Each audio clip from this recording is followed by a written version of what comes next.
I want to welcome Douglas Hoffman, the Executive Director of NORMI, which is the National Organization of Remediators and Microbial Inspectors, to our episode today. And for those of you that have been following us, we've been doing interviews with influential people in the indoor air quality, outdoor air quality, and firefighting arena, all dealing with the wildfires coming out of Canada. So, Doug, welcome. Hey, thank you. Good to be here. I'm glad to have you. You have an extensive background in building science. And one of the things that came up with some of the interviews that we've been going through since the wildfires in Canada started affecting the central and middle part of the U.S. is, what do people do? You can't stop breathing. That's just not an option. People can go, we've talked about this earlier, 20 to 40 days without food. They can go 3 to 7 days without water, 4 to 6 minutes without air. So no option there. So you have to be able to continue to breathe. So we normally have people that complain about indoor air quality without smoke, without all these other external things going on. What can people do to try to help themselves when they're in conditions like this, where you can't go outside, where the air is normally better than inside? Yeah, I think that's a great question, Lance, because it's funny because it seems as though sometimes when these kinds of things happen, all of a sudden something that we actually should face and should deal with every single day, all of a sudden now becomes a real problem. We don't think a lot about the air that we're breathing inside because, frankly, we can't see it. And because we can't see it, because there's not a cloud or a haze in our indoor environment, we don't think much about what it is that we're actually breathing. I've talked about that sometimes with the bottled water. Do you know what's in the bottled water you drink? Well, if you can't see it, you're not terribly concerned. And so one of the things that then piques our interest is when we do identify something, either by an odor or by something that we see that's floating around in the air. Now, all of a sudden, it becomes an issue. In our classes, we talk a lot about this shaft of light that you see in the morning. You don't typically see all that stuff floating around, and so you don't think about it. But in the shaft of light, when the light's beaming in and you see all these little submicron particles flying around, you're thinking, okay, what is this stuff that I'm actually breathing? And so now we're in a situation where all of a sudden I'm smelling inside of my house something that I shouldn't be smelling inside of my house, a forest fire. Where is that coming from? And why is it that I'm smelling it inside of my house? And I think it's interesting when you think about the way houses are constructed today, or buildings, even commercial buildings are constructed today.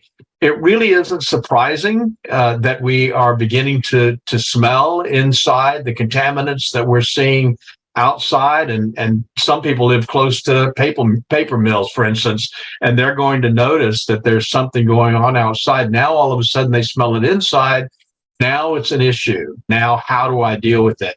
Well, to put it into a context that everybody's going to understand, you gave the example of a bottle of water. Well, that water is filtered and processed. The indoor air quality isn't. And because of that, you're running into issues with people having to visualize a problem. If that bottled water was brown or cloudy, nobody would drink it. If the air is cloudy or brown, they don't have a choice. You still have to breathe. So what do you do? Yeah, I think that's exactly right. Well, of course, I think the main thing is trying to figure out where that's coming from inside of the house. How is it getting into the house? And are there things I can do that can actually mitigate that? And one of the big differences in the way I look at building construction, from I know some builders do, is they talk about a house being able to breathe. I'm not altogether sure that they know exactly what they're saying when they say that.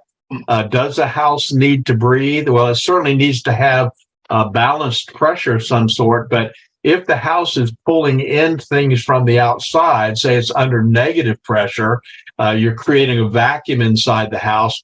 What is it that you're pulling in from the outside, and where are those contaminants coming from? The smoke that we smell is not just a problem because we're smelling it. I'm sure you've already addressed through some of the people that you've talked with, there are some pretty strong contaminants in that smoke that we're breathing. And how do you mitigate that? How do you keep that from coming inside of your house? So I have a couple of suggestions that might help when you start thinking about things like air infiltration issues, the idea of fresh air makeup. Fresh air makeup, of course, is a great idea to bring air in from the outside through your air conditioning system. But the question is there a way to reduce that or to mitigate that? So I have some ideas that I might be able to share here that people could do pretty quickly to begin to seal off what's going on the outside. That's at least one step, and that's to begin to seal up that environment so that you're not bringing stuff in from the outside. That was one of the questions and concerns that came up when I actually did an episode with Michael Pinto over sensitized individuals, that normally indoor air quality is up to 10 times worse than the outside air. So people that are sensitized, which is like 20% of the population, they go outside to feel better. When the outside is, so choked with smoke from forest fires, thousands of miles away, what do? Now you got to retreat back to the area that's a problem. Yeah, that's exactly right. So for sensitized individuals, one of the methods that we use to determine how are those things getting inside the house is by doing what's called a blower door test. And essentially what they do is they take off the front door and they'll install a door that has a gigantic fan on it.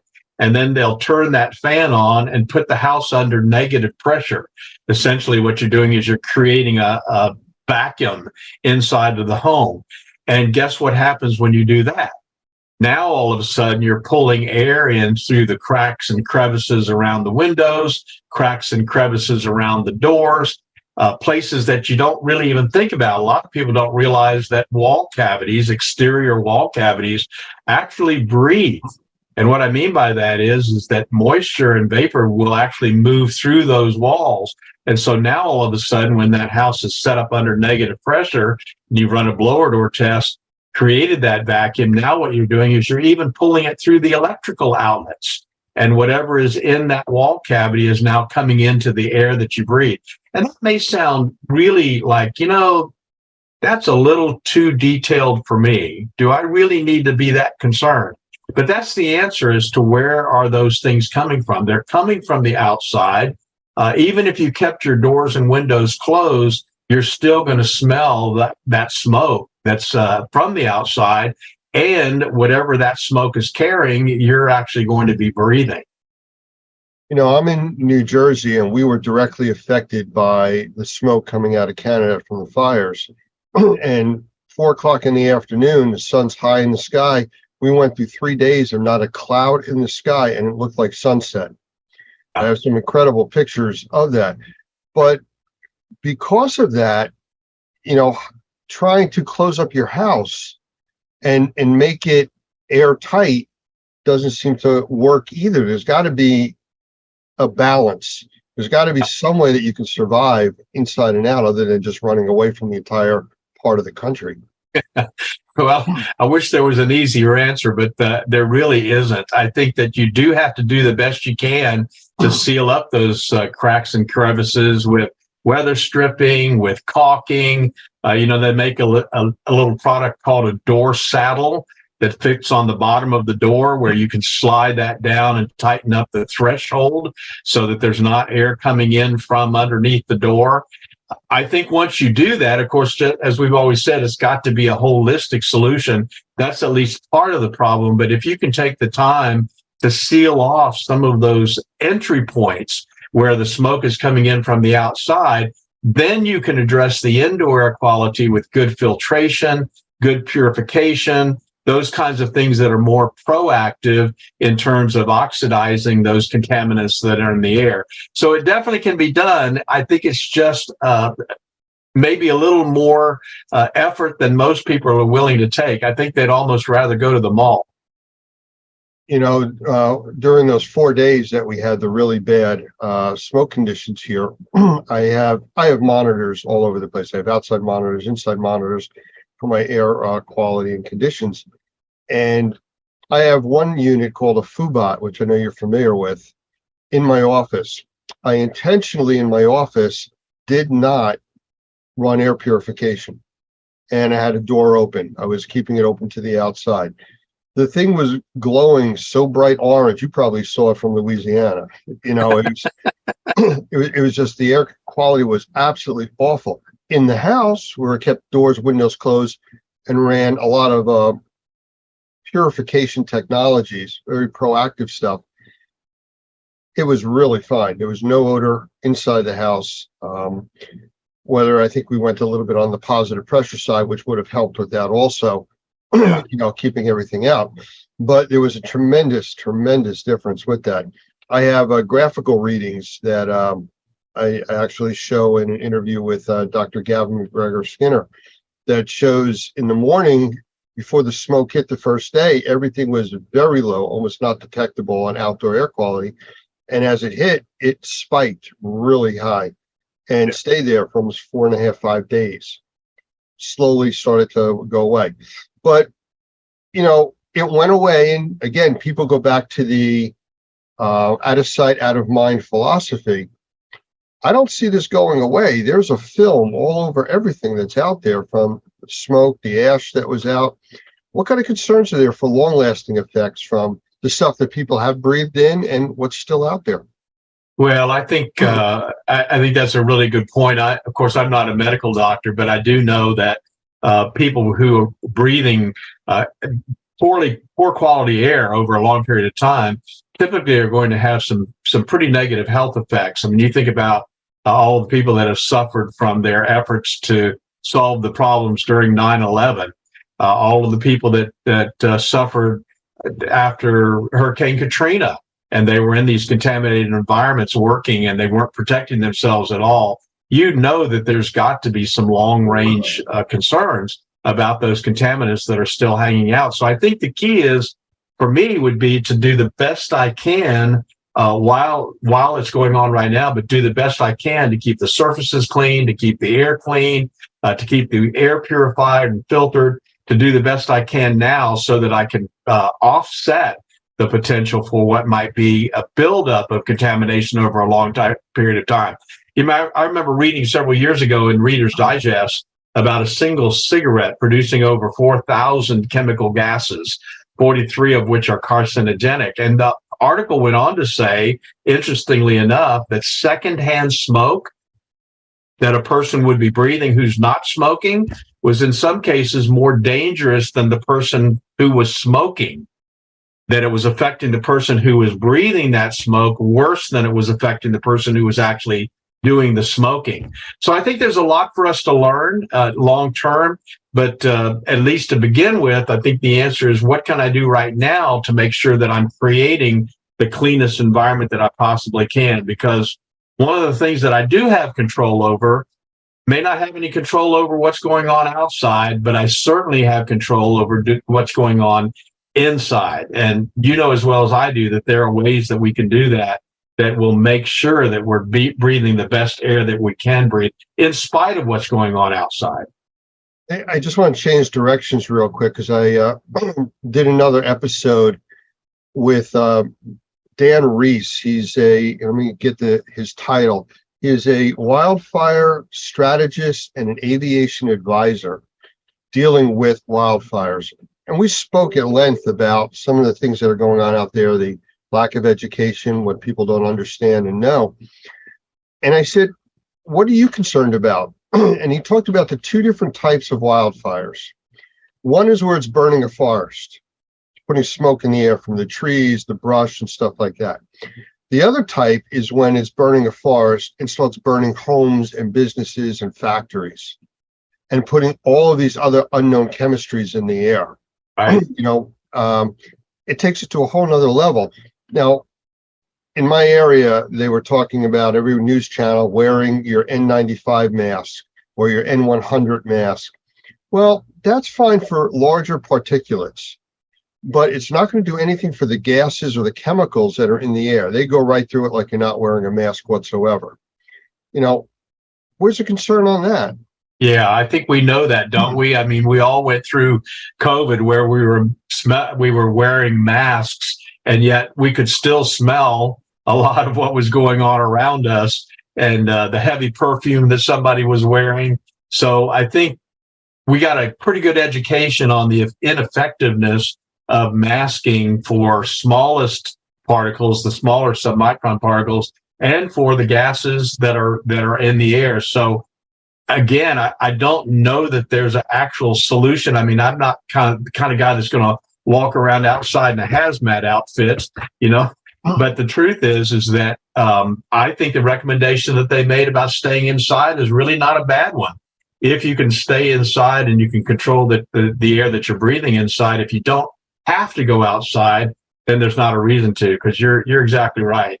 I think the thing that concerns me about these kinds of fires are all of the other contaminants that are in the air besides just the wood burning particulate. Absolutely. And, one final comment on the masks.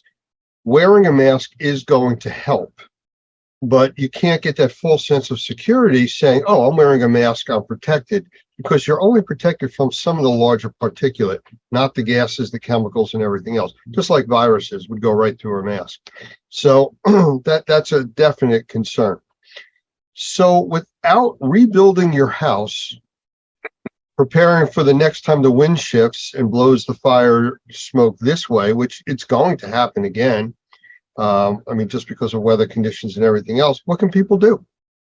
Well, so several years ago, you probably remember the Colorado fires, and we had a lot of contact with some folks that actually lived there. In fact, one of our real good friends lost their family cabin from the Colorado fires. They lived in Colorado, but they also had a separate place, which was their cabin, and it just burned to the ground. And as soon as those fires started, we sent them some proactive air purification technologies. And I don't know how much you want to talk about that, or if you've got other people you want to talk about those technologies. But I'll tell you that I'm convinced that that's one of the first things that somebody could do to deal with the particulates and the chemicals and the odors, something holistically, proactively that could be put in the environment to actually purify the air. So I think those two things kind of go hand in hand. One is do the best you can to seal up the environment with, again, weather stripping, caulking, saddles on the doors, exterior doors to close up the thresholds and keep those tighter. Put on insulators on the electrical outlets to make sure you're not pulling air in from the wall cavities. Those kinds of things to me is absolutely a first step. And then the second step would be make sure that I've got really, really good air purification technology, something that's got a good HEPA filter, got a good PCO technology or ionization technology that's going to get rid of those chemicals and those odors and those particulates. Something holistically, proactively dealing with the air quality. That's where I would be. I agree with you completely. Actually, I did an interview for one of the segments with Michael Pinto. I think I may have mentioned that. And besides just talking about the sensitized individuals, we talked about, and I don't want to talk too much about the episode, but a safe room. Just like you would have for a tornado or a hurricane or a severe event going on, one smaller area that you can protect even more than the other areas. And that's something else you can do depending on your situation. The interesting thing about this is just from every kind of, like I said, I'm not a health professional, but I do know that one of the reasons why we do so well when we sleep well is because when we sleep well, it builds up our immune system. It strengthens us when we get a really good night's sleep. And I feel the same way about our indoor environments. If I can create a safe environment in which I can breathe good quality, clean air, at least as good as I can, compared to what might be going on outside, or just like drinking purified water over a long period of time, when I'm exposed to that bad water at the restaurant or somewhere else, one time, it's not going to affect me because my immune system is strong enough to be able to deal with those periodic times that I'm having to deal with contamination. So I think in the long run, it's creating a lifestyle in which I'm creating the cleanest, healthiest, safest indoor environment I can for myself in every way that I can, so that when those times come where I can't control the environment, at least my defenses are up to a point and my immune system is strong enough that I can deal with those issues. And I think that's the idea of the safe room. I'm big on creating a safe house.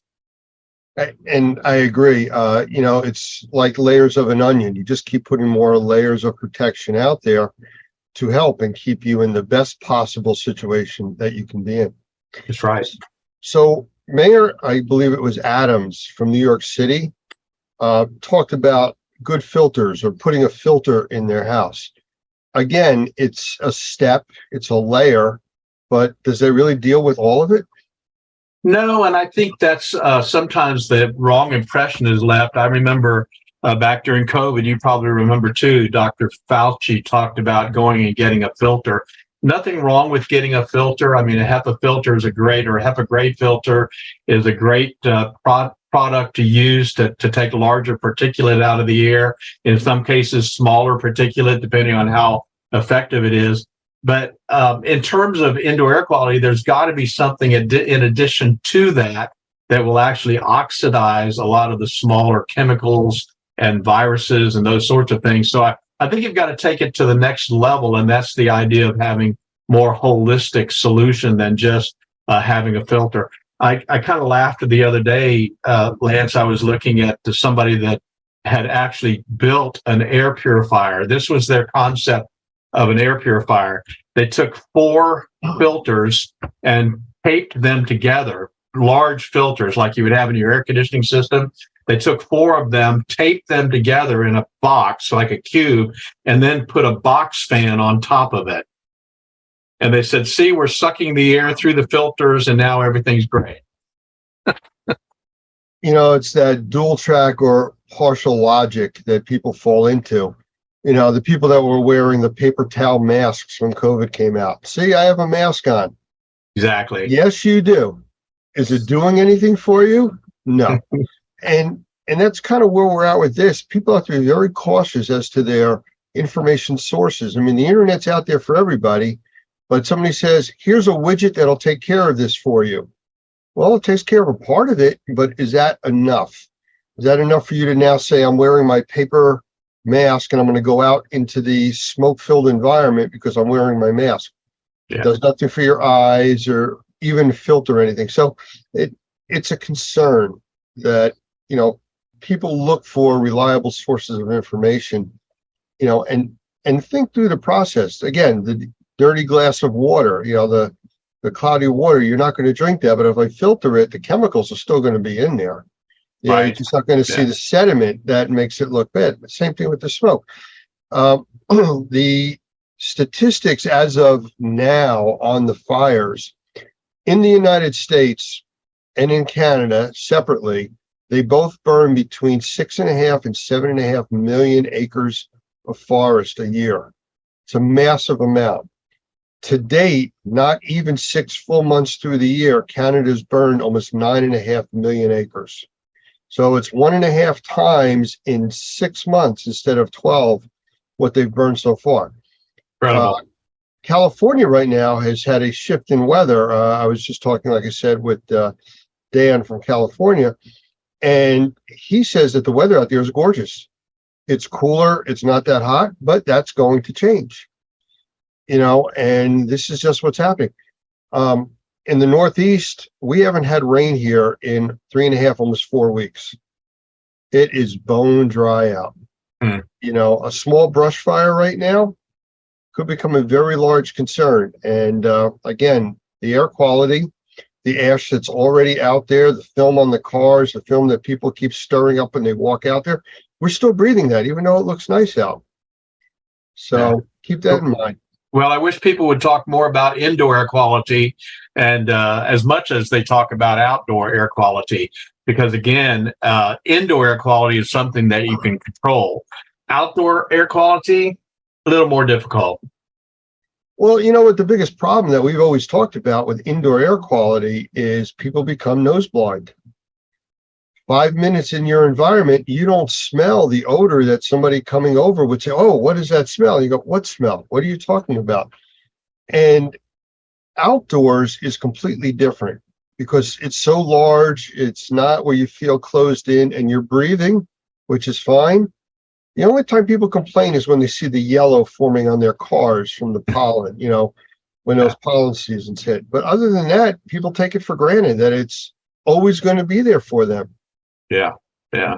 That's the false sense of security of the paper mask, or it's always going to be good until it isn't. Yeah, that's exactly right. Well, I think we've got an opportunity to address this in a very positive way. And the truth is that if people would take the time to create cleaner, safer, healthier indoor environments, that's going to be long lasting. And that's going to help them in a lot of different ways when the next issue comes our way. Absolutely.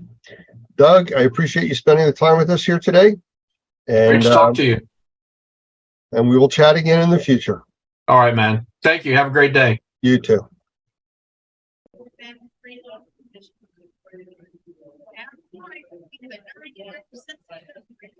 Okay, everybody, we're back here live again at the Expedition. I have another interview to do, and we're going to be talking with Mark from Respiratory Labs, correct? That is correct. All right. What was your last name? Ratako. Yeah, I knew what it was. I was going to try to say it, so bear with me on that. So tell us about the company. So I always think it's helpful to give a little background information about myself. I had a mold remediation business up in Portland, Oregon. Started that in 2011. Very fortunate enough to sell that in 2022.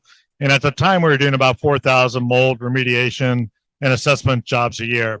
And one of the frustrating parts for me was, as an owner, we had individuals that no matter what we did, there's something in that space that was making them sick.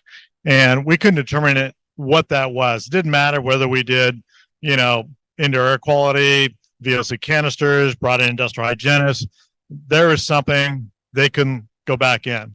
Looking back at it now, there's probably mycotoxins left behind after the remediation. And that's something new to this industry, at least mainstream. It absolutely is. I mean, a lot of individuals, especially with remediators, don't even know what mycotoxins are. We haven't been really trained on it. We don't know how to assess for it, and we certainly don't know how to remediate it. And that's where this lab comes in. Now we can verify whether they're in the indoor air, and then verify if the remediation protocols for these mycotoxins are actually removing them.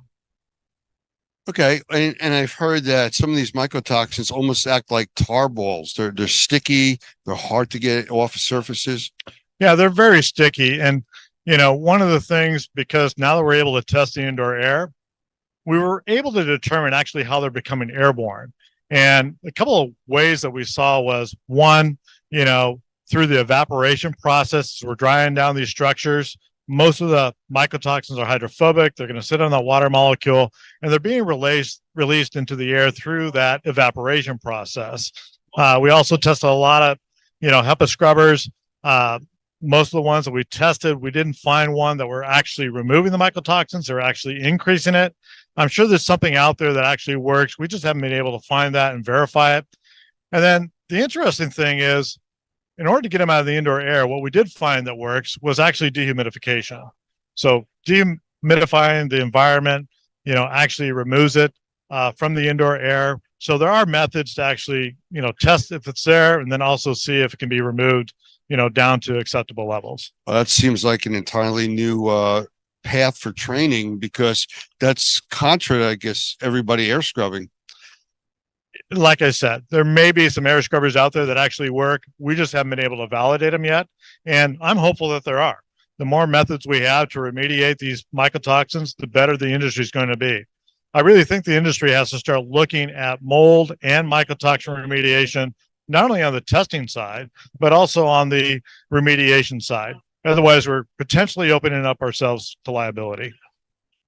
So do you still do remediation work now? No, thank goodness I no longer have to do remediation. No more. Just consulting at this point? Or are you trying to avoid that too? No, trying to avoid that too. Our goal is just to be a lab, but because we're a lab and we're actually the only lab here that is actually testing using our system for airborne mycotoxins, I get a lot of questions on how to, remove them from protocols, things of that nature, products. We don't want to be in that position. That's why we're excited about our partnership. We're working with Normie to help get protocols down that everybody can have some success. Well, it's an exciting new field, the way I look at it. I mean, I've been doing remediation for about 20 years, or assessment and remediation work. And this is something new that's come up, and it's become part of the vocabulary that even the customers are using. It certainly is. I mean, right now we're getting a lot of people who are actually, going to functional medicine doctors. They're doing a urine or blood sample, and they're coming back with elevated levels of mycotoxins. And they really need to determine whether it's the environment that's causing the issue, whether it's something they're ingesting, or maybe it's at their workplace. And this test allows them to help make those determinations. Well, that's exciting stuff. I mean, it's something that's needed. We know that even the sensitized individual population has grown fivefold from what it was, just 10 years ago. So it's the way we build, the way we live, the things that we do. And this is all stuff that's needed, and it's exciting. We're right on the edge of this new stuff. Absolutely. So, Mark, thank you for joining us. Well, thank you for having me on. Appreciate it. All right. Thanks. Take care. When you start on the pathway toward professional success, you have to know what the goal is and how to get there. Normie exists to help in that process. It's not just about taking a class to get a license, but also about starting on a pathway to professional success. Whether you want to work for yourself or be the best qualified employee on the team, this path will take you there and help you succeed. Pick a track, click on the class, and get your journey started. Normie is here to support you all the way to become the Normie Pro professional you want to be.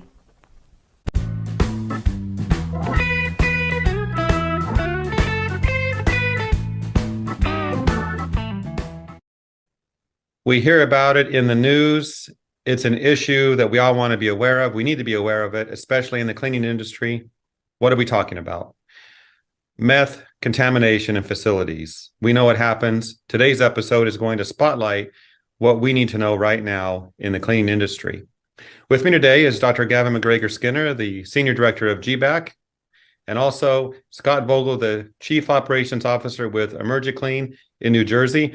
And I'll say this before I let them talk. They have a lot of initials after their names. I don't have any, so I'll just ask the questions. So, Gavin, Scott, welcome. Thanks, Jeff. Thank you, Jeff. Thanks for having me. Well, let's get right into this because we want to help the industry. Gavin, let's start with you. Why is meth contamination cleanup in facilities, that topic, so important for us? It's back in the media, Jeff. Drug use in public spaces is everywhere. It happens. We know that. But more importantly, exposure to drug residues is a known risk for every cleaning professional. And I just wanted to highlight, Jeff, what's happened in the news this week. And again, I'm going to start off by saying this is not a problem in public libraries. It's a problem everywhere, in every space that we in the built environment. So in the news this week, the Englewood Public Library in Colorado was temporarily closed due to meth contamination after tests showed exhaust vents were contaminated with meth. Now, this is important, above the Colorado state threshold levels. So you might think, why was this library tested? Well, because another library in Boulder a few weeks ago, about 35 miles from Englewood, was recently closed due to meth contamination. Now, the tests that were done on January the 6th at Englewood Library were done as a proactive measure. The results showed the restrooms exceeded state thresholds for methamphetamine contamination, but there are other spaces in the library that reflected lower levels of contamination, but they were still contaminated with meth. And I just want to highlight for everyone, Jeff, but in 2021 and now 2022, in 2021 specifically, more people died in the US from drug-induced deaths. Most were overdoses from meth and fentanyl. And if you look closely at this data, yes, you see meth increased and there were more deaths in the locations where it's always been used, but it also appeared in other parts of the country where it was previously unheard of. So again, I want to emphasize, Jeff, it's not a problem just for libraries. It's a drug use is in public spaces everywhere. And this is a known hazard for every cleaning professional in the cleaning industry. When someone goes to a library, you would think it's safe. Who would have thought that they would find this there? Other facilities as well. Scott, let's go to you. Those watching this might wonder, well, I can clean it up. You know, I can go in and I'm a cleaning company. Do you need to be certified to clean this type of issue, meth contamination or other issues like this? Well, the answer is kind of complicated. It's a yes and no. In the United States, there's currently no federal regulations regarding the cleanup. There's only instructions like support that the government has given us. So in 2007, the Meth Remediation Act was passed by Congress, and that empowered the EPA to put volunteer guidelines in place. Since that, a lot of states have adapted standards or some type of certification, but there's a lot of states lacking. And like what Gavin was mentioning before, it's become such a widespread event that the states that haven't created standards or certifications are really left behind. And in that document from the EPA that was released in 2013, what it says is if you don't have that state guideline or certification, then you have to resort back to the occupational health and safety for the 40-hour HAZWOPER, which is a hazardous waste and emergency preparedness and response. So we have to look at that as a whole. The certification is a lot more complicated because you have how you clean it up, and you also have the safety and health of your employees. So they come together, and really we've as an industry and well as the federal government, we have lacked on that standard completely. Okay. I want to touch on processes here in a minute, but first, Gavin, set us up. Is this meth contamination issue a health risk for the cleaning industry? I would state, in my personal belief, my expertise, Jeff, yes, it is. And I want to just highlight, again, it's a very highly addictive stimulant. If for those who don't know and don't want to know, but, meth can be ingested by smoking, snorting. Now you could swallow a pill or injection. But more importantly, for the cleaning industry, smoking meth releases several contaminants into the surrounding environment. Again, the most concerning one that we have for cleaning professionals is the meth vapor itself. Now, the National Institute on Drug Abuse states that when people are exposed to secondhand smoke, can test positive for meth afterward. But there's no specific number, Jeff, that identifies what is that unhealthy level of secondary meth exposure. We're talking about third-hand exposure. And that third-hand exposure comes from that meth vapor, that meth smoke that settles that's in the air, but also settles on surfaces. And so it's not a debate today about whether workers will have serious risk of health problems. It's the debate that what we're talking about right now is that smoking meth can contaminate the surfaces and air, and we know that it can persist for months to years. Now, we do know that research on the health impacts from touching a surface that has meth residue on it is lacking. We know that. But when that research is lacking, Jeff, we go to worker health reports. So people that have got sick at work have gone to the doctor or the hospital, and we know from review of those worker health reports that we've seen skin and eye irritations. We know there's been cough or asthma-like symptoms. We know that those people get increased respiratory infections, sleep issues, changes in mood, they get headaches, and then they also have memory difficulties. So even though the research is lacking about whether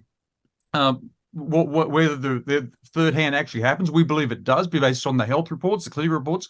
But more importantly, the National Institute on Drug Abuse also says that the health risks are more significant after prolonged or a long time exposure to meth contamination. So regardless, Jeff, of how unclear the science and policy is right now, that risk of meth exposure, that drug contamination in areas where cleaning professionals work every day is a known hazard. And really, we firmly believe that no one should be going to work without receiving education and training on a known hazard. Okay, good information. Scott, in your previous comment, you talked about training and maybe some certification. So can we assume there are standards, procedures for cleaning spaces that are contaminated with drugs? Well, as I mentioned before, the EPA has come out with that EPA volunteer guidelines for meth and fentanyl laboratory cleanups as well. And that was actually revised in 2021 because of the increase of fentanyl. Now, you do have some standards that are coming out. The IRCRC is coming out with the S900. So there is some sort of industry-related standards that are coming out. Most of your standards are related back into the cleanup and the results and the levels which are allowed, which are based on the state guidelines, which every state is completely different. And we have to look at that. There's no universal number. It is, one could be 0.1 micrograms compared to 1.5. So it really differs. And that's why there's been no universal standard that came up, because everybody is indecisive on what that true number is and how to go about it. Okay. Why don't you take a moment and just walk us through the process for cleaning meth contamination and validating cleanliness? I know you can't get into all the details, but big picture, before people jump into this, what should they know? Well, like you said, I could be here for 48 hours Yes. just talking about how to clean it up. When we look at the processing and validation, I always recommend right off the bat a third-party laboratory for validation. Any type of testing and cleaning should be done on a third party. Just help your liability and anything, just to make sure, especially when we're dealing with meth or fentanyl and any illicit drug cleanup that we're dealing with. Now, when we go a little bit, people have to understand, when you look at the test results, take a sweet and low package, 1 gram of that. By the amounts of trace that some states require, spread that over 25 acres. And if one of that hits, then technically it's a positive. And we don't look at it that way. We think about it as just a small little area, but the results in some states require so detailed cleaning. If the process starts with HEPA vacuuming, ventilation, risk assessment, all of these are from start to finish. And each job will kind of decide a different way on how to attack it, as I would look at it. Are you dealing with the library? Are you dealing with a drug laboratory? Are you dealing with a school, a healthcare setting? Every type of situation will kind of lead you down its own path on the processes. And that's why I could be here for 48 hours. It's just a mere fact of starting off, it's essential that we really do that risk assessment. And then following, for example, the EPA guidelines. It's a really good package. They talk about HEPA clean, vacuuming, wipe down. They talk about all of that. And there are some third-party schools out there as well, like I said, the EPA volunteer guidelines that will give you guidance. But when it comes to the processing, really start and understand the beginning needs a risk assessment, and you need to know what you're going into. And then on back end, when it comes to validation, because what I talked about and how such a small level could make you fail, you have to have that validation from third party. And separating the cleaning from validation is essential when we deal with illicit drug cleanup from meth or any type of fentanyl, any other type of opioids. Okay, well, I think I'm going to cancel my plans to get into the industry and do that kind of work. I'll leave that to you, expert Scott. Thank you for the details. Gavin, let's have you wrap up this episode and just talk about the big issues for the cleaning industry and what we need to know moving forward. Yeah, totally agree with what Scott just said, Jeff. Again, let's focus back. Cleaning is about removing contaminants. Cleaning is based on science. Again, you and I have talked about this a lot, Jeff. What you can't see can hurt you. So it's not a matter of waiting for the document to be written or the policies there. It's the fact that this is a known risk right now. And when it's a known risk, again, I totally agree with what Scott said. We need standards for testing. We need standards for cleaning, and we need standards for validating. We need to ensure that everything that needs to be done, the processes, procedures, the equipment, the products in cleaning for health and safety when it comes to drug contamination is known. It's widely taught. It's widely educated. It should not be a secret, Jeff. So much of what we do in the cleaning industry remains hidden. We're going to be more transparent. Everyone in the industry right now should be trained, educated on how to clean up for drug contamination. And I thoroughly believe that, because from the data that we've seen across the country, that risk is just about everywhere.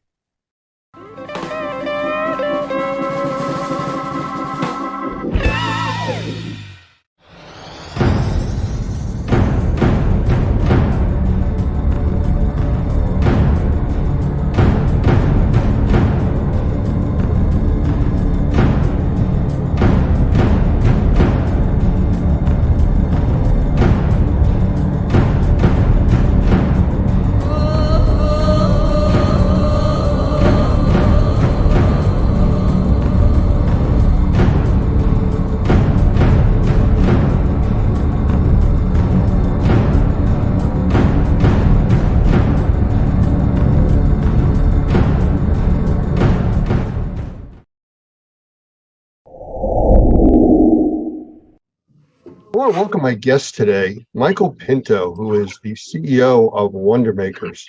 Now, I've known Mike for quite a few years, and we've done quite a few trainings together over the years and been at many conventions. And he is a wealth of knowledge when it deals with indoor environments as far as sensitized individuals. And that's the purpose of having him here today. The recent outbreak of forest fires in Canada has really changed what's been going on, at least in the central to the eastern part of the United States. Now, I know California has its own issues with wildfires, but that hasn't reached us to this point. But this is a new situation with these fires, with the winds coming out of the north and northwest blowing straight down into the major population areas of the United States on the eastern coast. So I want to bring Mike in here and let him say a quick hello. And if there's anything I missed on the intro, Mike, please let me know, and whoever else is watching this know also. So, Mike, say hello. Well, thanks, Lance. I appreciate being here very much. What I would say, however, is that it's not just the eastern coast that smoke plume from the Canadian forest fires is literally cutting across a good section of the Midwest, too. So here in Michigan, we're not quite as bad as you guys out there on the East Coast, but it's not good either. Well, I was going to ask you, I mean, you're obviously further north and closer to the Canadian border than I am. I'm in New Jersey. Is it affecting you, and how is it affecting your area? Well, yes, it is affecting us. And as I said just a moment ago, it's not good. Anytime you get outdoor air quality that's worse than what you typically get inside, that's a whole flip on the issue in terms of the things that we're used to thinking about and even teaching in a lot of our classes, because the standard line from the EPA is that the outside air can be up to 20 times cleaner than the inside air, and people spend 90% of their time inside, and so bad indoor air can cause a real problem. And a lot of us in the industry are focused on that, and then when we are faced with a situation like this where the outside air is dangerous to people, and that is the case, it is literally dangerous to people, then what do? Where do you go to hide, so to speak? So it is impacting us here in the Midwest. The way that it sets up, there's kind of like an arc of smoke that's coming down from Canada, and we're on what would be the left-hand edge of that arc here in Michigan. And Lake Michigan seems to be the borderline in terms of keeping the clean air, over to Chicago and to the west. But right down through Michigan and Indiana and Ohio, and then over Pennsylvania, New York, New Jersey, the entire East Coast is pretty well hit right now by the residue from the forest fires. Yeah, we've seen, especially wintertime with Lake Michigan, it creates its own weather systems. So I could see how that would become a border, keeping the weather at bay or the smoke at bay in that part. But, what's really interesting is all the news stations, that's all they're talking about now, the unhealthy air conditioning outside and inside that we have to deal with. And, this is kind of like the dirty water glass scenario. We know what's in the outdoor air and the indoor air all the time, and you can't see it, so nobody pays attention to it. Well, not nobody, we do, the industry people do. But if you were to hand somebody a glass of water that had a brown tinge to it, it was discolored, people wouldn't drink it because they could see it and they would know there was things in there that they don't want to take in, even though it does contain, mercury and all kinds of other nasty contaminants regularly. And the same thing that's happening now with the air quality, people can see it. And that's really, I think, what's jumping out and causing people to really take notice to what's going on. You're absolutely right. Normally, the outside air is much better than the inside air. So when people are inside, they normally go outside to breathe better, and they can't in this case. They have to hide inside. So that brings us to the sensitized people that we were talking about. This is something that's, very close and dear to you. We deal with it on a daily basis here at Normie with people that can't get help from regular assessors, remediators, people that are in the industry, which is why you have a class. You're the lead instructor, the NCRSI class, the class for sensitized individuals. Actually, it's teaching remediators how to deal with them. And also the certified mold professional, which is expanding even beyond that. So those are two of your specialties.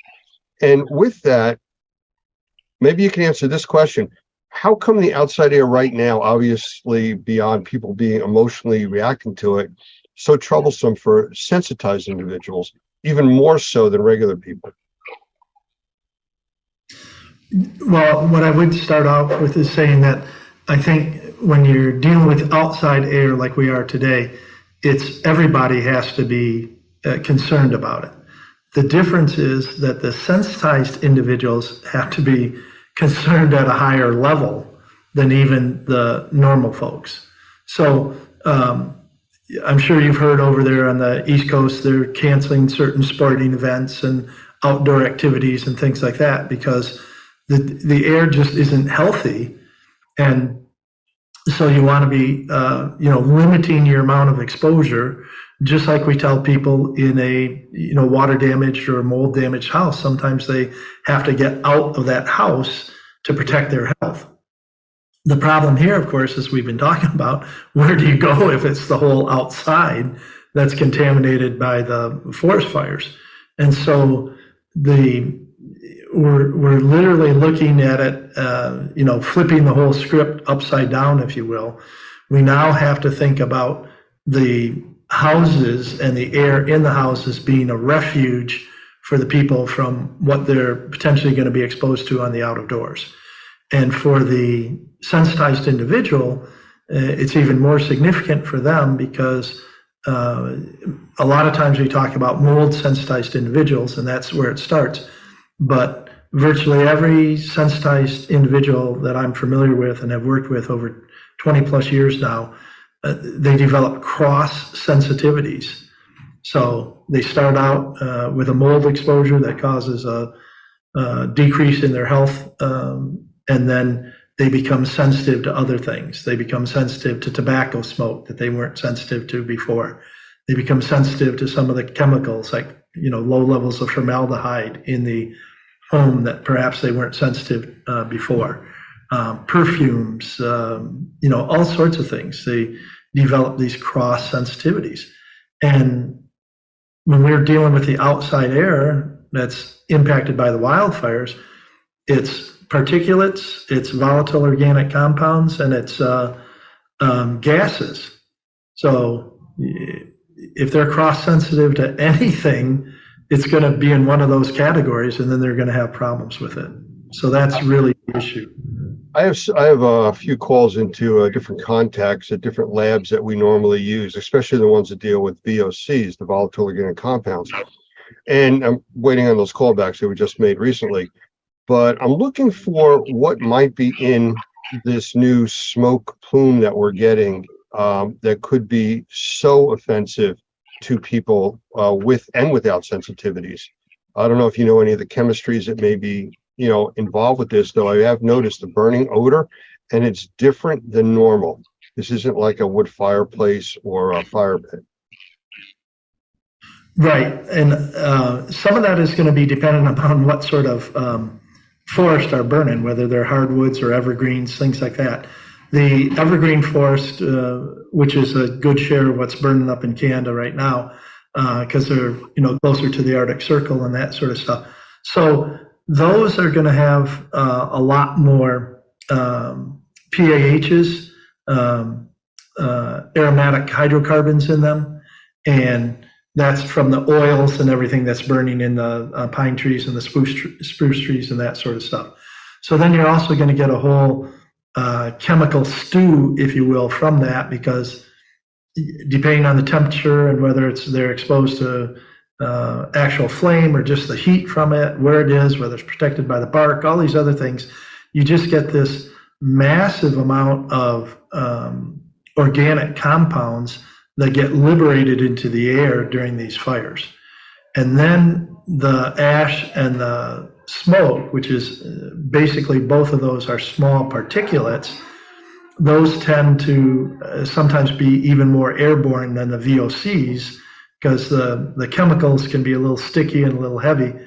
but when they attach to these small ash particles, then they're, transported, as we're finding out, thousands of miles into the airstream. The heat of the forest fire pushes them up a mile or more, and then they're in the airstream and they're, heading downstream. But by the time that it gets to New York City or Kalamazoo, Michigan, where I am, or things like that, most of the gases, the carbon monoxide, the excess carbon dioxide, the nitrogen compounds and that sort of stuff, that's pretty well mixed and diluted. So the two things that are impacting the folks there on the East Coast and the sensitized individuals are mostly going to be those volatile organic compounds, which are those PAHs and particles. So, on a small scale, I've been involved with emergency medical services for almost 50 years. And I've seen over the years people having severe reactions to being around a fire pit or a campfire. And when you start to look into it, you find out that it wasn't from the wood that they're burning. It was from the accidental dumping of poison ivy into the fire pit that was still around some of the logs. And as they burn the poison ivy, it's aerosolizing and getting encased in that smoke, and they're inhaling that and having severe reactions to it. Well, and then think of everything else that's going on there. The PAHs I was talking about, the first word for the P is phenols. So there's all these different phenolic compounds that are getting burned up, and that's your oils, and that's your your irritants, like you were talking about with the poison ivy. But remember, forest fires don't stay forest fires. They run across roads, and they literally will melt the tar on an asphalt road, and sometimes the roads actually start to burn. So now you've got all of that oil product, anything that's a building in the way, or a vehicle that gets trapped in the fire, or a house. Of course, you're going to have all of the man-made products, artificial products that then burn.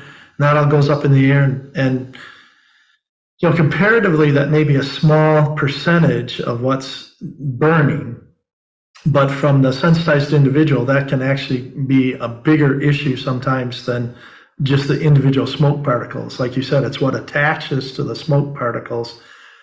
And then those smoke particles are so small, they get breathed in, they go deep into the lungs.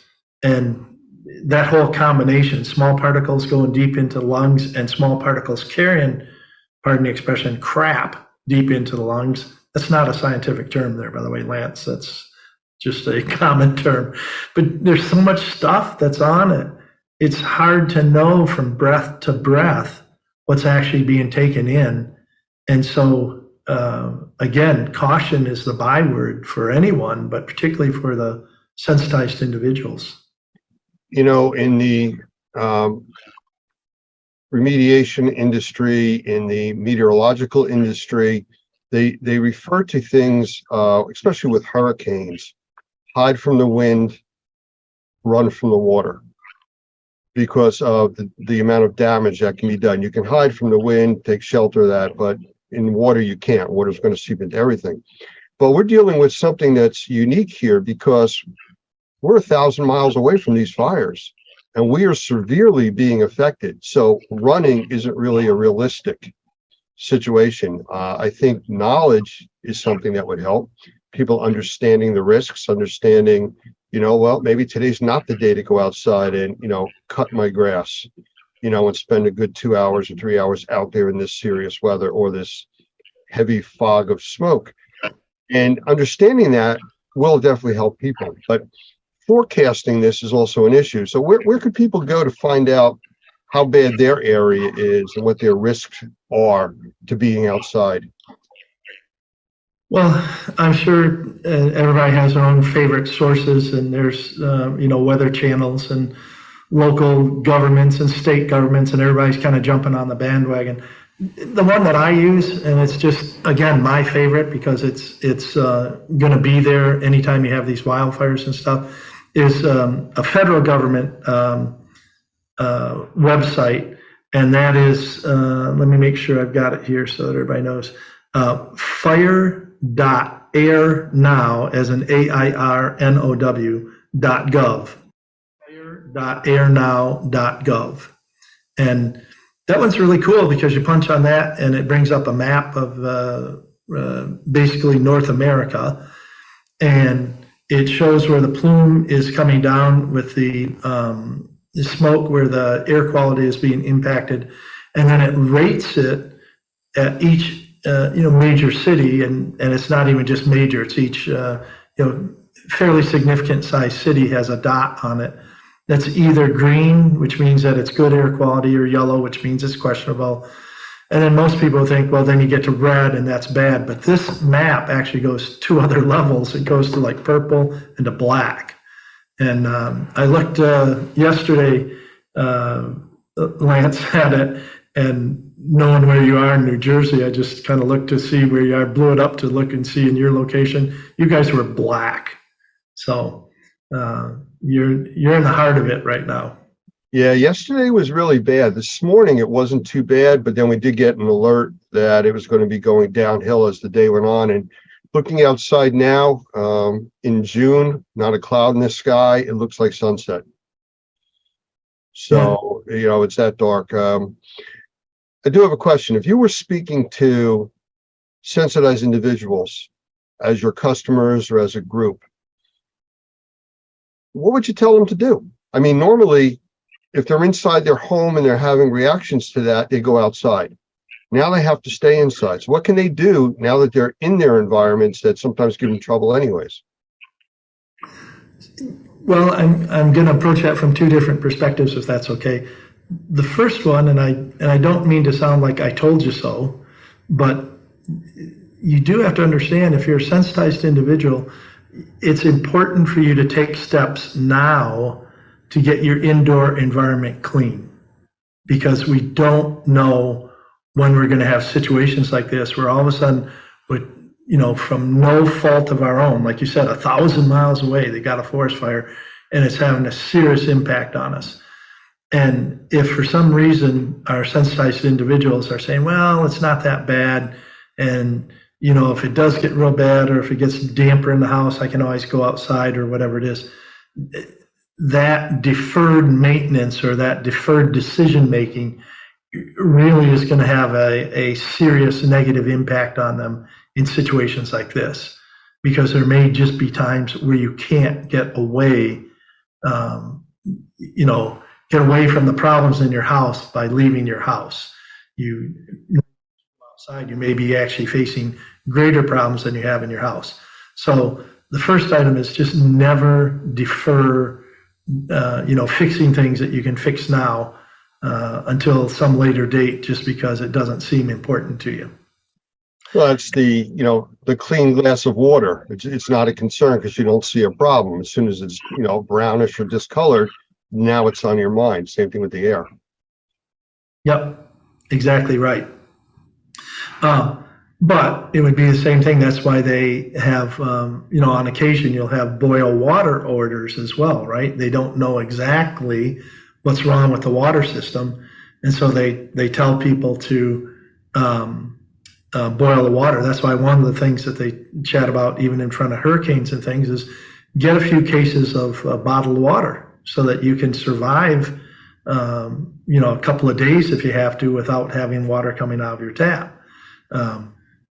Fix your house. If you know you've got things going on in your house that are contaminants or whatever, get rid of those, fix it, do the remediation properly so that you've got a good, safe place to be.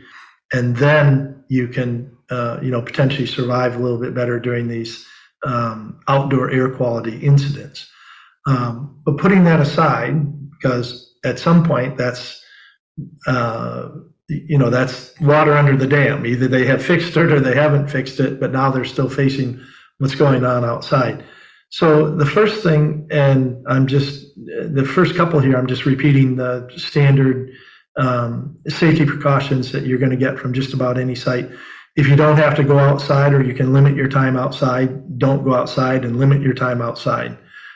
If you do go outside, wear some sort of respiratory protection.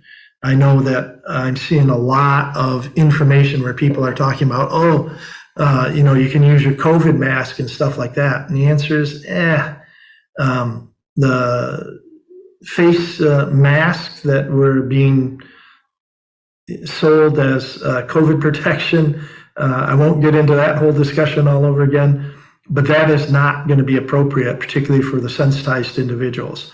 At a minimum, they're going to need like an N95, and we recommend N99 or N100 filtering face pieces. So that's going to protect a lot coming in. And remember too that a entry spot for some of this contamination into your body is not just the nose and mouth, but the eyes as well. And the fire residue is even worse because of the small particle.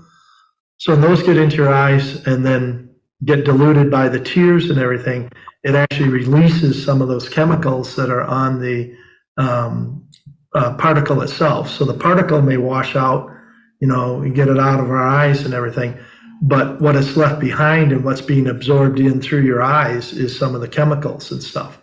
So remembering to wash your face when you come in from the outside, wearing a mask to protect yourself, changing clothes if you've been outside for any length, you're not carrying a lot of this stuff in. A lot of similar things that we would talk about if you're coming in from a moldy environment or trying to protect yourself from a moldy environment. You mentioned about masks, and again, I agree. I don't want to go down that path and let's talk about masks, good or bad, but just to remind people that just because you're wearing a mask, whether it's an N95, N99, N100, half face mask with cartridges, it doesn't protect you from the gases.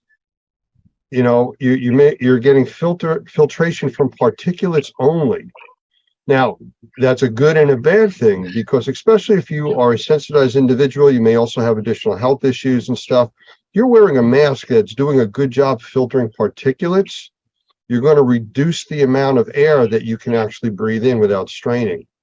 And again, if you're not trained to wear a mask, if you're not trained to know when you need to take the mask off, when to replace the mask, it could be just as serious as not having a mask.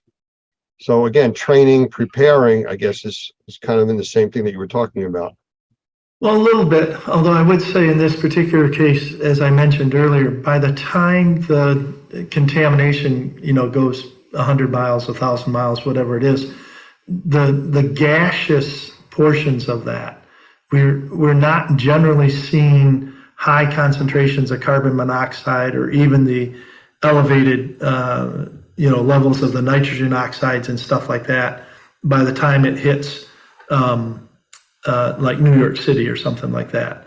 So wearing the filtering protecting mask is actually a very good step, because as I said, even some of the phenols and the aromatic hydrocarbons, the volatile organic compounds, a lot of those are vapors. So that means that they're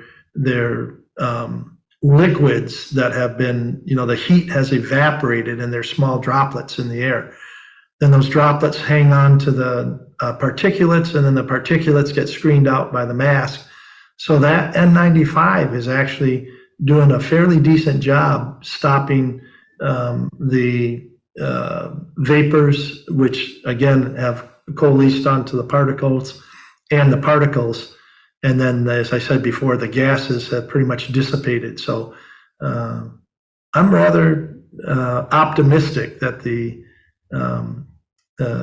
filtering face pieces, at least the good ones, can be a real benefit to individuals, and particularly to people who are sensitized. Well, that's a good piece of info for people to deal with. And again, if I just want to follow up, if you are wearing a mask and don't feel well, you may need to take it off, at least short term, and stop whatever activities you're doing. I think that's the real message. Try to get to where you feel comfortable and safe and stay that way until this passes. Yeah. So something else I'm going to throw in, not a lot of people know this or remember this, but if you're wearing a mask, you need to be intentional about improving your liquid uptake, meaning you need to drink more water, people. And part of that is because the mask not only does a good job screening these particles and stuff, but it does filter out some of the water vapor.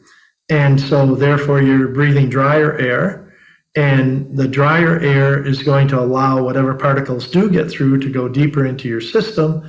And by drinking more water, you're going to keep your mucous membranes, hydrated, and, a little bit more ability to collect some of those particles, and then even to flush them through your system. There's pretty good studies that show that people who are being exposed to wildfire smoke over a course of a few days will build up levels of different toxins in their body. And a lot of times that's just because they're not drinking enough water to flush them out. And I know several people, particularly in the naturopath and the integrated medicine field, who say green tea in particular, water and or green tea can be helpful in terms of just detoxing some of that stuff that's getting into your, first into your bloodstream and then into your internal organs and stuff, just because of the contaminants in the air. Well, just kind of on a side note, going in a slightly different direction, and I agree with what you're saying, and I just wanted to mention that wildfires, forest fires, things like this are not the only thing that cause these types of contaminations in the air that affect people and sensitized individuals. If you remember back, we had some recent volcanoes that had erupted and put so much ash into the air. It was affecting people thousands of miles away. It grounded air traffic through Europe for around a week.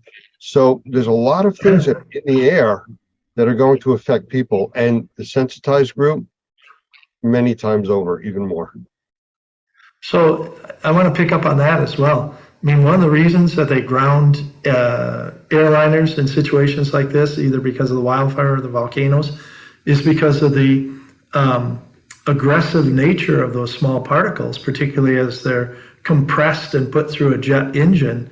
They can score and damage the insides of those to the point where they can actually have engine failure. And if you think about that, if these particles are corrosive enough that they're damaging stainless steel parts, they can't be good for our lungs. So just lots of warnings to us. There's plenty of evidence around, even just common sense evidence, that would tell us that we shouldn't be exposed to a lot of this. And you were asking earlier, some of the other things people can do. Obviously, if you have whole house HVAC and if you've got filters on the HVAC, you can run the HVAC system even if you just run it on fan, because that pushes air into the house and through the system. And typically most home air systems and HVAC systems, unless they have a energy recovery ventilator or heat recovery ventilator or something like that, that's intentionally bringing air in, typically those are only bringing in 10% outside air.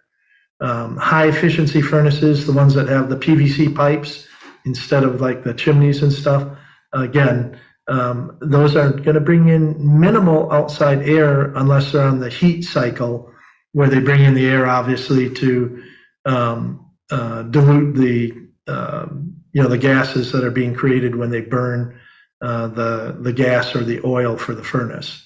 So if you're on the air conditioning mode and you've got a high efficiency furnace and you've got decent filters on it, running that and just running it even on the fan on the on switch rather than on the auto switch should make a good difference. Now, I also want to point out the people who have portable air conditioners, window mount air conditioners, some of these other ones that have, pipes that go in and out and everything, what they call pack units, like you see on the wall of a hotel. That's tough because there's very little filtration on those. And that's a lot of times bringing in 10, 20, 30% outside air just automatically as you turn those on. Well, most commercial buildings are spec'd that way. They have to bring in 15 to 20% fresh air. So they're dealing with those issues also. And I'm not going to get into the whole discussion of the energy efficiency that may not be the energy efficiency, right. But they build the building so tight that they do have to bring in more of the outside air, And then in conditions like this, Lance, you know this as well as I do, they don't have the filtration on those big HVAC units like we have even on a smaller residential unit. So that's a tougher way to go on some of that. But at the same time, that brings up the last main point that I wanted to make, and that is that sometimes we can't rely, if you're a person or you're staying in a hotel because of, your job that took you there to New York City and all of this or whatever it is, sometimes you have to be a little bit more proactive, and particularly if you're sensitized. We talk about creating a refuge, even if you can't fix your whole house. Is there a bedroom? Is there a den? Is there a room in your house that you can turn into a refuge that's going to have better air quality and protect you? And this advance, I'm just blown away. The advance in the air purification systems, which we call proactive air purification, where you're not just relying on it to go through a filter to collect this stuff. You've got ionizers and one of the better ones I think is this multi-cluster ionization and things. These sorts of products can help create these reservoirs of clean air inside a building, so that even if you have to run the air conditioner and it's bringing in some of this contaminant and your filters aren't the greatest, at least you can protect yourself in a bedroom where you spend 8 hours a night when you're sleeping and things like that. That can be a big difference. It's not a new concept. They teach and talk about that for hurricanes and tornadoes, to have a safe area in your home, a place that's protected from, from things coming through the exterior walls. Well, this is just taking it to another level where you're going to keep your breathable air as clean as possible. Well, I like that analogy. You're in those cases, for a tornado. So here in the Midwest, we don't have the hurricanes as much, but it's a tornado. And that's exactly what they tell you. You need to have a secure location that in the case of a tornado, you can go into and be better protected from, the damaging effects of the wind. And in a situation like this, particularly the people who are already at risk because they're sensitized, they need to have, think about having that secure location from an air standpoint, just like we would think about having a secure location from a weather standpoint. And doing that with some of these proactive air purifiers. Heck, I was looking at the Best Living Systems website yesterday. They've got plug-in models. Literally just plug into an outlet and is enough to, have some air cleansing that's going on in a room size. They got ones that are the size of, like a sports bottle or a drinking glass that's designed to fit in a cup holder in a car to improve the air quality in a car. But you can plug those in and use those in a hotel room or in a bedroom or something like that. And these are not necessarily, super expensive items or anything like that. They're reasonably priced and they're worth it. You know what? And everything you're talking about comes down to do something, improve your condition, be proactive yourself to try to take care of the environment you're in, stay in a healthier and a safer place during conditions like this. And it's going to happen more and more. We didn't really talk about statistics, but from the Weather Channel, they ran some stats yesterday saying that year to date, they have burned up in Canada and the US. Well, let me rephrase that. The yearly average for the US and Canada on forest fires is between 6.5 and 7.5 million acres. The fires so far to date in Canada are 9.3 million. So they're 50% over the yearly total of burned up forest and what it's putting into the air that we're all breathing and changing weather conditions around the world. And we're in June. And we're in June. And it's first going to get hot, and the fire season's going to first come on, and then we got California to deal with and the West Coast. Prepare yourselves, people. Be proactive and take care. Well, that's what I said. Just if there's things that you can fix now, fix them. If there's things that you can do to prepare for, because this supposedly this one from Canada. Hopefully by the middle of next week, we'll have moved on with some shifting weather patterns. Don't just go back to normal and say, that one's over. I don't have to worry about it, because something's going to happen again. And those who are already suffering, those who are kind of on an edge health-wise, sometimes I talk to my clients about being literally almost like standing on a knife's edge. And we want to get you off of that edge so that you don't fall over into a worse scenario. And the way to do that is, it's pretty tough to, have the proactive air purifier when you're in the middle of a problem. So you may have to get one now. Let me just also finish with this. I know it's the fire issues and everything, but I'm a victim of my own thinking, so to speak. Neither my wife or I both of us are blessed that we don't have a lot of mold sensitivities or anything like that, even with all the crazy work I've done in the industry. And neither one of us really have expressed a lot of allergies over the years.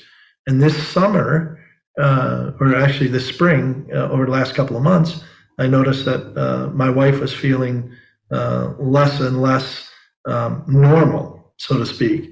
And finally, when we dug into it, it was turned out that she was having some respiratory issues and some stuff like that. And the initial doctor visit was, yeah, it's a really awful pollen season. We never followed the pollen ratings or anything because she was never, identified as being allergic.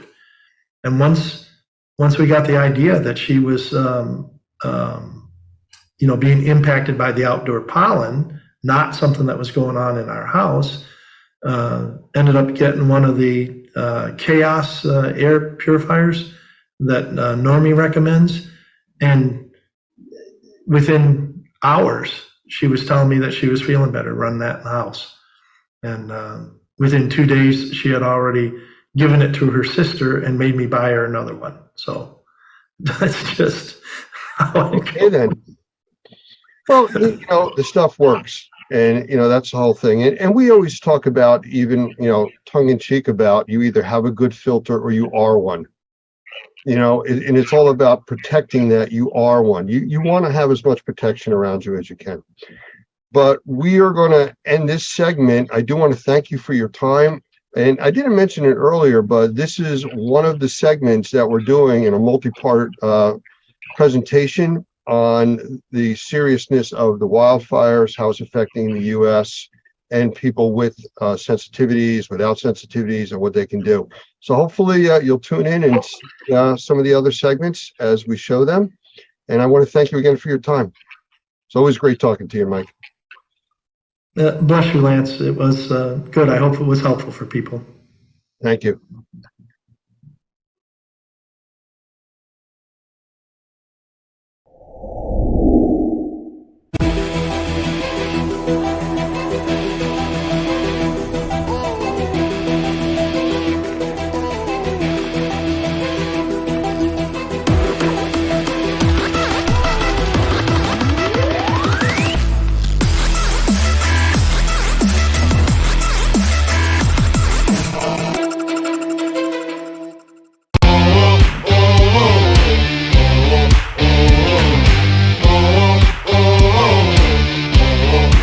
Everybody, this is Mike Balzano, publisher of R&R, as well as the Experience Events. Welcome to Trade Talks, Unlocking the Experience. This is episode 12, and good friend today. I say this every week, but I like this guy a lot. I met him about a year ago, and we bonded, and I'm happy he's such a big part of the experience. He's a teacher, a leader, a podcaster, an IAQ expert, a former policeman. I may have tipped it up right there who it is. A speaker, exhibitor. And he is currently and formerly was an EMT. We'll talk about all of that. Longtime friend of the experience. Please welcome from Normie, Mr. Lance Eisen. Welcome, Lance. Thank you, Mike. Thanks for having me. Oh, of course. Yeah, we have a lot going on in both our companies right now and fun. But I want to first off just talk about. I mean, this whole series was meant to really kind of look at the people who've made a big difference to the experience. And you and Doug and everybody at Normie are certainly one of them. Are you a New Jersey native by any chance? Yes. So you remain in New Jersey. Is that correct? Yes, I have. Well, my family is here, so it's kind of hard to move away from kids and grandkids. They frown on that. I know. I know that my wife and I came down to Florida a while ago, and I think that the grandkids is the thing that keeps people from snowbirding. The kids are one thing, but once those grandkids come around, now I'm not going anywhere, and I get it. So good for you. You know, yeah, it just makes it easier and it's more sense. If they move away, well, then all bets are off. But Exactly. So, well, I tell you, we met, like I said, last year, and you've got a great background, one that I think is wonderful for this. You started in, well, and maybe you could talk about this a little. There's two things I want to talk about service-wise in general. People know you were a policeman. A lot of people know you were a policeman as such, but I didn't know you were an EMT. How long did you do that for? since 1975. And you're still registered, correct? Yeah, still involved with the volunteer organization. What do you think? What drew you to that originally, starting out? So this is what I want to do. You know what? As a kid, I had watched the ambulance come to my house quite a few times. My grandmother lived with us. I saw them helping people, and it just became kind of the norm, and it got my interest.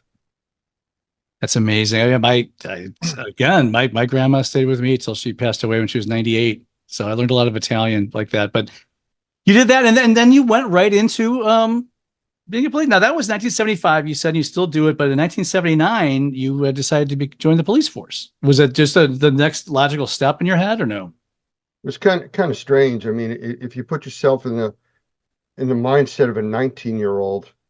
I was an EMT already. I was involved with emergency services. I was going to Rutgers University in a pre-medical program. Mm-hmm. And the opportunity came up where somebody said, "Hey, you want to drive a police car and carry a gun?"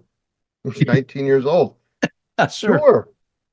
And, I had taken some tests. I got hired, and I started a career that, they talk about pensions and stuff. And at 19, 20 years old, you get pension. What's that all about? And that was a blur, that's gone. So. Yeah, for sure. I remember when they started talking about 401ks and people like, what is that? Some kind of football signal? I don't know what that means. And now you look back and like, you're so stupid. Why don't you just start? The pension is there, which is the reason I stayed. It's just, 25 years just blurred by. Yes. And I'll tell you what, that makes it even scarier. I retired almost 20 years ago. Oh, is that right? Yeah. So. From law enforcement. You achieved your rank was sergeant at the end, correct? Correct. I can see that. I can see you being the boss, being the sergeant of a staff, but it was convenient. It worked. A lot of people, this is the 12th episode of this, and it's funny you said the magic words already, and that you started that because you wanted to help people, and I could, I could see a lot of pre-med. We've had people that want to be attorneys and this, that, and say, no, you know what? I want to do something else. And especially then that led into our industry. I mean, so you retired from the police force, and what moved you to kind of get involved in the restoration industry? My story is very similar to the people that we deal with that have problems. 2 years before I retired from the police department, I wound up with pneumonia 4 times. And I kept going to doctors, specialists that, take these antibiotics, take more medication. Wasn't fixing the problem. I kept getting pneumonia. I started doing some research, and I took some training online about my living conditions, and I found my problem. It was in my air conditioning system. I'm not smiling because that's great news. Go ahead. I mean, I can see where you're going with this. Go on. I fixed it. And, I started telling people, this is what I did. Their answer to me was, come check my house. Mm-hmm. That became a full-time business when I retired. No kidding. Yeah, I actually had to hire 4 inspectors to work with me because it was so busy. And there was radio advertising and a lot of other things involved with that, but it became an industry business for me. And that's how I got into it. And 2 years after that, I wound up with the Normie organization. And you accidentally started a business. I love that. And the pneumonia problems went away when you got better air, I'm guessing, right? Yeah, absolutely. Yeah, the pneumonia went away. It was caused by a fungal infection, fungal pneumonia, and it was because of the conditions of my indoor environment. which set the stage for everything else. Gotcha. And then you went to the right place because Normie is doing so many great things with IAQ and IAQ radio and everything else. And we're going to talk about that in a second. But I remember we've talked about this offline. And I talked to Jeff Jones from the Cartwheel Warrior about this too, specifically about COVID. He likes to talk about it. And we found out it wasn't touching things or whatnot. It was everything, all the particles going through the air. And hopefully if we have another chance at this, I'm preaching to the choir, I know. Hopefully we won't have another chance at this. We probably will. And sadly, we'll do a better job of fighting that next time, right? Absolutely. COVID was kind of a game changer for this industry. I've been in it since 2004 with Normie since 2006. And we have been talking about indoor air quality. We've been talking about surface contact, the things you breathe. And people are like, yeah, okay, no big deal. And then COVID hits. And everybody decides that, hey, breathing is a thing, it's important. And it changed the industry. Yeah, absolutely. I think, and what I was going to mention earlier was that you said something when we first started about you want to help people. So you became an EMT and this and that. Everybody that does this show, that's what they say. And I think that really is a nice, you're sheepishly to accept this. We already tried once off the air, but you're a helper. You're a service-oriented people person, and you want to go, and I could see you doing those two things, then jumping into the restoration industry like you did. And I'm not surprised at all. It's a career of service, actually. And again, that's a statement, not really a question, but that's the way I see it. Well, yesterday, actually, I had a conversation with the manager of a large gym franchise. And we were talking about different things that could help his business out. Mm-hmm. And he kept saying, well, what's in it for you? What's in it for you? I said, nothing. I'm not selling you anything. I'm not asking you to buy anything. I don't want you to spend any money. Just here's a suggestion. And he didn't know how to take that. He's so used to people trying to sell them something or take advantage of them. Mm-hmm. And that's not what we do. Doug has a tagline that we use all the time. It's not about getting a license. It's about developing a successful business. Mm-hmm. That's what we teach. And, we don't do it for what we're getting out of it. We're helping people. Our benefit is helping people, and then the good things come from that. That is the textbook. I've heard the phrase content marketing, but that's basically what that is, a new form of marketing about. Yeah, we're gonna help the audience. We're gonna send a case study, do this and that. Eventually, we sell this widget too, and maybe you might want to think about buying it. But that's like an afterthought. And after you gain their trust, as Normie does, then the money just comes in because you're quality and you've earned their trust. You're not just overtly asking for it, right? And I think that's great. That's the way all businesses should run these days. Some don't have the luxury, but you mentioned the police department earlier, and a lot of what I learned from that was dealing with people, reading an audience. Yeah. And it's a skill that every one of us in the service industry needs. You need to know who you're talking to. Mm-hmm. And very often, for me, it's easier to put myself in the place of the person I'm dealing with. And that's how I can judge how I have to deal with this individual for their needs. I know personally that if somebody comes to my house and is very pushy and they're going to sell me something, and I don't want to deal with them, I'm immediately turned off to that. It's very hard to sometimes explain to individuals in this industry that you might be selling a service, you might be selling a product. You really need to sell yourself first. Once the customer is comfortable with you, then you have a relationship and it's much easier to work with. Yeah. They trust you, and they have that mutual trust that you're really looking out for their best interest. I couldn't agree more, Lance. And you brought that and a lot more to Normie. Now, we've been talking a lot over the last year. Normie TV is exploding. Normie Connect. I mean, what do you want to talk about as far as so much has changed in the last 12 months or 18 months with Normie? We actually started a little bit sooner than that, but it really went mainstream with what we're doing. Like you said, within the last 2 years. We've been running Normie TV since 2017, 2018. So, but like everything else, it's a new concept and it takes a while to get some traction and move. Well, from watching the industry and watching what happened with COVID, we started to see that people like to get media in all different flavors, all different ways of getting it, from Facebook to Instagram to Reddit to regular other social media platforms, ones that are popping up almost daily. Yeah. So to me, it made sense to, and here we come with the name Normie connect with the audience on their terms. You know, we can't say, hey, if you want to watch us, go to YouTube. And that's your option. You know, some people may not want to go to YouTube, it may confuse them. They may go to Instagram and want to watch, or Facebook or LinkedIn. So we broadcast our TV channel across all of those platforms at the same time. So right now we're broadcasting, I believe it's on 7 or 8 platforms. When we do other live broadcasts like specialized trainings, we'll go across, I think it's up to 15 platforms. At the same time, simulcast it. And people can react with us and chat and everything else at the same time. Well, we found that a lot of people like that, but people work. Can you believe that? They have to travel to and from work. I hate that. You can't watch video performances, video on demand while you're driving. So we looked into doing radio. We're now broadcasting simulcast broadcasting over 6 radio platforms. So people have their favorites there too.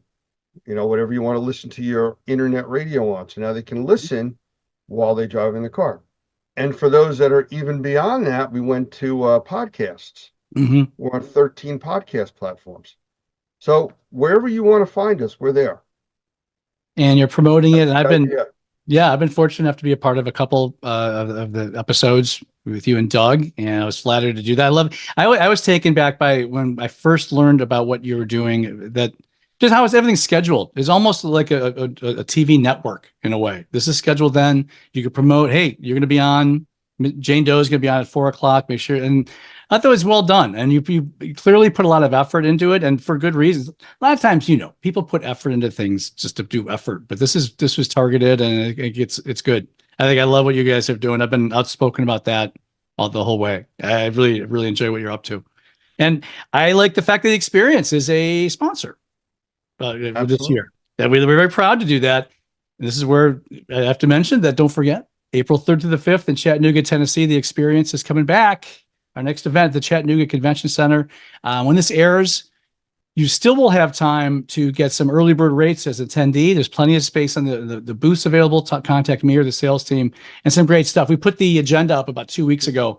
Love it. I'm so thrilled with the speakers coming, including Lance Eisen. Now, you've been a big part, you and Doug and the Normie in general have been a huge part of the Experience for years. I mean, do you remember the first time you went to the Experience by any chance? No, and you can't see it now, but hanging behind me, I have from the ceiling a hook with all the badges that I've gotten attending, and there's a lot of them up there. Actually, I put a second hook up now. It's over 10 years, I'd say, that I've been attending the Experience shows. You've been a big sponsor of the Experience as well. You're going to be recording and doing things this time too. Is there any great Experience stories jump out that you want to share with everyone? Well, we tried something new last year where we went live from the Experience show across all of our platforms at the same time. And we were doing live interviews right there at our booth of all the movers and shakers, if you want to call it, in the industry. And it was fun. You know, we had you there, you were talking with us, we did an interview, and again, we pushed that out over everything at the same time. And we had people all over the country watching what we were doing at the Experience while we were there. Yeah, it was creative, and I had a blast. It was funny. I thought it was funny. Maybe we need this time to get bigger signs, say you're on air or something. Because it was just funny. Everybody just came from talking to Lance during our interview, and me, and so like, hey, we'll give us just 5 minutes. But that adds to it because it's real.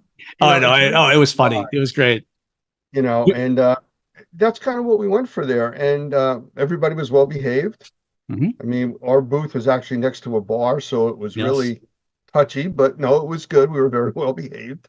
This is the first time I'm sorry, Lance. People want to be by the bar a lot in this industry. I've noticed a lot of my exhibitors have that same request, which is kind of funny. Go ahead. I didn't mean to interrupt. Sorry. Oh, no, I absolutely like that. It's a short walk. It's just, like you said, we had a lot of people that were there, a lot of activity. it was nice to have people come in and sit down and talk with us. Yeah. And actually, that's the way our booth is designed. It's a large booth Mm-hmm. with seating area. Mhm. And that's what we want. We don't want people coming to us, we can sell them something. We want people to come to us with questions, with concerns, with suggestions. And that's how we meet people at these events. Your booth is going to be in the back of the hall, the major booth right between the cleaning pavilion and the restoration pavilion and where the lunch area is. So it's a perfect setting for everything. You're going to be in the belly of the beast. Go back and talk to Lance and have fun. What would people be surprised to know about Lance? That's a question that came up a couple of weeks ago, and I think it's a good one. I mean, I'm pretty much an open book. I do these types of things all the time, these interviews. I run interviews and I do training several times a month online. So I do talk about my background because it's what helps me do what I do. And I try to encourage people to use your background as a tool to do what you do. But what would surprise people? It's like the story I told you before. It's the legitimacy of just wanting to help. Yeah. And people really are, I'm here to help you. And they're always like grabbing for their wallet to make sure it's still there. No, that's really what we do at Normie. It's about helping people in this industry. Now, it's, you are an open book, and that's why I was always attracted to you, because you're a good guy, and you hated when I call you sir a lot. Yeah, that's true. Things of that nature. You do that because I'm older than you and you keep reminding me. I think that one thing I want to remind everybody that may not be available at this point, but we're doing the tours of the Shaw flooring plant on April 2nd, the day before the event. As of today, I believe 15 of the 75 have been sold, and this will be out in 2 weeks. So it may not be, but if it's still available, I would highly recommend doing that. Get to our website, register for the event, then register for Shaw. It's $199. 3 tours all day, transportation, lunch, all that stuff. So, any last words you want for our people? Why do you think people should come and see us in Chattanooga, Lance? Your show, the experience is different from any of the other shows that I've been to, whether it's your spring or your fall show. And it's not about going to be sold something. It's going to learn about things. And that is very different in the, if you want to call it the home show or the, convention show type market. Everybody's trying to sell their products. It's really about who you are and selling yourself and your services where people can touch them, try them right there. You're not shopping on an Amazon catalog to buy a $10,000 widget. You're touching them. I mean, I love walking around and watching the robots run around.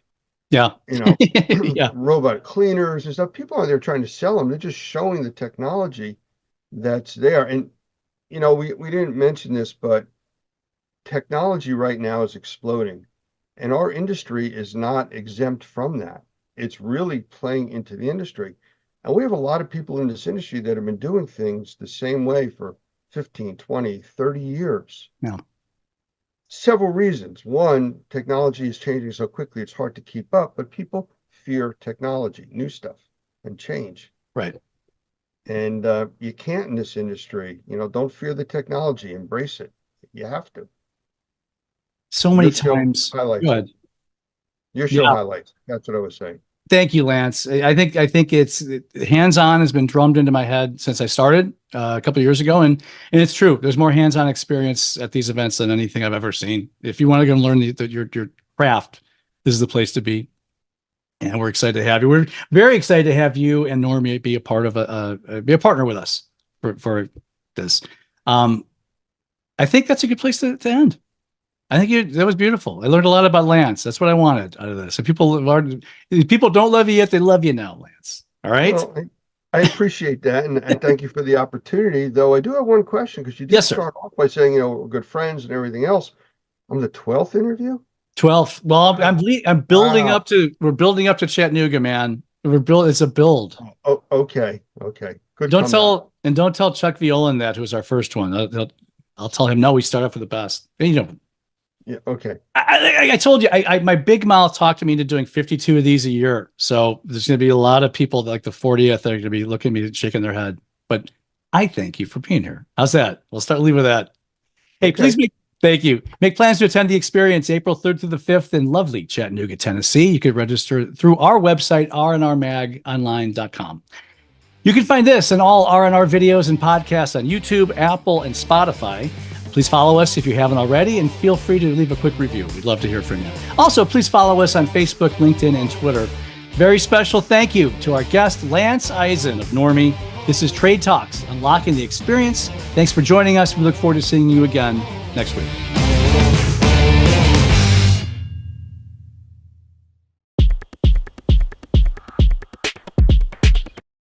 So at this time, I'm pleased to welcome Dr. Gavin McGregor Skinner, the Senior Director of GBAC, a division of ISSA, and Doug Hoffman, the Executive Director of Normie. Gentlemen, welcome.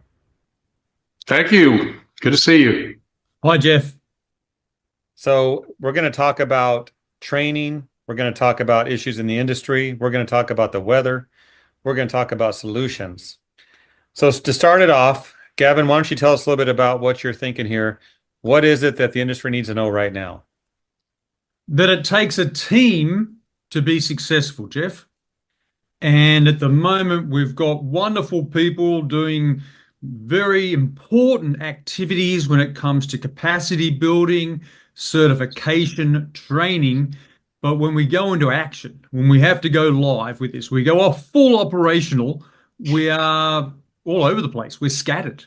And so we're working with ISSA and Normie Now Alliance, with Doug and myself and many others involved. It's trying to bring some cohesion to all the islands of excellence that we have out there right now, especially when it comes to responding to disasters like we've just seen with the hurricane down south.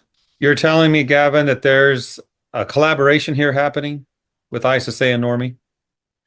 Yeah, so through the ISSA Normie Alliance, Jeff, we've been working pretty diligently and being very focused on how to do better for the industry. And it's you just have to look what's out there in the media right now on all the discussions that emergency managements at the local level, the mayors have, and then go back to social media where it's going, hey, I need this humidifier delivered here. I've just run out of PPE. I don't have no more gloves. And you go, oh, hang on, guys, we should be more professional than that. We should be better organized than that.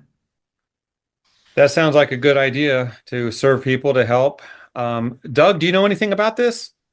Yeah, I was just thinking about what happened here in Louisiana when Katrina hit. We had been in business for about a year doing training. Of course, Louisiana had a licensing law, but the reality was that there was really not a focused central place where people could find the professionals that they needed. And as much as we appreciated, obviously, everybody from Tennessee and Georgia and Texas coming in to help, there was still that need. I think there was a vacuum for information. I remember doing several free seminars at a couple of libraries, people just hungering for information. And I think that's the idea here is how do we focus our energies into really helping these folks and helping them in a way that they're not going to pay the price years from now because maybe they had the work done incorrectly. So Katrina, that was a devastating storm. We've seen others, and recently we've seen even more. This has been a busy year for storms. So what you two are cooking up together sounds like a nice solution to help the industry respond to needs. Doug, I see Gavin's in a nice home there, but you're in an office or something. Talk about that. Talk about the training centers and what they can do for this concept. Well, thank you, Jeff. We're very excited about the fact that we're now being able to open up training centers around the country. Actually, we have one in Fort Lauderdale, which is our Normie Pro Academy South. We just opened this location, which is our Normie Pro Academy Central. And January 1, we're going to be opening Normie Pro Academy West, which is in Anaheim, California. So we're very excited about the possibility of being able to do training, not only from the initial training side of it, but also from the advanced training, which a lot of these guys need. Unfortunately, like so many things happen, somebody gets trained and they get a license and then you don't ever see them again. So what we're hoping is that we can provide the kind of depth of training that they need with this type of facility, that they can get the kind of advanced training they need on both the assessment side, on the remediation side, and then just in indoor air quality and microbials in general. So yeah, we've got a great facility here. Very excited about it. I think it's going to work out for us very, very well. And it's here located in a place where everybody wants to go. New Orleans, where we have great food, oysters. I have sampled some of the good food down there. So I'm assuming some of that good food makes it to this classroom. Maybe. No, that's the plan. In fact, a couple of our classes are actually on-site classes where we go actually into a facility and do an assessment.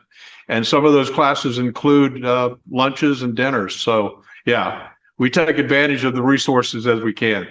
Okay. Gavin, what do you think about this? I know you enjoy a good classroom yourself. Oh, it's so important, Jeff. The challenge that we have right now is, we have events occurring all the time. We've just had a huge event with the recent hurricane. We know the water will go down. We know the roofs will be repaired. We know the pictures in the news will go away, but the health problems will continue way beyond this.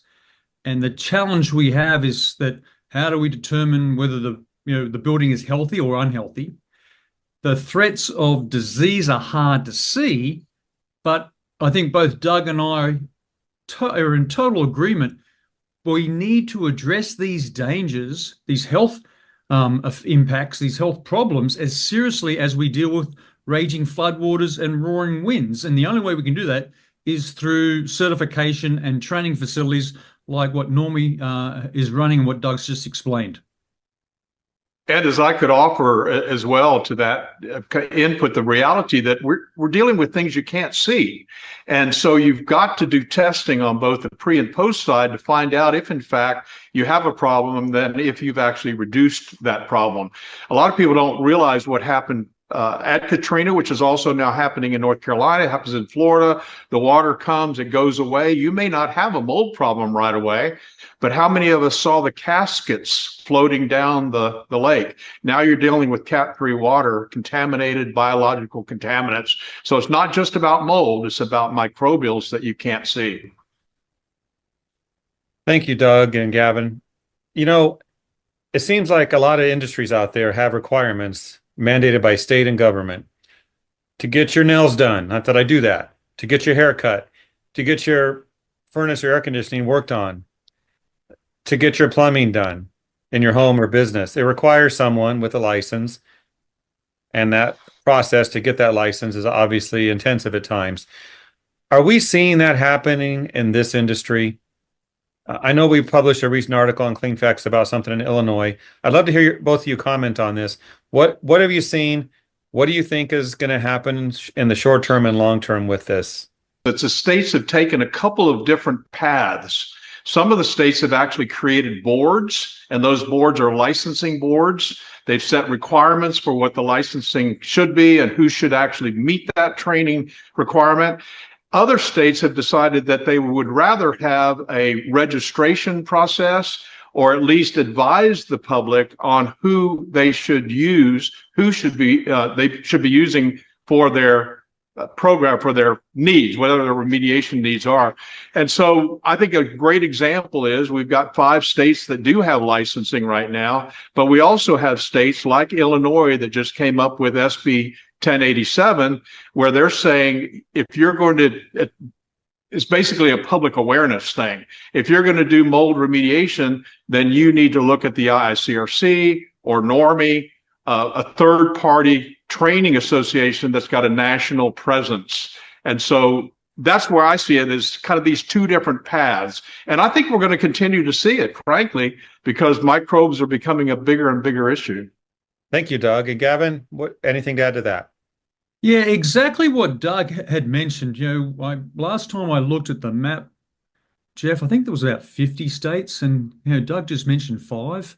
But what's happened in Illinois with the Mold Registration Act is pretty remarkable in the way that we're looking at, it's the invisible stuff that's most consequential consequential to the health of the building and the health impacts to people. And what we're seeing now in Illinois, that Mold Registration Act comes under the Department of Public Health. Now, the Department of Public Health will want metrics, they'll want measurements, they'll want key performance indicators.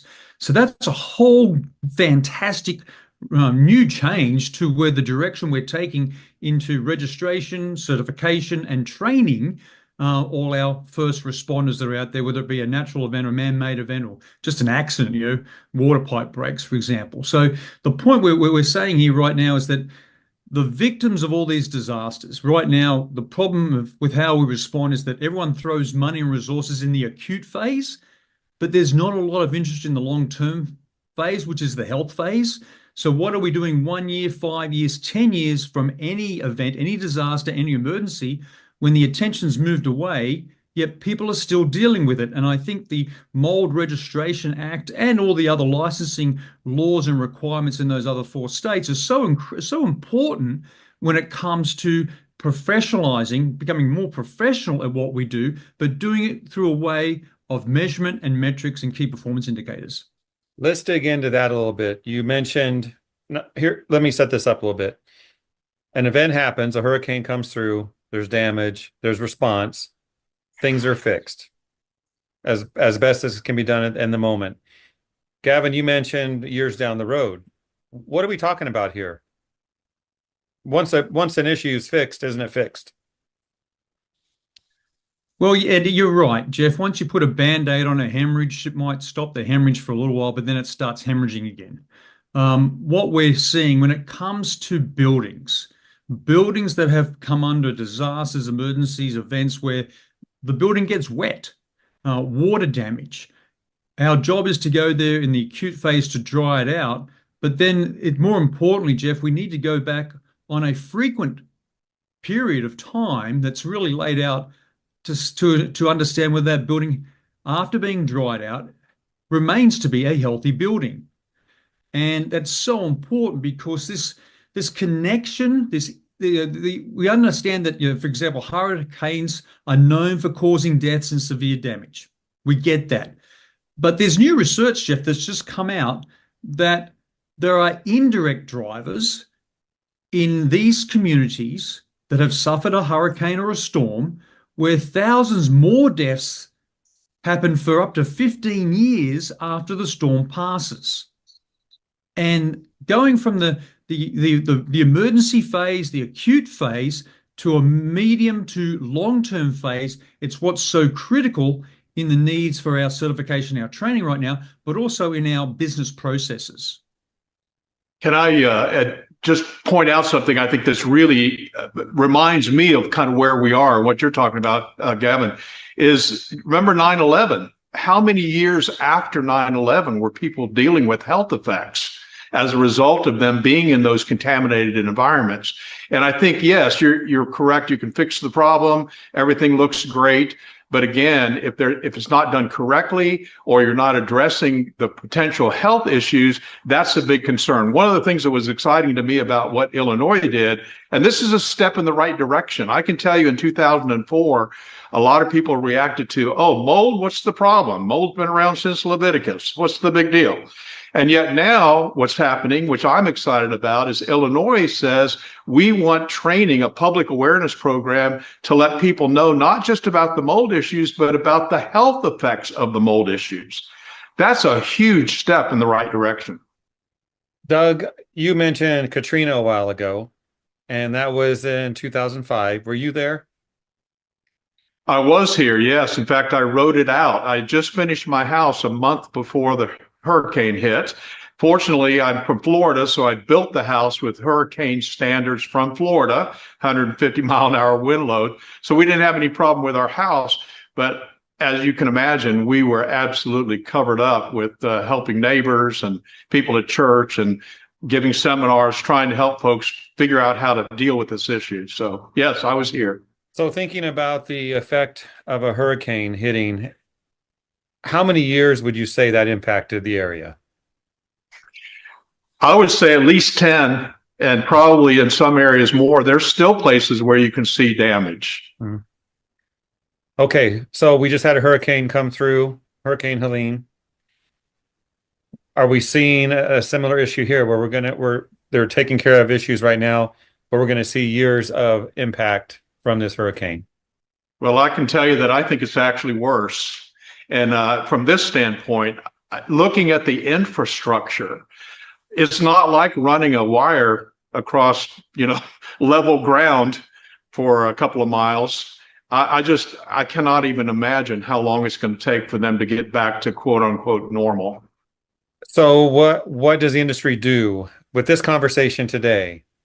Gavin, what do you see as a critical need right now? So the discussion we're having on the ISSA Normie Alliance is the list, the centralized list. And what we're seeing even after, the experience that both Doug and I, and probably even you, Jeff, have over years of dealing within the industry, where is that list of those that have been certified, those that have been trained, those that have the knowledge, skills, and abilities to respond to both natural events like these hurricanes and these storms, as well as other events that happen that cause severe damage to buildings? Because in any community, you're going to have critical infrastructure that's required. That building has to be recovered and back to normal as quickly as possible, just to keep society going. And then, of course, you've got all the dwellings, the hotels, and also the individual homes and houses where people live in that need to be go through the recovery phase and the damage assessment and be rebuilt and recover from that event. The challenge we have right now, Jeff, is where is the list? Who holds the list? Who should manage the list so that both federal, state, and local government officials and non-government officials can come to an association like ISSA or Normie and say, where is that list of who's been trained? Because there's so many people out there that are doing training, we just don't have a list right now. And that's a huge weakness in the industry. But you're saying that this is one of the projects that you both are working on. Yes, it is. Yeah, it's critical. And it's critical to be, I think we're seeing ourselves as the glue, as we not just reach out to ISSA training or Normie training, but all those other training courses and that are out there, IRCRC, plus all of the other people that do training, and say, right, keep doing the training. That's your business. But when we do this, let's look at ourselves as forming one team that we can then approach the decision makers, be it government or non-government, saying, here's the list of companies, the list of people that have the knowledge, skills, and abilities to go and respond based on science with the right equipment and the right tools to do a job that's going to focus on recovery and the health of the building and the health of the people. And I think if I could add something to this, Jeff, from the very beginning, our mission was to both train professionals and certify them, but also to train the public, to inform the public.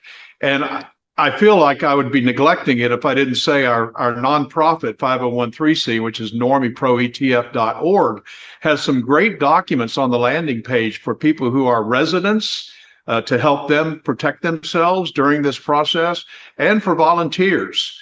And so I think that's the point that Gavin's making, is we want to move forward with really helping the public and helping the professional, because both of them obviously are playing a part in this whole recovery process. So this project you're working on, coming up with this list of individuals, companies that the government, consumers, anyone that needs help can access. When is that list going to be available? Well, I can tell you that Normie already has a list available on our website, normiepro.com, where people can search for licensed, trained, certified remediators and assessors. That's already in place, has been in place since 2004, and they can search by zip code, city, and state. And Gavin, what do you think? And that's what we're doing, Jeff. The same thing through the ISSA Normie Alliance, is looking at those lists, seeing where there's overlap, seeing, we're mapping it down to the zip code level. Where are people located? Again, what we've found, and Doug and I were talking about this week, so many people are traveling hundreds to up to thousands of miles to come down from, say, Washington, California, and from different states to come over to North Carolina, Tennessee, Florida, Georgia right now to help them with Hurricane Helene efforts. So we know people will travel. We know they travel. What we don't know is who's traveling, who's there, who needs help with supply chains for better, more PPP, personal protective equipment, who needs help with repositioning the equipment that we use, who needs more equipment because based on the damage assessment right now. So again, like what we're trying to do here, Jeff, is just make us more professional, make us more coordinated. Sounds like a project that will never have an end because there will always be additions to this. It's just a project to help, and that will never be like it's done. Here it is. That's what I'm hearing. Doug? Well, it's a piece of string, Jeff. Yeah, and you've got to start somewhere. Yes, exactly. Doug, just thinking about the recent hurricane, North Carolina and Georgia don't have licensing laws. That when we think about that, anyone can go in and do the work. Is that what you're seeing? And how do you feel about that?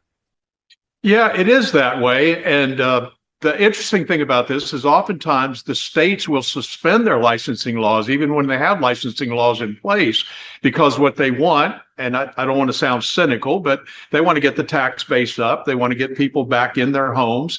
And so they're open to letting anybody come in and do the work. I see that as an issue, obviously, because I know what kind of damage can be done if it's not done correctly. We saw that through Katrina when they suspended the licensing law here. We saw it the following year in Texas when they did the same thing. In Florida, they've determined not to do that. So if there's a hurricane in Florida, they're not going to suspend the licensing laws because they want professionals to do that work. And there's certainly enough of them out there. I think the key is, as Gavin said, getting the information out there to let folks know, here's how you can find guys who are really well-trained and certified, and then giving them the documentation that they need, the resources that they need, so that they can follow the right kind of guidelines to use the correct standard of care. So it really is about just getting the information out there and education. All right. Anything we missed, Gavin, you want to cover before we wrap up? Yeah, one last really big headline, I suppose this is an industry alert actually, Jeff, is that a new study came out yesterday. And that new study was by Stanford University researchers Rachel Young and Solomon Chiang. They published yesterday in the journal called Nature, which is freely available on the internet. And what they found was that in any given month, people in the US are dying earlier in their communities than they would have if a storm or hurricane hadn't hit their community. And what they did, what Angela and Solomon did, they looked at 501 hurricanes and storms in the United States between 1930 and 2015, and they found that the increase in deaths in those communities happened earlier, but more importantly, they persist for about 15 years after each weather event.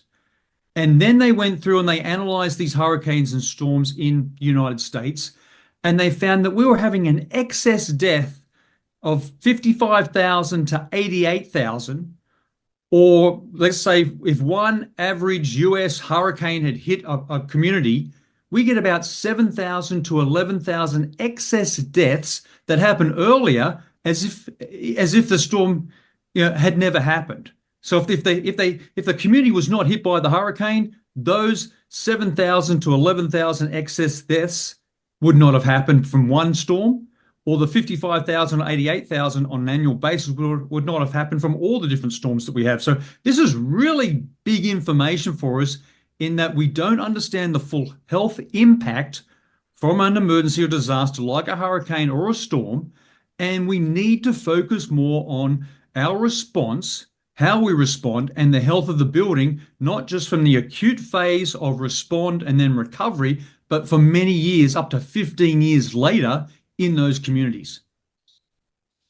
All of that is sobering information, important to know, because we can see the reason why your alliance is here and what you plan to do and how important that is.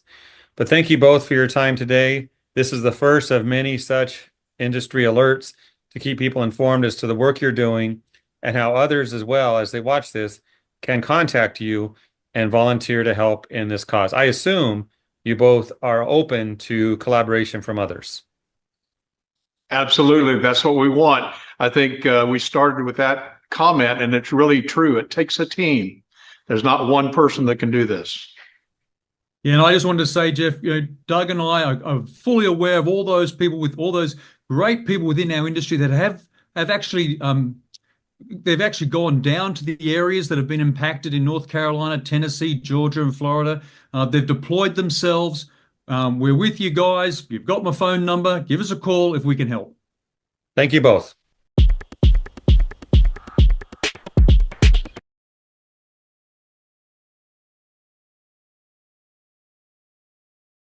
Hey there, my name's Doug Hoffman. I'm the Executive Director of NORMI, National Organization of Remediators and Mold Inspectors, and I'm so excited to be able to share with you information about our new certification, the Certified Remediator for Sensitized Individual.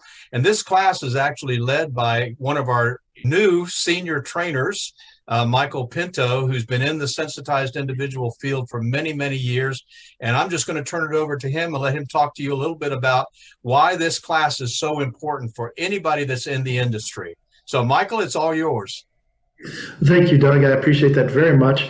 Just want everybody to know that the reality is that you're dealing with sensitized individuals, whether you know it or not. Anybody who's in the mold assessing and or remediation field, some of the people that you're coming across indicate that they've been made sick by mold, or they, as you do your occupant interviews to understand what's going on in the home, you may find out that they're talking about symptoms. Now, we are not doctors, but what we are professionals that are trying to help resolve some of these issues. So what this particular class does is three things very specifically. It helps turn you into a better remediator. There's absolutely no doubt about that. You can be a good remediator, you can be an average remediator, but this will help you be a better remediator, and that's just good across the board. The real issue, though, is that for sensitized individuals, it's a necessity. You can't miss the details.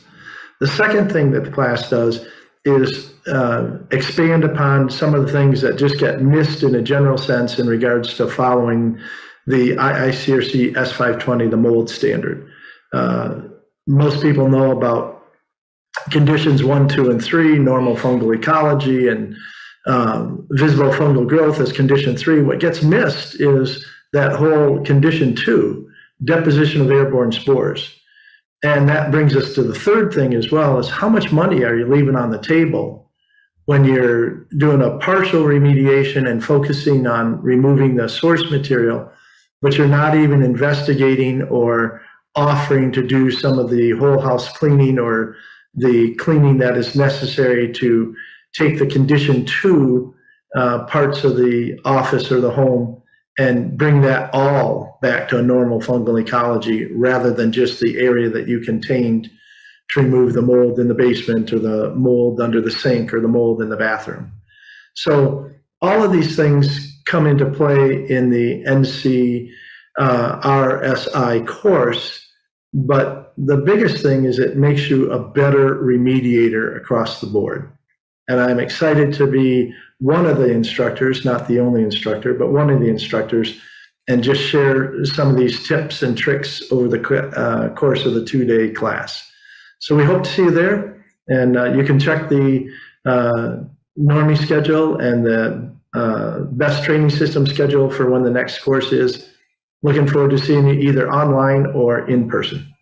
Thank you, Michael, and I'll look forward to seeing you at the next class. Absolutely, Doug. Bless you.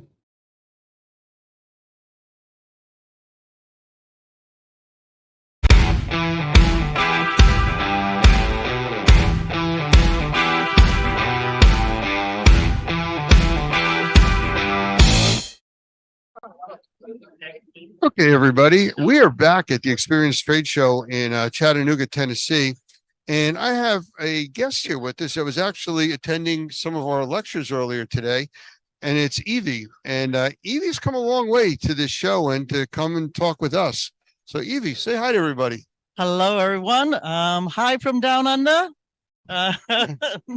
This is Evie Sims from Bulk Sorting, come from Melbourne, Australia. And I'm really, really happy to be here. Well, we're glad you're here. And, you were with us this morning in the lectures where we talked about marketing, mycotoxins, which I know you had said offline when we were talking. It's something new in Australia. Yes, it is.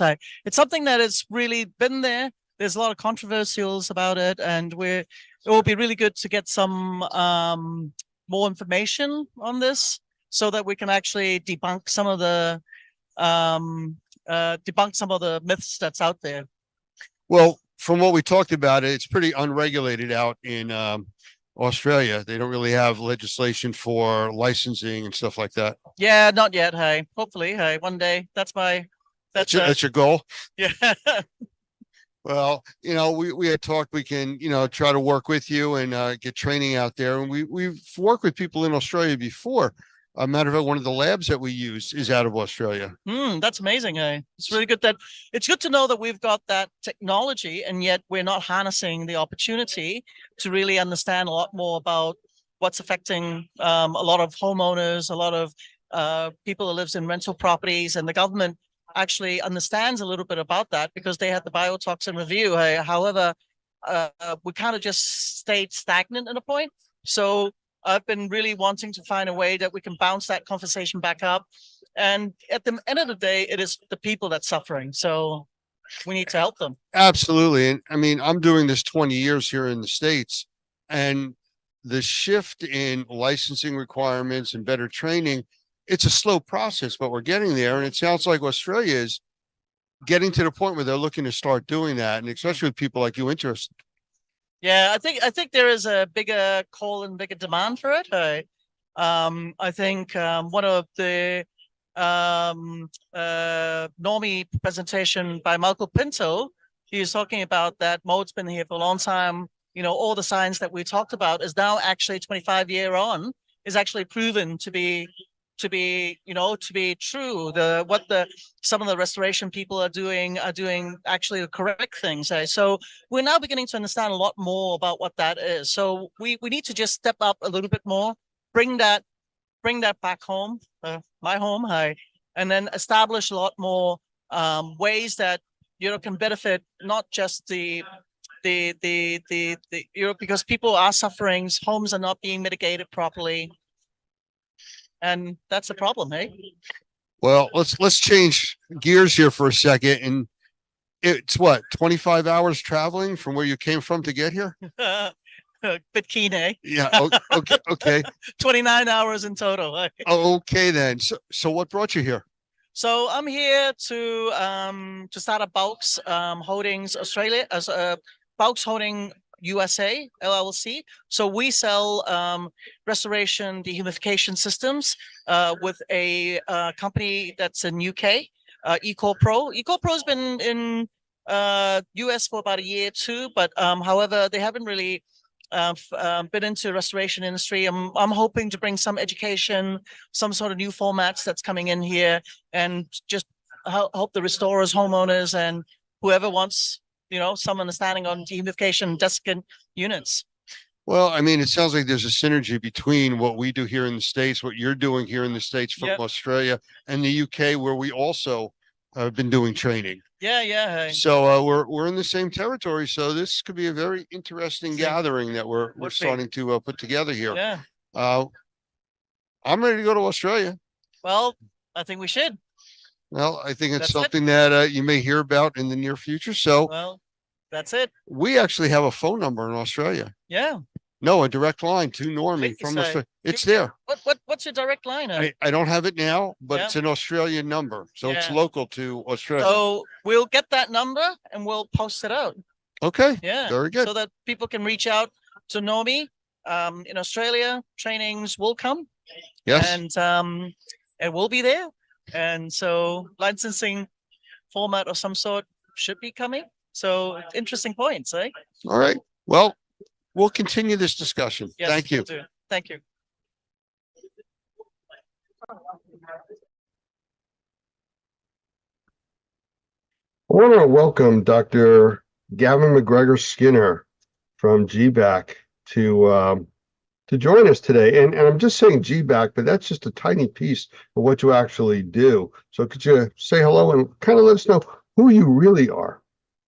Yeah, that's a good question, Lance. I'm not sure whether I do work for a living or I just follow a lot of great hobbies. I think what really makes everything worthwhile from my professional opinion is the people I work with. So I'm very fortunate within the entire cleaning industry. I just work with wonderful people, whether it be cleaning on the front lines of a commercial building, a school, an airport, a hotel, or working with remediators, restorers, whether they're dealing with mold, or we're trying to focus on the science of drying, for example. So it's just a fascinating industry. I don't know how you're doing, Lance, but at the moment I'm flat out. It's really busy. It has been, and it's kind of increasing at an exponential rate. It's really strange that there's been so many weather events so far this year that have affected so much of just the U.S. alone, that we are extremely busy. Not complaining, but it's just like you said, flat out, I think is the term you used. Yes, it is. It's been really interesting, Lance. We've seen on the news, all the focus on tornadoes, and we've seen an enormous number, an exceptional number of tornadoes in the last few months. But what we don't realize, Lance, is that where there's a tornado, there's a much larger severe thunderstorm. There's a rain event, there's a wind event. And so while we focus on the very critical needs of focusing on the impact of a tornado and the disaster and the catastrophic damage it can do, we start to forget that there's many other communities suffering from unusual rainfall, severe thunderstorms. I don't know what your night was last night, but we had power outages here in Washington, D.C. And that's really where the industry is looking at right now. There's so many opportunities for us based on these weather events. Well, every year in May, Normie does a training for its members on hurricanes. Hurricane season starts June 1st. So we try to put it in everybody's mind again. This is what's coming, be prepared, stock up, all that stuff. And we do that. And sometimes you get the reaction where it's almost like people become blasé about the whole hurricane effect until it's going to happen. It's kind of like every year you see people that live in hurricane-prone areas lined up for 6 hours to buy plywood. Well, if you live there, why wouldn't you have plywood, or supplies you need? So this is the kind of thing that people don't really take seriously until it's going to affect them.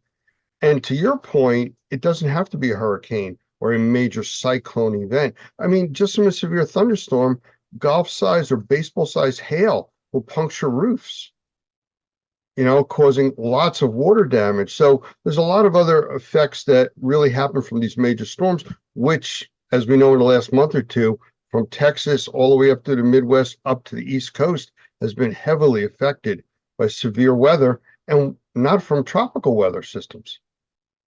No, you're absolutely right, Lance. And that preparedness that you just sort of outlined is opportunities for all of our colleagues in the clean industry.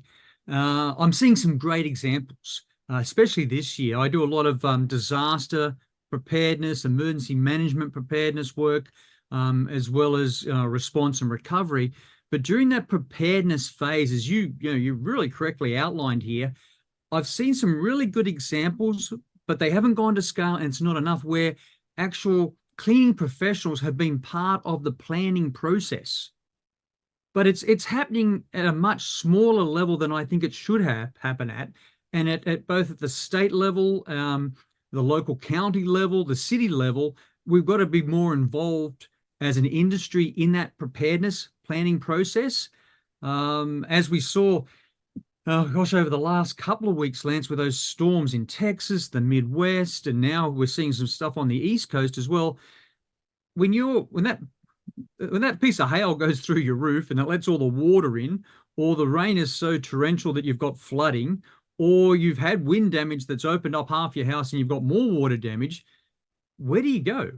Where is it a Google search? Hopefully that's not what it is, but that I know that's what's happening. But more importantly, how do we position ourselves in the clean industry to be part of preparedness so that we're on the list, so that when the damage has happened, when the disaster has occurred, they just go down the list and go, here are all the cleaning professionals that have followed, say, an IRCRC standard.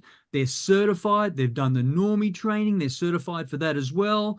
And that we know that they have the skills, the knowledge, and the abilities to, again, do what is professional. Well, let's get into that in a minute, but let's set the stage here, because you and I were talking a few days ago, and you had mentioned Colorado State University, I believe it is the name. And I actually have a graphic here I'm going to bring up on the screen in a minute. And this is talking about weather modeling and forecasts and predictions for upcoming seasons. And we basically talked, and you said, and I looked in, and you were correct. It looks like it is the worst forecast ever on record that they're predicting for this season. So let me bring it up on the screen. I don't know if you want to just talk about this real quick, or mention a few things to people, but you can also explain about the modeling, because most people use either the US versions or the European models. And this is, to me, it looks like a hybrid. So let me just share my screen here for a sec.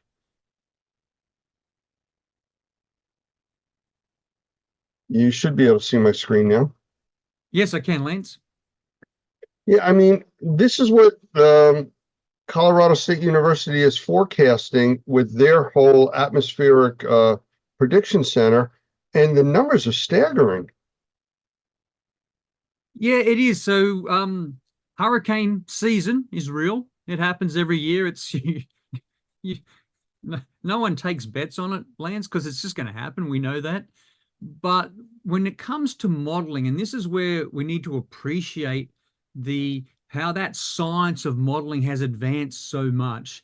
And again, it won't be 100% accurate, but it's going to be pretty damn good, in the fact that we've now got science, we've got so much data available to us, as well as the mathematicians, the university professors, the scientific experts that then can use massive amounts of data now in their algorithms, in their systems, to come up with a forecast like this. So really, we see a forecast from the government come out, oh yeah, that's the government. But when you see it from an independent body like the University of Colorado, which actually matches exactly what the government did forecast as well. But when they look at it, there's the opportunity for all of us in the clean industry. You're absolutely right. And I think it's the preparedness side of it and the triage side, which we can talk about in a minute, because, what do you do when you come into a disaster area? I mean, they're talking on here, the predictions for 2024 are almost double the average for the last 30 years. Well, it is in every category. When you look at named storm days, so don't just look at the storms themselves, the number of storms and how long that, remember Hurricane Katrina and how long that hung around, and remember the flooding and the disaster we had in Houston. That storm lasted for many days, not just hours. So we've got on this graph, on this table here, Lance, we've got the number of the named storms is higher than normal, but look at the named storm days. That's 115 in a season that runs from June to November. And that is double the average. Yeah, it's pretty staggering looking at that. I mean, they talk about the energy of the storms, 210 compared to 123 over a season compared to 30 years of data. It's amazing the numbers they're looking at for this year. So how do we define a hurricane? It's a rain event. It's a wind event. We're going to get damage to buildings. We're going to get water penetration. We're going to have drying issues. We're going to we know everything happens. Location is so important here. We know that those hurricanes will hit areas of high temperature, high humidity. We know what that leads to. Again, the possibility of increased growth of microorganisms, germs, and especially mold. So again, that science of drying is so important that it's done properly and appropriately. And again, we can now pre-position ourselves. This is what's so critical. I've seen so many examples from our colleagues in the industry going, I'm now moving from, and I'm giving you an example here, I'm moving from Virginia or North Carolina, and I'm going to put some of my workers, my assets, my business in Alabama, in Texas, in Florida. Why? Because they saw that forecast. And it's so important, Lance, that as we see that level of preparedness from some of our colleagues, that we try to expand that to many of our colleagues, because a forecast like that, is going to show that there's going to be a real need for the science, the evidence, but more importantly, to ensure that those people that do respond are certified. And again, so, those southern states, they're going to get hit, possibly the East Coast. We've seen those storms come up the East Coast, like Sandy did, Tropical Storm Sandy did, 2011 or thereabouts, when it hit New Jersey, where you live, as well as when it went into, left hook into New York, the damage it caused. It was the water damage. And if there's a group of professionals that have the knowledge, the skills, abilities, and the expertise in drying, it's us. And that's something that we need to do better in our advocacy, our awareness, our marketing, to ensure that the emergency managers know that we exist and who we are and who's credible and who's reliable. You're absolutely correct. And, it's thinking of the issues that develop that aren't, I guess, the common themes that people think about, like you just mentioned, the water, the wind, things like that. Well, if you're sending a crew into this area, there may not be power. What are they going to do? There's only so much you can't dry. There's no power for it. So you need generators. Well, there may not be fuel. You may have to bring that with you. I mean, all of these things just keep getting larger and larger as you're trying to prepare for it. Are your crews prepared for the weather conditions they're going to be in? I just saw last night they're predicting for Southern California and parts of Las Vegas, Nevada area, 111 plus degrees in the shade for the next few days. We're not at summer yet. We're 2 weeks away. And, how do you send a crew into work in an environment like that? And yes, it's the desert, but you can have flood damage. You can still have problems there. Yeah, this is interesting, Lance. In the work that I used to do in like biological weapons, I used to respond to Ebola outbreaks in West Africa. You're in a hot, humid environment, and you're required to wear personal protective equipment. Actually, not required, you have to wear. You get Ebola, that's a death sentence. It's, this is a disease that that doesn't have a cure. So let's look at this now. We know where the hurricanes are going to most likely hit. We know those states, those locations. Yes, they're hot and humid. We know that our essential frontline industry workers are going to have to wear personal protective equipment. You can't clean these up in t-shirt and shorts. So how do we then train? How do we move quickly to ensure that they can work safely, they can work efficiently, and they can wear the personal protective equipment that's required in what I would really, these are hostile environments. And after a storm, it becomes even more hostile. And, so hostile or steer, whatever sort of terms you want to use, these are tough environments that I think we really have to go into that rapid training process right now of going, okay, guys, this is going to happen. We just saw the forecast. Lance just showed it. We've all seen it. We've heard about it. And we don't just wait now. We go into training mode. And how do we train people to wear personal protective equipment, to clean and dry and remediate, restore the way that is based on science, but to do it in a way that's safe for them, which is really, really important, so they continue and work the next day after that. And that's a critical need right now. It's going to be a tough summer. There's no doubt about it.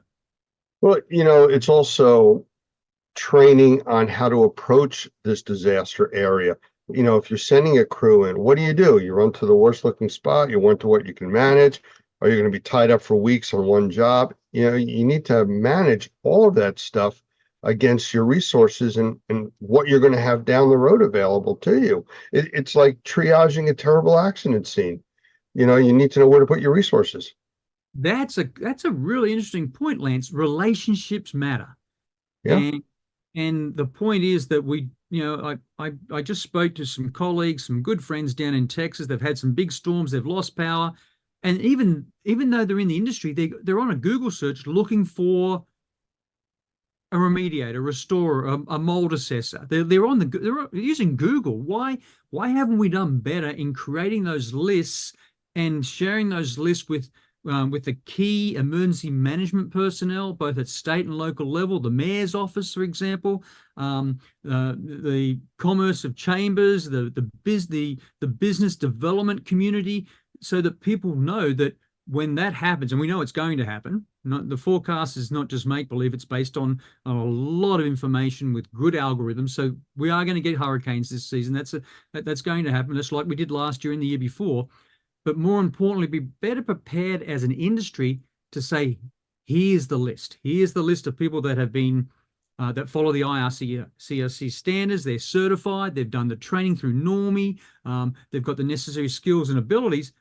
You don't rely on Google to fix these really critical problems that we're going to see based on water and wind damage. You know, you say water and wind damage. I just want to mention something, and I've seen this over and over with not hurricane-sized stuff, at least by me, but with other types of major storms. People throughout the country have a perception of it's a Cat 1, Cat 2, Cat 3, Cat 4 hurricane. Well, that's a number. That's all that really is, and it's really looking at the general wind strength. But you get a Cat 1 storm up here on the East Coast from where you are in DC up through Maine. That is devastating compared to a Cat 3 down in Florida, Louisiana, where they don't have 200- and 300-year-old trees, you know, that are, 200 and something feet in the air that are all going to come down, take out your power grids. Or New York City with subways. It's all underground. It's below sea level.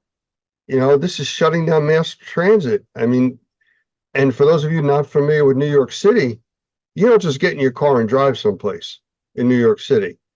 You crawl in traffic when everything is working. So when you lose your tunnels, your bridges and things like that, everything shuts down. So planning for that stuff, to your point, staging things is really the only way to really deal with this. It is, Lance, and I've been, involved in emergency management and responding to disasters for many years. And when you actually go and meet the people in that location that have just experienced a tornado or the hurricane, the first thing they say to me is, we'll never do this again. It shouldn't take a real world example to change people's behavior going, no, next time I'm going to evacuate, or next time I'm going to be better prepared. That's not how life should work. And so it's really important right now. The question that I threw out to a group the other day when they were going to respond to some tornado damage and some big severe thunderstorms was, which car park are you going to? Where are you going to meet the mayor's office? Where are you going to meet the emergency managers? Where are you going to meet the people that are coordinating the response and recovery efforts? In what car park are you going to meet them in, so you can then be part of a coordinated professional approach? And no one knew this. They're going to drive into town and start making random phone calls or knocking on doors in the middle of a disaster. No, you've got to do better than that. And so part of our preparedness is to go, okay, if this hurricane hits New Orleans or Mobile, Alabama, or if it hits Galveston or if it hits Miami, Florida, this is where you go to meet, where the emergency manager will be to coordinate the response, which is not just hours and days, it's weeks and months. Well, the utility companies do that all the time. You see when they are expecting these high wind events, especially, they're moving resources from all over the country and staging them north, south, east, and west of where they're expecting problems. They can't put them in the area because then they become part of the problem, but at least they're staged to respond in. That's a great analogy, Lance. We often see photos in the media of the utility companies, especially the power companies, all lining up, meeting outside of the disaster area, getting ready to go in, because electricity power loss is so critical for so many people that we have to restore it as quickly as possible. Something similar like that might help our industry. We may not have to go in the day of or the day after the disaster, but we need to be there pretty soon after. And so where is that staging area? How do we become part of the community is really a good conversation to be having right now? You know, there's different stages, as you're aware of, when you have these types of disasters. And the first one is rescue. You know, that's what you're dealing with first. Rescue, you're trying to save lives. Property takes, you know, second seat, you know, or third, depending on what you're dealing with. But that process could take several days. Going in there because you want to go start drying out somebody's house, you're in the way of rescue efforts. So you don't want to be part of the problem either. When it switches over to, you know, recovery, you know, it's still not quite at that repair stage. Recovery is now salvaging what can be salvaged, and then you get into the repair and the build back and, you know, restoring lives. But that's got to be coordinated, and you can't just go rushing in because you become part of the problem. You know, we kid about it, but we say when you go to these types of storms, you know, you don't want to fall into one of those two categories as a victim or survivor. Neither one is really where you want to be. No, you're absolutely right, Lance. But a lot of the work that I'm involved in is under the umbrella of critical infrastructure protection. So it may not be going into a residential house or home to you know, to help. It's maybe the stadium that was acting as the evacuation center, or the school that needs to be up and running, or it may be a commercial building, or the airport that's been damaged, or the hotels or the convention center. So it's really, you know, again, based on your risk assessment, based on your damage assessment, what are those buildings that fall under, say, critical infrastructure protection and needs, those buildings that we need for society, for the community to function, that have been damaged, that at least our industry can go in and help with immediately. So I understand that the cleaning of the houses, the drying the houses, that could come later, but the critical infrastructure stuff has to be done really soon after the disaster. One of the things that we found when Hurricane Sandy came through the New Jersey Northeast area was there was a lot of publicity about all the gas stations. They're ready to go. They're fueled up. There's plenty of gas. Nobody had power. There was no requirement for the gas stations to have generators. So they had full tanks of gas. Nobody could pump them.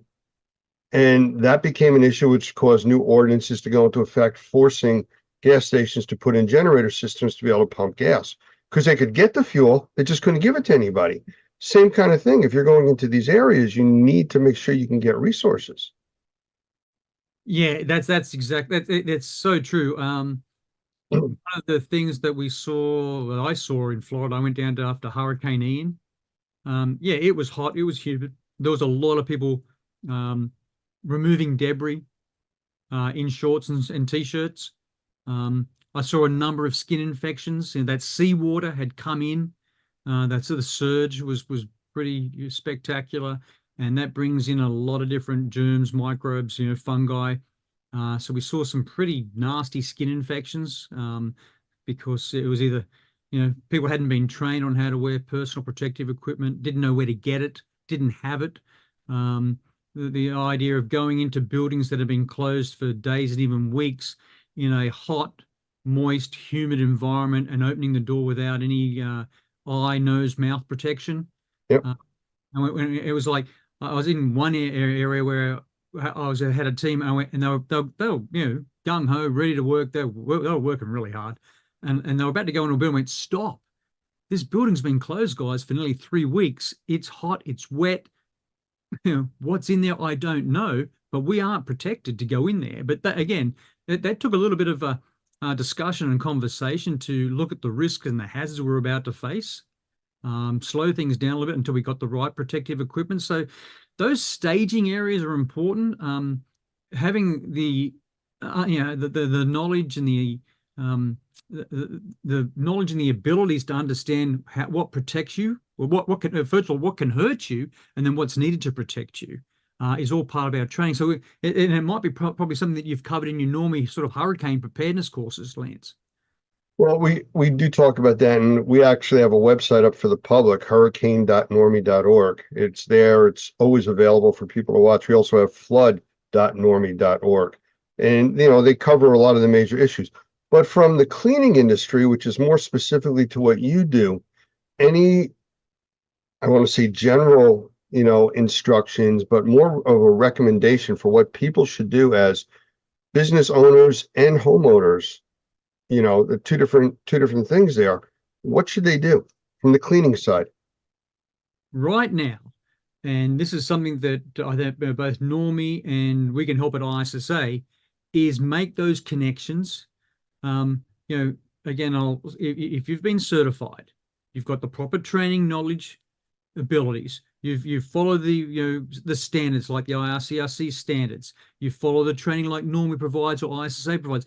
If we know that you're trained and what you do is professional, then we're more than willing to help make those connections at the local emergency management agency level, the mayor's office, as well as the emergency management agency, to start creating those that awareness that's lacking at the moment. As I said, I've seen some great examples where I was doing exercises, tabletops and drills in the last couple of months, and there were cleaning professionals at those exercises. That's really unusual for me. They usually don't turn up. They're not invited. And I'm starting to see them become invited, Lance.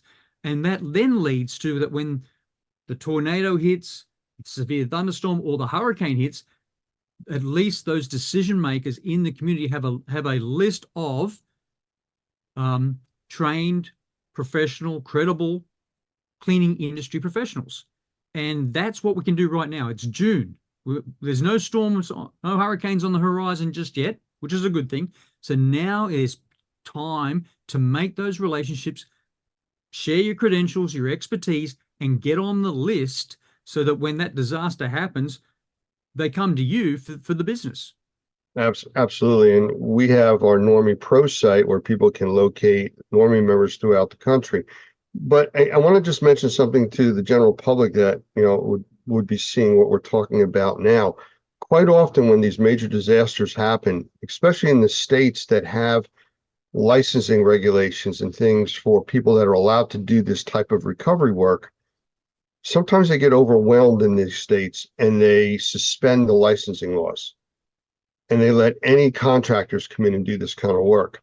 Then it becomes the responsibility of the homeowner, the business owner, to make sure these people are trained. To your point, who are you trained by? Then go Google them, make sure it's a reputable organization, because anybody with a pickup truck and a bucket doesn't become a cleaner and a remediator overnight. There's training, there's experience, there's working, kind of in a learning process that you must go through to know how to handle this stuff and safely. And that's what's so critical, Lance. Drying a building is based on scientific principles. There's so many different surfaces, substances, materials in that building that you have to use science to dry them properly and safely so that people can go back and live in them safely and healthy and be healthy. Mold remediation is based on scientific principles. Again, so as you correctly said, we have seen in the past relaxation of the licensing requirements because there's a need for a surge. That's not good for the industry. That's not good for science. It's not good for what we do. And it doesn't guarantee that what you're doing works, doesn't guarantee it's effective, and it doesn't guarantee that that building is safe for when the people start using it again. And that's our job. Our job is to guarantee safety. And so that's why, you go through the certification programs, you go through the training, you go through continuous education to ensure that what you do works and creates a safe indoor space. It worries me. It really worries me when I see relaxation of anything in the middle of a disaster for a matter of convenience, and that then leads to problems. Well, absolutely. And part of that problem is when a government entity issues an executive order or a bill is put through that changes the status quo, even if it's a short-term thing, people don't normally read the full impact or read into the full impact of what the bill says. I know with Texas, there was an issue where they suspended licensing laws. I think it was in the Houston area last time because of the massive flooding. They had like 40 inches of rain or something like that. But part of the executive order that was put out said that before the project could be finished, even if you weren't licensed to do the job, a licensed assessor had to clear it and guarantee there'd be no mold. but people weren't reading that far into it. They just said, oh, we don't need a license. Let's go do the work. And people were getting in trouble with that. Yeah, and I think what you've highlighted though, Lance, is critical. That the list that Normie holds is important. The list that ISSA have of our members. We know what training they've done. We know what they do. We know their capabilities. So it's really important that right now we work together to help our members be part of the team, be part of the disaster response and recovery teams. I think that's, for me, having been in the emergency management, disaster response industry for a number of years now, that's the biggest opportunity before the hurricanes hit right now, is if you're not part of it, then become part of it. If you need help in becoming part of it, reach out to us. Absolutely. Call us. We're here to help, whether, you're more focused on the cleaning side or on the remediation or assessment side. And truthfully, they complement each other. So it's not really different sides. It's just different pieces of the same, solution. And I think the word you used before, team, really sums it up. Yeah, and again, there's so many of our members that have got themselves organised.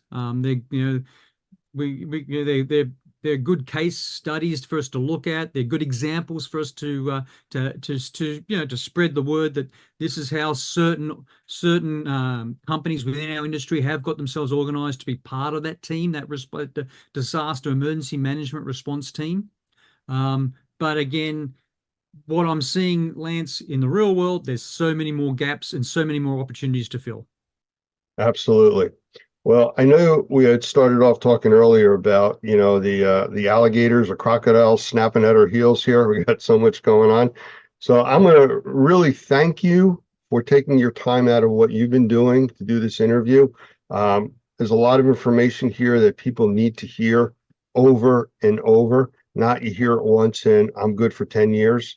You need to stay on top of this, hear things over, and, 2 years from now, oh, that's right, I do remember hearing that. And that's the whole reason for training and for being prepared and staging and working as a team, because somebody else may remember what you forgot.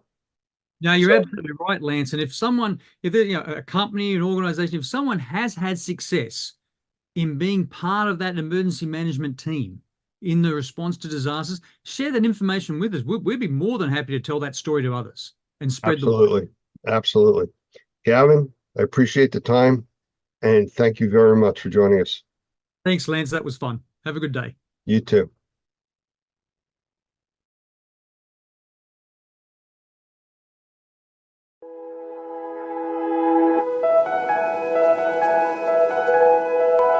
Good afternoon, or morning, I guess. Good morning. Yeah, so I'm sure that Mo told you when we created Normie in 2004, one of the interesting things was what we created it primarily for the Louisiana licensing law. And the Louisiana licensing law was the first law to go into effect for mold remediators in the country. So it was the first licensing law, and then what happened in 2005? Katrina. And so we were right there able to help, I think, a lot of people with some of the issues that were of a concern to us. I'm not sure if he talked about the difference between the IICRC and us, but they come from the business more from we're not competitors, by the way. As you know, if you're an IICRC person, you get continuing education credits off of this class. So we work together. We just look at the industry differently. They come from the water restoration side of the business. We come from the building side of the business. And one of the reasons why we do that is not just my background with my licensing, but the main reason we do that is because we try to look at the house and the problem that they're experiencing in terms of a mold issue as a holistic kind of problem, not just fix this problem and everything is great, but think in terms of how we can actually improve their indoor air quality. So when I was moved to New Orleans in 2002, I was actually doing some of the things that you guys are doing now and some of the things that we would recommend that you do in terms of ongoing IAQ management, which is what we call our sanitization protocol.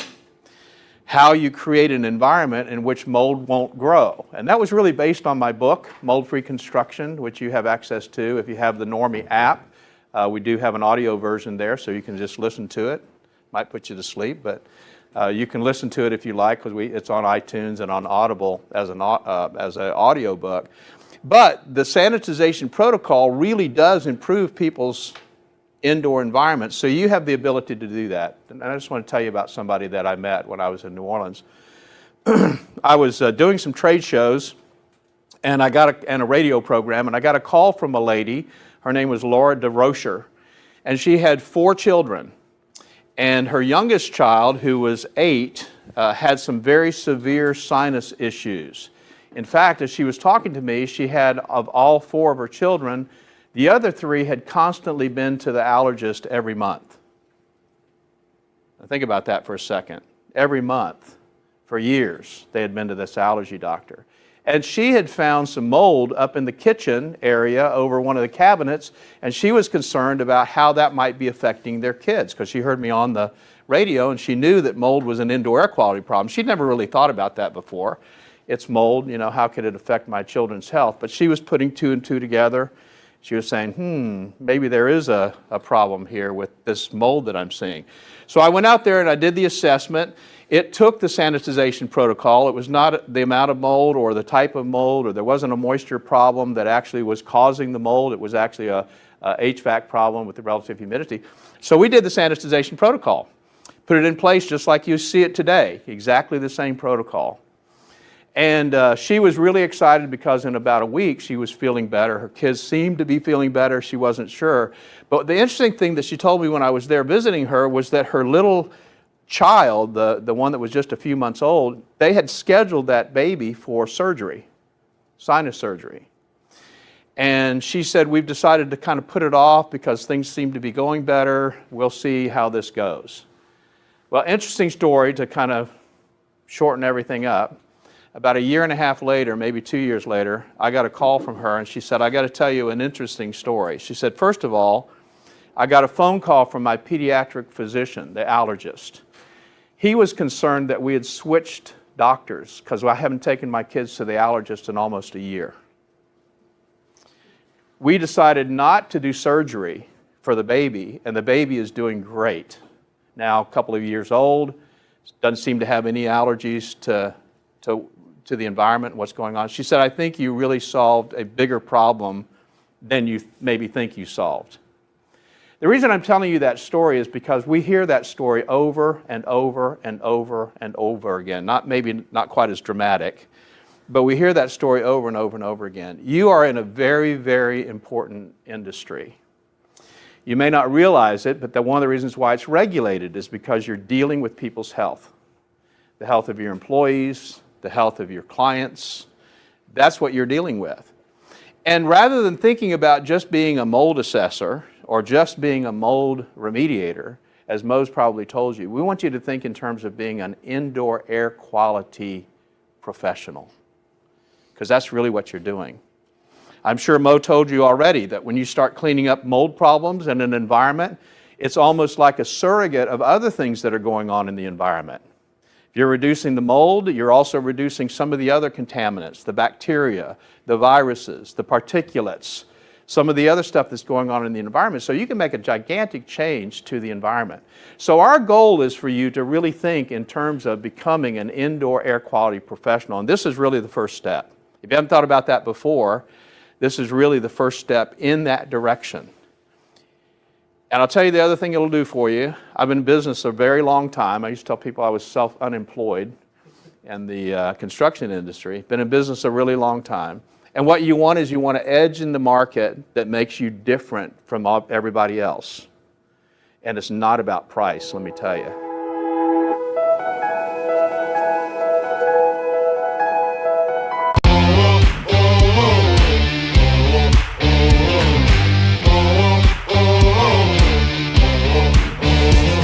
Hi, everybody. This is Mike Balzano, publisher of R&R and The Experience Events. Welcome to Trade Talks, Unlocking the Experience. Today, this is episode 13, lucky 13. We have a guest today who's no stranger to the experience. He's been a leader at this event in our industry for a long time. He's a husband. He's a father, a leader. He's a marketer, a cleaning expert, a salesman, a spokesman, an avid photographer, a bear and wildlife aficionado. We'll talk about that in a little bit for sure. He is a proud Colorado Buffalo. He is a veteran of the experience.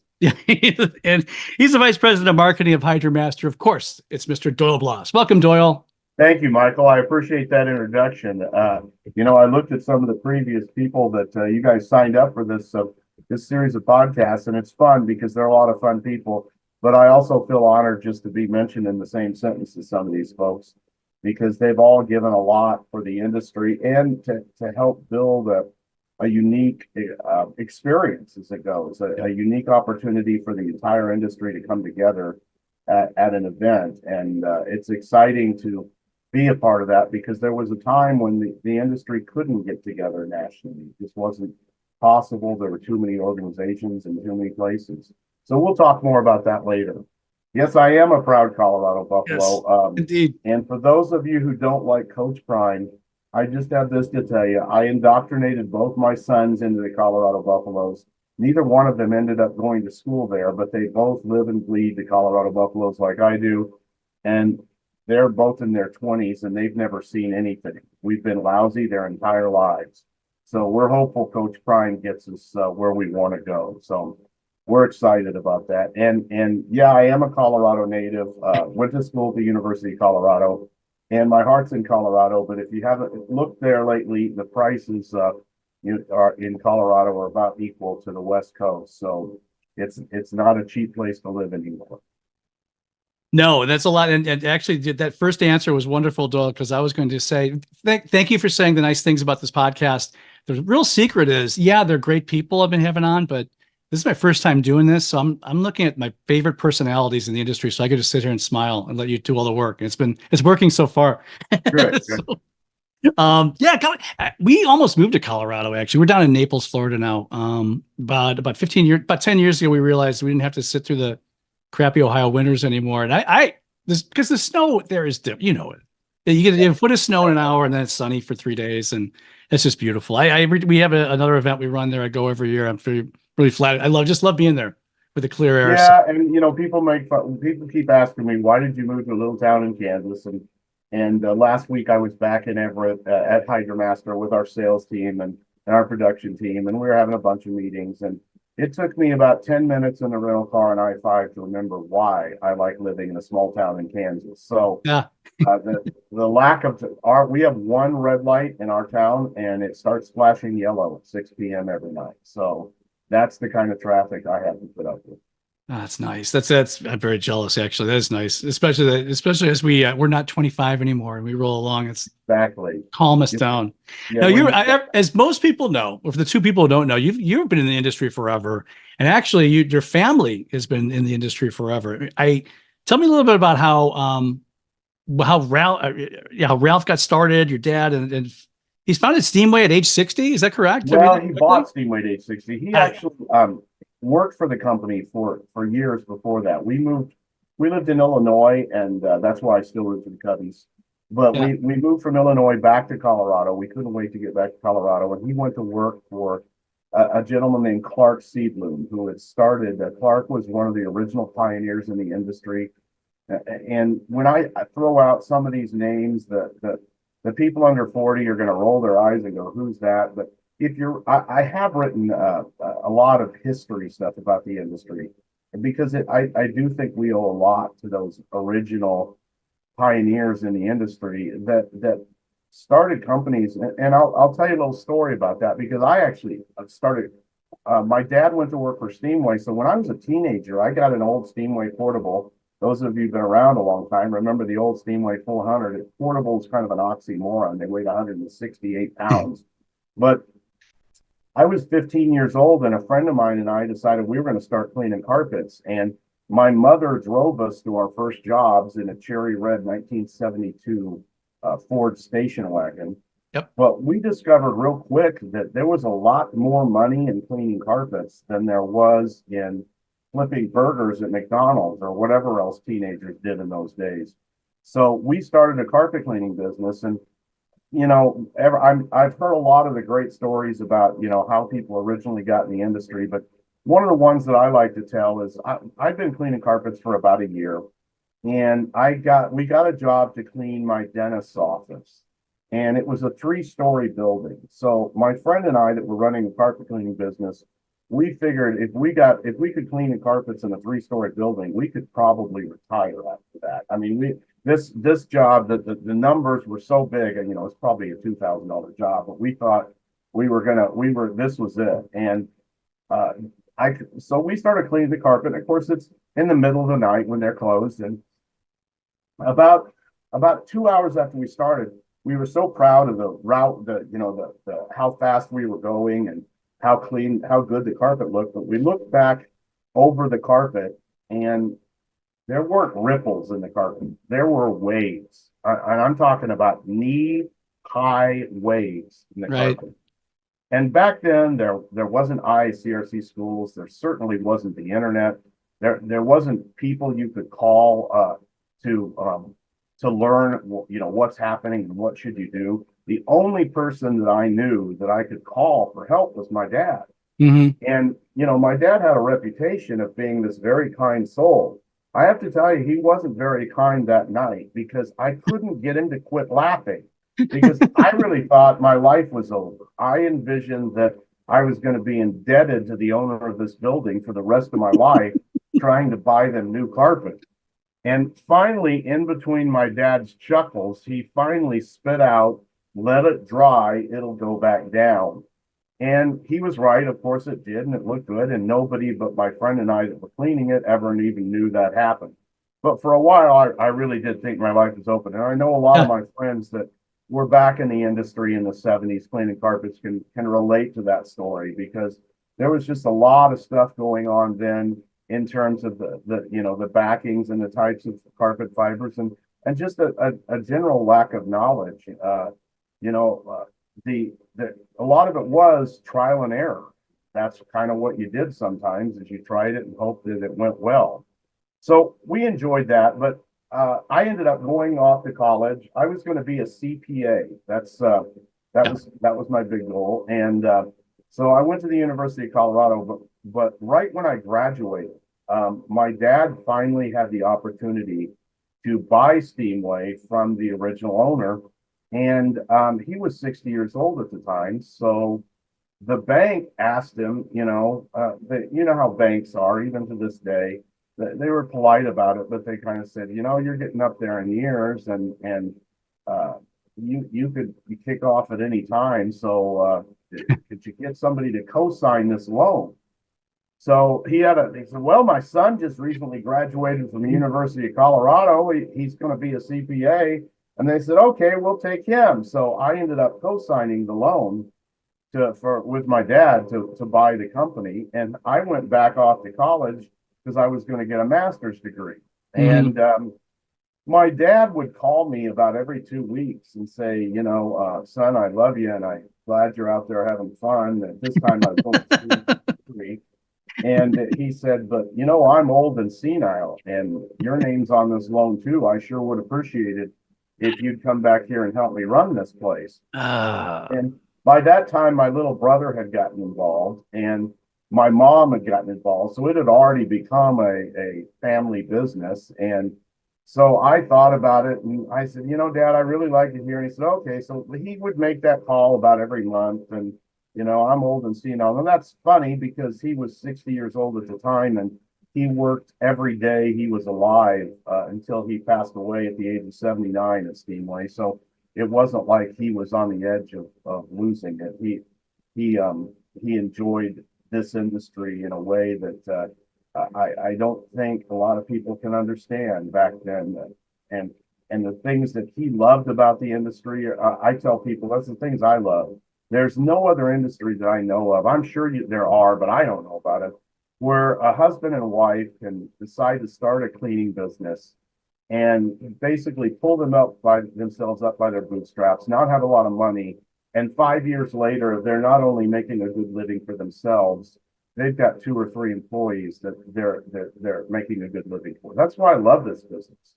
In spite of ourselves, we can be successful at it. And the 70s and 80s proved that, because there was nobody teaching anything back then.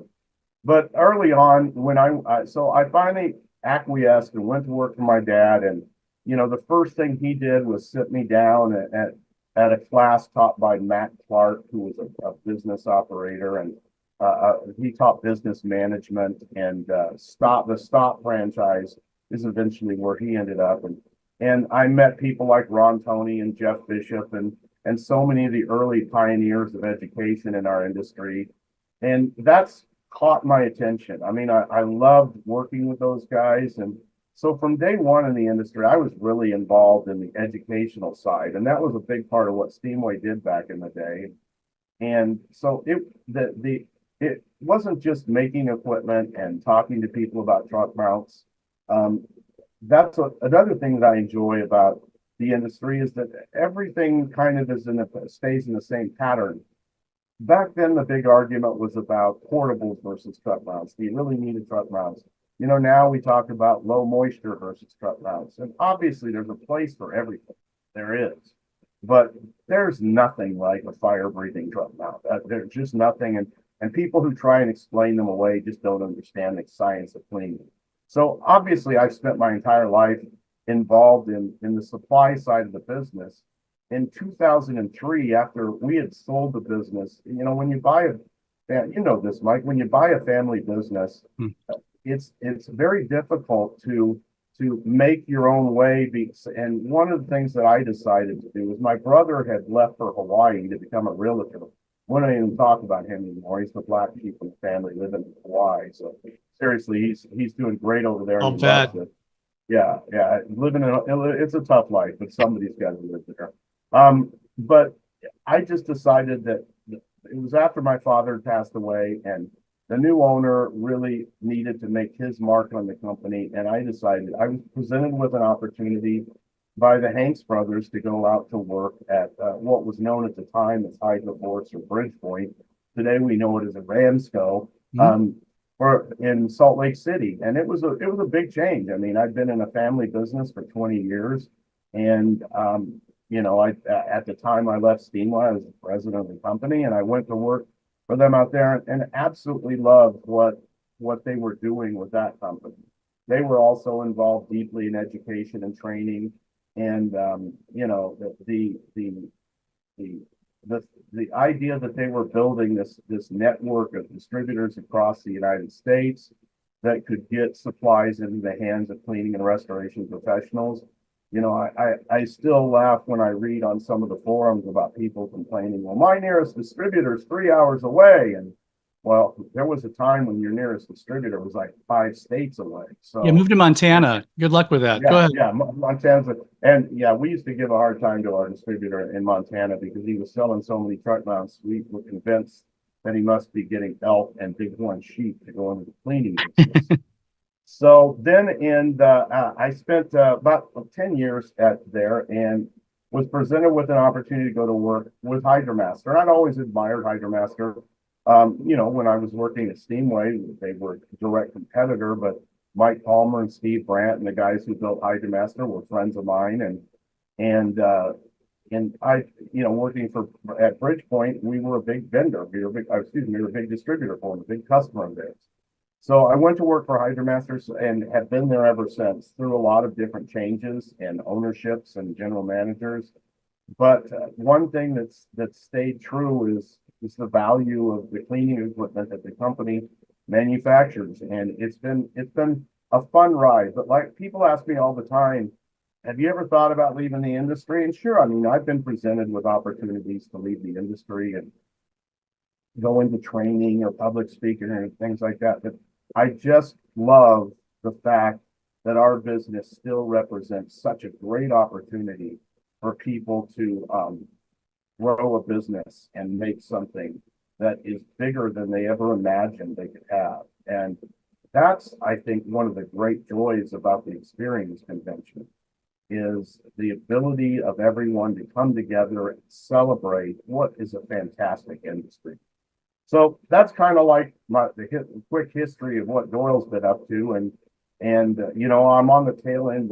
Barry Costa and I were standing at the Experience Convention a couple of years ago. And one of the things that I always loved that Larry did was recognizing people from the industry who passed away. and he kind of had an in memoriam thing with pictures and a little bit about their story. And obviously, 100 words don't do the justice to the life of anyone, much less some of the pioneers in our industry. But I looked at Barry and I said, the problem, these people on the in memoriam board now are not our mentors. Yeah. they're our peers. So that's, I think, when I first recognized, and that's one of the things before I ever retire, I'm hopeful that younger leadership steps up, and I think some of them have. Lisa Wagner may not consider herself to be younger than me, but she is, and she's a big part of what the Experience Convention does, and Mark Kennedy and some of those folks. And I think, the leadership is evolving that will take this industry into the next century. And if you look at the amount of change that's happened just in my 40-year career, imagine what this industry is going to look like in 2060, 2070, and what it might be doing. And so it's exciting to see that. You mentioned photography. Yes. I do when I'm not working in the carpet cleaning business or in the restoration business, I do love to do wildlife photography.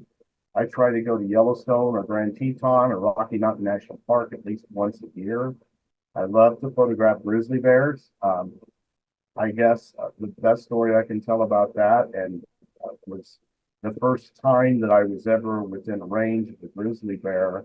It was about 75 yards away from us, and you're supposed to be 100 yards. Right. And but I had my two sons with me, and my youngest son, Josh, was about 6 or 7 at the time. And I looked at him, I said, "So Josh, are you scared of this bear?" And he said, "No, Dad, I don't have to outrun the bear. I just have to outrun you." That's right. So that's right. He quickly understood what we were doing, but to see wildlife in their natural habitat and photograph them, there's just nothing that I enjoy more. It's a grand opportunity, and obviously it's changed a lot. People ask me about it that are going to Yellowstone or going to Grand Teton. 30 years ago, to see a grizzly bear, it was a rare thing. You were lucky enough to see one. Now it's fairly common. The grizzly bear population is growing. Any of our friends up in Montana can tell you that, because it's expanding into neighborhoods and places where they traditionally were but haven't been in 150 years. But it's just a bighorn sheep, elk, deer. If they've got antlers or horns, I like to take pictures of them. And so I spend as much time as I can doing that, and it's just for fun. My nephew is a professional photographer, and he went on several trips to Yellowstone with me. And my brother asked me to take him out there because I asked him, he knew what all this camera gear was. And we were standing in a fox den where there was a fox with 4 brand new kits that had just been born. And I asked him to add up the amount of money that was in the photography equipment. And he said about $700,000 is what he came up with, was standing there by us. And I said, just remember that photography is a great thing to go into, but it's a very competitive business. So he's actually ended up being a very successful photographer, but he lives in Kauai, so he's got plenty of opportunities to take pictures of beautiful things. So that's what I like to do when I'm not doing things. I'm involved in church activities. I love to do that. My faith's a big part of my life and always has been. So I enjoy this industry and I enjoy the experience. So let's talk more about that. Well, I want to go real quick because you said some great things. I want to ask you some quick questions about first. It's the 13th one we've done. Everybody, we drift into why did you get into the 2 answers. Well, number 1, we want to help people, which is true. And what you said is that it's an easy way to start the American dream. It's an easy way to start a business and get started. And I think both of those whys are wonderful and make you more excited to get involved in this, in my opinion. Because everybody has the same thoughts. We're helping people out at their darkest hour, and we can start a business. And anyway, also, when you're in business for yourself and a challenge comes up, right? Sometimes you honestly think I must be the only person this has ever happened to. This is right. There are some bizarre things that happen, But you know what? Over the years, I've learned if it happened to you, it's probably happened to somebody else, and somebody out there, maybe through trial and error, maybe through the education they got, they figured out a way to fix it. And yeah, and as you mentioned before, I mean, we have some, I've been on my soapbox all year about getting our great leaders to mentor the next generation coming up. And I always have to explain that I have an AARP card too. I'm not saying go away. I'm saying you're the stars of this industry, begging you to help these kids like find the way, because they're excited to come in. And I think that's great. Did you think your dad saw something in you? I mean, I know he tried to kind of trick you into signing that loan, as dads do. But do you think he saw something with this way to get you? Because now, you know what? I'm happy he's gonna be an accountant, but I know he could be great at this. Or yeah, I do. I think he thought I was way too dynamic of a person and liked people too much to be a CPA. Right. You know, if you think about it, you know, and obviously there's lots of wonderful people who are CPAs, but it's a desk job. It's behind the scenes. It's back in that corner counting numbers and doing things. And you know, I have a friend who went on to be a very successful partner at KPMG and has a wonderful wife and daughter and is super successful. But you know, he and I grew up together. We both went to school together to be CPAs. But yeah, I do. I think my dad thought, you know, he's a people person like I am, and he needs to be out with people. I don't have any doubt about it.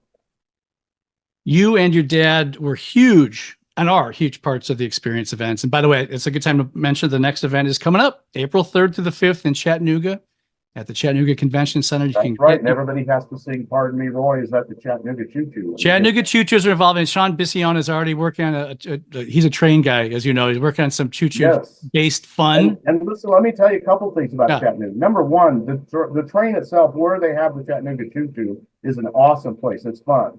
And people don't understand Chattanooga is a great place to go. I've traveled the whole world, and I think the best aquarium I've ever been to is in Chattanooga, Tennessee. So if you love sea wildlife, they have just an awesome aquarium.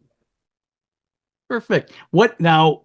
One of the things we know by our friends at Clean Facts event originally started the Ralph Bloss Award, the humanitarian award. What was the origin of that? I mean, obviously it's because he was such a legend in the industry. Well, I'll tell you, it was actually the brainchild of a gentleman named Evan Kessler, who was the publisher at the time of ICS magazine, which was a BNP meeting. And R&R. So he was our original creator of this He was magazine. the editor of it at the time. Right. And he's still very good friends with our family. And as a matter of fact, just recently announced he's retiring because of some health issues. And you know, Evan was another pioneer in our industry, and his original boss, Howard Olansky. I've talked about both of them in my history blog that I have. But Evan went to my dad's funeral, and everybody that was from the industry knew about my dad's contributions inside the industry. But I think the thing that struck him is that there were 18 pastors at my dad's funeral, head pastors of churches. Wow. And one of the things that my dad did in his life was pastor to pastors.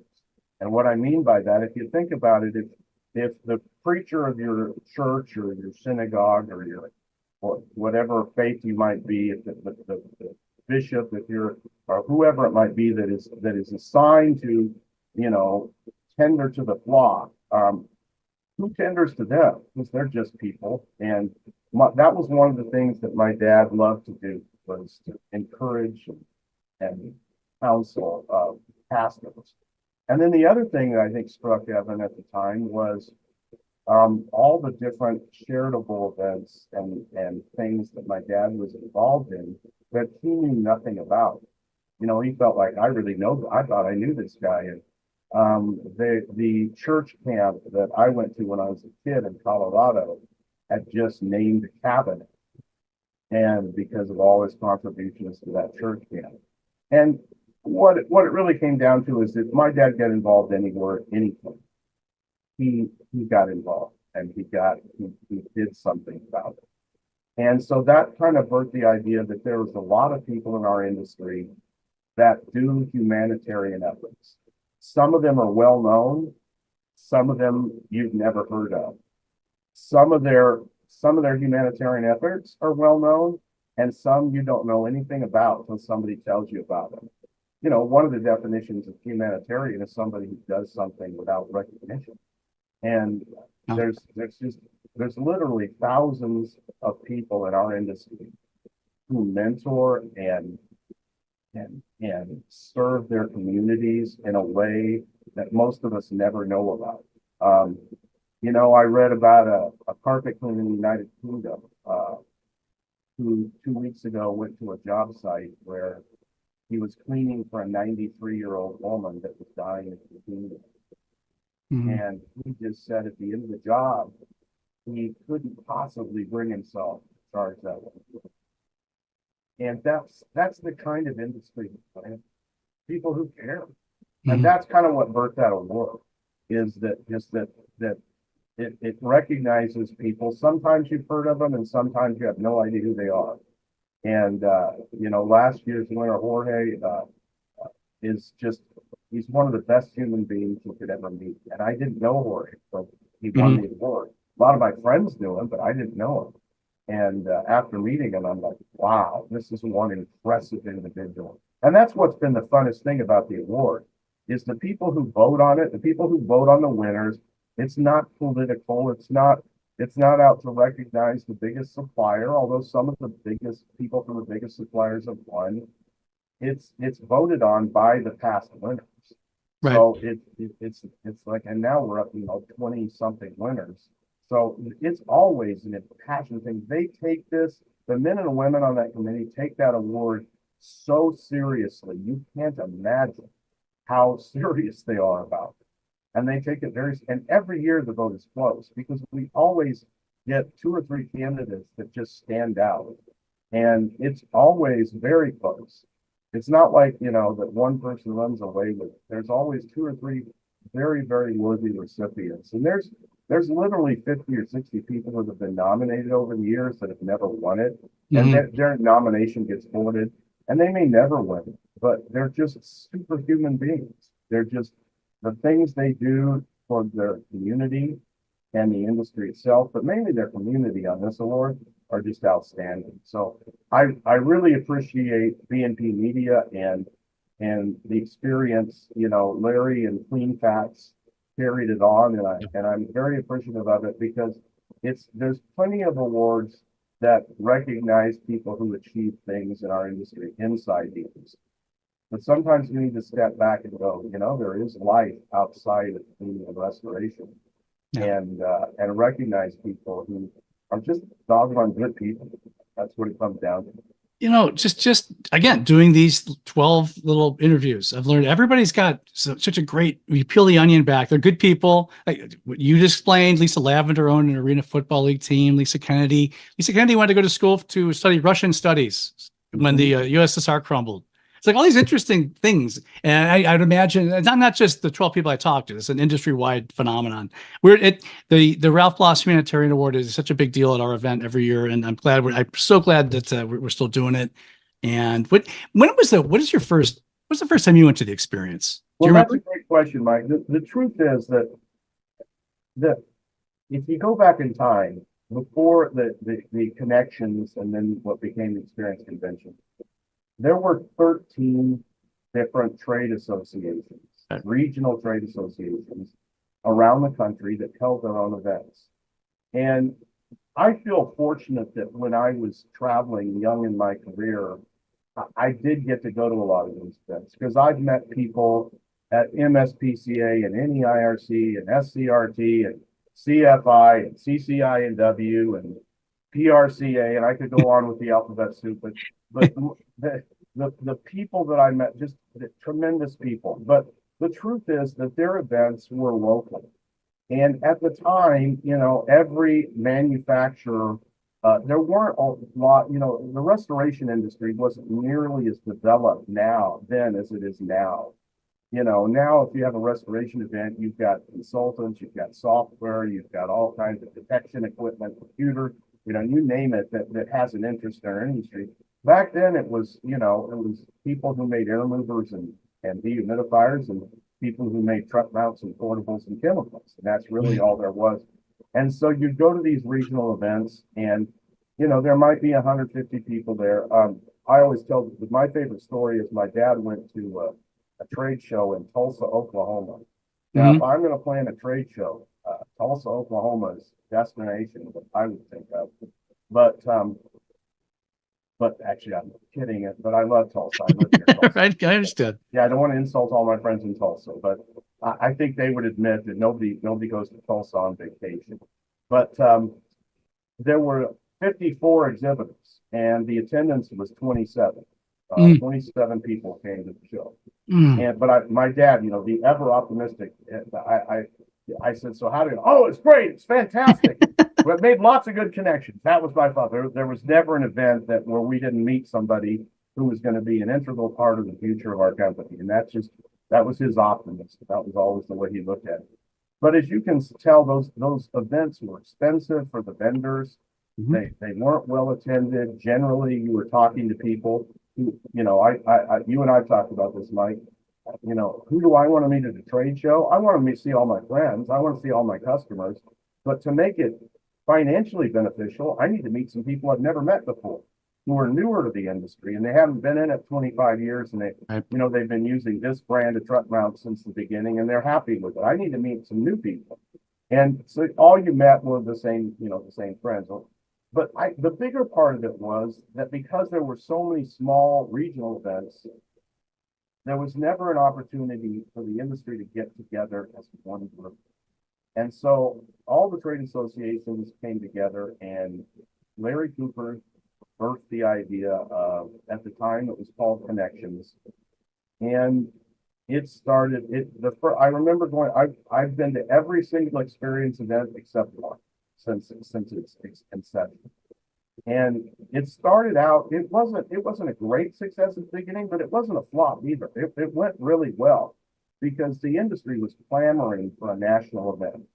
And obviously, over the years, it became immediately obvious that in spite of what some of us think of Las Vegas, that is the place to go. That's where people go. But I feel exactly the same way, by the way. Go ahead.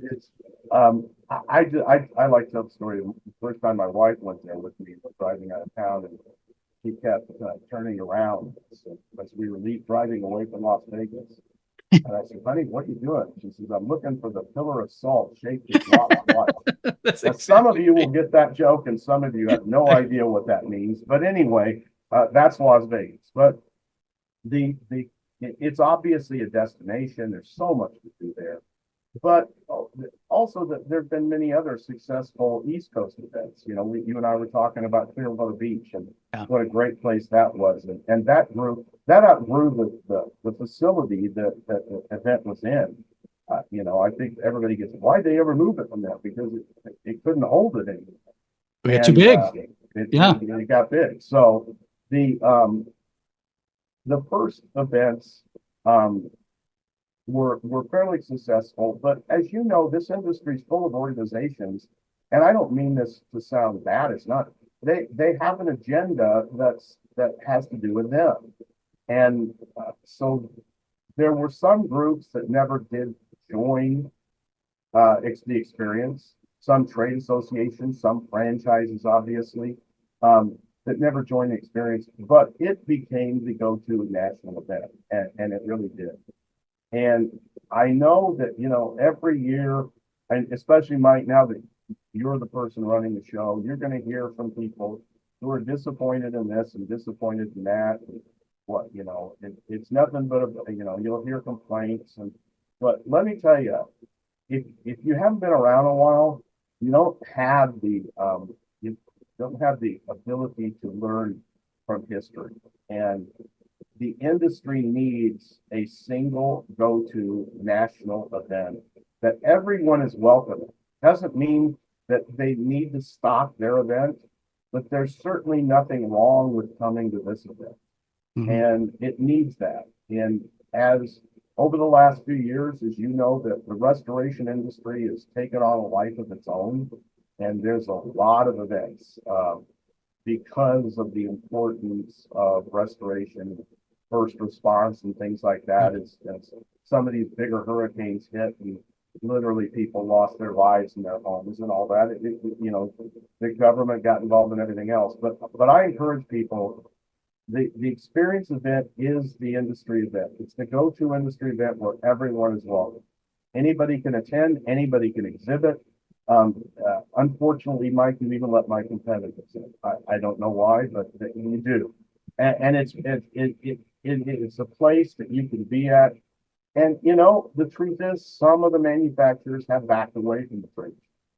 And you and I know why. It's very expensive. It's very expensive to put on a trade show. If people had any idea how much you had to pay for that room a day.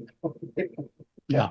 No, for sure. Yeah, and if they knew that, what dryage costs and all the things that the exhibitors have to pay to get in there. But in the end, it's worth it. It's worth it because it's the industry coming together. And the truth is, you need the exhibitors, you need the new equipment or the new software or the new, consultant or whatever it is. You need those because that's what attracts people to come. But the biggest part of the event is sitting there talking to each other in the 10 minutes before the speech starts. And I don't think people understand how fun it is to be amongst peers who are there to help you grow. And that's, I'm here to learn.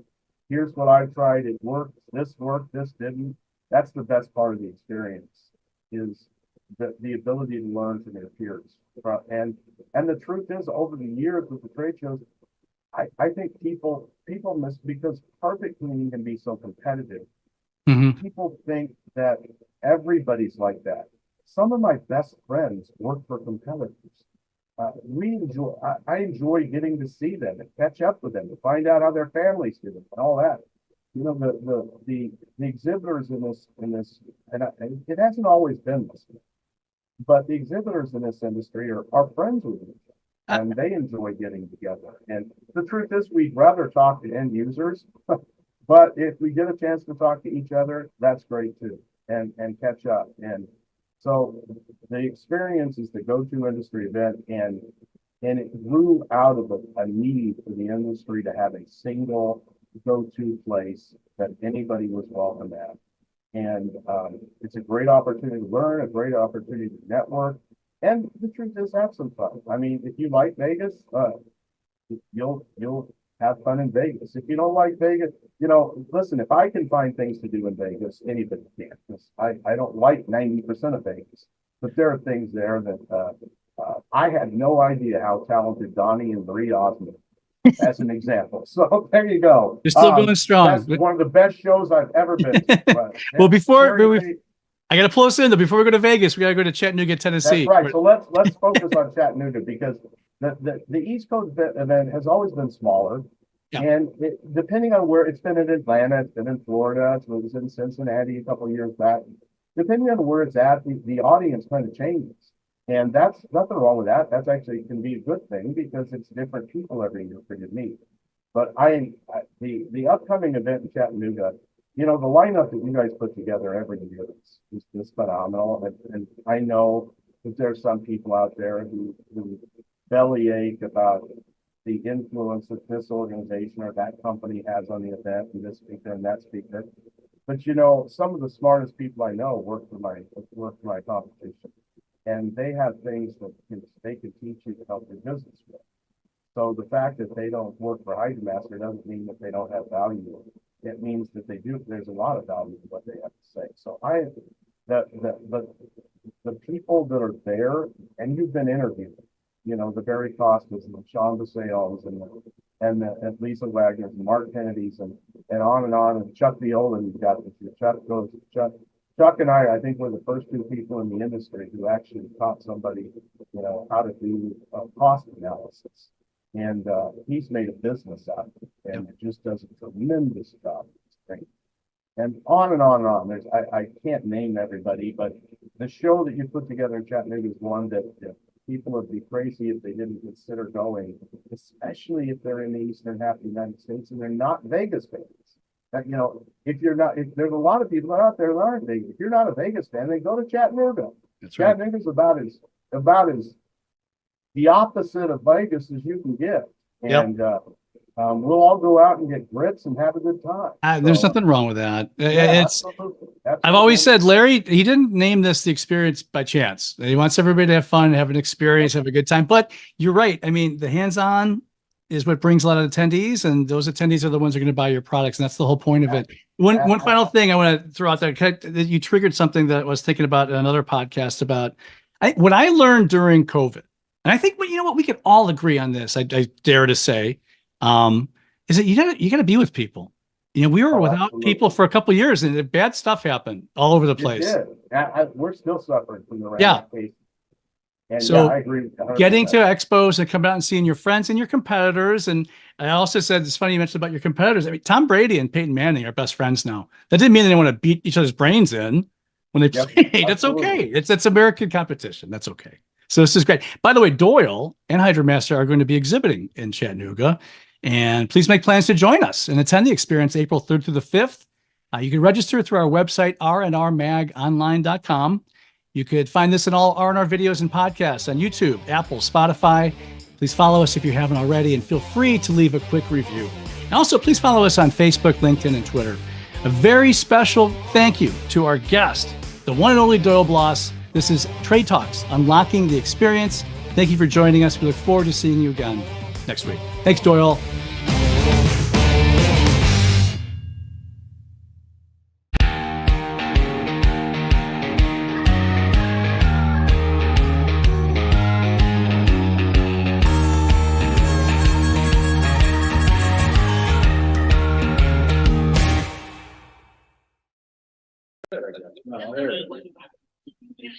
Okay, everybody, we are back live again from the Experience Trade Show in Chattanooga, Tennessee. And we have the person now that if something goes wrong, gets blamed.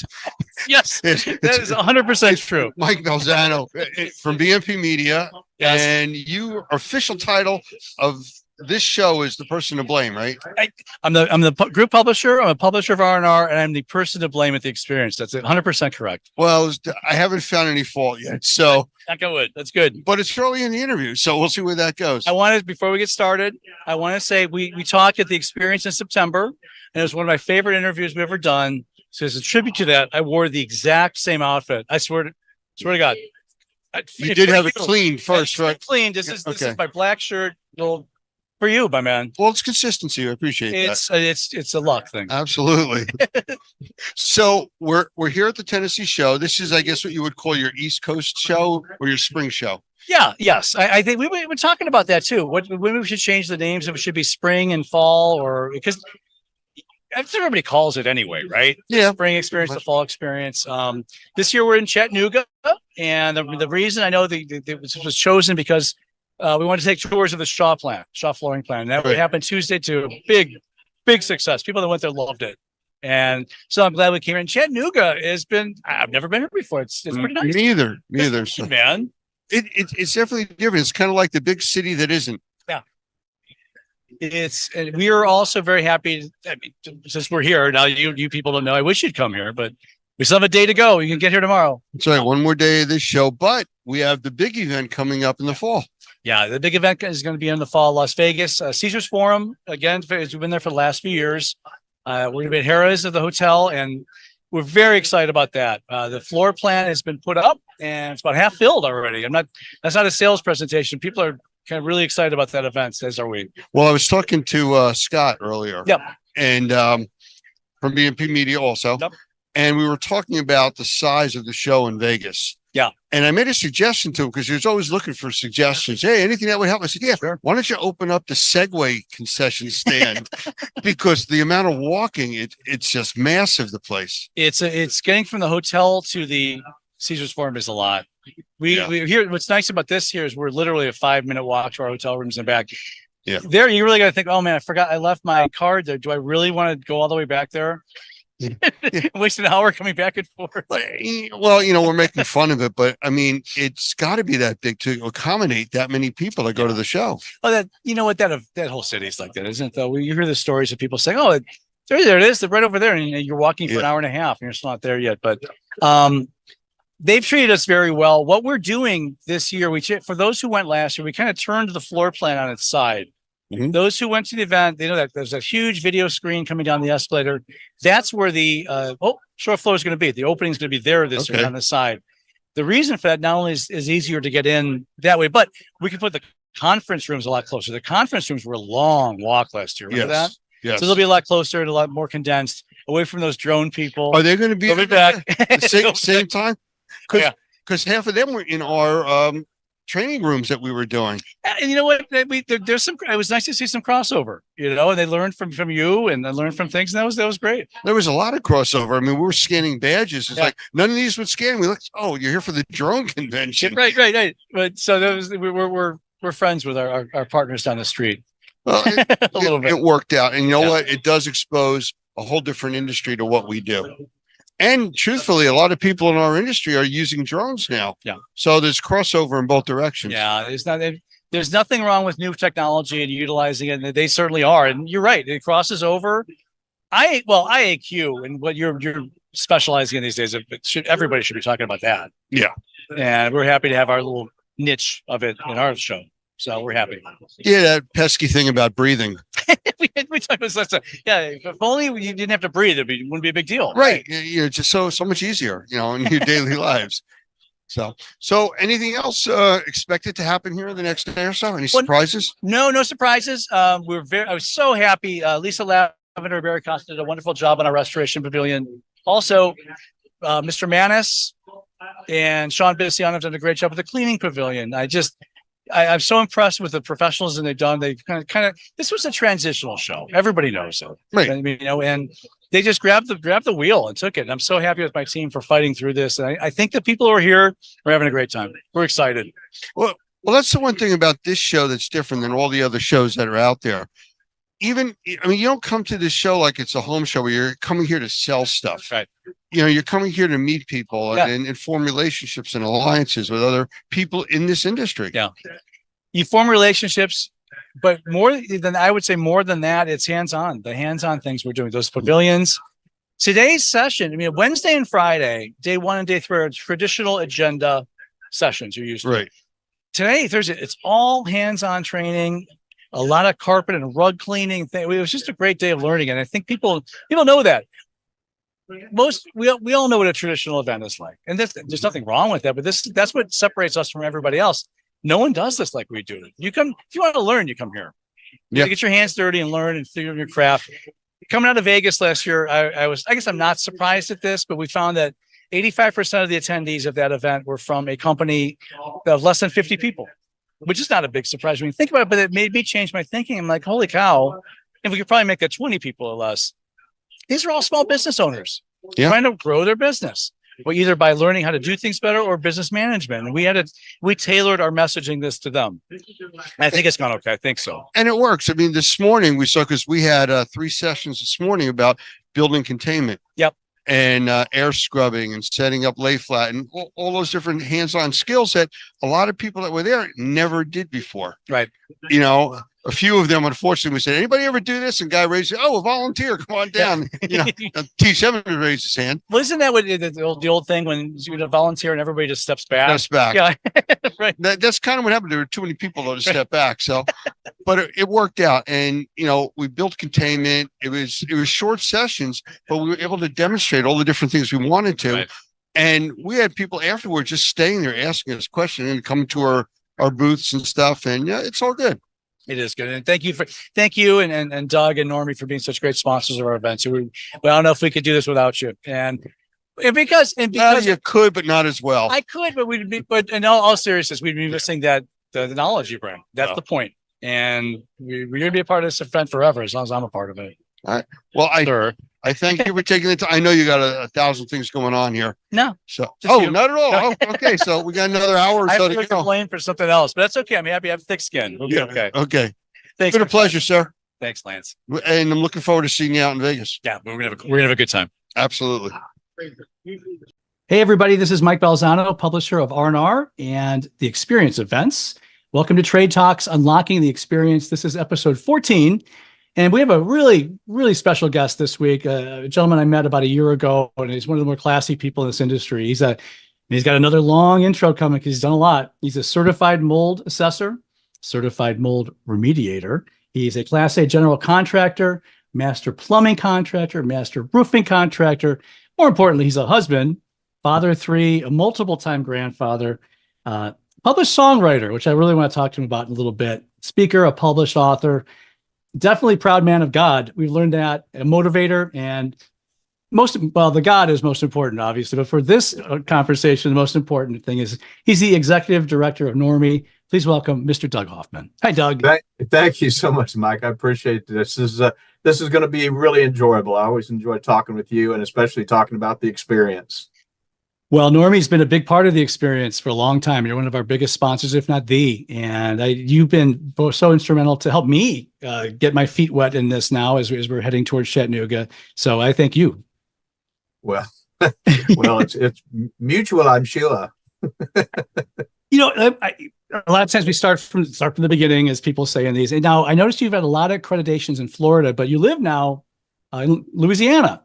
Yeah. What were you born in Florida or no? I wasn't. I was actually born in Ohio, but we moved to Florida when I was 7 years old, and so I grew up in Florida and went to college in Florida, got married in Florida, lived in Florida until about 2002, after we became empty nesters.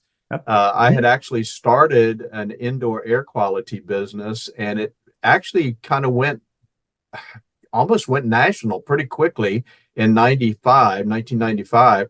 So in 2002, we were looking for a place to move out of Florida, had considered a couple of different places, but had quite a bit of business in Louisiana. And so we decided that we would actually sell our house. We had an apartment in Louisiana and we had an apartment on the beach in Florida. And for 3 years, we traveled back and forth. 3 weeks here, 2 weeks there, 3 weeks there, 2 weeks here. And we did that for 3 years until I finally built my house in 2005 and settled here. Love it. The culture's fantastic. The food is phenomenal. Got a great church family. Easy to get in and out of in the central part of the country for travel. So that's how we got to Louisiana.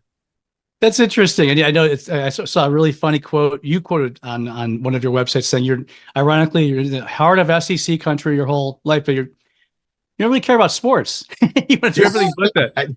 I know. So I had somebody tell me not long ago, Mike, he said, man, you must be a wife's dream. You don't hunt, you don't fish, you don't love sports. What do you do? So, well, I'll tell you what you do, and I'm going to jump around a little bit, but since you mentioned that, I love the fact that you not only have you written a very famous book we'll get into later within the industry, but you're a songwriter. You've got a bunch of published songs. Yeah. I in my spare time, and I mean this as humbly as I can, I just really enjoy studying the Bible and teaching the Bible. And so, since I was probably in my 20s, I serve now as a pastor of a congregation here in the Louisiana area. And I do a lot of teaching, a lot of studying. And I actually started writing songs in 1983, 84, and have some published. And so, yeah, it's kind of fun. I've learned so much. This is the 14th episode here of this show. And every week I learn so much about this industry, man. You peel the onion back a little bit. There's so many interesting people. And, Michael Pinto, we had on a while back. He's an ordained minister as well. And Mrs. Lavender owned an arena football league team and things like that. It's just fascinating to get to know the people outside of our industry and what they're doing. You're certainly no different. The fun thing about this to me is, and I think when you look at the base of this, what really drives a lot of the guys in this industry, certainly the ones that I'm associated with, is their passion for helping people. And I really believe that comes from God. And I think that the interesting is that the money follows, obviously, and that's nice. You have a nice living. But the point is that think about all the people that you help every single day. And to me, that's the real pleasure of what we do. Boy, Doug, all 13 people I've spoken to before you echoed that. And I used to ask that question. I stopped asking it because it was the same thing. I got into this industry to help people. And it's just not only beautiful, as I've said, if that's your why and to do something, you're going to be successful, period. Yeah. Exactly right. I think that's great. Well, that's exactly right. And that's the fun part, isn't it? It's hearing the stories about people who are living better lives because of something that you helped them with. Indeed. Now you started a long time ago as a contractor and business owner, about 40 years ago, right? Yeah. I did. What was we touched on that a little bit, but can you go on that journey on the business side? Yeah, so it's funny because my dad was a plumber. He wasn't a plumbing contractor, but he was a plumber, worked every day hard, just like a normal trades guy would. And when I was 13, he said, "I'm going to teach you the plumbing trade. You may never use it, but you will never go hungry." And so over the summers, I would work with him doing rough ends and setting pipe and setting fixtures, and I just learned the plumbing trade. So that's what I did when I was a kid. And then, of course, after I went to college, I thought I wanted to go into sales or something else. I did that for several years. And when my third child was born, I decided, you know what? I think I'd like to get back into the construction industry. So to my wife's chagrin, Mike, I became a plumber's helper, became a journeyman, and then got my contractor's license, and then then from there I started building homes. So got back into the construction industry. So yeah, been doing that a long time. Well, I ran through all of your accreditations at the start, and yeah, you definitely have the entire gamut of the industry covered. And you know what? There's nothing wrong with what you did. And you said your wife's chagrin, but we talk about for a couple other people about just there's still a skilled worker shortage, and people all want to go to college, and that's fine. I did that too, but boy, there's nothing wrong with going that route, and you could do pretty well, and it's helpful. So well, my wife's chagrin was mostly based on the fact that my salary was cut by 2/3. Plumbers helpers don't make a lot lot of money, but she got to know our mortgage company very well. they're like that, but you stayed the course, and now everything's going great after. Yeah, it is. And it gave me such a great foundation. We always talk about the difference between us and the IICRC. We've got a great relationship with them, of course, but they really come from the water restoration side, which is great. We need that. If somebody has a water event, they got to deal with it, dry it out, worry about the mold. We come from the building science side. And because we come from the building science side, the only people who need our solutions are people who breathe. Because now we're talking about relative humidity issues, we're talking about air infiltration issues, we're talking about a lot of things that people have issues with, regardless of whether they've ever had a water event or not. So I think we do kind of fill in the gaps in some ways for the industry. I think that's a great tagline. I've heard your friend Lance was on here a couple of weeks ago too, and we're not that important unless, of course, you breathe. And then we might be kind of important to you. Hey, when did you start working with Normie, by the way? Well, actually, I created Normie in 2004. In 2003, I had gotten a call. I was living in Louisiana back and forth, but I'd gotten a call from the contractors board in Louisiana in 2003, Mr. Moreau, and he said, listen, I read your book. He said, you obviously know something about mold. We're putting a licensing law in place. Will you come work for the state and teach on the licensing law?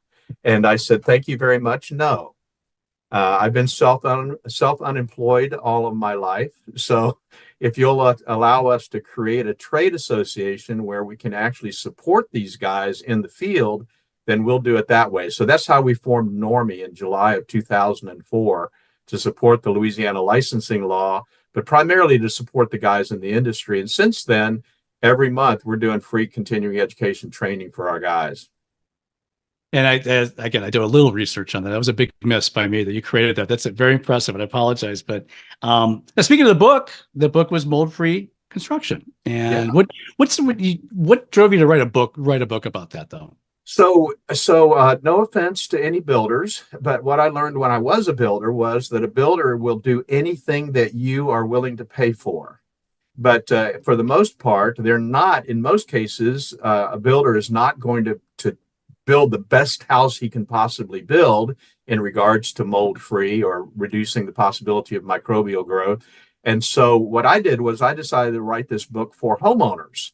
And so it's a step-by-step process. If you were building a house, starting from the way the house is laid out, with the foundation, the exterior, the interior, all of that, how do you build a house that would be microbial or mold free? And of course, that doesn't mean there won't ever be any mold in it. The idea is that how do you seal it up with reducing the air infiltration issues, reducing the moisture intrusion issues, taking care of making sure that you're doing the best you can from an indoor air quality standpoint.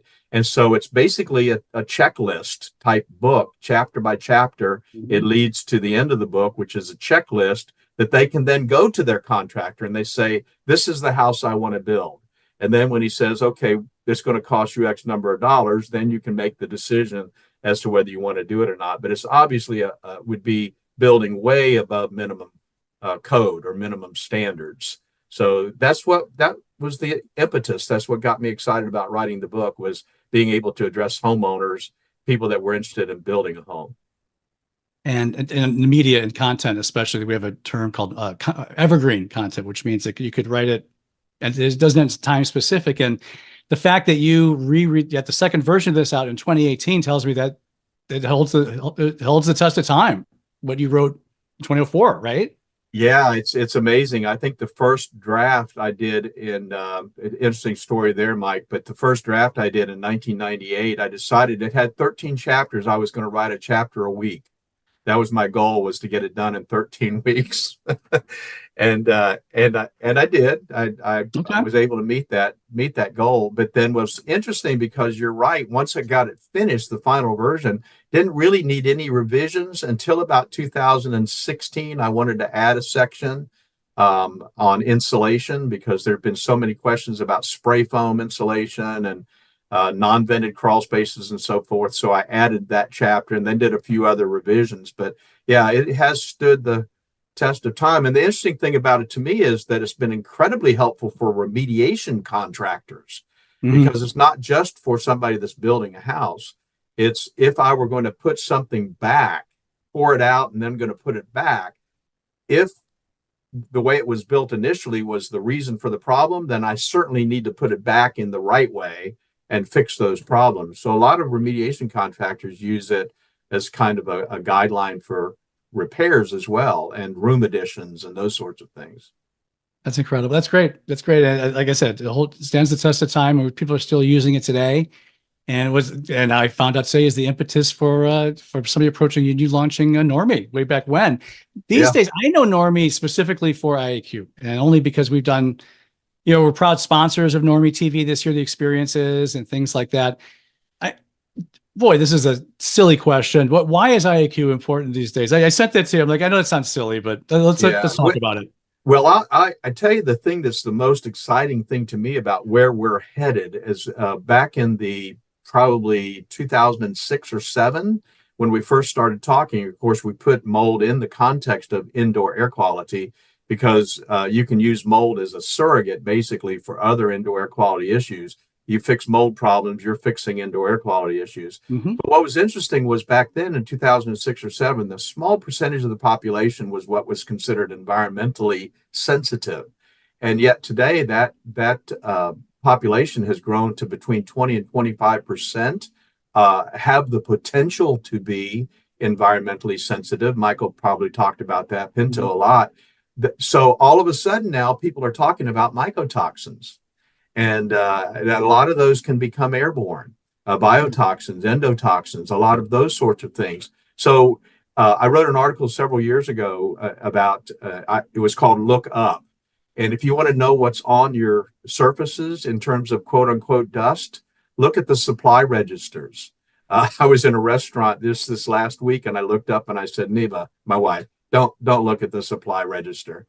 It was just filthy, and stuff that's in the air is dropping down, on our surfaces. We don't think about that the stuff that's on the surfaces also becomes airborne. And since so much of our nutrition comes from the air we breathe, I think it's probably one of the more important things that we can do to address our health. I think, and we all, I think I said earlier, it's dangerous to say we can all agree on something these days, because it's rarely you could say that. But after the pandemic, I think we could all agree that, we're all wiping off surfaces, and that had its importance. Really, what we learned was the problem was in the air, correct? Yeah. And all the problems going through the air. And Normie's does a great job at educating people on this. I talked to somebody the other day about this, Mike, somebody that I'm actually doing an assessment for. And it was interesting because they had never thought about this. They talk about viruses and how long they can actually stay in the air. And you remember that there was that whole discussion with COVID, how long will it actually stay in the air if you sneeze? And what wasn't considered is what about all those little submicron particles that are floating around in the air that you can't see? And what happens if you sneeze and a particle of the virus gets on that little particle that you can't see? Now it's on a surface and it's floating around. How long is that going to stay suspended in the air? So I think when you really get down into the nitty gritty of air quality, there are so many aspects of it that you can address and you can improve the environment. And that is going to have an effect in most cases on our health and the way we feel.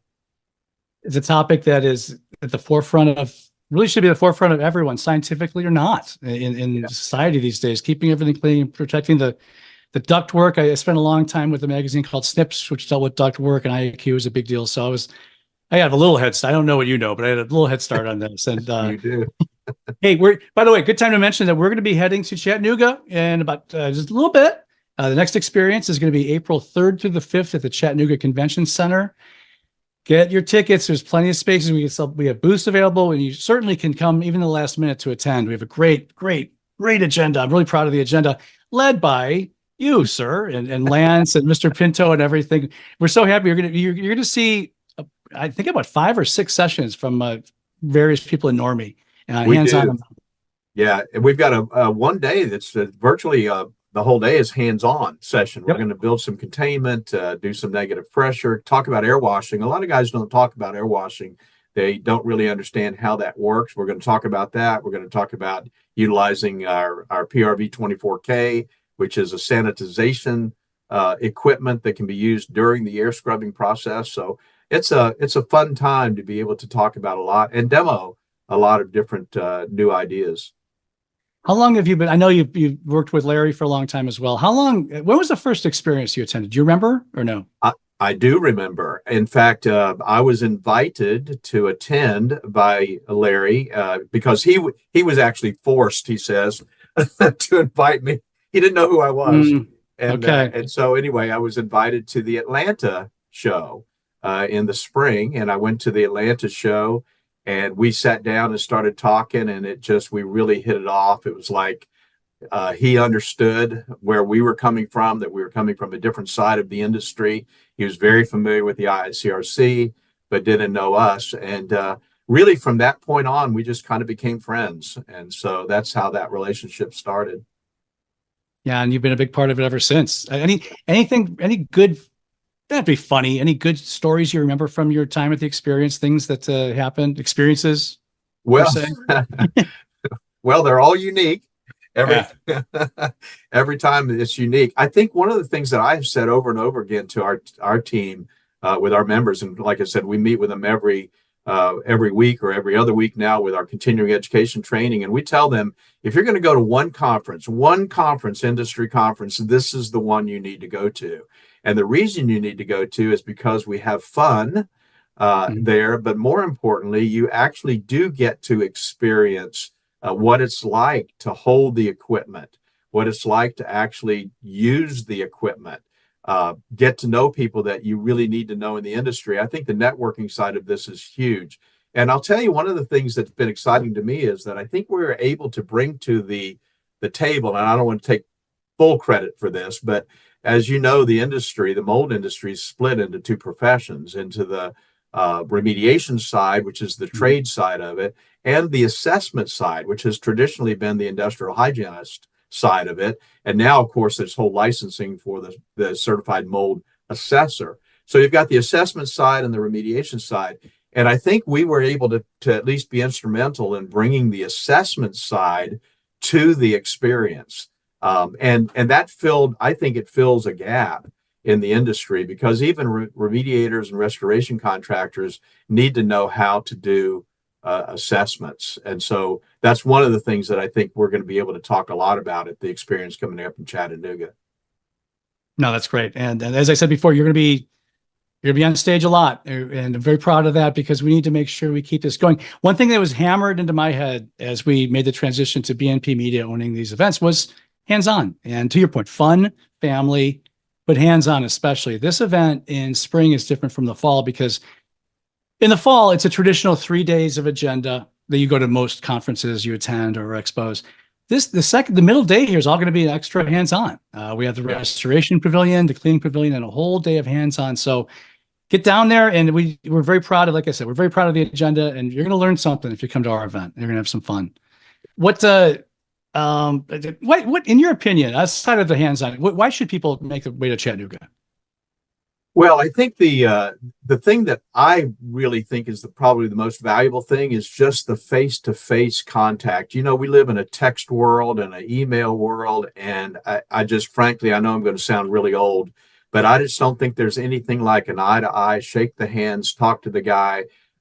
Typically, any kind of strategic alliances we set up, I will absolutely not do that unless I've actually met the person, had dinner with the person, you know, and I think that's the thing to me that is the biggest draw to an event like this. And in Chattanooga, it's so easy to get to. I mean, it's a great location because I mean, I don't know the way the population sets in the country, but I know for us, it's incredibly easy to get to.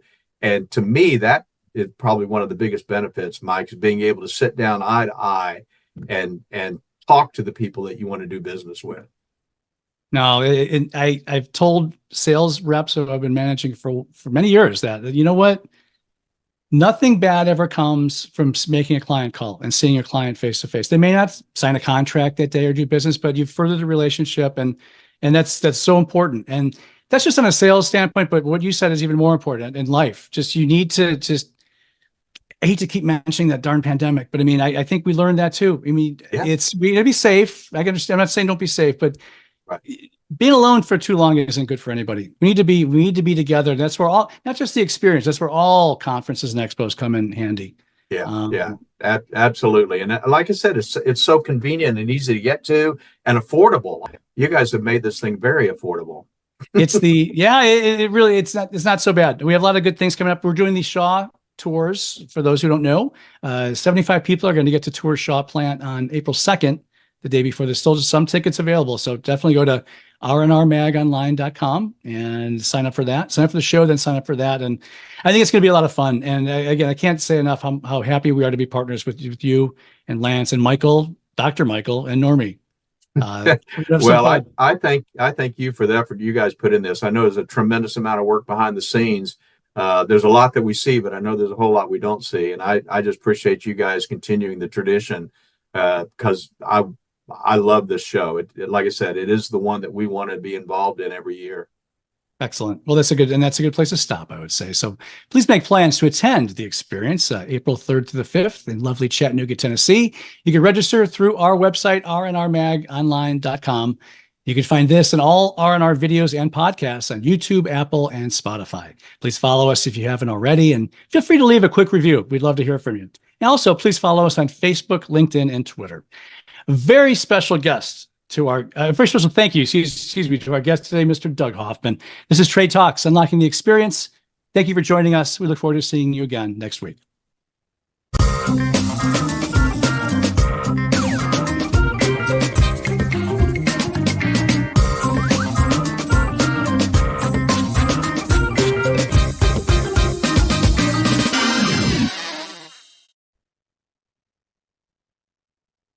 So I'm talking today with Chad Adams from Pure Maintenance, and I want to welcome you to this interview that we're doing here right now and ask you just briefly if you could tell us where you are located.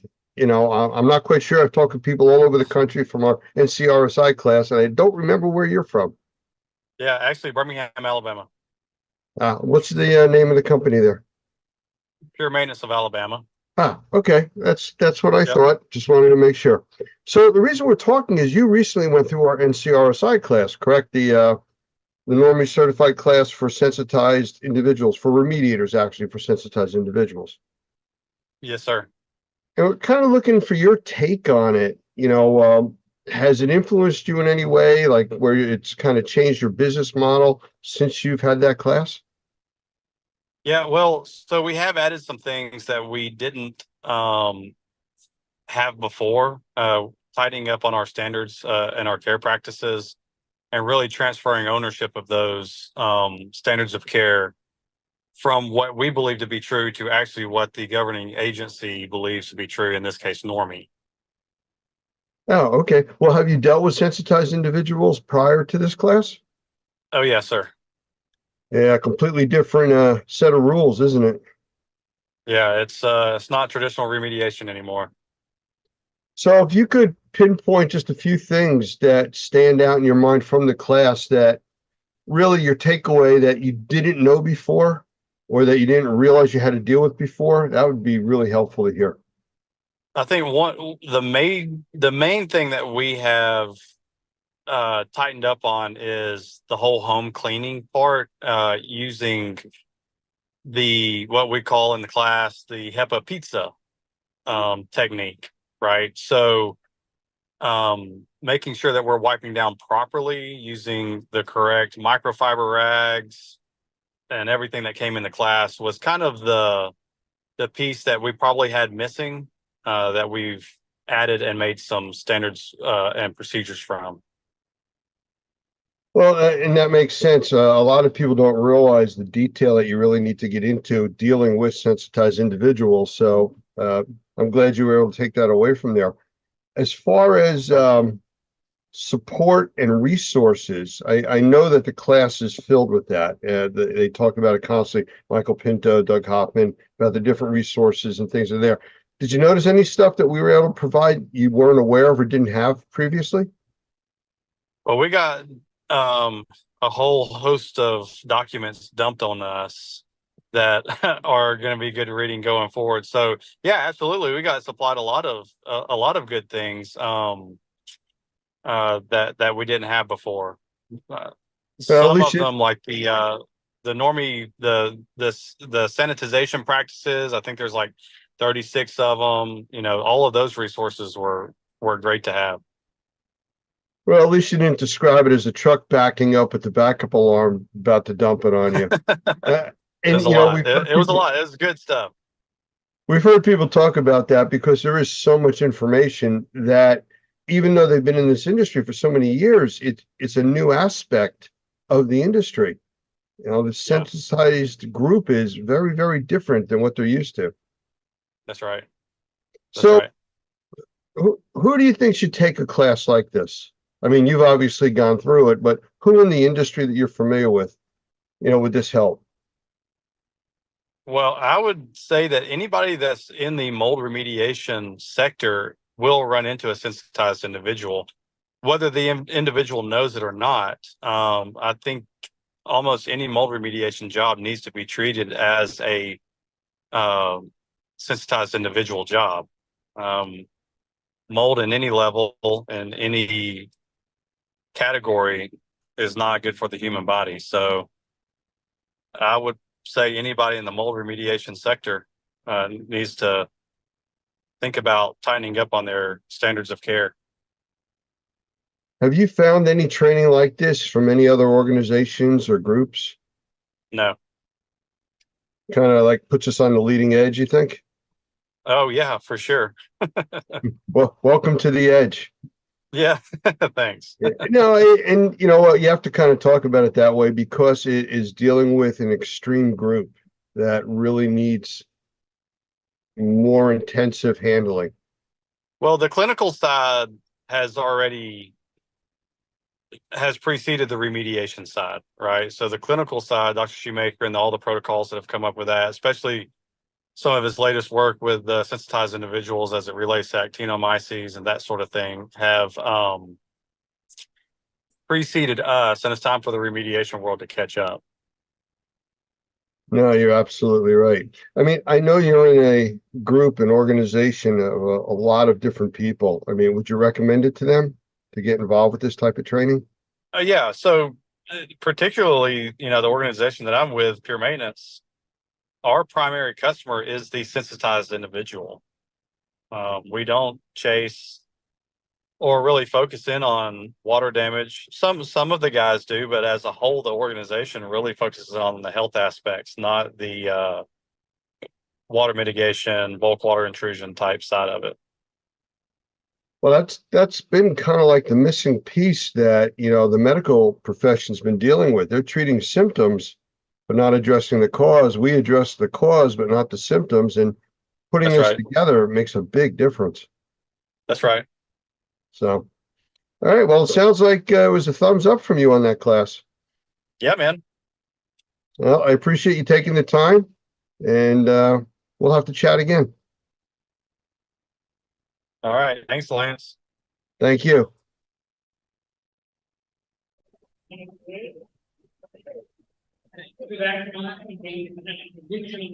And hello, everybody. We are back again at the Experience Trade Show in Tennessee. And I am sitting here with Jeff Cross, who is the media director for ISSA and all of their magazine publications. Correct, Lance. We have 3 media brands: ISSA Today magazine for our members, Cleaning and Maintenance Management for facility cleaning and building service contracting professionals, and CleanFacts for on-location floor cleaning and restoration, which is exactly what this trade show is all about. Well, I know CleanFacts because that's something we encourage all the students and everything that go to our classes to sign up for. And I believe it's a free publication for them. It is a free publication to qualified or industry professionals. And I do get those subscription forms from you guys. So thank you for that. It seems like there's a lot of Normie members that want to receive educational content. Well, you know, we teach about the remediation industry as far as assessment and remediation, but the whole cleaning side is all part of it, the sanitization. So it's a natural fit. It is. So CleanFacts is a dual publication in a way. We service those that are involved in the cleaning industry, that side of it, and the other half is restoration. So, and they both cross borders, right? A lot of cleaning companies do restoration companies do cleaning. Almost every time I talk to a restoration company, it seems like they came from a cleaning background. You might need to keep the mic up because everybody It's loud here. decided to talk now. That's okay. Pay attention to this one, everyone. This is the one. That's absolutely everybody. Yeah. Normie Booth right here. We're good. And we got CleanFacts with us, Jeff Cross. I mean, this is it. And you know, the funny part is I do interviews of you, and then different times of year, you're interviewing me. Yeah. I mean, we're all interesting people, Lance, right? Is that what that is? It is. It is. This industry is great. Everyone you talk to has a story to tell, a unique experience to share. So yeah, and that's what I like about coming to these things. I've never missed an experience event or connections, which is what it was before. And every time I come, it's about the networking, the talking to people, seeing old friends, catching up, and doing interviews at the Normie booth. That's the highlight of my That's visit. it. Yeah. Well, we've only been doing that for a few years, so I don't know what you did all the other years. This is my second one. I know that. Yes, it is. At least. Yeah, but you know, you mentioned about the people that come to this show. This is a different group of people that come to this show. These people they're like really passionate about this industry, and they come because they want to see the new stuff. They want to touch it and play with it. And that's what the experience is about. True. I agree with that. And I think everyone here is special. They come for the equipment. They come for what the exhibitors have to offer. But again, to default back to one thing I value is the networking. You know, you never see someone really sitting off by themselves, bored. They're talking to people. They're hanging out. There's the meals. There's the dinners afterwards. So it's just a good experience, as what it's called. And it was an appropriate name. But ISSA has a show also coming up, don't they? We do every November. It's in Vegas the last few years. I think we're going to keep it in Vegas for a while. Everyone loves to go to Vegas. So it's a big trade show. 15, 16, 17,000 people come to it. Every year is a little bit different, but it caters to everyone in the cleaning industry. And we get people from all around the world who fly in for that. So it's a heavy lift to put that on. Informa is our partner in that, but it's the ISSA show. ISSAshow.com is the website for that. So anyone wants to come to that, you'll be definitely impressed with everything that is going on at the ISSA show. Well, I've been to quite a few of them, and they are impressive. Just the size alone, the activity that goes on there. And again, it's about meeting people. You know, all of these different shows, you know, whether they're really crowded or not, you only need that one person to meet to change the complexion of your business. Exactly. I've talked to a few people at this show and at ISSA show as well. And I asked them, what makes it worth coming to a trade show as an exhibitor? And they find that they're going to talk, they're going to have quality conversations. They're going to land some clients. They're not going to have all those touch points they might have with phone call marketing. They're going to talk to them. They're going to have business made right there. And that's the value. So you might not land a whole bunch of clients. Maybe you will, but you're going to get some really good ones that matter. I found from all the years that I've been going to these types of shows, the people that almost look a little disappointed are the ones that take a booth and think it's a home show. They're here to sell their wares. And that's, people will buy stuff here, but that's not really the purpose of these shows. No, it's about networking and making those connections. Yeah, if you stand back in your booth and you have stuff sitting out there, there's value to that, but you need to engage and have those conversations. Bring them into your booth, have them sit down, have those conversations that lead to the business that you want. Doesn't happen right there. You've made that connection. There's a follow-up. In front of our booth, you can't see it. There's a bunch of tables where they have set out. So when they bring food out, people have a place to sit and talk and eat. And that's the part where you sit down and somebody say, is this chair taking? No, sit down. And you're there for an hour talking because now you found something in common, how your business works with theirs. And that's, to me, the value of this. Agreed. I've never walked up to a table where there's a bunch of people and there's one seat where you weren't welcome to join. And they might all be together, one company or a family business. But, it's a family in itself.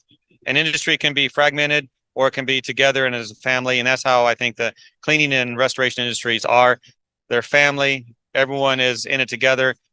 You do meet some who are direct competitors with each other, right? But I don't see any problem with that. I think everyone here agrees with that. There's plenty of work to go around. We can help each other and we can help the industry. Absolutely. So if somebody wanted to get in touch with your magazine or get a copy, where would they go? So the best, easiest way is go to issa.com/media. That will lead you to everything we do in media. Our magazines, our webinars, we do video productions, have a program called Straight Talk, Take 5 with Clean Facts. So everything is in that portal, issa.com/media. Or if you want to go to CleanFacts, it's cleanfacts.com. That's the publication specifically for this industry. But all of our brands fit a place in every business when you think about all the things that we do in the cleaning industry. Okay. Well, I appreciate you taking the time. I know you've been doing some interviews walking around here. I just saw you shooting an interview while I was watching you before you came over here to do your interview. So we're all busy. Yes, we are. It's good. Yes, we are. I thank you, sir. Thank you. Look forward to seeing you at the next show. All right. We'll see you there. Take care.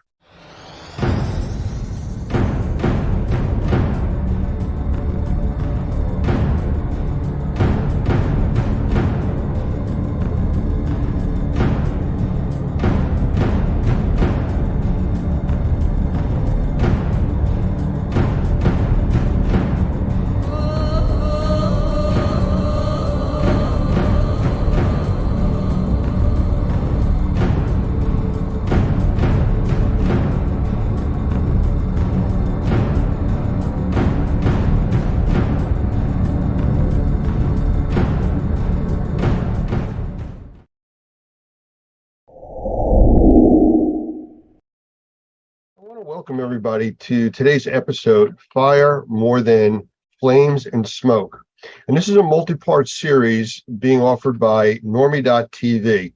It's also available on numerous other platforms, and you can find that at normie.org. I want to welcome today's guest, Dr. Gavin McGregor Skinner, who is the Senior Director from ISSA, and he is also a senior leader in the GBAC organization, which is the Global Biorisk Advisory Council. Gavin, say hello. Yeah, hi, Lance. How are you today? Good. And if I missed on the actual titles, please correct me and fill us in a little bit more about your background. Yeah, okay. Yeah, no, Lance, I work for ISSA, the Worldwide Cleaning Industry Association, and I manage the team with the Global Biorisk Advisory Council, which is a division of ISSA. I'm also an associate professor, Lance, at the Penn State College of Medicine. I've been working with Penn State since 2011. I teach 3 graduate courses, 3 15-week courses on biological risk management. Well, that is exactly what we need to be talking about today. And with that, I want to bring up an image real quick. So I want to talk about short-term health effects for people exposed to the wildfires that have drifted down here into the U.S. and the central and the eastern coast. And these images I want to show you are what took place over a 3 to 4 day period. Now, this was, I can tell you, here in New Jersey, because I took the pictures myself, but this was mid-afternoon and it looks like sunset. So give me a moment and I'll bring this up on the screen so everybody can see what we're actually talking about, especially if you didn't get the opportunity to experience this. Are you able to see the images? Yes, I can, Lance. Well, as you can see, these are sunset looking type of images in the middle of the day with no clouds. Extremely thick smoke conditions. And this smoke was coming from probably up to 1,000 miles away up in Canada, all the way down to the coastal area of New Jersey. Now, from the reports and everything we got, it was even worse through the state of New York, Pennsylvania, which is closer to the Canadian border. So as far as health effects go, and I do want to mention one other thing. You've seen these images. I want to show you something graphical that we can then talk about. This was graphical data that I captured outside my home, actually, over a week period. You can see leading up to where the spiking started on the graph that the outside levels of particulates and volatile organic compounds, VOCs, or the chemistries in the air, are very low. And then you can see it all of a sudden started to spike on the first day, and then it was kind of an up and down to where it got really bad by the third day. And then after that, it started to settle out and move on. So the images that you saw before this is graphical data talking about particulates at 2.5 microns, 10 microns, and 1 or sub-micron size particulates, which really can affect people's health. So as far as short-term effects, how do you see that? Well, what's really interesting, Lance, is that if you go back to that period of time, I think when I woke up on the Wednesday here in Washington, D.C., and your photos actually captured that very clearly, there was a lot of smoke in the air. And we knew the fires were in Canada. Who would have thought that I would wake up in Washington, D.C., and suddenly I realized the air that I breathe or am breathing today came from Canada? And you don't think at a local level, at the neighborhood level, where does the air come from that I breathe? We think it all is generated locally, but it wasn't. No, this air that I was breathing here in Washington, D.C. on that Wednesday was coming from Canada. Why? Because the smoke showed that to me. It visualized it. It showed me that the fires in Canada were sending smoke down the east coast of the US. And I think everyone needs to understand smoke anywhere is just bad for the human body. It also affects animals, no matter how healthy a person is or how long they're exposed to. Smoke exposure is just bad. And we need to understand, what does that bad mean? So if I look at, what were the messages going out from when the photos that you took, Lance, showing the sun blocked out, showing all that smoke in the air, what were the key messages being delivered to the public, the community? And we're very fortunate because, here's my phone. On my phone here, I have a number of apps. There's a lot of apps that are available that can make you aware of outdoor air quality. Not very many, I think very few people would have apps on their phone for indoor air quality, but we have a lot of apps for outdoor air quality. And on my phone, I use the weather app. It's free. And if I click on the weather app for Washington, D.C., I can see what the air quality is, and it's monitored, and it's called the Air Quality Index, or AQI. So again, the weather app has it. It's online. Many other apps use the Air Quality Index. And we know that the Air Quality Index around about 50 or less is considered healthy. We also know that sensitive and vulnerable people might notice ill effects to their health at levels as low as 51.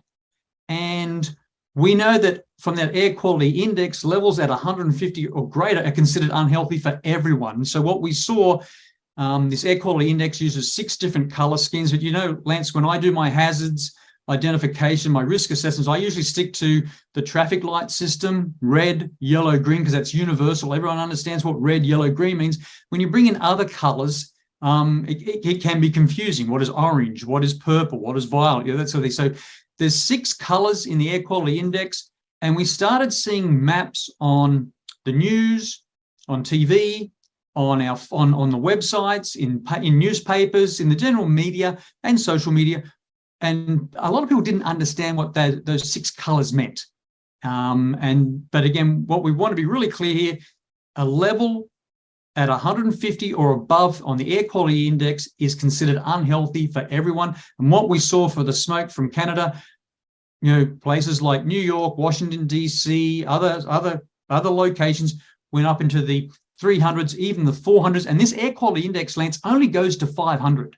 It stops at 500. So when we saw the numbers up into 400s, that's never happened before. That's setting new records for many of those locations.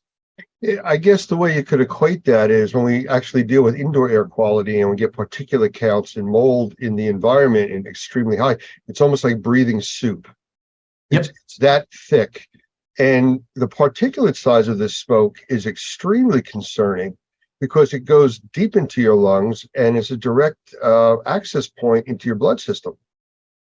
This is really important, Lance. So if you look at, when you see smoke, like in the photos that you showed, we're concerned, and we saw this being talked about the hazards, the risks. It's about particles. And so smoke, even wildfire smoke, is harmful primarily because it contains airport particulate matter, these particles. And you saw on your graph that you showed, Lance, these particles can be measured in microns, 10 microns, 2.5 microns, 1 micron down to 0.3 microns. Understand that the smallest grain of sand is still 40 times larger than a PM 2.5, a particulate matter 2.5 particle. The width of a human hair is about 50 microns. So as soon as you get down to 10, we can't see those with the human eye until we see lots and lots of particles together. So when you see particles at 2.5, 10, like you showed in your graph, all coming together, that's what causes the smoke. That's what gives us the visualization. Now, we have wildfires, forest fires, grass fires have been around for years, for centuries, and we have a lot of data. If we go back to, say, the 2020 California fires that turned the sky just like in your photo, Lance, an apocalyptic shade of orange is what I would call. It was emitted by more than 1 million metric tons of PM 2.5. In California in 2020, in those fires, that was a 2,360% increase above normal air, according to the California Air Resources Board. And so it's really important to understand there are particles in the air. So if we focus on the short-term exposure to particulate matter, so let's focus on particulate matter 2.5, PM 2.5, which is we saw in the media. We saw everyone talking about PM 2.5. We know that short-term exposure can trigger lots of health problems, including but not limited to coughing, stinging eyes, a scratchy throat, a runny nose, chest pain, headaches, asthma attacks, fatigue, wheezing, breathing difficulties. And again, all this information is freely available through the US government on the US Center for Disease Control Prevention site, the CDC.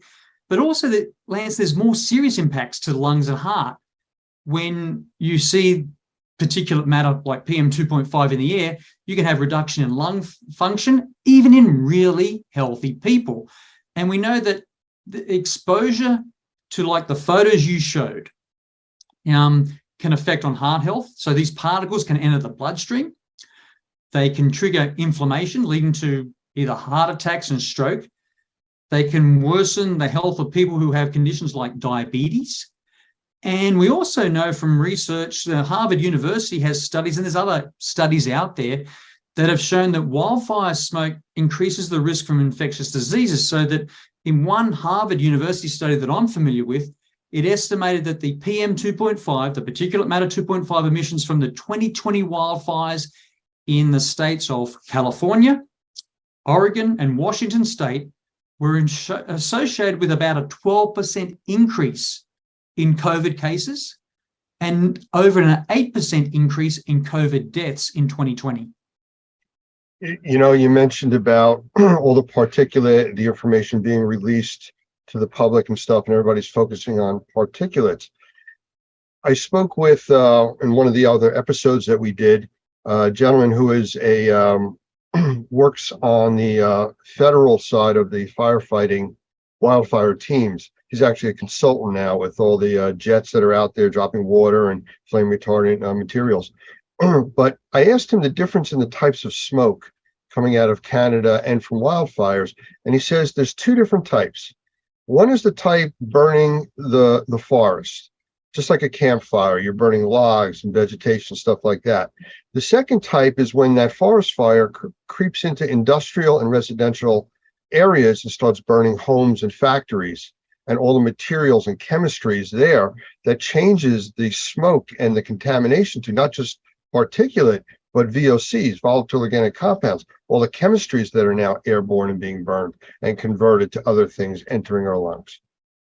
That's really important, Lance, because the messages that were being delivered about the fire, the wildfire smoke in the air just recently focused on particles. It didn't focus on chemicals. It didn't focus on volatile organic compounds. We didn't see them being measured or reported in real time. Yes, we know the measurements were taken, but again, that information wasn't made available.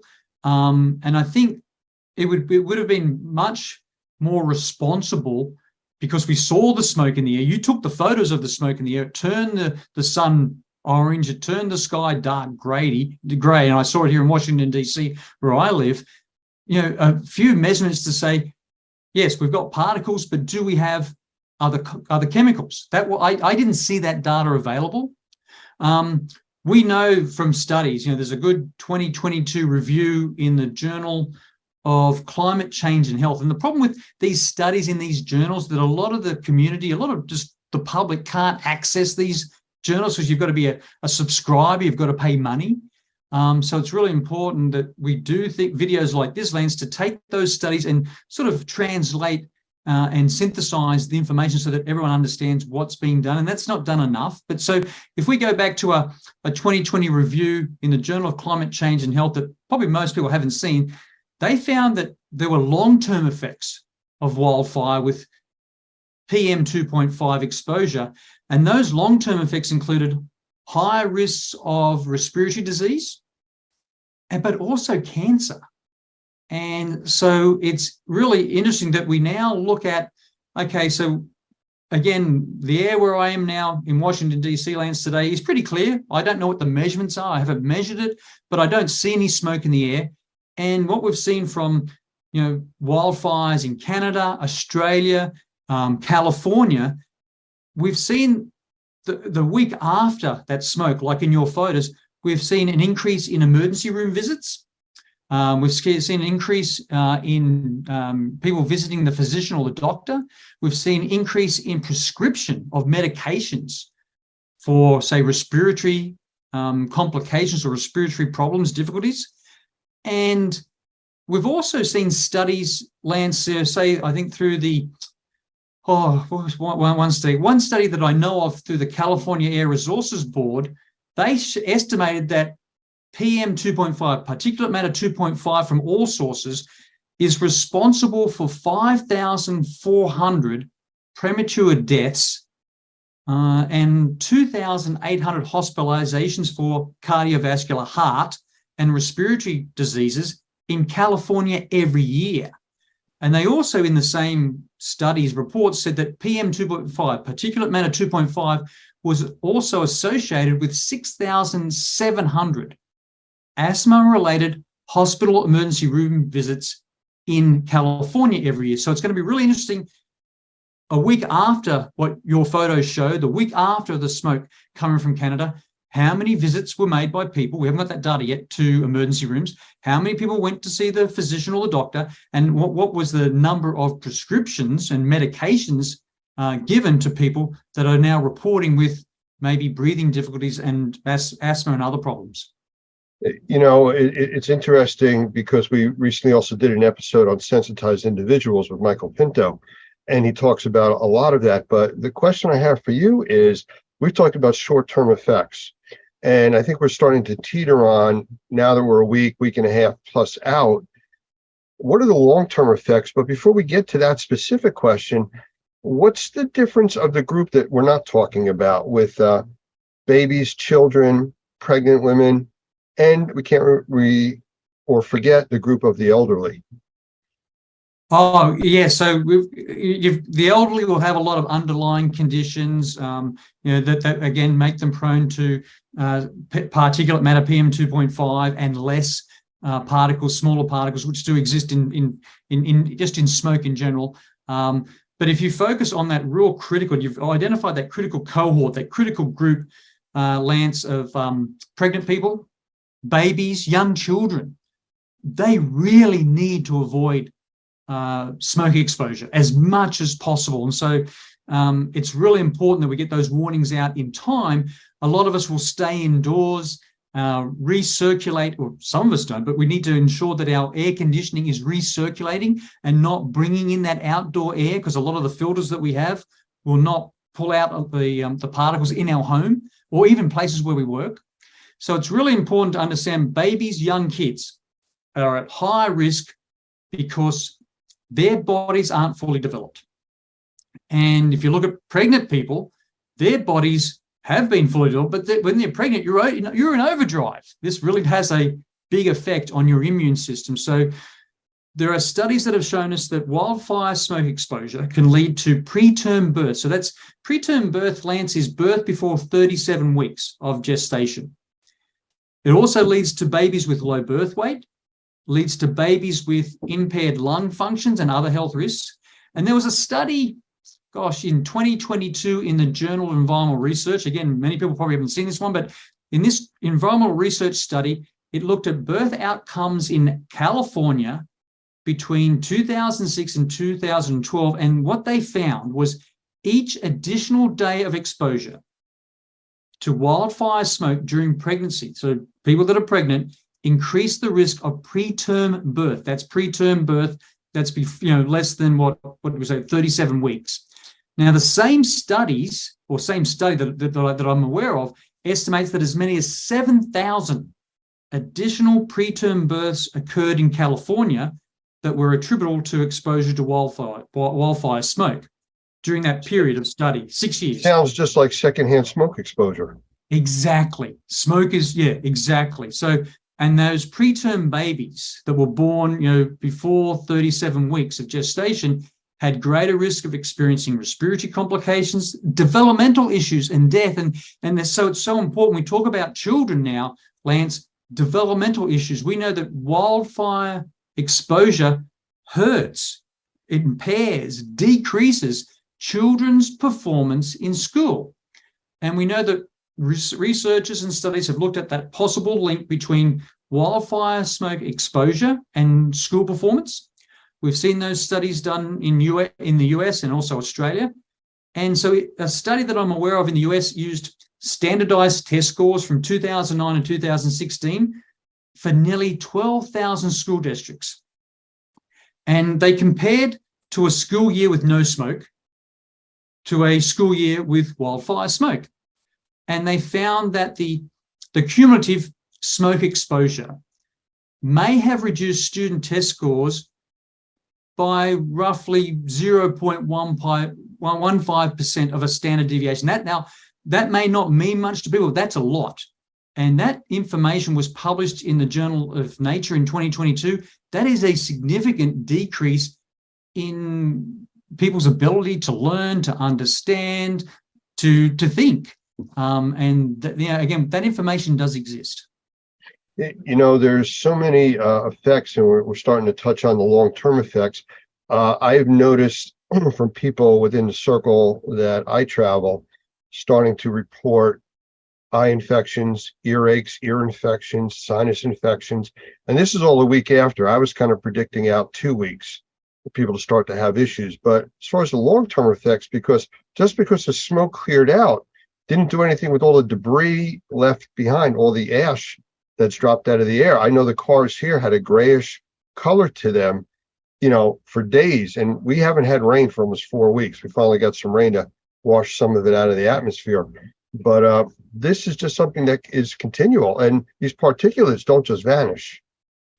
Oh, no, you're right, Lance. And so we always say, dirty air leads to dirty surfaces. That those particles in the air will eventually come down and land on surfaces. So if I look at my car parked in the street over that course of the smoke in Washington, D.C. last week, I can see the particles on my car. It's a black car, and I can see how dirty the windscreen got and how dirty the surface of the car became just from that smoke. It's really interesting that when we start to talk about, oh, well, it wasn't that bad, or it didn't really affect me. I only had the short-term effects of, particulate matter 2.5 or less could be, a coughing, stinging eye, scratchy throat, runny nose, chest pain, headaches, fatigue, wheezing.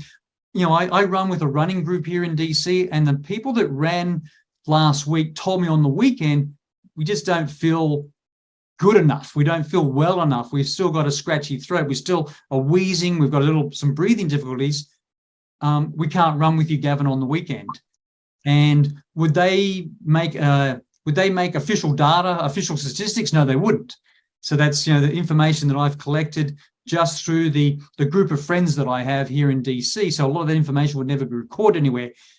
And it takes then a lot of effort, like we talked about the Harvard study, Harvard University study, and the California Air Resources Board studies, to then study the long-term effect. And a lot of people then will say, well, that happened years ago, and they don't relate or see the link between the time they were exposed, that week of being exposed to smoke, versus they might have respiratory disease, cancer, or cardiovascular inflammatory problems with heart attacks and strokes. Those correlations really aren't made because it's happened so much longer or over time since the actual acute event of being exposed to wildfire smoke. That's always a challenge for us, Lance. It's hard to tell people you've got to, there's a hazard, there's a risk, you've got to take precautions, you've got to do this, when they don't initially feel the really significant bad effects either that day or the next day. You're right. And, you had said that, which is what everybody else is saying, the news media, all officials, about staying indoors. But it's the same agencies like the EPA that are saying that in normal conditions, your indoor air quality is 5 to 10 times more polluted than the outside air. So they're telling people, especially sensitized individuals, children, things like that, to be outside, especially if you're having a positive reaction to your normal home. But now we're telling people to stay inside in the polluted area that is an issue, which is still less polluted than the outside. Well, Lance, this is so important. So you actually showed real data. I think, was that data outside or inside data that you showed on that your was graph? outside. That was outside. So I have 6 indoor air quality monitors in my house, and I know the alarms went off. I know that I have friends who also have indoor air quality monitors, and we know these are affordable. So it's important that you see the baseline of where your indoor air quality is, because that's what my indoor air quality monitors measure. But then you can see how the outside air coming in can influence that, and and we've heard this a lot of discussions, Lance. Well, maybe you can't protect all of the inside of your house or all of the inside where you work. Maybe you have to identify a room that has an air quality monitor with maybe an air quality device that cleans the air, and people should stay in there while there is a risk. And I think it's really important that we emphasize to everyone, Lance, those indoor air quality monitors, as well as air quality purifiers right now, they're affordable. It used to be cost was an issue. Not anymore. You can buy those, you can use those, and I would highly recommend that if reach out to us, and we'll provide you, with a list of those that we have done our research on, we've done our due diligence, we know that they're backed by evidence and science, and it really will change people's behavior and improve their quality of life if they start measuring more. We see measurements for outdoor air through the air quality index, but wouldn't it be great if at the same time more people could have indoor air quality monitors in their home, even their cars, for example, and be able to then see the numbers, react appropriately, change their behaviors, and actually come up with solutions that improve their air quality without waiting till they get the symptoms we just talked about. In one of the other episodes, I was in a discussion and I used the glass of drinking water as an example. You know, people want to take a nice, clear, crystal type of look of water and drink that. If you were to make that water cloudy or brownish, people say, I'm not drinking that. Well, air is the same thing. The difference is it's not in a small container. So you don't see the pollution. You don't see anything other than if you see like a lot of pollen on your car during spring, something like that. Oh, it's the allergies are bad. That's why I'm coughing. But other than that, people can't see particulate because it's microscopic. So they take breathing for granted. And that's one of the most critical things that we do. I also use the example in another one where a person can go 20 to 40 days without eating. They can go 3 to 7 days without drinking. You can go 4 to 6 minutes without breathing. So we can't stop doing that. So like you said, a safe room, an environment where if they are struggling, they can go into that for a few hours, give their system a break, feel better, and then go back out and do what you have to do. Especially since the indoor air quality is normally so much worse than the outside air, which unfortunately, because of this pollution problem from the smoke, made the outside air so much worse. Yeah, and that's how we all work together, Lance, you know, through NORMI, GBAC, the Global Biorisk Advisory Council, a division of ICE, to say, you know, our subject matter experts, we sit there, we know that there's a way of making the unseen seen, be visible. We know how to identify those hazards and then calculate the risk, you know, likelihood of something happening and the consequence if it happens. And, you know, we all know that we use that definition of consequences, how bad can it get? And so much of our air, as you correctly said, Lance, water is unseen. There can be contaminants, pollutants in the air, contaminants, pollutants in water, and it still appears, it looks, or even smells safe and healthy. But unless we measure more, we will never be able to improve. And that's why I think we all talk about that, you know, it's so important. The tools are available, the equipment's there, the expertise is there, the science is there to start measuring more and then working with subject matter experts to interpret properly, appropriately what those measurements mean so that people can act, change their behavior, develop, implement solutions. And I think last week was a really good example with the smoke in the air, colors on a map, 6 different colors with the air quality index. And in my own personal opinion, maybe 6 colors is too much. Maybe it's confusing. Maybe people didn't understand what the colors. And then when we had the colors, we also got numbers. Here's 425 in New York City. Here's 350 in Philadelphia. Here's 308. All these different numbers came out for different locations. I don't think people realized what the number means. So if you give a color, if you give a number, then you must give an interpretation, a so what, and you must tell the public what to do.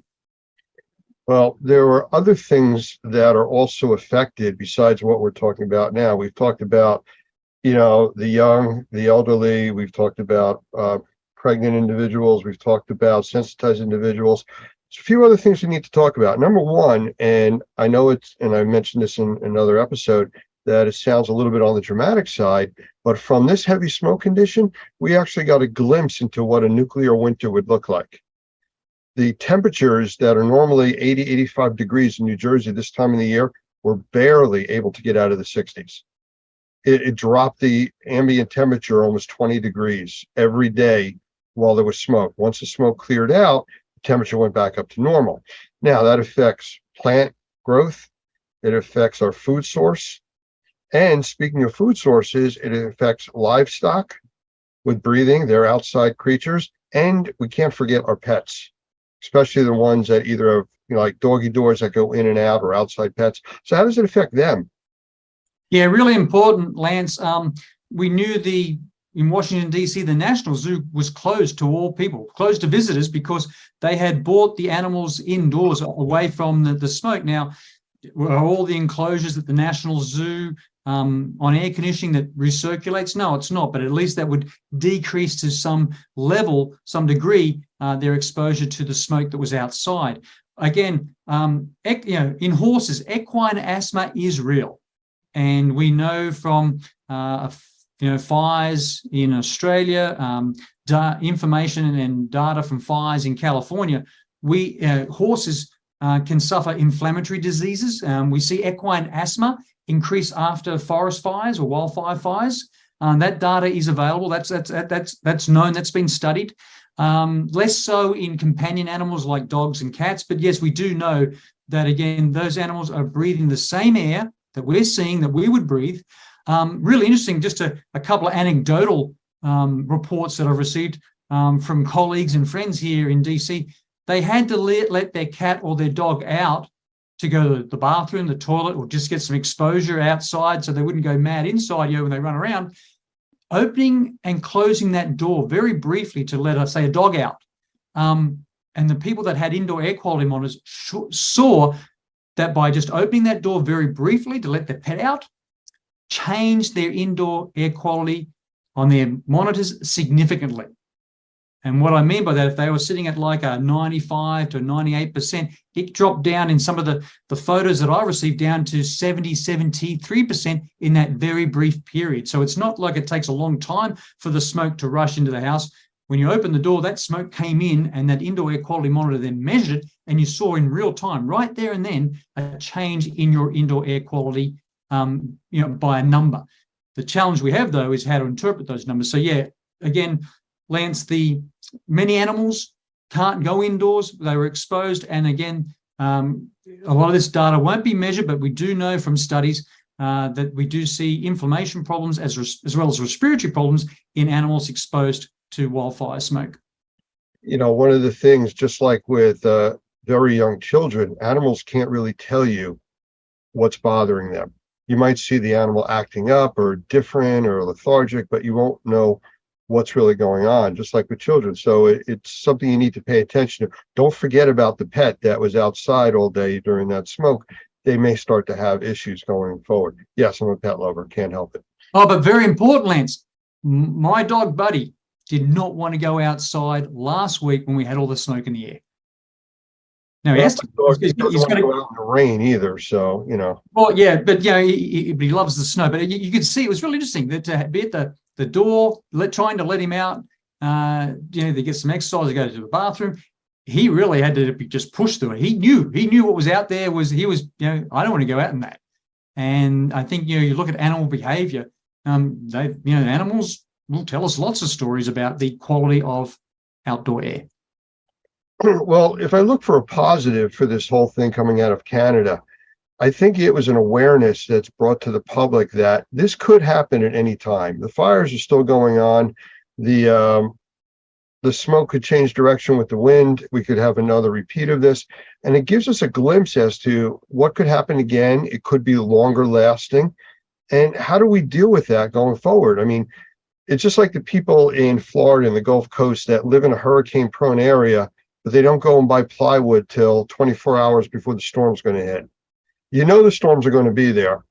Prepare ahead of time. Like you had said, you can get monitors to know what's going on in your home. You can get air purification. You can get better filters. I mean, the term we use is you either have a good filter or you are one. Yep. Really important, Lance. Again, I'm going to go back to my cell phone, my mobile phone. In times of tornadoes, hurricanes, I'll get messages on my phone, take cover now. So, a government agency has interpreted the risk of the tornado, the storm, the hurricane, and I need to take cover, seek shelter. What I found in the messages that were given out on my phone, it wasn't that clear.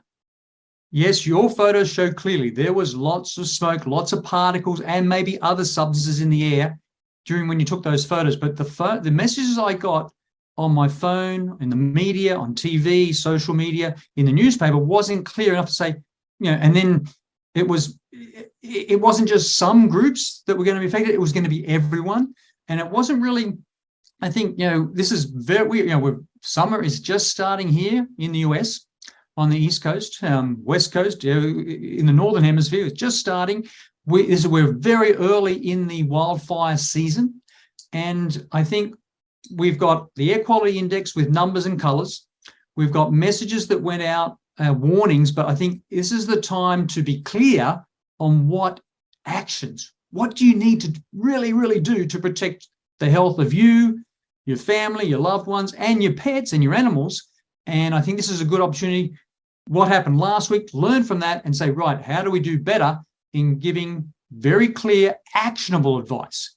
Tell people what to do and how to do it using what everyone's carrying right now, Lance, one of these, the cell phone. Well, I think education is the important part, and the public education is really important, whether it's through PSAs, public service announcements, or just making it available for people to call, reach out to the ISSA group, to Normie or Normie.tv. We can help guide people, to where to get more information that's factual, not just somebody selling a widget and, here's the best thing. I mean, I saw people walking around with paper towel masks because they knew wearing a mask was going to help with particulate. The paper towel mask was useless, but, somebody said, well, use a paper towel, it'll help. Well, does it help? Yes. It's like emptying a swimming pool using a tablespoon. Yeah, you are emptying it, but your effect is really, really limited. And that's a good point, Lance, because we've gone through the 3 years or so of a COVID-19, pandemic. People have masks. Or they know where to buy masks or have accessibility to masks. The challenge we have, Lance, is there's so many people in our neighborhoods, our community, in our cities, our towns where we work, that they have to work outdoors. We saw when the photos you took, the smoke in the air, we saw the schools cancel all outdoor activities. We saw professional sporting bodies like the Major League Baseball cancel games. But again, that's for the population that was going to go watch a game. That's for the kids that were at school that wanted to play outside. What about the people that have to work outside? Where was the actionable solutions, the information there to say, you work outside, we need you to work outside, this is what you do. I really professionally and honestly believe, Lance, a lot of that information was missing, and a lot of people in our towns, in our communities, our neighborhoods have to work outside. They have no choice. I just read an article of the lawsuits that came out of 9/11. And Christy Whitman was one of the named individuals in that, I think director of EPA at the time, or one of those large organizations, where she came out and said that the air quality a week later was okay for people to go and work there and return to New York City. And 15 years later, she was found guilty of all this misleading information and stuff, because the data showed it was unhealthy. I mean, we're 20 plus years out. There's still debris from them in the walls, in drop ceilings, in buildings all around New York. So this isn't a short-term effect. Oh, it was there, it's gone, the air looks clear, it's nice out today. All of this affects us going forward. Oh, so important that everyone understands dirty air leads to dirty surfaces. Lance, I did 12 years in the military. When all the deployments I did around the world, we don't want to leave waste in a footprint in a foreign country, so we burn it. And so you can easily see, there's books written about, there's movies about the exposure of soldiers and the military to smoke pits. The fire from fire pits, the smoke that comes from fire pits, and the increase in cancer in those military personnel. And again, look at the numbers that came out from 9/11 in 2001, when so many of our colleagues, Lance, went there with the best intentions to help, to do what they've been trained to do. And look at the number of friends and colleagues that we know of that have been diagnosed with cancer since that deployment back in 2001. And I know the number of again, friends I have in the military that were exposed to smoke pits over the years and have cancer. It's real. What it means, we have to do better when we go to respond to those important acute events to try to mitigate them, respond to them, and then go into recovery. We've got to do better in our training as well as our equipment to protect what we know in the long term causes inflammatory disease, heart disease, lung disease, cancer. Absolutely. Well, Gavin, I want to thank you for spending time with us today. I mean, it's always informative listening to you. I think this was information that we needed to get out in this series. with the actual data, a lot of the study information, short and long-term effects, which is what we've covered. And just give people a place to go if they have questions or concerns, how to reach out and get help. The Normie organization at normie.org, ISSA organization, GBAC. There's a lot of credible sources out there that are out there doing this for the right reason and trying to educate the public. So I want to thank you for being part of that. I want to thank you for being part of this series that we're doing on fire and smoke. And we'll do this again. You're more than welcome, Lance. Again, we're even at Normie and ISSA and GBAC now, we are still working right now. How can we do better in translating the information we know, the research we know, into helping people understand this is what you need to do when you see that apocalyptic look in the sky. The sun is blocked out. It turns bright hot orange based on smoke or particles in the air. And it's something we're still working on, Lance, and hopefully we'll be able to do better and get better information out to everyone. You're absolutely right. And I think closing out, I just want to leave the images up there on the screen. Let's see if I can bring this up real quick. You have the sun up there now and the smoke? Yes, can see it, Lance. And as we know, we saw it, we lived through it, we breathed it, we kept doing the work we should do. But again, did we decrease the hazard, the risk? Did we wear the appropriate equipment to protect ourselves? No, we didn't do a good job at that. Well, I think this is a good start. I think we're getting the information out there. Hopefully this is helping people, answering some of their questions. So thank you again. I appreciate the time, and we'll do more series down the road. You're more than welcome, Lance.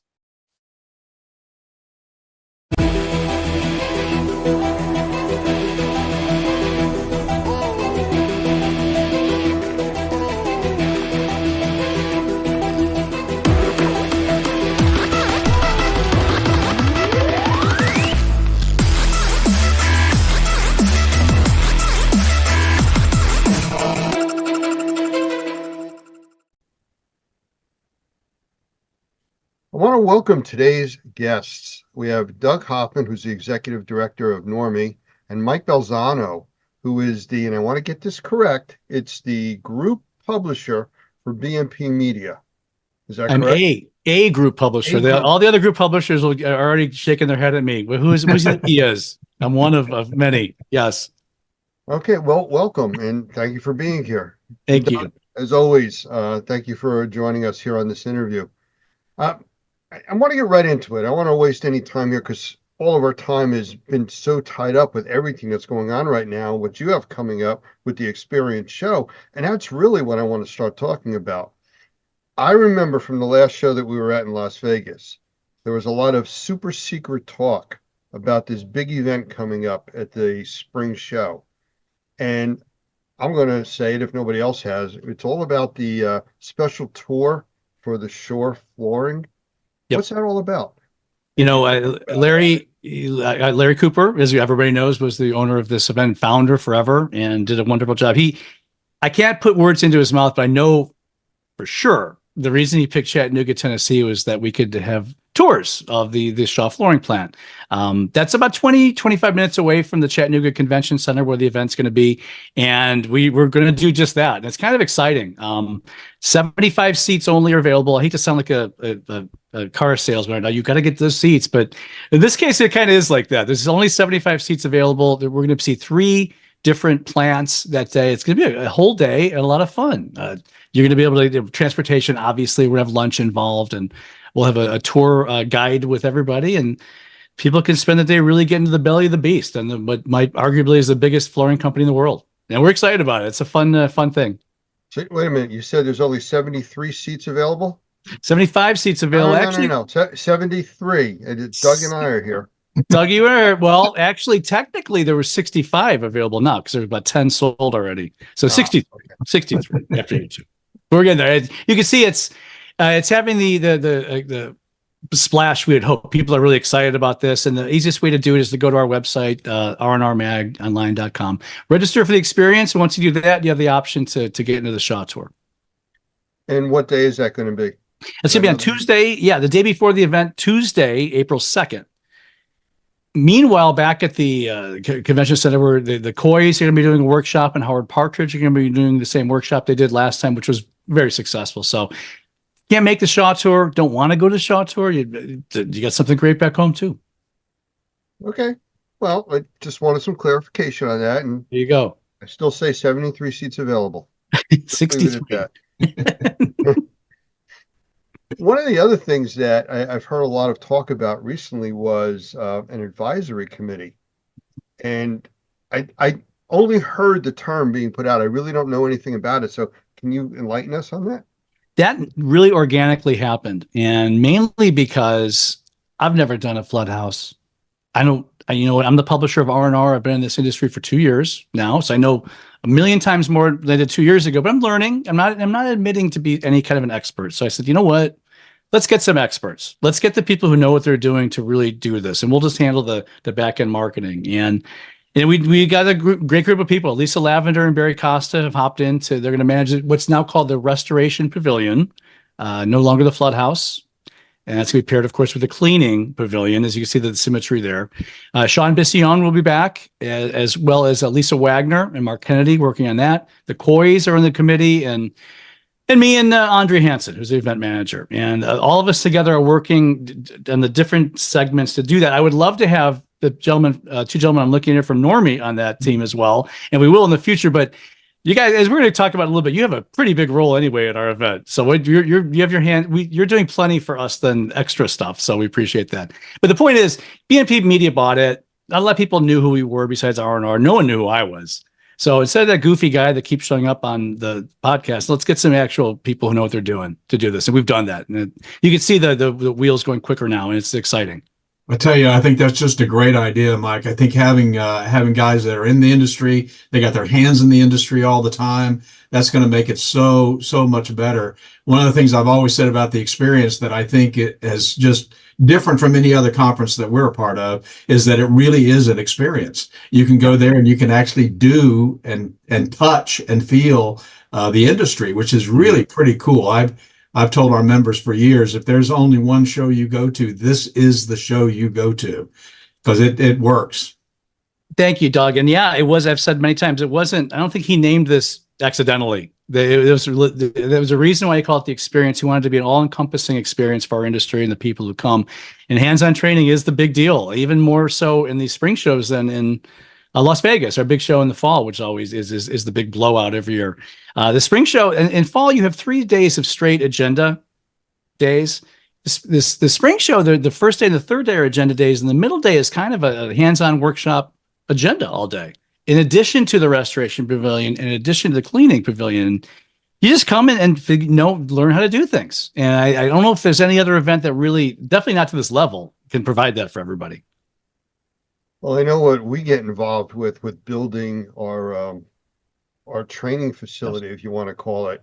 You know, when we break away and we're actually, the lumber is being delivered, you know, so we're in there building stuff for a day or two prior to our training. So yeah, this is very different than the other shows that we go to. And we want to make sure this is, as I walked around Las Vegas and talked to the two of you gentlemen and all of our sponsors, and like, we don't want to make wholesale changes, but on the other hand, this is definitely a time for new ideas and new changes. And people were, as you know about our industry, they're not shy about, oh, good, here's my 7 ideas I want, which is fine. I asked for it. So I think we're going to try to kind of walk the fence a little bit. We're going to keep all the traditions to keep it hands-on and the experience, but hopefully some new tweaks, which will excite people as well. Well, I mean, you started talking about some of the stuff coming up, but why don't we just cover the agenda? If you can do that. I don't know if you want to do it from memory, if you want to bring up a website.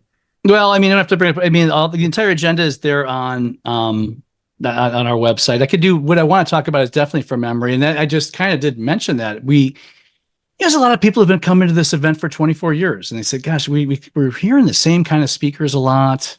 Not that they're bad, they're wonderful. But is there any way we can get some new people? And there's other people that want to just keep it the same. And like I said, I understand both sides of that fence. So what we're doing is a little of both. It's led by our keynotes, 2 gentlemen who haven't been here in a long time. Chuck Violand from Violand Business Management and Jim Pemberton, who's a cleaning legend. I don't know if he's ever spoke at the experience yet. Our friends Lisa Wagner and Mark Kennedy were beneficial in getting him in. I think it's great. And it's funny with R&R, we're not we're much more cleaning based than we used to be, but we're R&R. As it was named that way for a reason, like the experience. So I hear my wife Darlene talking to cleaning people in the other room, and she says, "Hey, Jim Pemberton's going to be a keynote," and they just all go bananas, like the Beatles are coming. So I can see how important this gentleman is. So we're really happy to have him.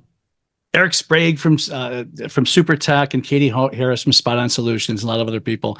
And we got the legends. I'm looking at two of them right now. Normie's got have a huge say in this event. I think you're doing with you and Mr. Pinto and the two of you at like 7 different sessions off and on. Right. And it's very important to us. Hart Partridge will be talking again. You see where we're going with that. I think the agenda is a little more diverse in the way of different speakers this time. Not is what I mean by diverse. And I think the people who come to the show are going to be surprised and excited about what they get. Well, I'll tell you something, Mike, about that's different from what we're bringing to the table. And we started this a few years ago with Larry. Is our industry, and the mold industry, is actually split into 2 professions: the assessment side and then the remediation side, which is the tradesmen who actually do the work. But the assessment side is something that I think we probably brought to the experience, because it is a part of the industry that oftentimes is overlooked. And in a lot of ways, kind of the most important part, we think, of the industry is how do you assess the environment? I always say prognosis without diagnosis is malpractice. If you don't know that you've got a problem, you don't have a solution. And so rather than going into a project and saying, "Oh, well, you got mold, let's tear everything out, we got to raise your house," how about finding out exactly what the issues are? Find out how extensive the problem is, what type of mold is there, what type of contamination is there, how extensive it is, what's the water source, all of those things that you need to find out before you actually write a protocol. So what we brought to the table, which I'm very excited about, is 1 full day of our training track is going to be on that assessment side, and not just basic assessment on how to assess the environment from an assessor's standpoint, but also putting it in the context of remediators who also need to be able to do baseline testing and interim testing and post-testing, a lot of things that they don't think about. But testing is one of the safest ways to actually approach a project, because it's totally objective.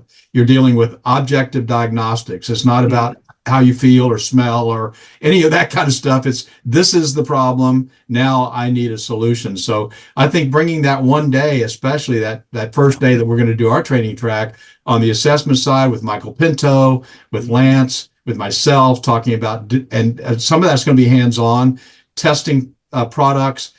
I think that's a really exciting place to be. And so thank you for the opportunity to do that. I think it makes a big, big difference in the industry. That's such a great thing to say, Doug. I'm sorry, Lance. That's such a great thing to say, Doug. I again, with my industry knowledge and whatnot, I would imagine you're right. I mean, imagine these disasters happen, and your first natural instinct is, let's just go in there and take care of it immediately. And someone's got to have the cooler head and say, wait a second, let's assess what's going on. Let's do the assessment, start from there. I mean, I think that's absolutely right. And we're happy to give you that mouthpiece. Well, thank you. And I think the other thing, I'll slow down here in a second, Lance, so you can ask your question. That's the other thing that I think is so exciting is with Michael Pinto there, he and I now are teaching a class on remediation for sensitized individuals. And I remember when we started with Normie in 2004, by the way, this is our 20th birthday. So when we started with Normie in 2004, there was only about 6 or 7% of the population that were considered environmentally sensitive. That is, that they could not take a standard type of remediation project. You'd be back there again if you did it that way. They needed special help. Now, the latest numbers, 20 to 25% of the population are considered environmentally sensitive. So one of the sessions that, of course, Michael's bringing to the table is a discussion about that and about mycotoxins and biotoxins and endotoxins and actinomyces and things that really have to be looked at, not just mold. So it's just interesting how the science has really broadened this whole discussion. Well, that was the point I was going to get to, where you had said about focus has changed slightly towards the cleaning industry of the experience. But the strange thing, or the interesting thing, strange isn't the right word, the interesting thing about it is all of these different vertical markets are all positioning themselves now under indoor air quality.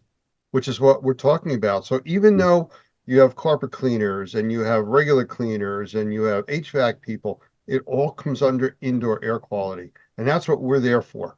It's all about the air you breathe. And every person out there is part of that niche market that has to breathe. We've talked about that a couple times, Lance, and I remember talking to Jeff Jones, the microbial warrior himself, and he said, well, in his opinion, not to speak for Jeff, but what we learned from COVID was didn't have to do with touching things or surfaces, it had to do with what's floating through the air and the IAQ, and that makes what Normie's doing and your whole side of this industry and our whole industry so much more important because that's not going to be the last time something like that happens. And it doesn't necessarily have to be a big pandemic either. Just IAQ is important in so many ways. I'm preaching to the choir now. You know that. Well, and that brings us to that second day that we're going to be talking about. Because, when you start dealing with indoor air quality contaminants, things that are floating around in the air, obviously you disturb mold on a surface, it's going to become airborne. It's got to be dealt with. So we're big believers, obviously, in being able to create containment, setting up negative pressure, using an air filtration device in the correct way. Air washing, something that a lot of people don't even know what that is. And we talk a lot about that in our training on that second day. That's going to be a hands-on kind of opportunity to get guys involved in putting up some poly and putting in zip doors and connecting the AFD to the PRV 24Ks and a lot of those technical things. It's going to be fun. We always have a big crowd. I think we had a standing room only crowd last year. Yes, you did. I remember that. I'd walk by there trying to watch, and there's nowhere to sit. It's so much going on, and it's great. And that's exactly right. That's what that day 2 is all about. We're extending the hands-on, and I love you for what you're doing for this. That's gonna be perfect. Doug, is there anything else about what we're going to be doing there? I know we're a sponsor, and I know that's part of what we're doing. Anything else you can think of for the Normie presence? Yeah, we're going to give away some stuff. Breaking news. I didn't know that. What are you doing? Yeah, absolutely. We're going to give away some stuff. I'm assuming that we're going to still do the Apple a Day thing or something where we're going to give something away every day. And that's usually, sometimes it's as much as a $1,200 class. So we're going to be giving some stuff away for sure. But I think at our booth, we've got a 20 by 20. So it's a nice little open square booth, place where people can come in and sit and do what we call huddles, where we can answer questions and deal with some specific issues that they might have. So we'll be kind of front and center toward the back, close to the food, as Mike said. So we're going to be there just talking to folks and helping them see what kind of training opportunities we've got. We've got 32 certifications now. We've got obviously training for every single state that requires licensing. And we've got great recertification and continuing education training. So pretty cool. We opened up a training facility now, of course, in Fort Lauderdale, which is where we do our Normie Pro Academy, do a lot of live online training. And so, yeah, we're going to be giving away some stuff to get people involved with what we're doing. We want folks connected to the industry. We have people, a few different booths are going to be doing hands-on training and things like that throughout the event as well. So that's great. I'm not surprised to hear that come out of your mouth, Doug. But I mean, there's going to be, again, not to beat a dead horse, that's going to be going on all over the floor. Yeah. And then in the morning, you have the great sessions, and it's just you learn and then you learn. I think it's perfect. So thank you for doing that. Well, I'm going to ask you a very specific question now. What's the super secret stuff that you can't tell us about that you're going to reveal now? I can't. Oh, come on. You think I wasn't paying attention? Well, there's nothing official I could talk about yet, and that's true. There's some, and that's fine. I don't want to completely put you on the spot. No, we might have some more fun. We're going to have some fun things coming up. We haven't locked down the entertainment for the big party. There might be a third pavilion in the back, which might be just silly and fun, and you might be able to adopt things that are, let's call them pets, and let's say they're not cats. That's all I'll say. It's nothing to do with the industry, just fun. So who doesn't like holding a puppy for a couple hours, right? While we're learning about IAQ. You know, Mike, last year we launched, Lance actually launched Normie TV. Yes. Normie Connect. And at the Fort Lauderdale show last year, we had 2 people that came up to us and said, I heard about this show through Normie TV, which was really kind of interesting. So I was going to ask, if you weren't going to ask this yet, Lance, but I was going to ask about special deals that they can get by calling us direct. I know we've got a coupon code for our Normie members. We also have, I think, VIP passes for the exhibition hall. So I wonder if you could talk a little bit about that. And then obviously we're going to make sure that they've got our number so they can call us. But can you talk a little bit about that? Yeah, you do have some VIP tickets to give away at your discretion, and anybody who uses Normie's code, which the two of you gentlemen have, you get 20% off the full admission to registration. That's a good deal. Thank you so much for doing that. Yeah, thank you so much for doing that, man. That's great. I mean, it just makes too much sense. You could market, you could look like, frankly, heroes to your people and your friends and your customers. We get more people to the event. Everybody wins. And if you're going to exhibit with us, we still have all kind of space left on the booth floor right now. You get that same treatment, and you could really look good in front of your clients and bring your customers with us to this great show and learn. So I'm happy to do it for everybody, especially you. So what are the dates? Dates are April 3rd to the 5th in Chattanooga. And don't forget, the 2nd is when you get to the Shaw Tour. And what's the number, Lance? 63. We have 63 people allowed. Something like that. Yes. Similar number. That's all. And, go ahead, Doug. I was just going to say, I have one more comment I just want to make, and then I hope it's okay and that you'll feel good about this. If not, we'll edit it out. But one of the things that I've learned about shows, and when I got into the indoor air quality industry in 1996, I did 32 home shows that first year. So I've been to a lot of shows. And here's what I've learned about the experience is it's not always packed wall to wall people. But what we've learned is that the people that are there are serious about the business. And you've got such a high quality, I think, such a high quality of leads.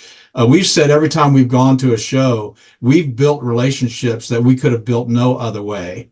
And so for what that's worth, I it's about going to a show that is going to work for you, even if there's not 100,000 people there. It's not about the people, it's about the quality of the people that are there. Yeah, no, unquestionably. And I think that's, as we mentioned a few minutes ago, we want to make sure we're not doing any wholesale crazy changes. That's the vibe we want to keep. We want to keep the people coming. And I think that ties again back to the hands-on training, Doug. I think that's what the people, if people want to come and get your Frisbee tchotchkes and stuff are fine. But these are the people that come to learn something are the ones you want to know. And that's right. That's right. They want to see the newest techniques, newest products, newest laws. Yeah.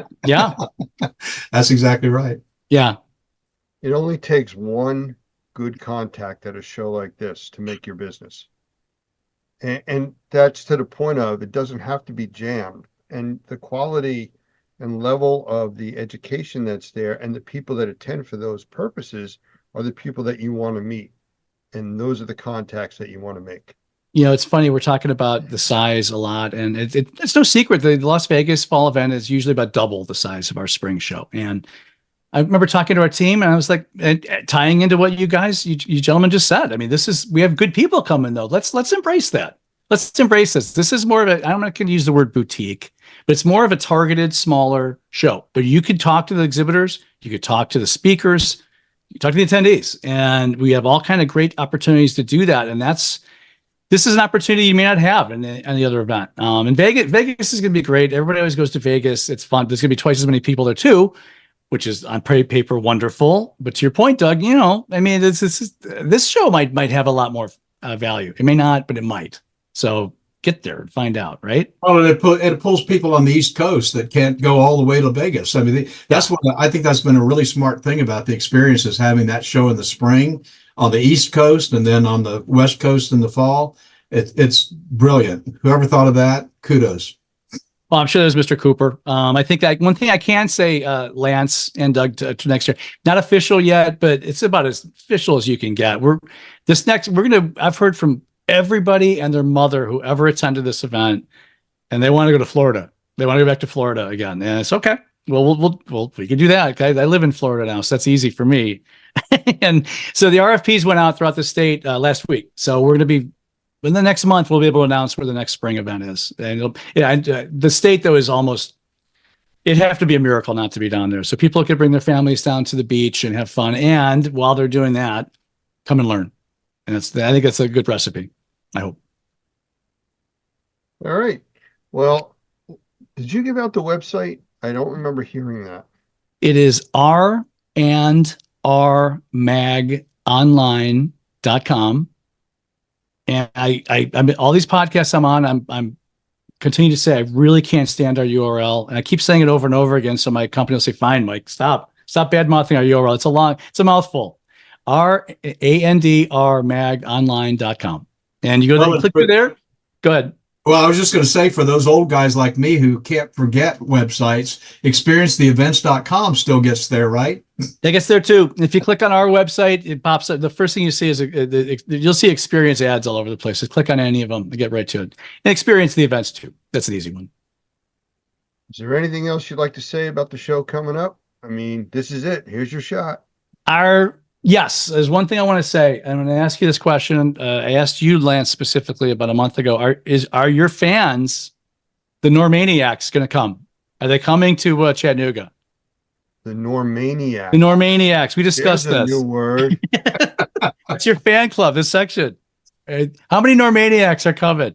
Yeah, we're getting the word out, and I think we're going to have a very good showing there, no doubt. Okay, I have no doubt. I just that's another silly term. Sorry. Like that. You know, actually, it works because it's in the center of the country, and we get to see a lot of people that we don't normally get, that don't come to our Florida training facility or out to the west coast of Vegas. So it's a good meeting place also for a lot of our members in the center part of the country.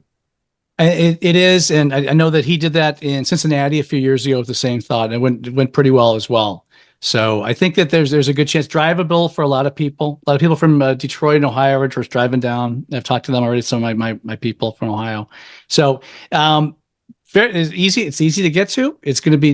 There might have to a connecting flight, but it's not that bad. You're not flying to Maui. You know, I mean, it's just a Chattanooga. But a lot of fun things. I was supposed to be on a site tour today. Unfortunately, our event manager got COVID, so we couldn't go. So. We're gonna have some fun things to do outside once we break out of the learning, and we'll loudly announce that when we have that too. Doug, did you hear him say something about a trip to Maui? I think that's what I heard. Yeah. You know, my old magazine Snips used to have I shouldn't give them free publicity, but there's a association called SMACNA, very much the normie of that industry, and they every 3 or 4 years, they have their annual event in Maui. And it's a big fight to see who gets to go to work that week, you know? But bless their hearts. People go, they figure it out and they get over there across the pond and do it. But this is, I don't know. I'm happy where we're going. We have a big training event coming up in Mexico, Puerto Vallarta. Yes. Same type of thing with the interest of people wanting to go there. I know a little about this. I know the people involved intimately, and besides, I think I'm sure you'll have a tremendous amount of learning there. The people who go to that, and I'll let you promote that, Lance. That one. Well, yes, we will, and that's for another time. But I understand what you're saying about a Maui type event, Puerto Vallarta. Yes, there is a romanticism around those locations. Sure. Doug, do you have anything else to follow up with here? I really don't. I want to thank Mike for him and his team and how hard they work to make this thing happen. I'm very excited about it. It's going to be a great few days with you guys. And if there's anything we can do to help facilitate, we're at your beck and call.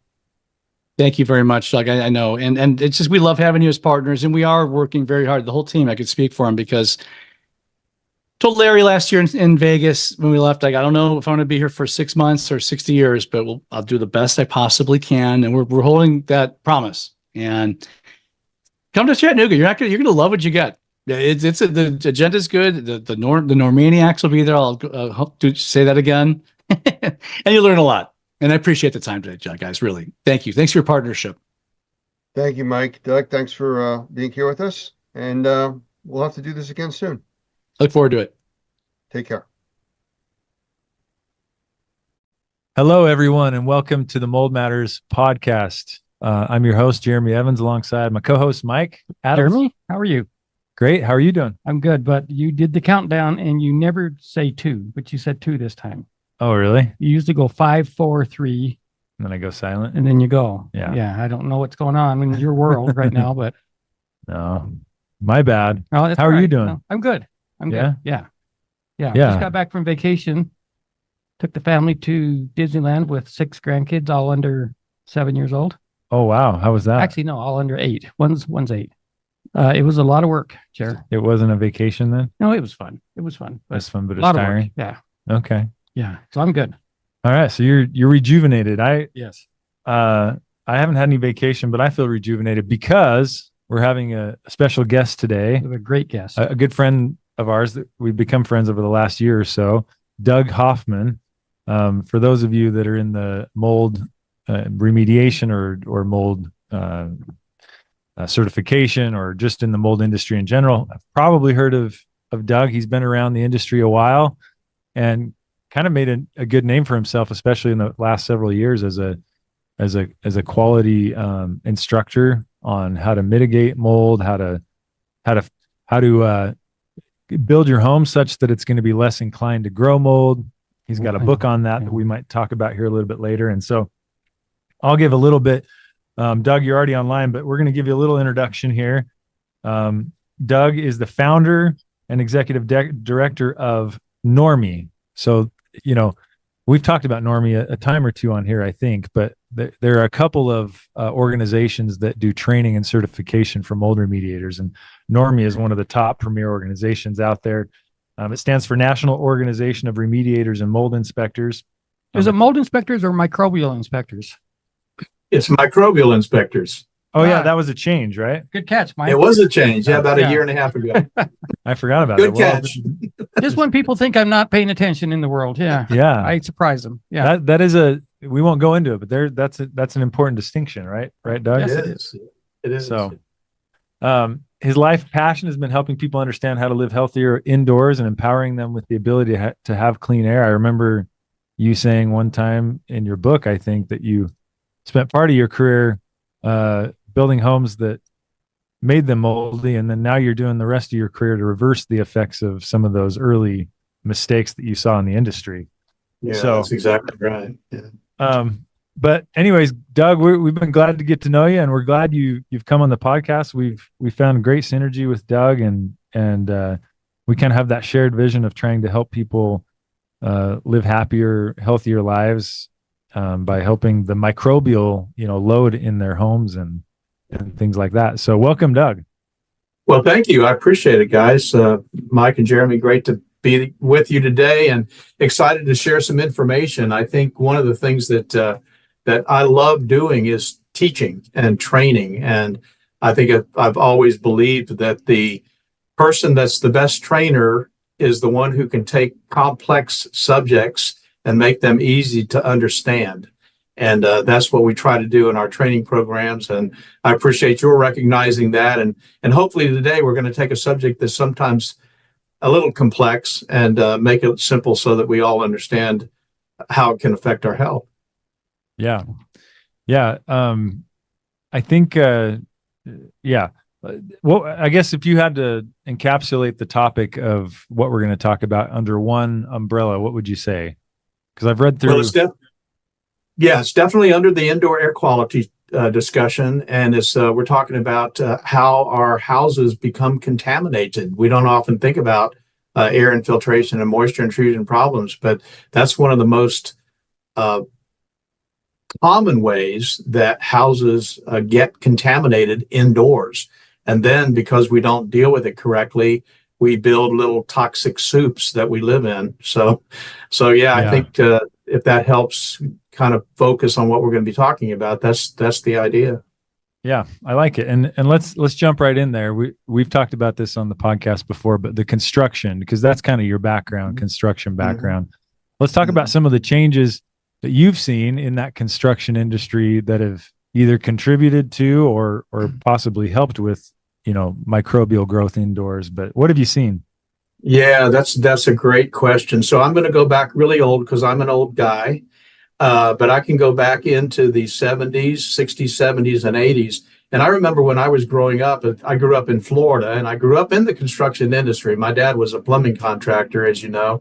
And so I grew up in the construction industry, started working over the summers. This was back before they actually had child labor laws. So when I was 13, 14, 15 years old, my dad told me, he said, I'm going to teach you the plumbing trade, son, and you may never use it, but you'll never go hungry.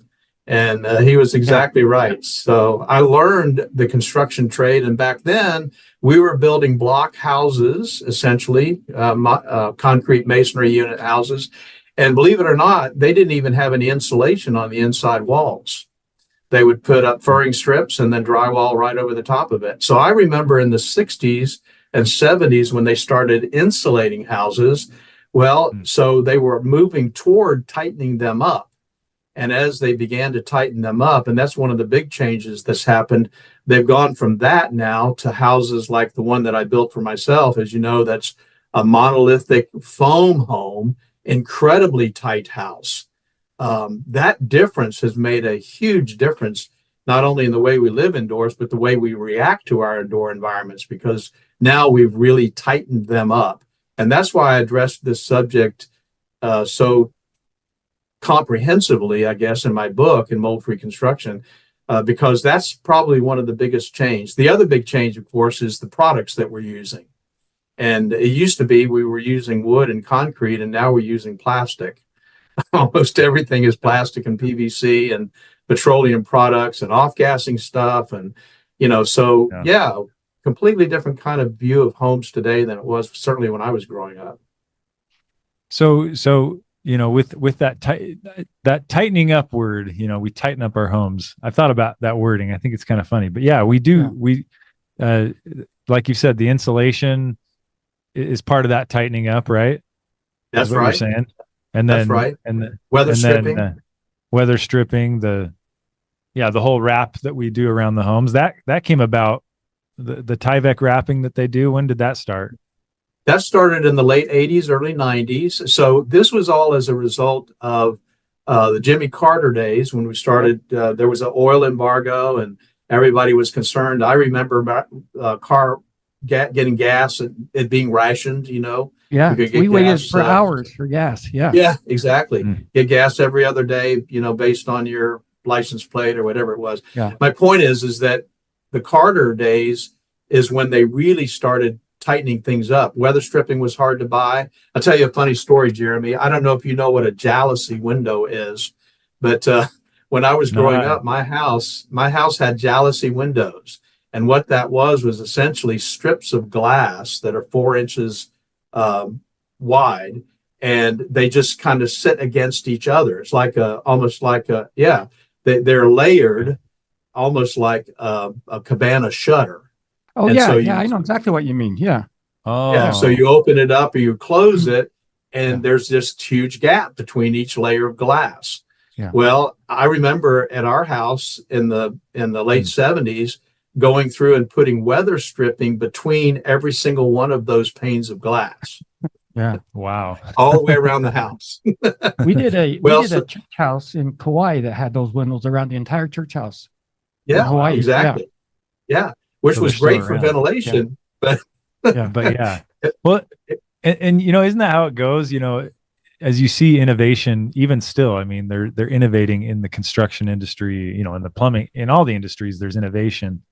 And you always have to wait to see. Well, the pendulum always swings too far. Yeah. Yeah. They want to fix a problem and it goes a little bit too far this time fixing that. Yeah. Yeah. But you don't see it for you don't see it immediately. It might be a few 5-10 years down the line before you start to see the effects of maybe that decision. I think that's right. And it's I put it in the category of giving the absolute benefit of the doubt that the motivations are right for the changes that we make. It's the unintended consequences. It's the things we don't know are going to happen when we make this choice. And I think that's what happened then, because there was this conflicting interests, basically, between energy savings and how is it affecting our indoor air quality. And there wasn't ever a consideration about both. Yeah. So let's launch into that. Tell us about, the unintended consequences. Yeah. Because our homes are definitely much more energy efficient. I can attest to that. I live in an older home right now that was built in the 60s, and it feels drafty. Right now in the winter, we're in the 30s, getting down into the 30s Fahrenheit, and you can feel the draftiness in certain parts of the home. Mm-hmm. So I'm not quite as tight as the newer homes. But yeah, what are those unintended consequences? Let's talk about those. So I'll tell you one thing that's interesting, Jeremy, you may or not know, but there are some cities now, San Antonio is one of them, that requires that you do a blower door test when you build the house. After you finish the house, before they'll give you a certificate of occupancy to prove that you've constructed a very tight home. So it's becoming part of legislation across the country to build these really, really tight homes. And so there's good to it. And as long as it's balanced, as long as you understand exactly what you're doing, I think there's some real benefits to having a house that's really tightened up, where you don't have a lot of the air infiltration issues that are going to contaminate our indoor environments. Yeah. So, well, I was going to throw in this is off the subject just a little bit, but along the same time that we started wrapping the houses tighter, like, late 70s, early 80s, we also, maybe it was in the 70s, that huge switch to sheetrock or drywall as opposed to lap and plaster walls. Yeah. And then also particle wood or particle board or, pressed wood came along. Yeah. And I often think that stuff just led to all kinds of mold problems. You put a drop of water on a piece of lumber, a good piece of lumber, that water just sits on it, right? You put a drop of water on sheet or on pressed wood or particle board, it immediately soaks in. Yeah. And so we've done some dumb things as well with the building materials. With the building materials and the changes with what we've done. Yeah. Yeah. Yeah. Would you agree with that, Doug? No, absolutely. I think you're exactly right. I think obviously you're not going to build a house out of stainless steel, but the bottom line is if you don't consider what kind of products that you're using and where you're using those products, absolutely, you're going to create some problems with them absorbing moisture where otherwise other products absolutely wouldn't. So yeah, I think you're right. Yeah. And so, with air infiltration, that's kind of where we're going, air and moisture filtration, but with the tightening of the homes and minimizing the air infiltration from outside to the inside, because this is actually something I want to hear your thoughts on this. I want to hear the negative consequences of it, but because you do often hear, and I actually, in many cases out here in Utah where it's dry air, I've kind of, there are many cases when I think, yeah, we do need that fresh air to come in, and it kind of helps. Fresh moving air, can often be a good remedy for some issues. So talk us through a little bit, because it sounds like you're saying air infiltration, generally we want to mitigate from coming inside. Talk about the consequences of that and what we need to do about it. Sure. Well, the air infiltration issues that we're talking about, I think, are a little bit different in the South than they are in the North. Different in dry climates versus high humidity climates where we are. But I guess what's common with all of that is that yes, fresh air is a really important addition to our having, I think, good air quality. You've got to dilute the contaminants. I know that's one of the things the EPA says the answer to indoor air quality pollution is dilution. And there's a lot of truth to that. I mean, if you take a glass of oil and you put it in the ocean, it's not going to have much of an effect. But you put a glass of oil in your sink, now you got a problem. So the idea of just the volume of air that you could bring in from the outside makes a big difference in terms of diluting the contaminants.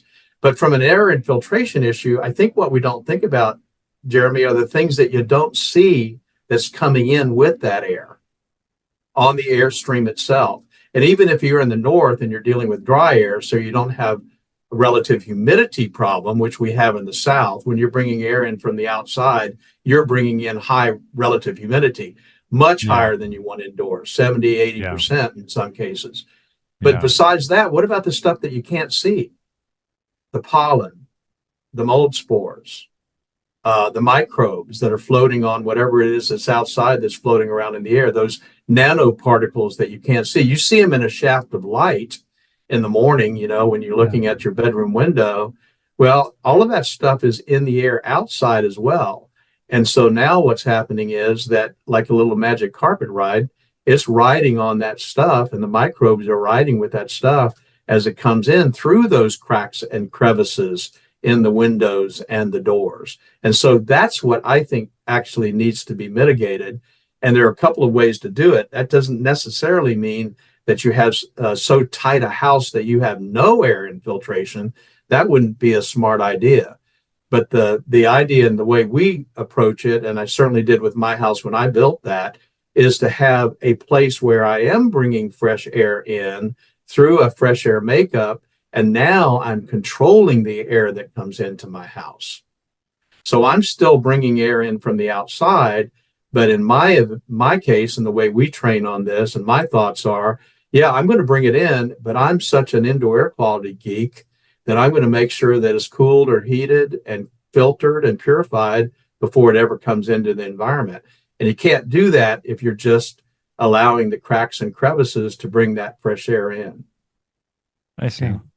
You know, years ago, I was a maintenance manager for a pretty good sized company, and we had a big fancy computer controlled HVAC system for our plant. I think our plant was maybe 80,000 square feet or something. It was a big plant, but I could control. I think they call them the economizers. I could control the economizers and decide how much fresh air I wanted versus how much do you want to try to save on your electricity bill, you know? Right. And I was always like, look, man, we all just seem way more productive if we get lots of fresh air in here. So it wasn't my money. So I didn't worry about the electricity bill. I just turned that thing up and got as much fresh air in that building as I could. And it paid off. Especially a plant where you've got chemicals and of stuff like that. Exactly. Yeah. So it Jeremy, does kind of sound. Oh, go ahead. I'm sorry. I was just going to share a concept with you. I'm talking about just kind of making it easier to understand. When your house is under negative pressure, if it's a vacuum and you're sucking air in through the cracks and crevices from the outside, one of the ways that you could mitigate that is by opening a window, right? Because all the air is then going to go through the path of least resistance. It's going to go through that window before it ever goes through a crack or crevice. Yeah. So that's the concept of fresh air makeup. If you can control fresh air coming into the HVAC system, like Mike just talked about, you're bringing air in from the outside, but you're controlling it. And because it's the path of least resistance, then it's going to lower the chance of it coming through those cracks and crevices. Yeah. You know, Jeff and I were just down in California helping a lady out, remediating her home. She hadn't been able to live in this home for a couple of years. And we treated it, and she said it's better, but it's still not quite right. And I didn't think it was. I left the day we treated it. I left and I thought, well, I don't think we got it, Jeff. I told Jeff, I don't think we've got it. Went back the next day, started to really look around because it was rainy the first day and kind of later on in the afternoon. So we really started looking around, and we had treated the crawl space, but I hadn't really looked at the crawl space that close. But what I did the second day is she had two hatches that went into the crawl space from the inside of the house. One was in the master bedroom and one was by the front room. I took both of those covers off and just put clear plastic over the covers and taped them tight. That plastic blew up like a balloon. I mean, so it told me all of her crawl space air is ending up in that house. It was incredible. Yeah. It's amazing. Yeah. You know, that the pressure, negative or positive air pressure on a home. So you talked about, obviously, if it's negative, that means it's kind of, it's a vacuum. Your inside is the vacuum, right? It's pulling in from the outside. Your door's going to slam shut when you open it. Yeah. Now, is there an ideal pressure you want on your home, and what is that? There is. The ideal pressure would, and some of this depends on where you live in the country, but ideal is either balanced, where it's zero, or it's a little bit positive. And if you're going to a hospital, almost all of their surgical centers in that hospital is under positive pressure. And the reason is because they want to blow the microbes out, believe it or not suck them in. Right. So just move out to the waiting room. That's right. That's right. Where we're sitting waiting on our sick patients. I think a little bit under positive pressure is a good idea. That's not always easy to accomplish, and it's got to be done right from the beginning. But balanced is what my goal has always been. And that's what I did in my house, was to make sure that it was absolutely zero balanced. And so then if it does go under negative pressure, when you turn on a bathroom fan, or you turn on the range hood, or you turn on the dryer, anything that's going to suck air out of the house, now is pulling fresh air in through that fresh air makeup. So that's what I think, from my humble opinion, is what we really want, is just a balance of not negative or positive. So Doug, is it safe to give this advice to people who they don't want to spend a lot of money, but they want to know, is my house positive or negative pressure? If you turn off all of your appliances in your home, your HVAC, everything off, and just open your front door with everything else closed, that probably should not want to open farther, or probably should not want to close. Would that be accurate, you think? I think that is accurate. Unfortunately, though, Mike, I think a lot of the times a negative pressure or positive pressure is as a result of the HVAC system.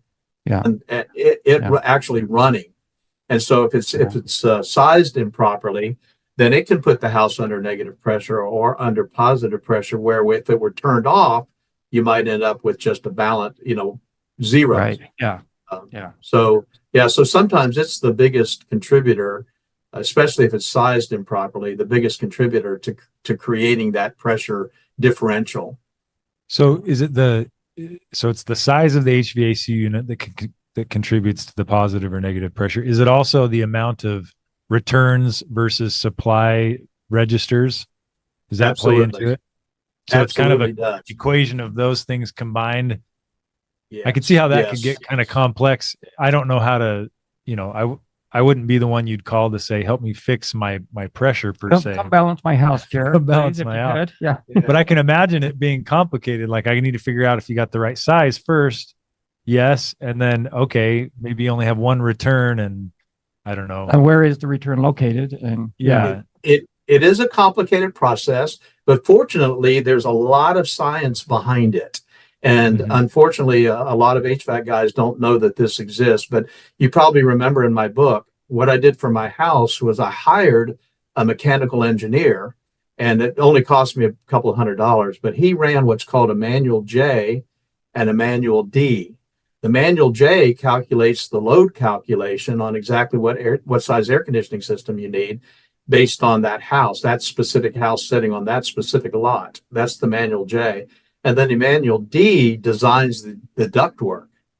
So when you do that, now you're kind of in the commercial arena. They always do that for commercial environments. Yeah. They just don't typically do it for residential environments, but that's how you solve the problem that you're talking about. Retrofitting is not easy. If you have a house that's under positive pressure or under negative pressure, it can be done. It's just not easy. It's not nearly as easy as to do it from the start, which is another one of those unintended consequences. I saved a few $100 because I didn't hire a mechanical engineer. Now I got to deal with the consequences for the rest of my life, Yeah. Yeah, that makes sense. So let's Hey, move. let me ask one more thing that keeps sticking out in my mind. On this house I talked about in California, it was a fairly modest, just a Rambler house, one level, but they had just a ginormous air conditioning unit on the outside. Yeah. Is that as big an issue as an undersized or oversized furnace itself, or how does that play in? Is it the furnace you're looking at, or is it the air conditioner, or both?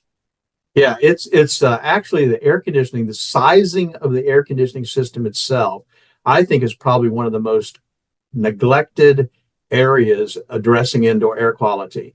And the way I think about it is this way. If it's oversized, an air conditioning system is primarily designed to dehumidify it, to take moisture out of the air. That's what it's primarily designed to do.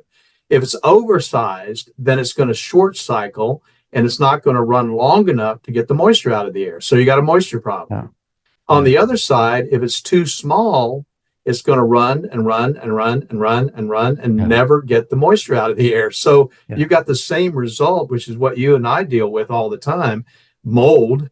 You've got the same problem on either side. If it's undersized or oversized, you're going to have a moisture problem. Yeah.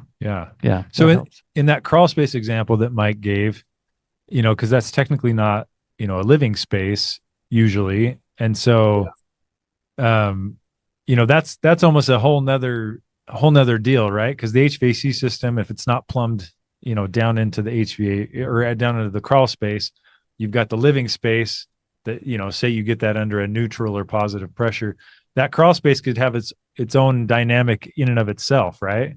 Absolutely. Yeah, And- absolutely. It's an artificial environment. Yeah, it's an artificial environment, Jeremy, almost like your attic, Yeah. It's Yeah. your attics are typically much hotter than it is outside, right? Yeah. It's like Yeah. your crawl space is much much wetter than it is outside. So it's an artificial environment that's creating problems. And now if that's not sealed off and isolated from the conditioned space, from the living space, then yeah, you're going to have all kinds of issues inside. Yeah, I'm just thinking, is there any way? Because we've talked about this in the podcast, how often that moldy crawl space, causes issues inside the living space, right above it. I mean, it's just impossible to keep the mold and contaminants from coming up. Stack effect, or maybe it's pressure issues. I'm not sure what it always is, but is there any way to mitigate that? From Yes. pushing up into the house? And what do you suggest there? Yeah. Well, absolutely. I think so. Here's a concept. I know you'll really like this. You'll grab onto this, but we always tell our guys when we're training them that, especially on the assessment side, if they're doing mold assessment, they need to go to a subdivision somewhere where they're building houses and look at those houses and the crawl spaces under construction and see how many holes there are in the floor. Holes for plumbing, holes for electrical, holes for the tub, Yeah. And if you don't seal those up, what's going to happen? All that stuff in the crawl space is going to come up into the environment. Yeah. So yes, it's not an easy task retrofitting, but what we think in terms is you really only have two choices with a crawl space. You either isolate it from the conditioned space, which means sealing off that floor and subfloor in some way so that crawl space is truly outside air and not contaminating the inside, or you incorporate the crawl space with the living space and make it conditioned space so that now you've sealed it from the outside and it becomes part of the air that you breathe.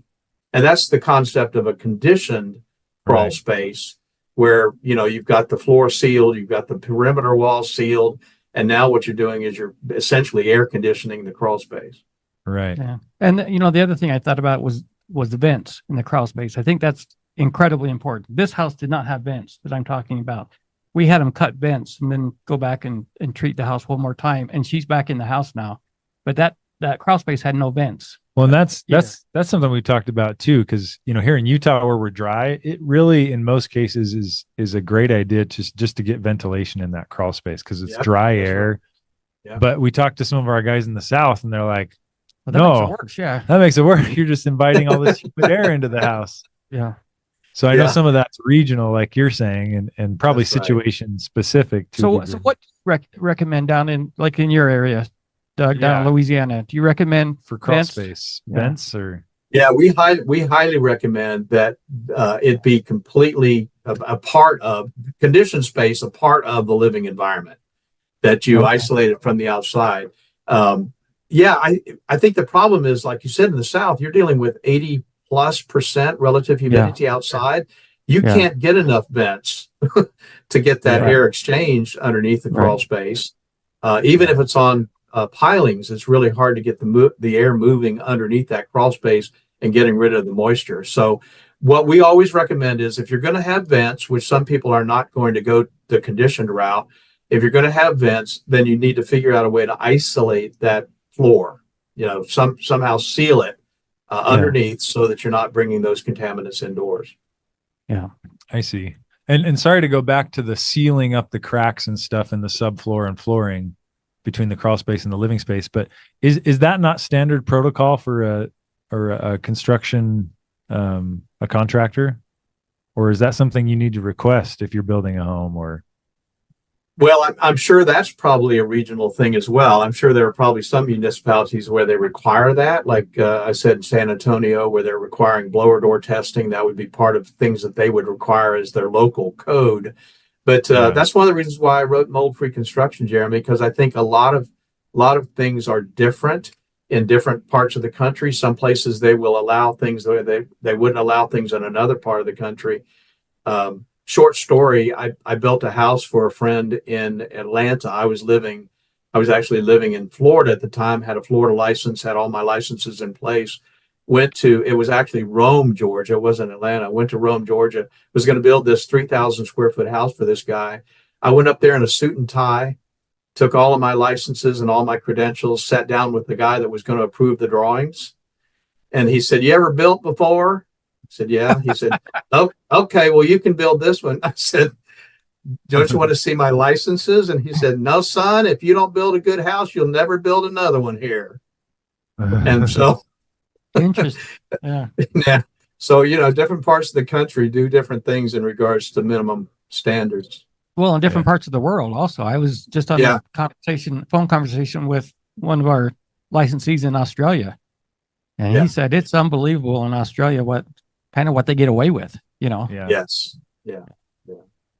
Yeah. So I want to just talk about a couple more things, Doug, while we have you. I know your time's precious, but we're talking about air infiltration. We haven't talked about water infiltration too much, but the air coming into our homes can bring in contaminants. If you do it right and filter it, that fresh air makeup can be a good thing. Mike talked about, commercial settings. It's pretty common practice. Am I not mistaken, in commercial facilities to have some kind of fresh air makeup coming in? Yeah. Yeah, it's required by code. Yeah, it's required. Maybe let's talk about that for a second. Why is that? And then why is it different in residential, or why is there that difference there? Yeah, that's a great question. And I'll tell you what, it's like a question of the ages. It used to be back in, again, going back to the 70s and 80s, one of the big changes that they made in regards to these energy concerns was that they lowered the amount of fresh air that was required to be brought into a building. Prior to the 70s, they actually had a standard for commercial buildings, how much had to be made. And there were suggestions at that point that maybe they should actually do that with residences. And then because of the energy crisis and on the commercial buildings, they lowered the amount of air that was required to bring into the outside. Then the discussion from an international building code standpoint was, well, do we even really need to address it on residences?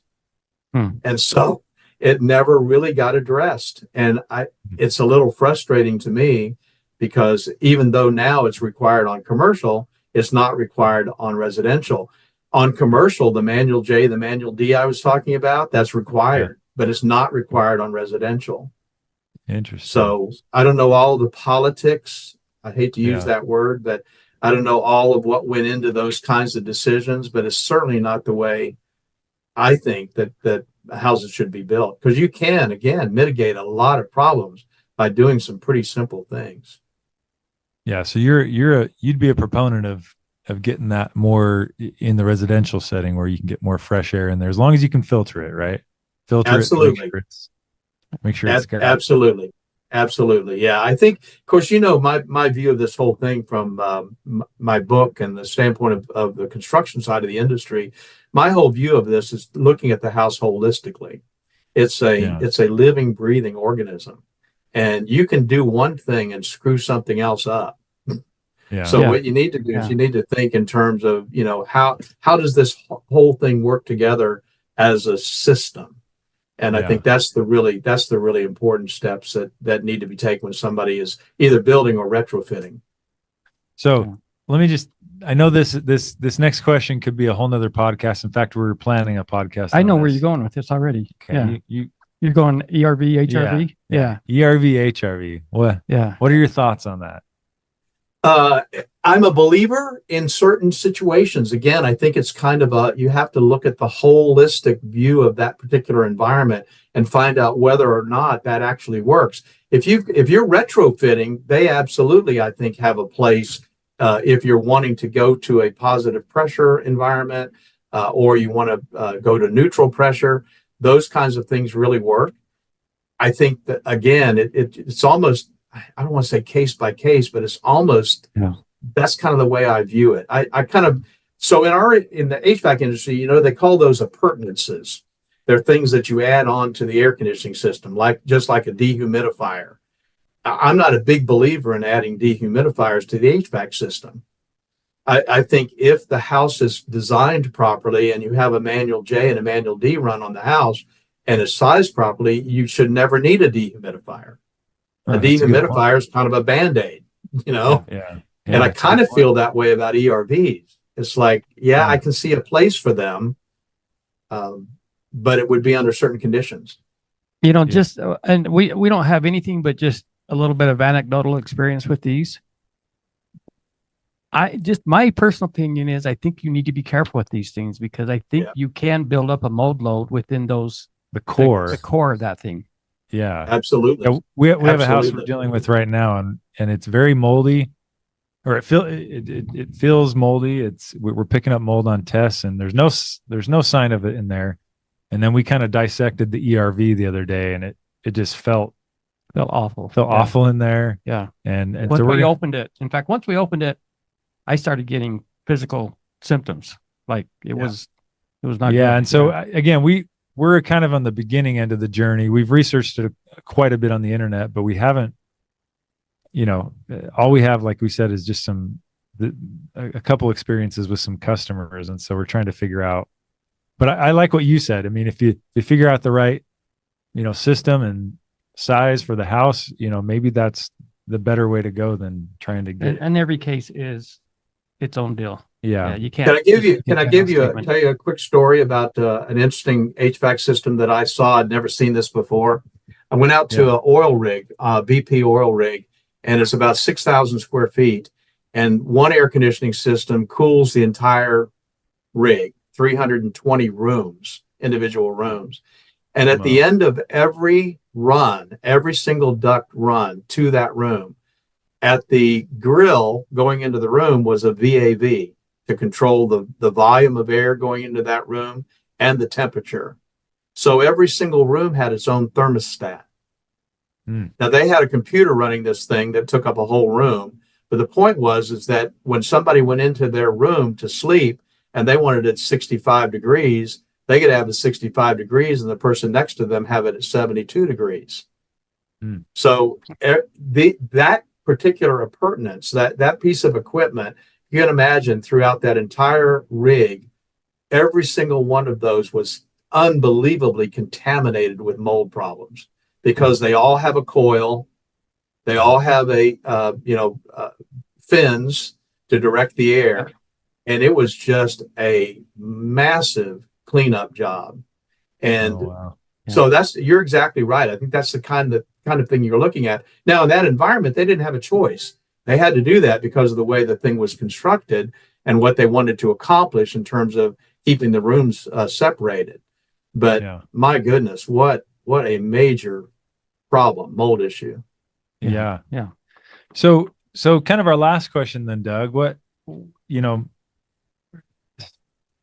let's maybe talk. I know you're in the, you know, you're the founder and CEO of Normie. You also have gotten into the air filtration industry, you know, because obviously that fits really well with what you do with air quality. So maybe let's kind of conclude with talking about what can you do to mitigate your air quality infiltration issues. You know, you could, I don't know if you want to mention air filtration or any other ideas you have for people that we haven't mentioned. Yeah, I would. Thank you very much. I appreciate that. I'm going to put the chicken before the egg here. Actually, I got into the indoor air quality air purification equipment business prior to Normie. I got involved in that actually in 1996. And that's when I wrote my book, you know, in the late 90s. And so I was actually selling and designing air purification and air filtration equipment before the turn of the century, as they say. And then Normie was created in 2004. And so it obviously only made sense as we were doing training on mold remediation for our guys. They would say, well, what kind of air purifier should we use? And what kind of air filters should we use? Well, why is that important? And it was a really easy connection between Normie, which was the training and certifying agency, and Best Living Systems, which was our products company. And of course, full disclosure, I own both, but we do a lot of really cool stuff with air purification. We've got some really unique trademarked, patented technologies that nobody else in the country has. And what's cool about that, Jeremy, and I think what's really important to this discussion is that we were talking about mitigating air infiltration and moisture intrusion problems. They can't be 100% mitigated. I mean, I have air purification technologies in my house, obviously, and air filters, good filters. So every time you open the door and walk in from the outside to the inside, we're like Pigpen. We're bringing stuff in behind us. And so you're no matter what you do in terms of effectively dealing with air infiltration and moisture intrusion problems, you've still got the everyday contaminants that we're dealing with, the flecking off of our skin and odors that we get from cooking and all those sorts of things. So we're big believers in air purification and air filtration technologies, high-tech stuff, and that's what Best Living Systems is all about. And I appreciate your giving me an opportunity to talk about that because it's some pretty cool stuff. We just won a honorable mention innovative award from ASHRAE on some of our air purification technology. So it's a big deal. And of course, our members have opportunities to make those available to their clients where it seems to fit. Yeah. Yeah. We've began using some of your Best Living Systems products. And I'm a big fan. I think it's a great addition to what we do in our work, especially with, one concept that we've always tried to share with our customers is after we're done, we want to make this home very inhospitable to mold. And that's kind of the idea there. Just arm your home. Yeah. That mold does not like to hang around in there. Yeah. Well, Mike, that's why we get along so well, man. I know it. We're kindred spirits. We talked about that. Yeah. I know. I've been saying for years, when we tell our remediators and our assessors to go out and do mold projects, it's not just about fixing the problem. It's about fixing the problem and then making sure you're creating an environment in which that problem is not going to come back. Yeah. And, that's way beyond just a hit and run kind of approach that a lot of these guys take. We had a guy come to one of our conferences and he was speaking about how to get repeat customers. And we were like, no. We don't want repeat customers. We didn't do our job if we have a repeat customer, That's right. That's exactly right. We do it right. We don't have to have them come back to us. Yeah, exactly. So we could do a whole nother podcast on some of the cool technologies. Let's do in a while. Yeah, maybe if you want to come back again, Doug, we could do on the PCO technology because we've mentioned it here and there, and I think it's kind of an exciting thing. And I guess I will say this is a caution I always have to make because I do run into a lot of people who think that they have a legitimate mold issue in the home. And they mistakenly believe if I put this device in my home, that's going to fix my mold issue. There's a couple step process. You got to really mitigate the mold or do a really comprehensive sanitization protocol like we do. Mm-hmm. And then that second step of putting in some air filtration devices or some of this PCO photocatalytic oxidation technology. Yeah. And some of the ionizers that you guys have come up with and probes and things, I think it's a very, anyways, it's just a great way to, like you guys have said, to make the home inhospitable. If you'll come back, we'll have you tell us all about it. But for now, Doug, every guest we have on the show, as a token of gratitude, we let you kind of advertise for yourself. Maybe mention some websites, or if anyone listening wants to know more about Normie or Best Living Systems, how do they get in contact? Well, thank you very much, guys. Love working with you and look forward to many years of fixing people's unhealthy homes, which is kind of exciting to do. So Normie, our simple website is www.normi, Normi.org. Normie.org. Very simple. We've got a great staff of people that can answer your questions. If you email us or call us directly, that's pretty easy to do. Best Living Systems' new website is blsproducts.com. blsproducts.com. And we just put in place, back to introduce last week, a new affiliate program for guys who want to build a team of people to sell some of these products and represent that company, some of the neat stuff that we're doing there. But that's where it is, and we're just happy to help. Thank you for the opportunity to kind of blow our horn. We think we've got something that's unique and something that is definitely needed.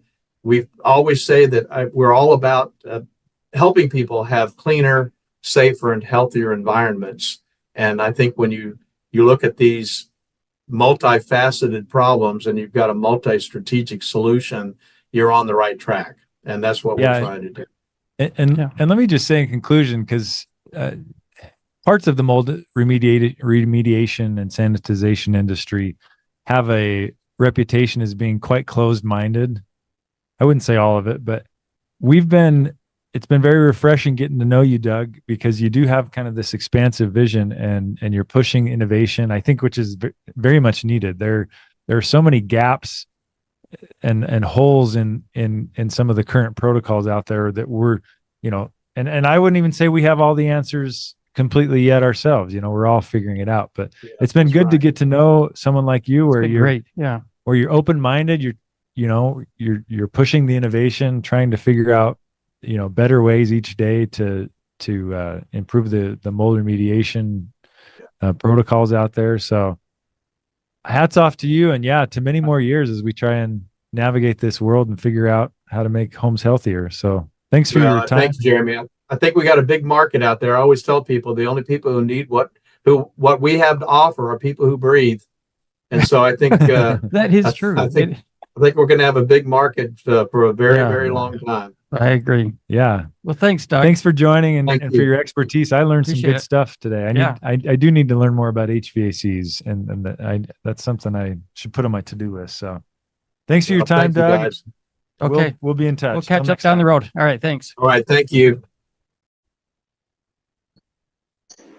So I have a friend of mine here, Barry Menken, who's been around for quite some time with the Normie organization. And I wanted to talk to you, Barry, about a few things that have recently happened, especially the NCRSI class, which I know you went to. So could you kind of just give us a quick overview as to who you are and where you're located and your company? Absolutely, yeah.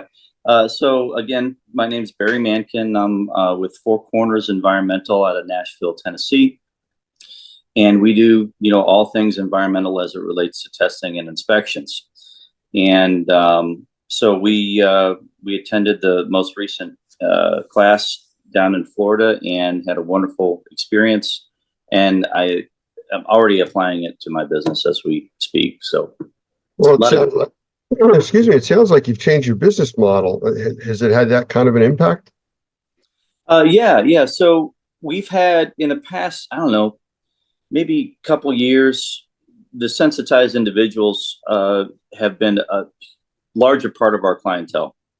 At least they've taken some of that market share as it relates to the business side. But we've also gone after trying to get some exposure into these functional medicine clinics, and just to let them know, hey, we can build a bridge between what you're seeing with your patients and our patients, if you will, with my patient being the house.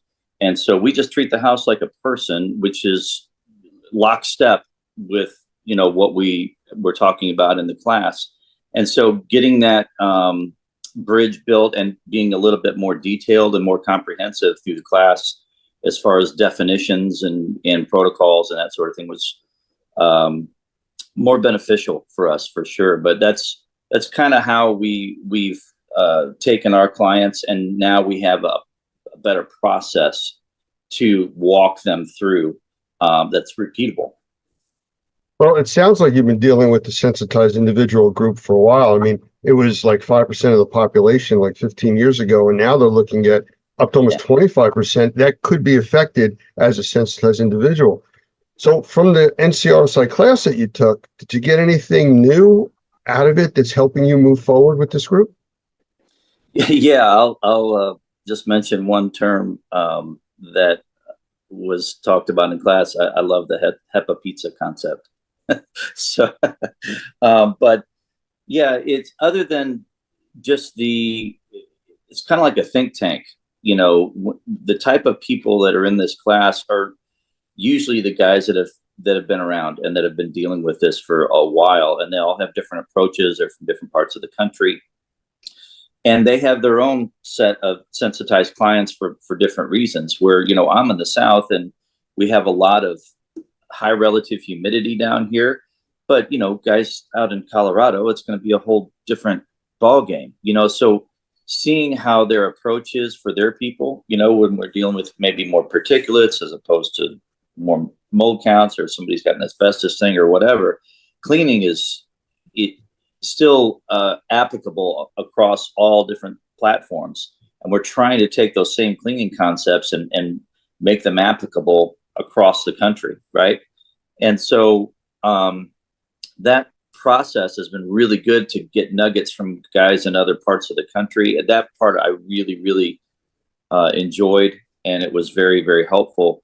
The other part is just the level of detail and having the process and talking about a process that, again, is repeatable. That just learning how to formulate that and say, okay, once we identify that this is a sensitized individual at whatever pain point that they have, now let's bring them up to here and say, this is more of a, you're going to need this protocol instead of like the standard. And just defining that for somebody and categorizing that, getting them on that path. That whole part was wonderful. You know, I've gone through the class several times and monitored it for different presentations of it also. And one of the things that stands out to me is all the resources that are kind of made available to the guys taking the class. Did you get anything from that? Any new resources that you didn't have in the past? Yeah, well, you know, expanding on that through, you know, Wonder Makers and what he has done there through his organization, of course, and how that all of those concepts that he has had as his kind of woven into the program, and getting that slice of it, you know, adapted into the class, all those different concepts. Again, it's detail. And once we're dealing with these type of people, and this level of care, if you will, we have to be in the detail business now. It's more than just following the standards and having a protocol. And, you know, as important as all of that is, we're dealing with now such a level of detail that every little thing matters.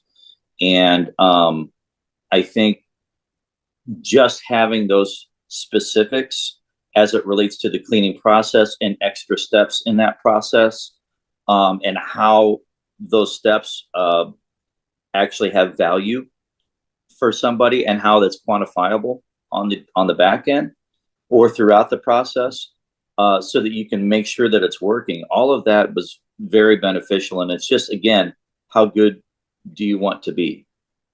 And this isn't that class for the guys that just want to get by and get started.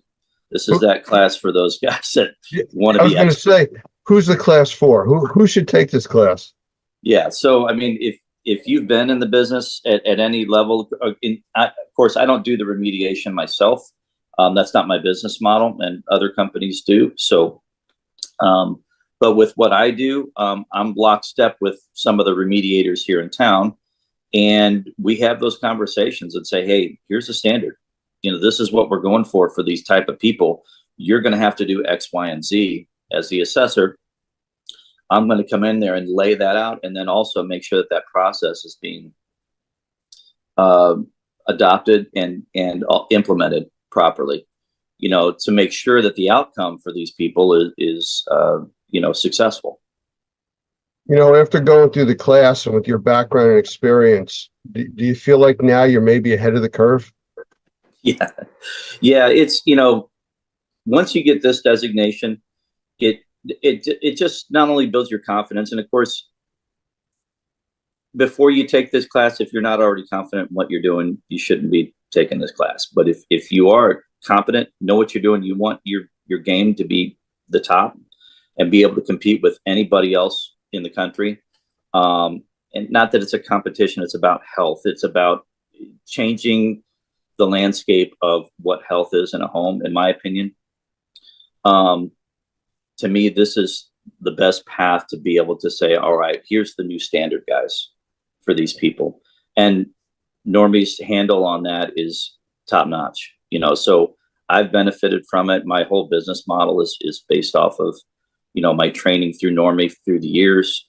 And it's obviously, you know, helped me quite a bit. I'm pretty slammed. So, and thankful. So, well, I know we talked a few minutes before we started talking here today, and you said how busy you were, and I do appreciate you taking the time to meet with me.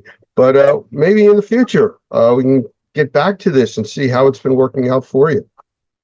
Absolutely. There's actually, you know, 2 different clients right now that they're having remediation happen as we speak. I have a PRV this week that I have to do. We're implementing some of Normie's technology as part of that process, and with Best Living Systems, and we're trying to get all that implemented as part of that final process for some of these people to give them some prevention and to help buffer them after we get these protocols out of the way. And kind of that final step is to say, okay, let's see how good we can get it in this house. And so all of that's being implemented this week on a couple of different jobs. I have a PRV that I've got to do today for a highly sensitized individual, where same situation. We already had technology put in there. And so, you know, these people come to us and they are so sick and they are so, I guess, at the end of the rope so many times. When you can hold their hand through a process, build that trust, and give them some hope to say, hey, it's not that I know what I'm doing necessarily, even though you should know what you're doing. It's this collective to say, hey, we have a handle on this in the industry and we're going to follow these protocols. That's what gives you that confidence. And then you can just hand that over to these people and help their homes, give them a place of that's safe to heal in their home. So that's the idea. Well, I'm curious in a future interview to find out how you made out with those people. Thank you. I appreciate that. All right. Well, thank you for your time. I appreciate it. And we will talk again soon. You got it.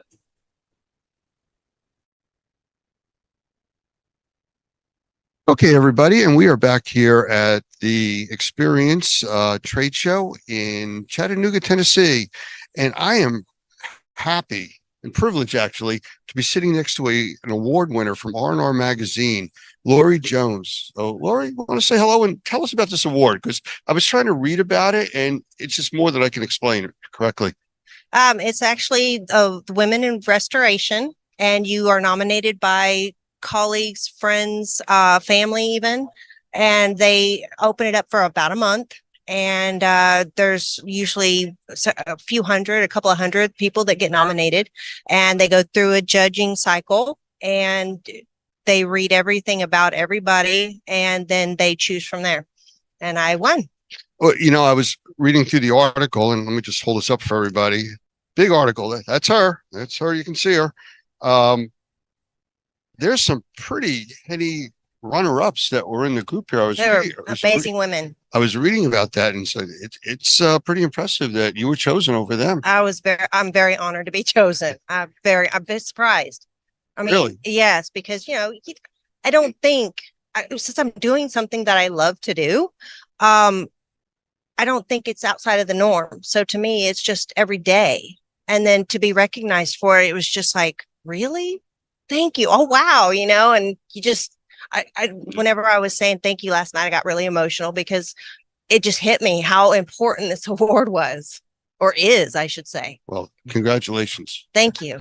So tell us about the business that you're in and what you actually do, because again, I was trying to read through some of the titles, and there's a long list here of things that you're certified in, and the type of work you do, forensic restoration. Let's start with that. Tell people what that actually is. Forensic restoration. I'm actually a certified bioforensic restoration specialist. And what I can do is I clean up after crime and trauma scenes and hoarding, mass casualties, WMDs. And I'm also a trainer with my husband, Jeff. And so we teach people how to do these things too. And it's the microbial warrior.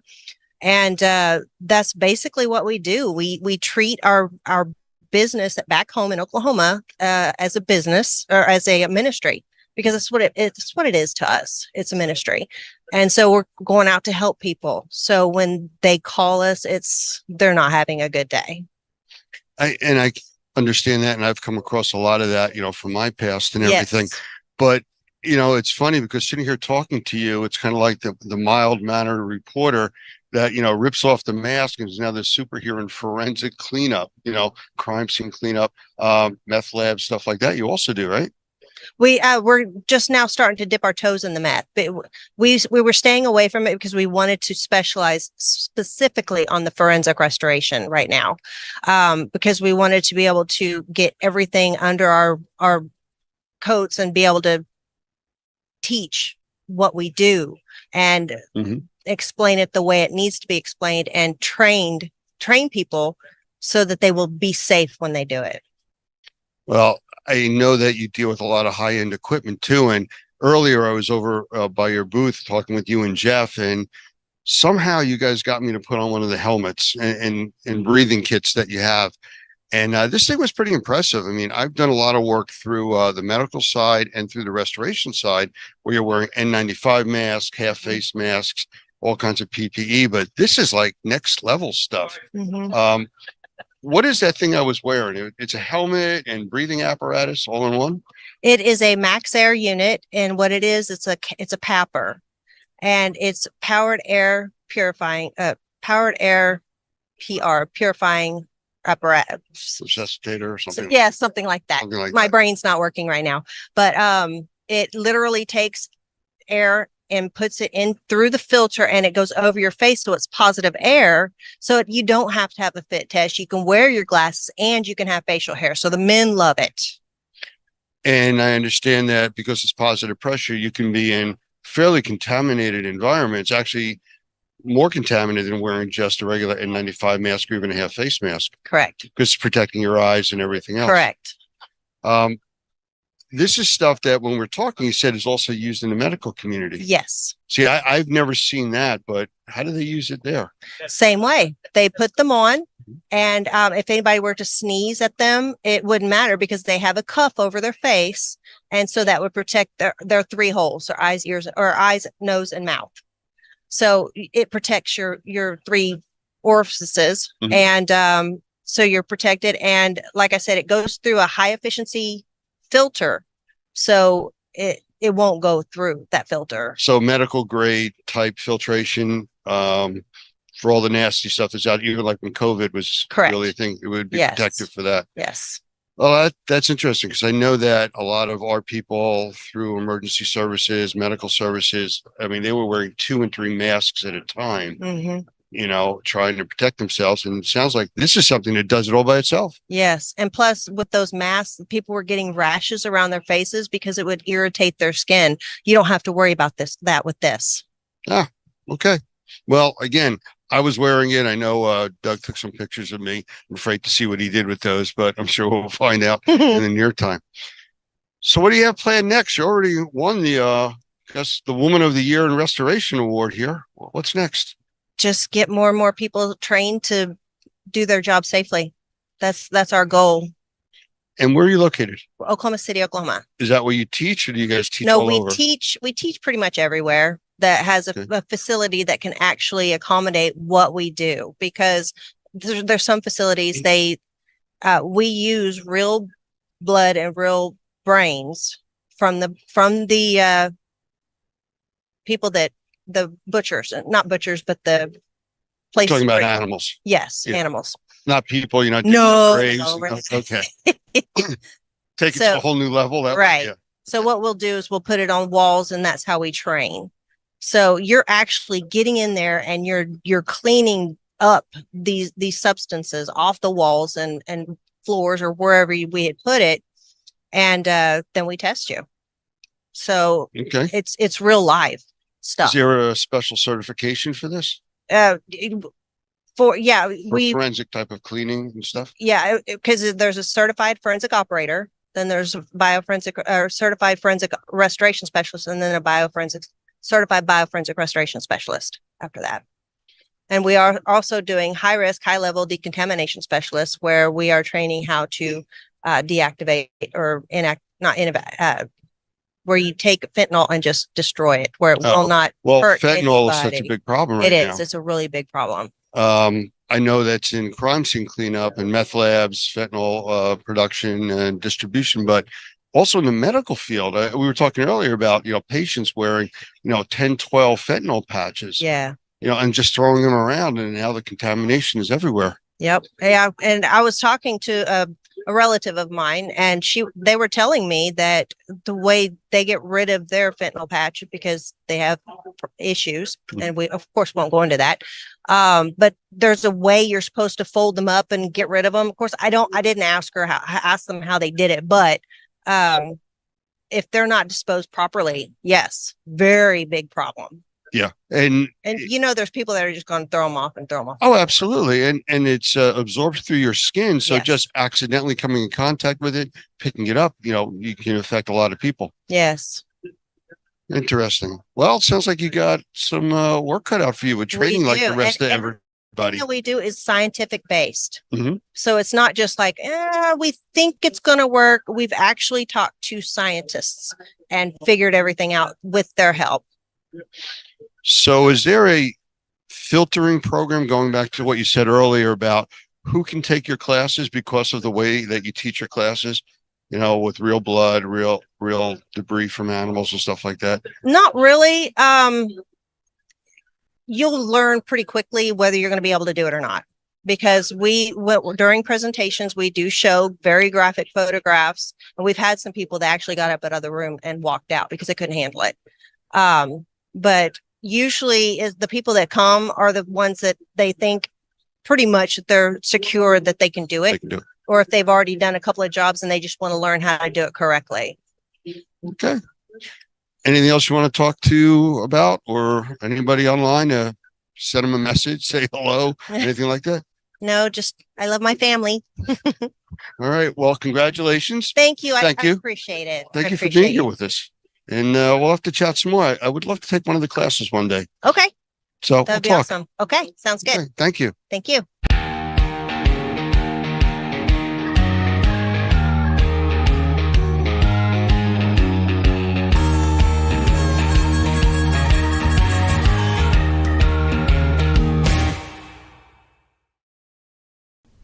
When you start on the pathway toward professional success, you have to know what the goal is and how to get there.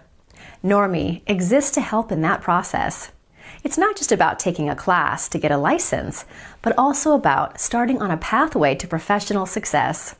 Whether you want to work for yourself or be the best qualified employee on the team, this path will take you there and help you succeed. Pick a track, click on the class, and get your journey started. Normie is here to support you all the way to become the Normie Pro professional you want to be.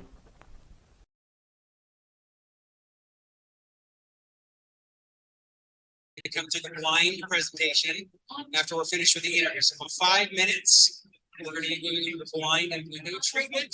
And if you would like a raffle ticket, find the train engineer. Hey, everybody. We are back live from the Experience Show in Chattanooga again. And I have Michael Pinto with us. And we've talked many times on these different TV platforms that we're broadcasting on now. But he was doing a presentation today, actually following a presentation I did. So I want to bring him in to say hello and talk a little bit about what he was talking about. How you doing, Mike? I'm blessed. Lance, thank you very much for having me in, and appreciate being here at the show. Of course, I got a Normie shirt on because I'm there you go. Here as a volunteer instructor for Normie and just trying to help out. Well, I kind of felt like I was the warm-up act for you this morning because you went on right after I did. And, you had a big crowd there. You were talking about mycotoxins and such. It's good. I don't know if I've ever had a warm up act There you before, go. so I'm impressed by that. I think I'm moving up in the world. Well, I actually, they had me sandwiched in between Doug starting his presentation, his ended, mine went, and then, you following what I did. So it was a good group that I had. And I think I saw yours was much bigger even. Well, and I think the rationale for what they did actually makes some sense, all kidding aside. So Doug started off this morning talking about assessment. You were then talking about how to market a mold business. And then I was talking about a more specific aspect of the mold remediation industry, which is the mycotoxin cleaning and even getting in a little bit into the sensitized individuals. And so if somebody had been on the normie track, that actually made logical sense in terms of how to proceed in that area. You start with a general assessment, then the general marketing of the business. And then if that's successful, and one of the things I was trying to explain to people is that you have to take another step to get good at the mycotoxin cleaning to help the sensitized individuals. Oh, absolutely you do. But this just clarifies that I was wrong about that it was a rock, paper, scissors thing, getting the order set up. It was actually a rationale to it. So what did I know? No, I thought it worked really well. But the reality of the situation is that for somebody who really wants to take on mold remediation for the mycotoxins and for the sensitized individuals, they should be good at the general remediation first. It's a tough way to do it, to come into the industry brand new and say, okay, I'm going to focus on the sensitized individuals, or I'm going to focus on mycotoxin cleaning, because there's so much, background level stuff that they need to know to then add on to get there. Well, it kind of would be like somebody going to become a specialist in medicine before they became a doctor. Exactly right. Yeah. You You don't need the want- basic skills first. Yeah. You don't want somebody who doesn't know the pinky from the toe to, be a specialist. You've got to work your way up through all that. So Yeah. good analogy. I'll be using that in one of my classes, I'm sure. That's okay. I'll send you an invoice. We'll Yeah, do it. that's fine. Like Yeah. that's ever going to get paid, but go ahead, send it to me. Yeah. Just as somebody that cares. I know how that works. Right. That's right. Love you too. Right. Yeah, there you go. So another experience show, you've been to many of them. We have, this is their smaller event, but we know that the one coming up in the fall, late summer, early fall, that's their big event out in Las Vegas, Correct. which they're already selling. And I think they told me more than a third of it's already sold. So it's going to be a big show. Well, and it's interesting. I've been at enough of these things. I don't necessarily ever downgrade just because it's a smaller number of attendees. What that means sometimes is that you've got a little bit more time to talk to people, and you can do a bit more education, whether it's here in the booth or whether it's in the sessions. I was blessed this morning because my session ran right up until lunchtime, and that allowed people to stay another 20-25 minutes and ask questions. Yeah. And you know what? My feeling was, if the experience thinks I'm an expert enough to be there as a speaker, I'm going to stay there as long as people want to ask me questions. Absolutely. The one thing I noticed here, and this is they're smaller of the two shows, is you get a show like this, you have more time to talk to people, like you said, and the people that are here are the ones that are truly the followers of the industry. Not just somebody that because it was a show and a bunch of people are going, they're going to go. These are the people that are at all the shows. Well, and I'm certainly not knocking Chattanooga or anything like that, but there isn't the pull away from the convention hall like there is in Las Vegas, where people can immediately walk over to the casinos or whatever it is. And there's just so much more bright lights and attraction.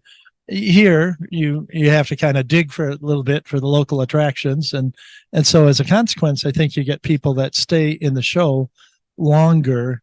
And I thought it was really good attendance at the educational sessions this morning. I thought that, there was, even at Doug's at 8:30 in the morning had a lot of people in it. Yes. But in reality, to give it the feel of Las Vegas, we have David DeGraff here wearing his fluorescent orange suit, which hopefully we're going to get him to stand still long enough a little bit later on and be able to talk to him also, because he's part of this industry. He provides very valuable service. He's not on the educational side, but he provides the manpower. And also, doesn't he have something to do with the chemicals too, or no? No. He's more of a manpower provider. You have a major job or disaster. Okay. You need 200-300 people. That's what you call. Okay. He sends the crew in to help out with that. But back to you and what you were doing. Everything you talked about this morning, the people that come to these types of things are starving for. They want that information. They're hearing it from the customers about mycotoxins, endotoxins, all the types of problems like that.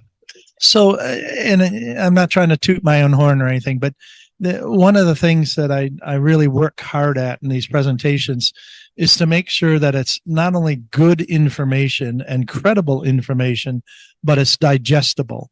So several times I noticed during the presentation today, I was talking about studies, as in medical or environmental studies that get published in peer-reviewed journals, that a lot of times the layperson just isn't going to take the time to get into that, or B, is going to get lost in it. And so being able to read those, extract the 2 or 3 core items from it, link it to core items that I've taken from other studies, and then make sense of it all. That's what the process was all about today.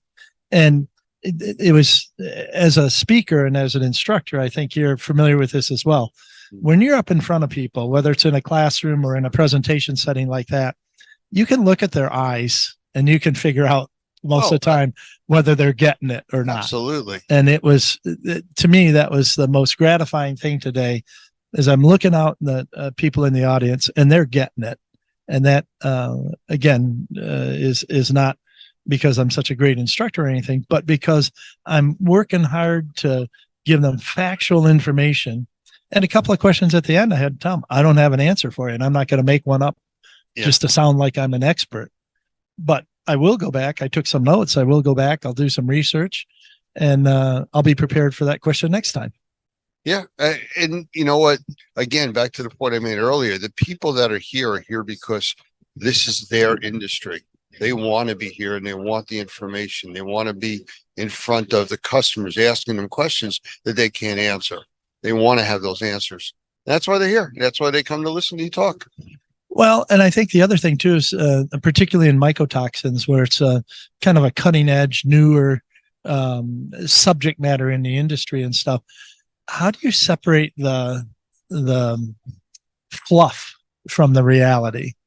And I think that's, and hopefully they know that if it's me as a speaker or anybody from Normie, that's what they're going to get. They're not going to get the fluff. They're going to get the facts. And so I think that's one of the reasons that Normie has a whole track of sessions here. They don't just, the people who are putting on the show don't just give Normie those sessions because they like you. They give them to Normie because they know that you're going to bring people into the show and into the educational sessions, and you're not going to lie to them. I started this morning when I was talking to the group with mine. One of the first things I said to them is, I am not going to tell you what you should be doing. I'm not going to tell you what you shouldn't be doing. And more importantly, I'm not here to try to sell you anything. And they all started laughing because they're so used to these power plays when they're in these types of events, people trying to sell them their wares. It was pure information. It was pure suggestions.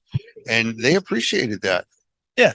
You're giving them information rather than an infomercial. Exactly. And unfortunately, because of, just the presence of YouTube and TV and everything else, a lot of the information is really wrapped into infomercials.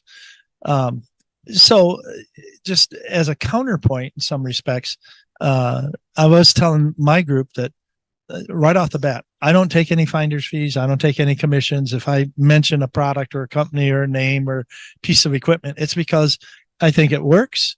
And because I've seen it work, or it works in this particular venue, and you know, you want to make sure that you're not pushing this stuff too far. But the fact of the matter is, when you aren't encumbered by that, I'm not a salesperson for any of these people. That gives you a lot of freedom when you're And doing credibility. Well, thank you for that. Yeah, I think that's You know, also the case. That's a very big part of it. And people like that. You know, people are looking for the reality. They're so tired of being sold things, or, you know, the snake oil salesman telling them that things will do things that they're not capable of. We weren't doing that. It's all about, here's information. We're not telling you you need to use this. This is for you to decide what you want to do. At least that was the approach I took. And they appreciated that. You know, and then they got engaged in it and wanted to talk more about it because they had experiences like I was describing to them. Well, and then I think the other thing is that when they're going through some of that and you're trying to explain it to them, if they know that you're not financially tied to it, they can take it from a whole different perspective. They don't have to be quite so skeptical. In addition to that, when it's, well, the reason I'm sharing this with you is because I've seen it work, and I don't go much beyond that. I mean, unless there actually has been a study done that I've seen, or something, you know, kind of a higher level in terms of information. There is still some value to saying, well, here's an experienced person in the industry who has seen this and seen it work. Right. That's worth something. Well, that's why they line up, and that's why I was your warm-up act. That's all I can say. Mike, I appreciate the time, and Lance, joining it's us. always so good to chat with you. Thank you for making this available on so many different platforms. I wish I even had a fraction of the understanding of the media Magic. stuff. Yeah, it is. It's magic. Yeah. So I'll just leave it at that. Yes, But thank pretty you. much. Thank All you right, again. Take care.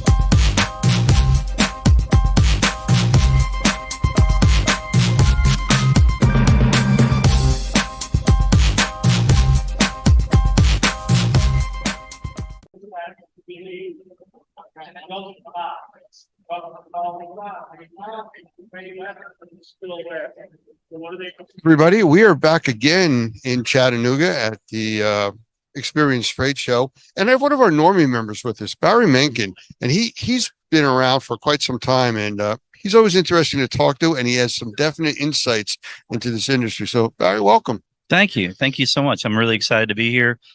We try to get to these, a couple times a year, and obviously other organizations as well, and just to stay connected to the industry so we can be on top of our game. Well, one of the things, and I do appreciate that, I want to mention is that you guys were late this morning and missed my presentation.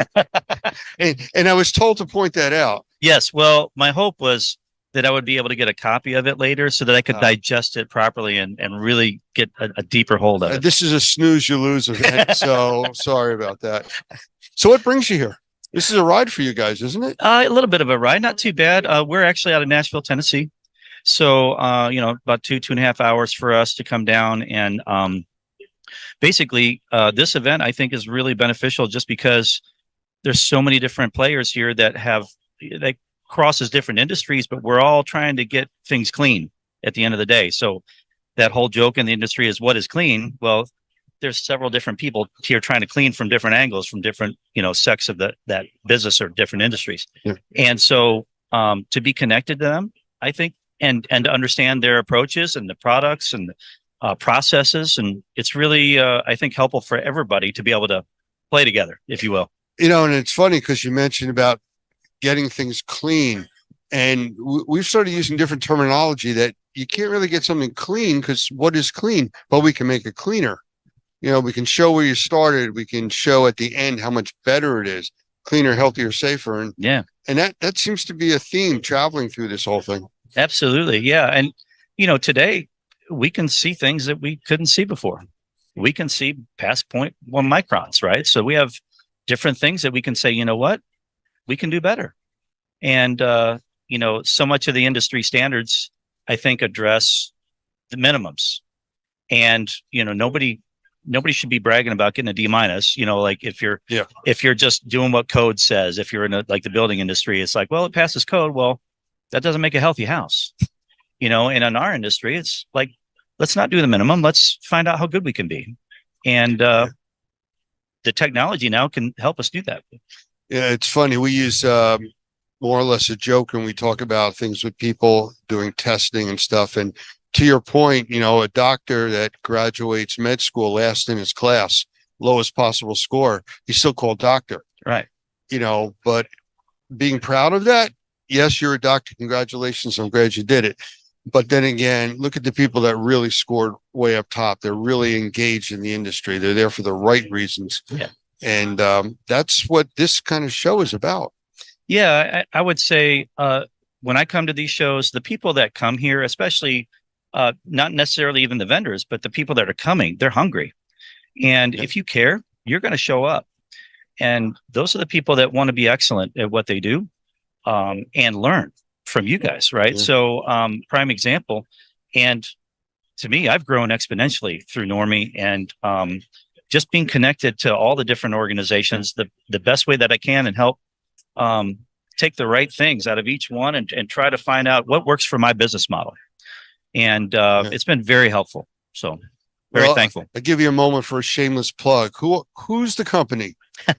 So my company's name is Four Corners Environmental, the number 4. And I've got 3 companies. So basically I have a home inspection business still. So what we try to do is our take on how we deal with the environmental side of the business. We come from a water end, from the outside in. So I'm looking at the building science, not just from the inside out kind of thing. I want to look at the grading. I'm going to look at the gutters. I'm going to look at foundational issues. Then we get into HVAC issues. We dive into all of that. And we see holistically, how's this house operating? What's the moisture? How's that reacting? And how are all these systems working together? And then we're just measuring food and water at the end of the day. Mold needs the same things that we do to grow. We're made out of the same stuff.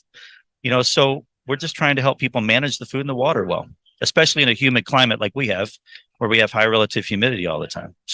So listening to you, how do I get you to raise your level of dedication to this industry? Because it sounds like you're in hook, line, and sinker. Yeah. I mean, I was a contractor for a long time. I've worked for different companies as I was younger, and I've worked with my hands my whole life. So once I got into the inspection side after I sold that company, everything just kind of hurt. So I couldn't physically do it anymore. So, but I had all the knowledge base, and then I wanted to fill in the holes that I didn't know. And I've just been so hungry ever since then, because the more you know you can help, and the more viable you can be in your industry to have the answers for people that need healthy homes. And so Normie's been, again, a huge part of that process for me, and a practical approach for a lot of my clients. So, well, and that's the whole idea. It's to keep it practical, to keep it doable, not make it so complicated and difficult and expensive that people can't afford to have the help that they need. So exactly. And, so many companies just come in and they just want to spout out how much they know and impress people, by however many letters they have behind their name. And the letters are important. You have to know what you're talking about, but so much of this is how you communicate to your clients, not just the what, so that they can actually utilize the knowledge and start to apply those things to their home and have solutions. So how many of these experience shows have you been at? This is my 3rd or 4th one, I think. So, okay. Yeah, this particular show. Mm-hmm. Have you been to Las Vegas? Yeah, that's the one I was at last year. Or was it? Yeah, last year. Yeah. That is their bigger show of the year. This is kind of like their warm-up show they do in the spring. Right. And then in the fall, they do the big show in Vegas. So looking forward to that. Me too. Yeah. It's usually a good time out there, and exciting, big, too much walking now. Yeah, it's good for us because we usually eat a little bit too much while we're out here. So that is true. All the rich foods and everything. So, but the walking's good. So, All right. Well, I appreciate you stopping by. I know you're here with a few other people. You're Yeah. wandering and looking at everything. So yeah, we're enjoy. excited. I appreciate you Thank coming you. by. Appreciate it. Thanks for having me. Thanks for stopping.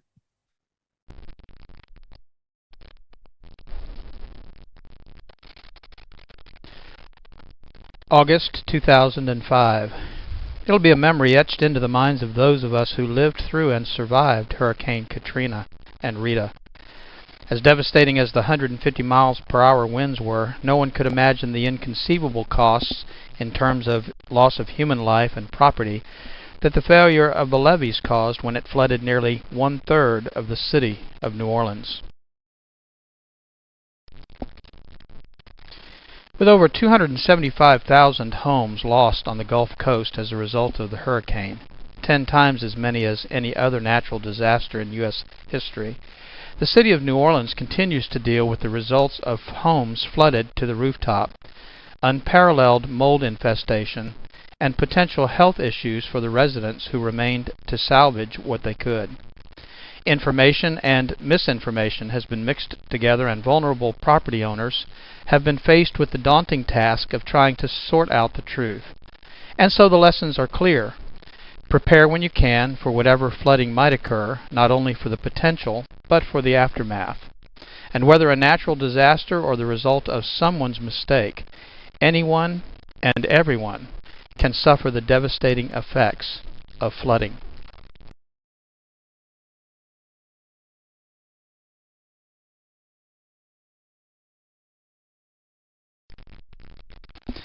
My name's Doug Hoffman, and I'm the Executive Director of NORMI, the National Organization of Remediators and Mold Inspectors. The information you're about to hear is designed to provide steps, guidance, and assistance for reacting to flood conditions in your structure. In most situations, a common reaction to a water flood event is to simply react and plan afterwards. Tunnel vision or over-focusing on the emergency can, at times, distract or omit safety concerns, and poor planning can leave you to fend for yourself after the storm is over.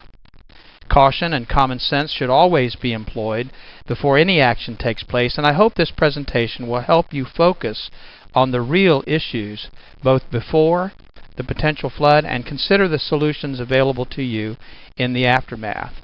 Without a plan, the results of a water flood event will be worse than you've imagined, so there are several things I'm going to ask you to consider during these first few minutes we have together.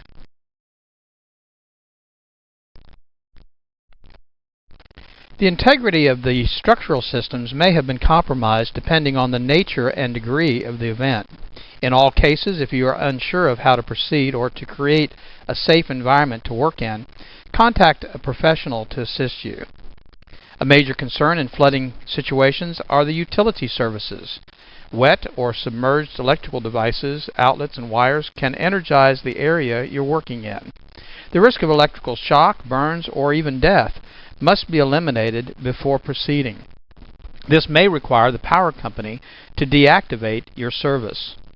And of course, natural gas and propane sources should also be protected, secured, or deactivated.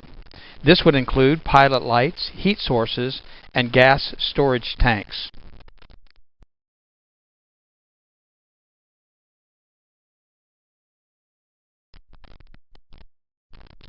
Depending on the severity of the water event, structural integrity should be considered in regards to the foundations. Foundation support could be weakened or damaged, allowing structural collapse. And with the utility and structural concerns addressed, the next major concern is the source of the water. Common sources of a water loss are as follows: a broken or leaking pipe from a drinkable water source, sewage or septic lines, groundwater, or a combination of those sources. And of course, you have to be concerned about the sewage and septic lines when you consider some of not only the sources, but the problems that could result after a flood. A general rule of thumb would be to consider any water that you would not drink as being contaminated. This would include water coming in contact with chemicals, human and animal waste, debris, and other unknowns.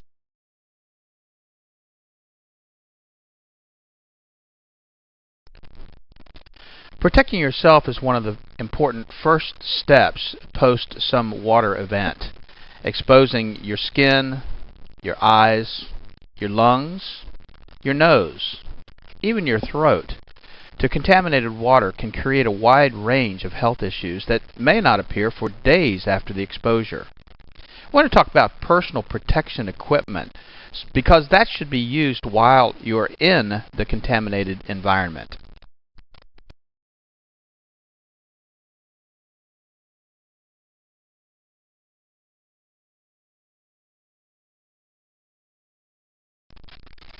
Personal protection equipment can include a wide range of items, including boots, clothing, gloves, goggles, and even a mask. We recommend, under normal conditions, a N95 or dust mask that you can find pretty much anywhere. In some situations, the contamination levels are so high that you might even require a respirator. But each situation would require different types or combination of these types of protection. With safety and health concerns addressed, corrective action can then be taken.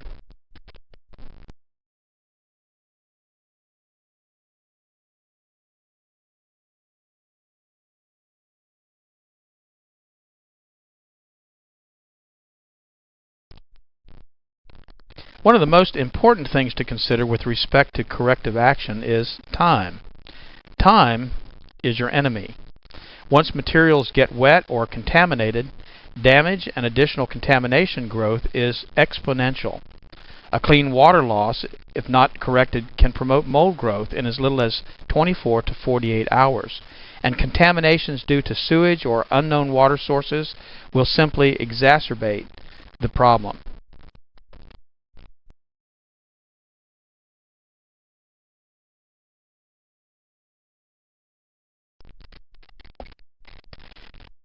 Drying materials and surfaces in the least amount of time should be of the utmost urgency, and oftentimes power is not available, and so having a generator available will be a great source of power for some of the tools that you'll need to dry out the areas that have been flooded.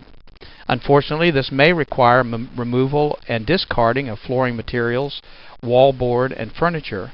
Many material and items can be salvaged depending on the contamination source, the time of exposure, the cost, treatment available, and resources. But a flood affecting a widespread area could reduce the available resources for that area. Not only do you not have electrical service, but you may not have access to floor fans or heaters or dehumidifiers or even an ozone machine that might help eliminate some of the potential contamination that you'll be dealing with after a flood.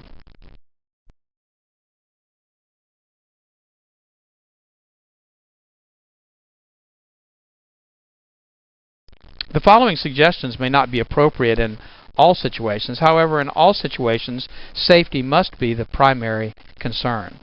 Prior to or during a developing flood condition, remove any movable items, at least as many as you can, to higher ground and secure those locations if possible.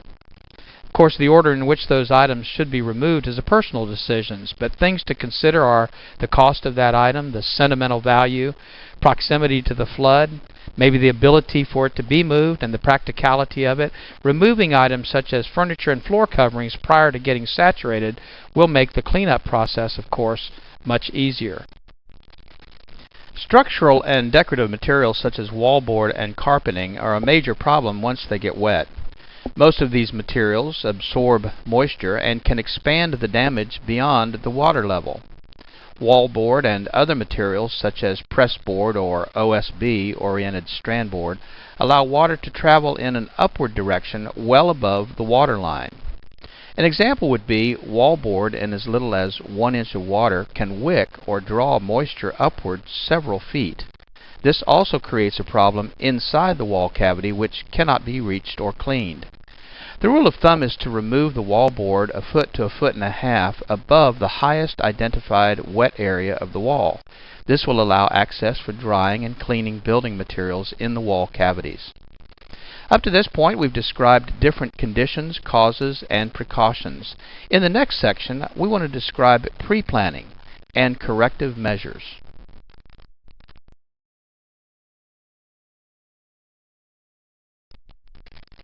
The preparation checklist.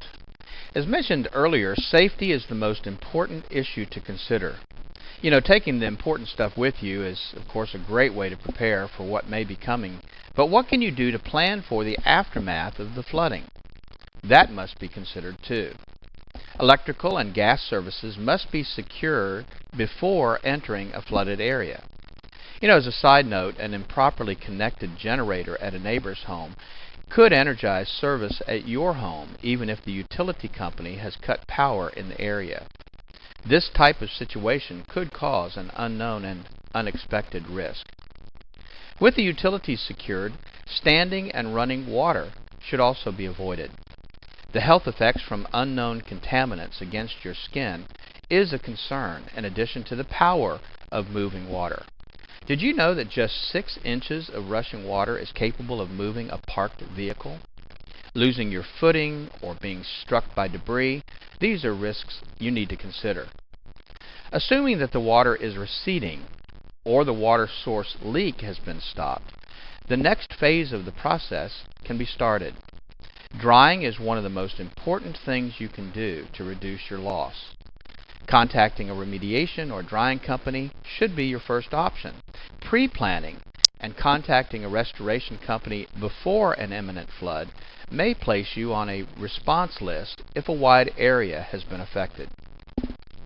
Other options could include contacting the local fire department to have your basement or lower levels pumped out, renting pump equipment and generators prior to the flood while they're still available, and arranging for alternate lodging in the event your building becomes uninhabitable. Remember, the larger the area that's affected by the flood, the less resources will be available to you or your contractor.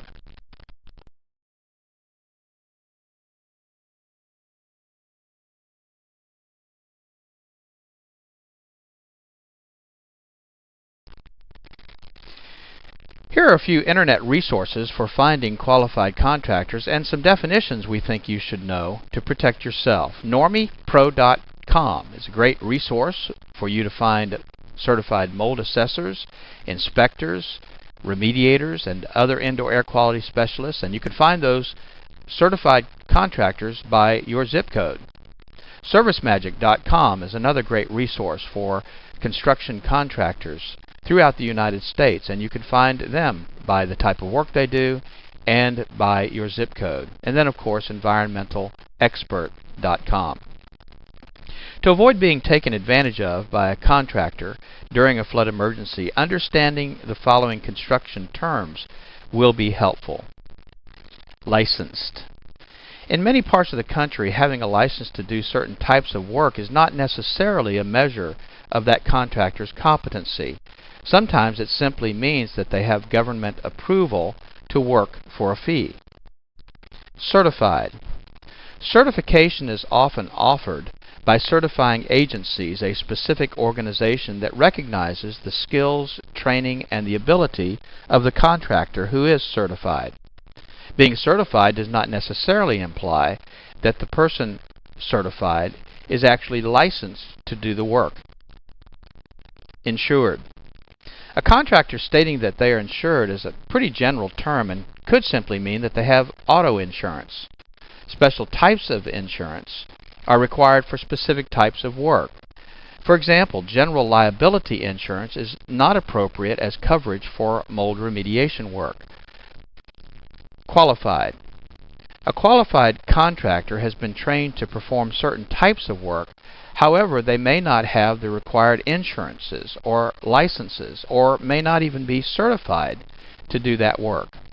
The bottom line is that you need to understand the type of work that needs to be done, the capabilities of the contractor that you intend to hire, and then for your protection, have a written quote and description of the work to be performed. Make sure that the contractor that does the work is licensed by the municipality in which he's working, that he has the proper type of insurance, and request a certificate of insurance evidencing that specific type of insurance for the work he intends to do, and make sure that he's trained, either qualified or certified, to do the work for which you're hiring him.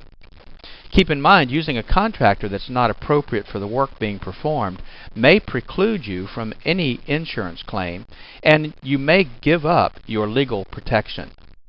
If you cannot obtain a contractor, your only option may be to do the work yourself. With the decision to do the work on your own, we must stress that safety must be the main focus of your efforts to clean up after a flood.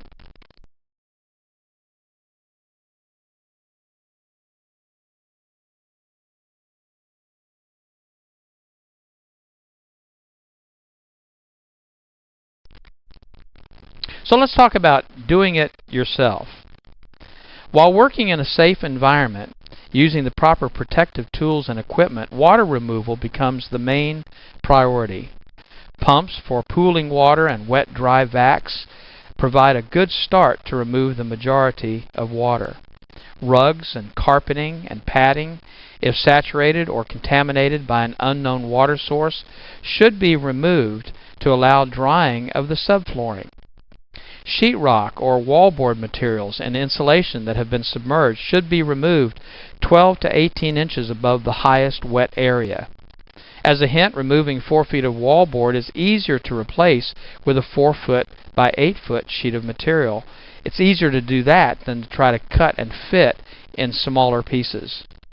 Once the bulk of wet materials have been removed, air movement and turning on your air conditioner if the power is available should be provided. And this would include running the HVAC, heat or forced air systems, using dehumidifiers and fans to increase air movement, and applying sanitizers like ozone machines to help prevent mold and bacteria growth.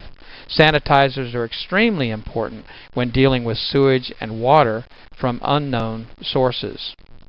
Heat drying systems can also be used by trained professionals to dry the environment. However, improper use could result in fire or permanent damage to materials by drying them too quickly.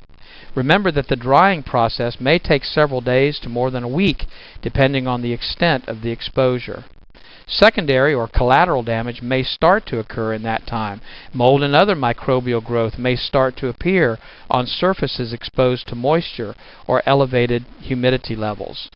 And if you have a situation where you start to have large areas of microbial growth, the drying process in most cases was not done adequately or fast enough. There is available at enviroscreening.com, for instance, do-it-yourself testing kits to find out if the mold that's been growing in your environment is the type of mold that might need to be removed or dealt with differently than common molds. In this case, it's recommended that you seek the assistance of a professional mold inspector, a qualified sampling technician, or a remediator. Health concerns become additionally critical as the environment conditions deteriorate.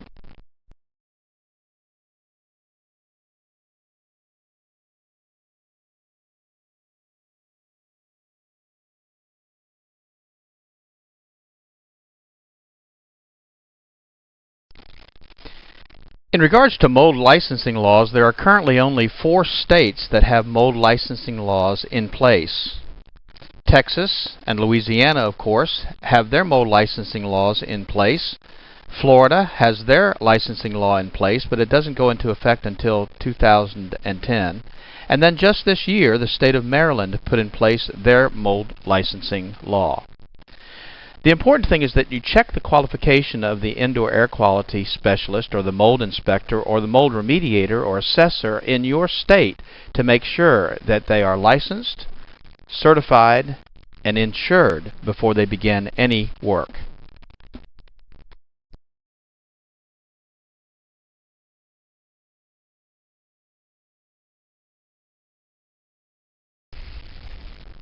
Let's talk about some common misconceptions and myths pertaining to flood and mold and indoor air quality. Oh, bleach kills mold. How many times have you heard that? Well, bleach is an effective sanitizer, but in many cases it will not sanitize or remove mold at its root.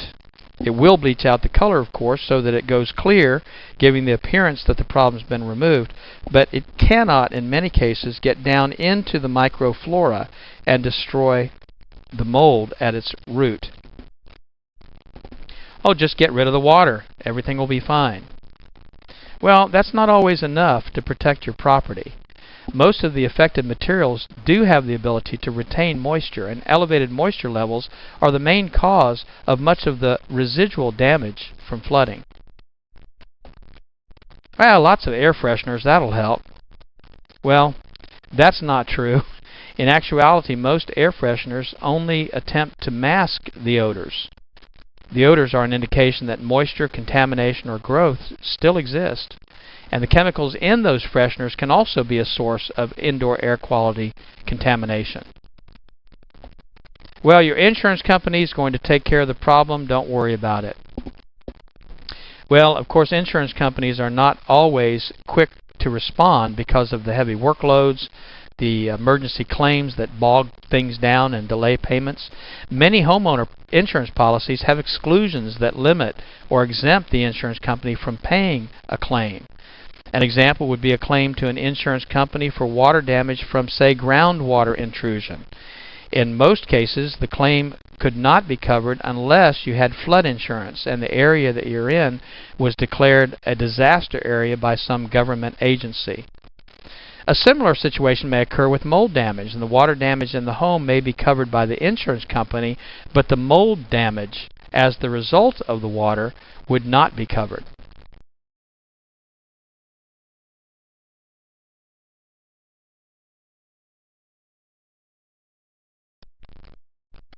Here are several resources that may provide you with some additional assistance. Of course, the FEMA and the EPA government websites are good resources for more information about how to contact those agencies in an emergency. And also at the normie.org website, we've located a lot of resources for you, articles in regards to antimicrobials, information about mold screening kits, and other things that we feel will be helpful to you. We highly recommend that you seek professional assistance when dealing with a flood, mold, or indoor air quality issue. And please remember that the information that we have been providing to you is really for your information and not intended to replace professional training and assistance. I want to personally thank you for taking the time to listen to this overview.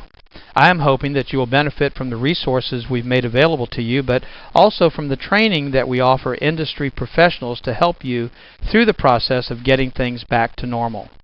It's my hope that you will never be faced with the issues we've discussed, but if you are, you will now be better prepared. Thank you.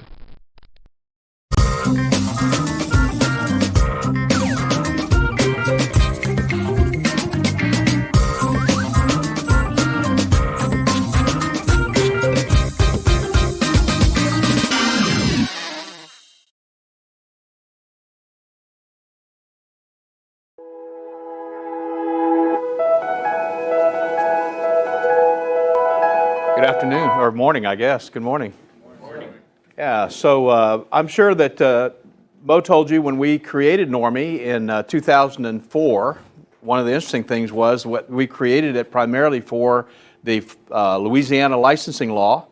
And the Louisiana licensing law was the first law to go into effect for mold remediators in the country. So it was the first licensing law, and then what happened in 2005? Katrina. And so we were right there able to help, I think, a lot of people with some of the issues that were of a concern to us.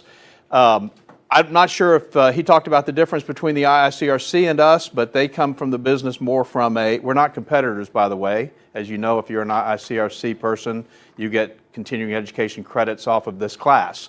So we work together. We just look at the industry differently. They come from the water restoration side of the business. We come from the building side of the business. And one of the reasons why we do that is not just my background with my licensing, but the main reason we do that is because we try to look at the house and the problem that they're experiencing in terms of a mold issue as a holistic kind of problem, not just fix this problem and everything is great, but think in terms of how we can actually improve their indoor air quality. So when I was moved to New Orleans in 2002, I was actually doing some of the things that you guys are doing now and some of the things that we would recommend that you do in terms of ongoing IAQ management, which is what we call our sanitization protocol. how you create an environment in which mold won't grow. And that was really based on my book, Mold Free Construction, which you have access to if you have the Normie app. We do have an audio version there, so you can just listen to it. Might put you to sleep, but you can listen to it if you like, because it's on iTunes and on Audible as an audio book. But the sanitization protocol really does improve people's indoor environments, so you have the ability to do that. And I just want to tell you about somebody that I met when I was in New Orleans. I was doing some trade shows, and and a radio program, and I got a call from a lady. Her name was Laura DeRocher, and she had 4 children. And her youngest child, who was 8, had some very severe sinus issues. In fact, as she was talking to me, she had, of all 4 of her children, the other 3 had constantly been to the allergist every month. Now think about that for a second. Every month, for years, they had been to this allergy doctor. And she had found some mold up in the kitchen area over one of the cabinets, and she was concerned about how that might be affecting their kids, because she heard me on the radio and she knew that mold was an indoor air quality problem. She'd never really thought about that before. It's mold, how could it affect my children's health? But she was putting 2 and 2 together. She was saying, maybe there is a problem here with this mold that I'm seeing. So I went out there and I did the assessment. It took the sanitization protocol. It was not the amount of mold or the type of mold, or there wasn't a moisture problem that actually was causing the mold. It was actually a HVAC problem with the relative humidity. So we did the sanitization protocol, put it in place just like you see it today, exactly the same protocol. And she was really excited because in about a week she was feeling better. Her kids seemed to be feeling better. She wasn't sure. But the interesting thing that she told me when I was there visiting her was that her little child, the one that was just a few months old, they had scheduled that baby for surgery, sinus surgery. And she said, we've decided to kind of put it off because things seem to be going better. We'll see how this goes. Well, interesting story to kind of shorten everything up. About 1.5 years later, maybe 2 years later, I got a call from her and she said, I got to tell you an interesting story. She said, first of all, I got a phone call from my pediatric physician, the allergist. He was concerned that we had switched doctors because I haven't taken my kids to the allergist in almost a year. We decided not to do surgery for the baby, and the baby is doing great.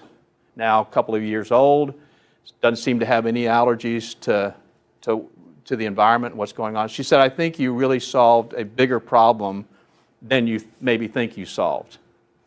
The reason I'm telling you that story is because we hear that story over and over and over and over again. Maybe not quite as dramatic, but we hear that story over and over and over again. You are in a very, very important industry. You may not realize it, but one of the reasons why it's regulated is because you're dealing with people's health. The health of your employees, the health of your clients. That's what you're dealing with. And rather than thinking about just being a mold assessor or just being a mold remediator, as Mo's probably told you, we want you to think in terms of being an indoor air quality professional, because that's really what you're doing. I'm sure Mo told you already that when you start cleaning up mold problems in an environment, it's almost like a surrogate of other things that are going on in the environment. If you're reducing the mold, you're also reducing some of the other contaminants, the bacteria, the viruses, the particulates, some of the other stuff that's going on in the environment. So you can make a gigantic change to the environment. So our goal is for you to really think in terms of becoming an indoor air quality professional. And this is really the first step. If you haven't thought about that before, this is really the first step in that direction. And I'll tell you the other thing it'll do for you. I've been in business a very long time. I used to tell people I was unemployed in the construction industry. Been in business a really long time. And what you want is you want an edge in the market that makes you different from everybody else. And it's not about price, let me tell you.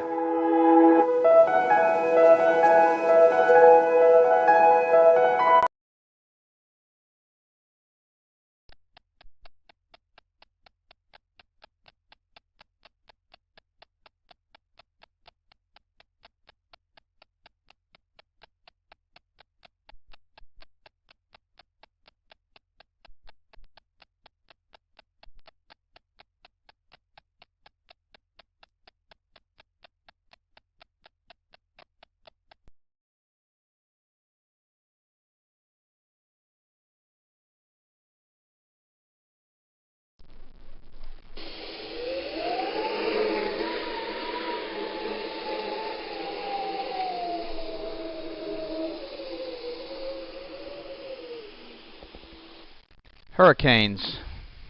If you didn't know any differently, they'd seem at the beginning like any other storm.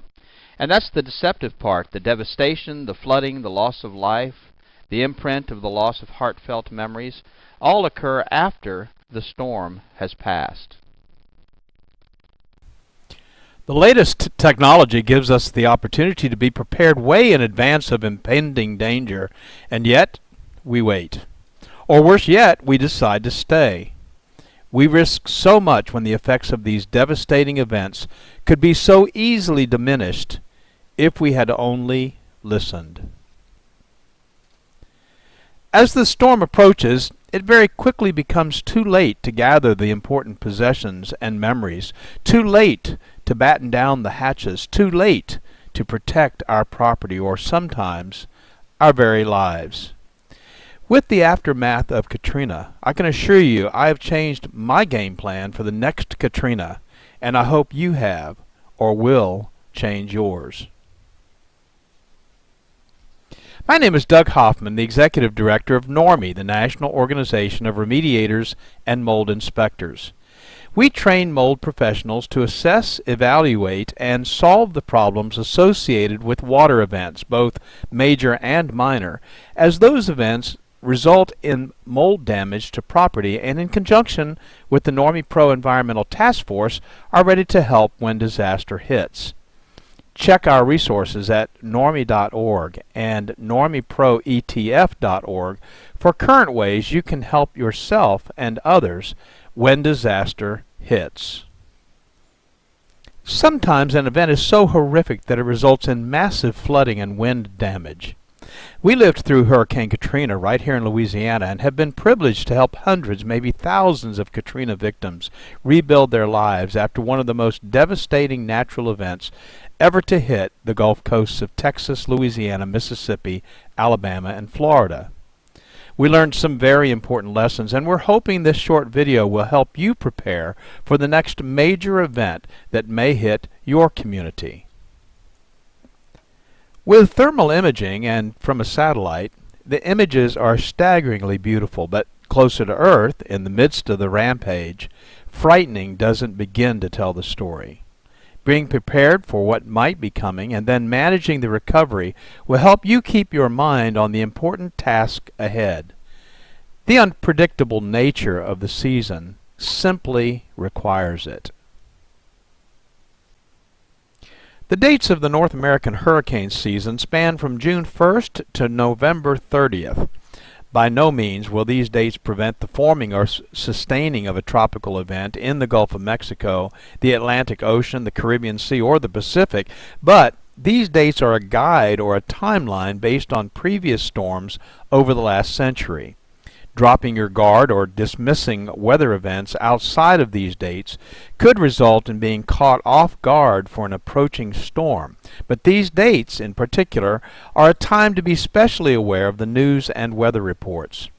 26 named storms churned in the Atlantic in 2005, and many of them hit land. Following their paths shows the unpredictable nature of nature. Because of the fickle nature and path of many tropical storms, a large part of the general population hesitates or fails to take precautions until the last minute. In the year 2005, an unprecedented number of named storms developed in the eastern and Gulf Coast, exceeding even the English alphabet, and many of those storms made landfall. And when that occurs, especially in densely populated areas, the results are mass evacuations, highway gridlock, and supply shortages. In simple terms, everyone that waited until the last minute is scrambling to prepare or leave. The following information is provided as part of the Community Awareness Program, CAP, from NORMI, the National Organization of Remediators and Mold Inspectors. Additional CAP programs can be found at normi.org or at flood.normi.org and include realtors awareness, first responders awareness, and other information targeted to specific groups. These are presented in an effort to fulfill our mission and fill a void in accurate and timely trainings. How often have you seen news reports about the long lines at hardware stores where residents of areas prone to tropical events are waiting in lines for hours to purchase plywood or other needed supplies? The general rule of thumb is if you find yourself in this situation, waiting in line to take your turn, you may have waited too long. Our goal at Normie is to provide you with general preparation and safety information for your time before, during, and after the event. Let's get started, and please feel free to take notes or revisit this video often. Sometimes a reminder can be very timely. So let's get started. Plan to be prepared before the event. Know how and where to get emergency information from your local emergency management offices. Follow instructions for evacuations if you are advised to leave, and leave. Understand that if you do not evacuate or find yourself in a situation where you need emergency assistance during the event, you may be on your own until the event has passed. Emergency services will also be stretched beyond normal capacity, and assistance may be days or weeks away. Remember that people that choose not to evacuate when instructed to do so are either victims or survivors. Neither title is as a result of good planning. When you do evacuate, if you have carefully planned your evacuation route well in advance of the evacuation and you know where you will be staying, life will be much easier while you are displaced. So if you are not prepared to fend for yourself for an extended period of time, consider relocating prior to the event. If you have the time, tidy up the house, wash and put away the dishes, clean the coffee pot. When you return, you'll feel better about this kind of detailed planning in advance and appreciate the preparation you've made for your return. And of course, traveling during the event is not advisable in most cases.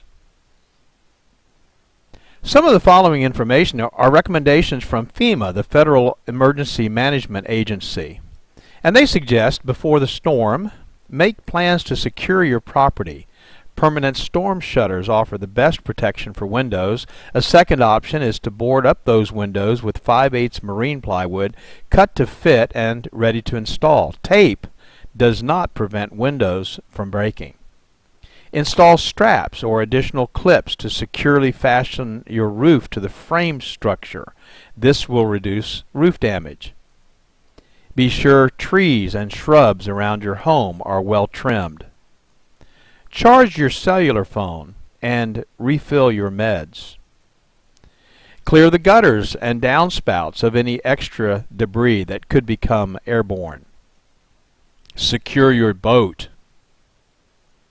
Consider a safe room, a place where you will not be hurt by broken glass or structural damage.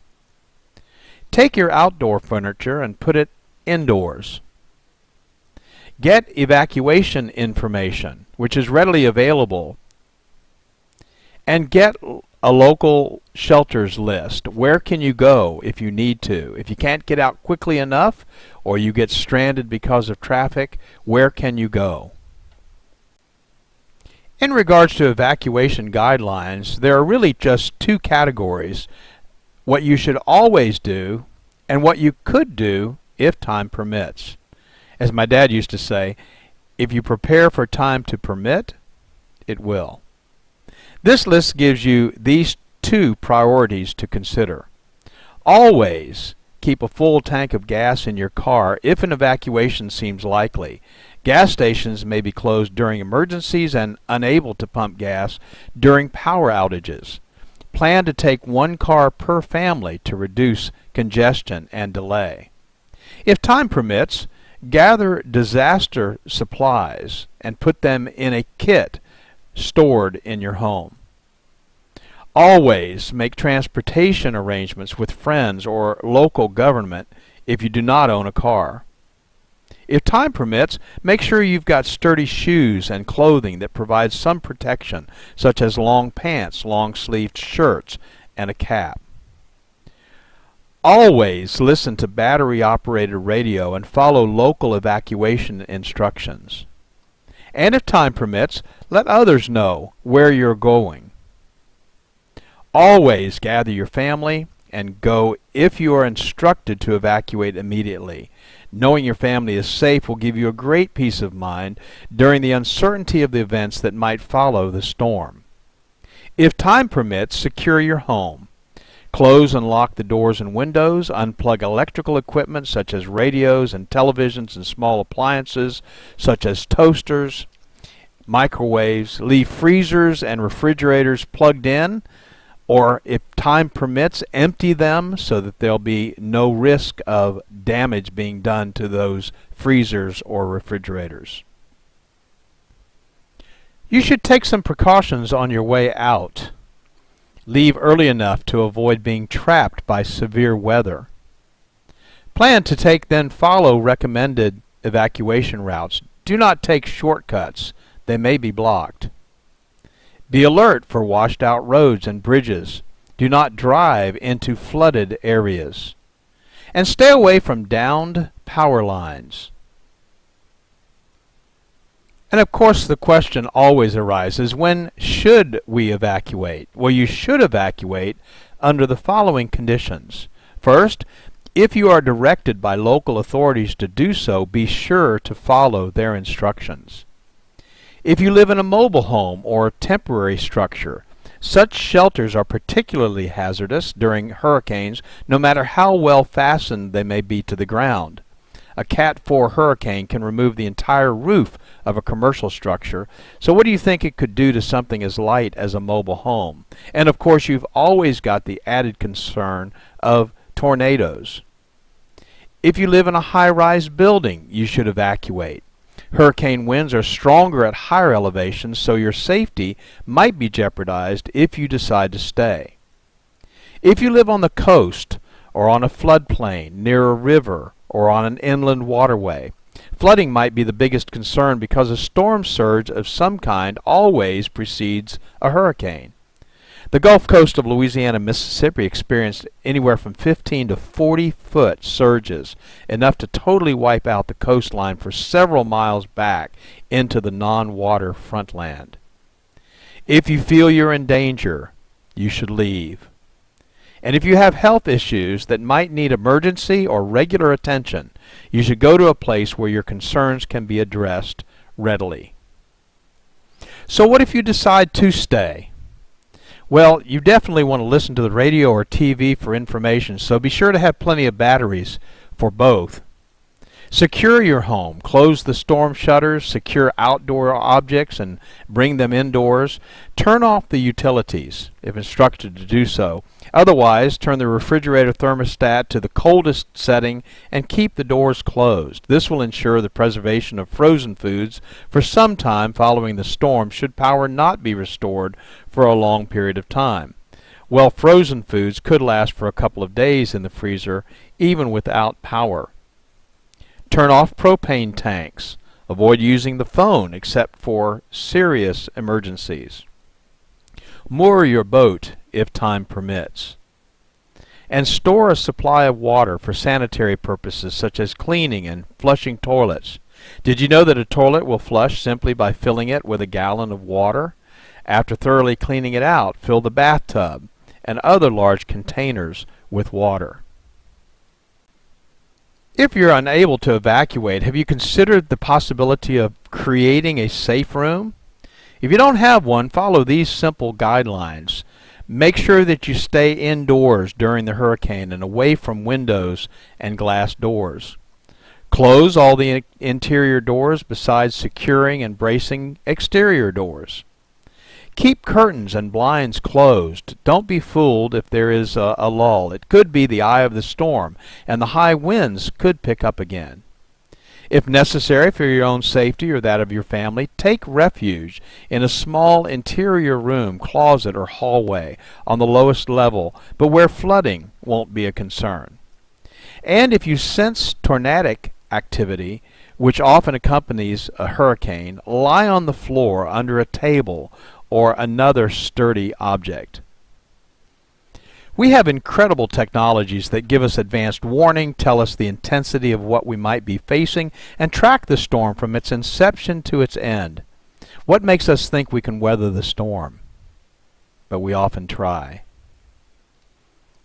The following are the basic emergency kits and supplies recommended by FEMA. Basic disaster supplies should be stocked in preparation for what may occur during and after a flood, hurricane, or other water event.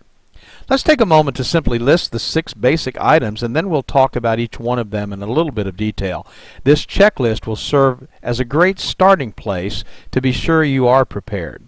There are 6 basics you should stock in your home: water, food, first aid supplies, clothing, bedding, and sanitation supplies, tools, and specialty items. And keep the items that you would most likely need during an evacuation in an easy-to-carry container. Possible containers could include a large covered trash container, or a camping backpack, or even a duffel bag. First, water. How much water do I need? You should have at least a 3-day supply of water, and you should store at least 1 gallon of water per person per day. A normally active person needs at least 1/2 gallon of water daily just for drinking. Additionally, in determining adequate quantities, take the following into account. Individual needs vary depending on age, physical condition, activity, diet, and climate. Children, nursing mothers, and ill people need more water. Very hot temperatures can double the amount of water needed, and a medical emergency might require additional water. How should I store water? Well, to prepare safest and the most reliable emergency supply of water, it's recommended that you purchase commercially bottled water. Keep that bottled water in its original container and don't open it unless you need to use it. Observe any expiration or use by date. If you're preparing your own containers of water, it's recommended that you purchase food-grade water storage containers from surplus or camping supply stores to use for water storage. Before filling with water, thoroughly clean the containers with dishwashing soap and water and rinse completely so there is no residual soap. Follow the directions below on filling the container with water. If you choose to use your storage containers, choose 2-liter plastic soft drink bottles. Not plastic jugs or cardboard containers that have had milk or fruit juice in them. Milk protein and fruit sugars cannot be adequately removed from these containers and provide an environment for bacterial growth when water is stored in them. Cardboard containers also leak easily and are not designed for long-term storage of liquids. Also, don't use glass containers because they can break and they're heavy. If you're storing water in plastic soda bottles, follow these steps. Thoroughly clean the bottles with dishwashing soap and water. Rinse completely so there's no residual soap.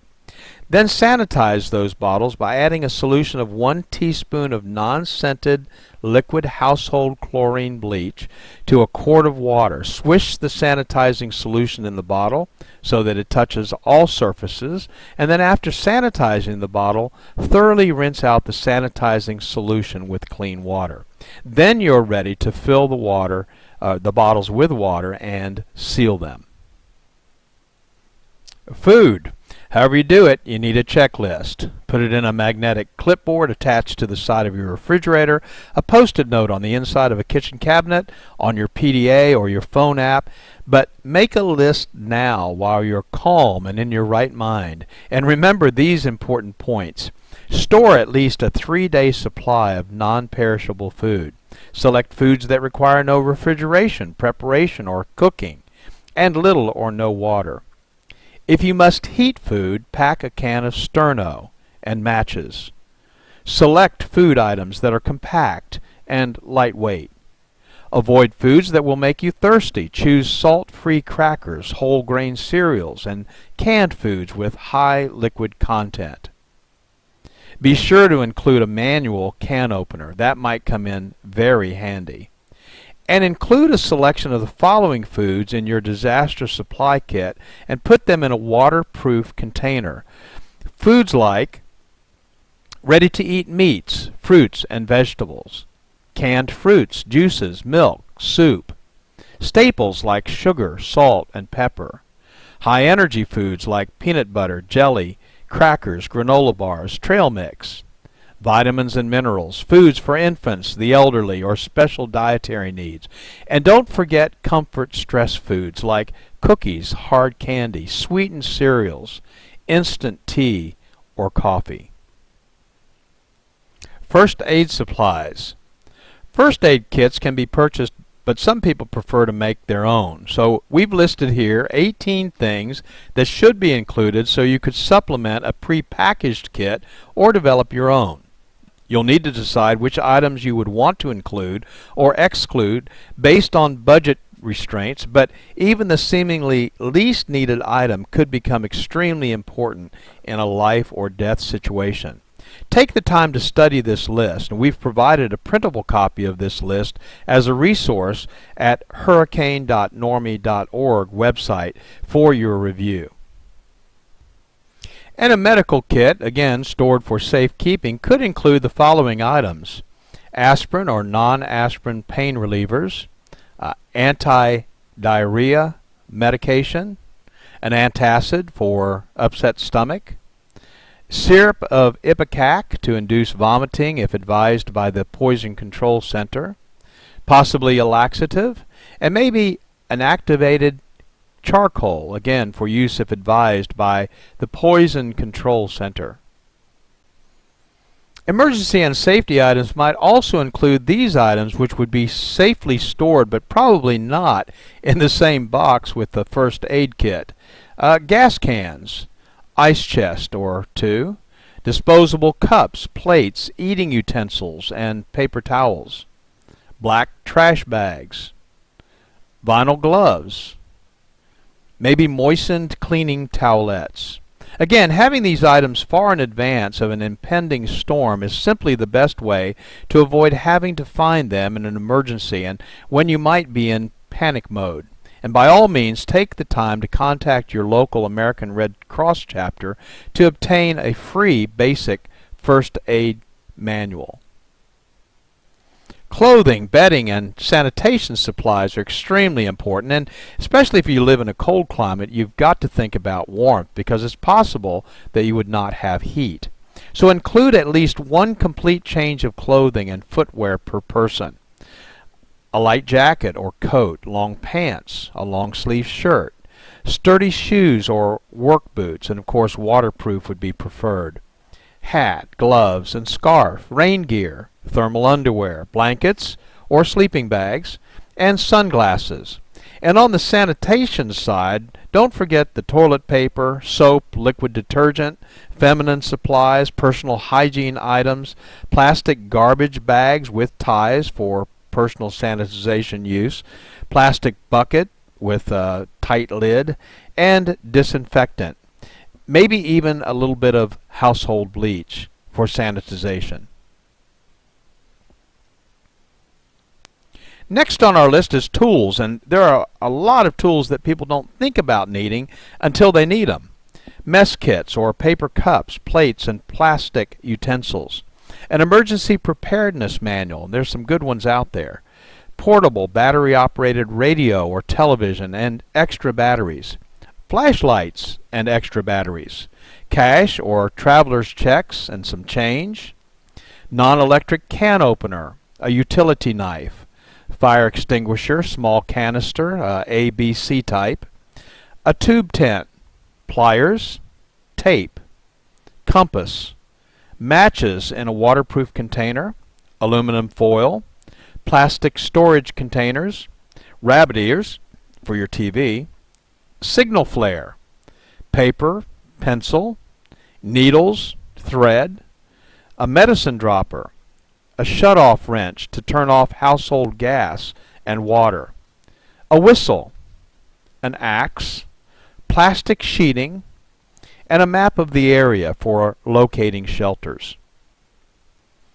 And finally, specialty items. Remember family members with special needs such as infants and elderly or disabled persons. For baby, formula, diapers and wipes, baby food, bottles, powdered milk, pacifiers, and maybe medications. And don't forget the adults. Heart and high blood pressure medication, insulin, prescription drugs, denture needs, contact lenses and supplies, extra eyeglasses, hearing aid batteries. That's a lot of stuff to remember. And you can make this a special project, taking the important family documents and putting them together in a place where they're safe. Photocopies of credit and identification cards, maybe in a Ziploc bag, plastic container. But you want to keep these records in a waterproof, portable container. Your will and insurance policies, contracts, deeds, stocks, and bonds. Photo IDs, passports, social security cards, immunization records, bank account numbers, credit card account numbers and companies, inventory of valuable household goods or important telephone numbers, family records like birth and marriage and death certificates, your checkbook, cash and coins, and then of course some entertainment, games, and books that you might need while you're away. So, what's the target? The goal? The goal during a tropical event is to not need the items and procedures that we discussed in this presentation. However, being prepared is a good alternative and may make the difference between being a victim and being a survivor. On a personal note, from those who have been there, during the aftermath of Katrina, many suffered intense wind damage with trees through their roof and rain pouring through. Your prized possessions, though not as important as your very life, of course, should be taken with you. If you evacuate, and you can do so without compromising the essentials, take the things that are important with you. I want to personally thank you for taking the time to watch this video. It's our hope that you will never be in a situation where you will have to consider all the things we've discussed. But if you are, now you're prepared to be prepared and survive. For more information, go to normie.org or normieproetf.org or email us at support@normie.org. We're here to serve you. Thank you very much.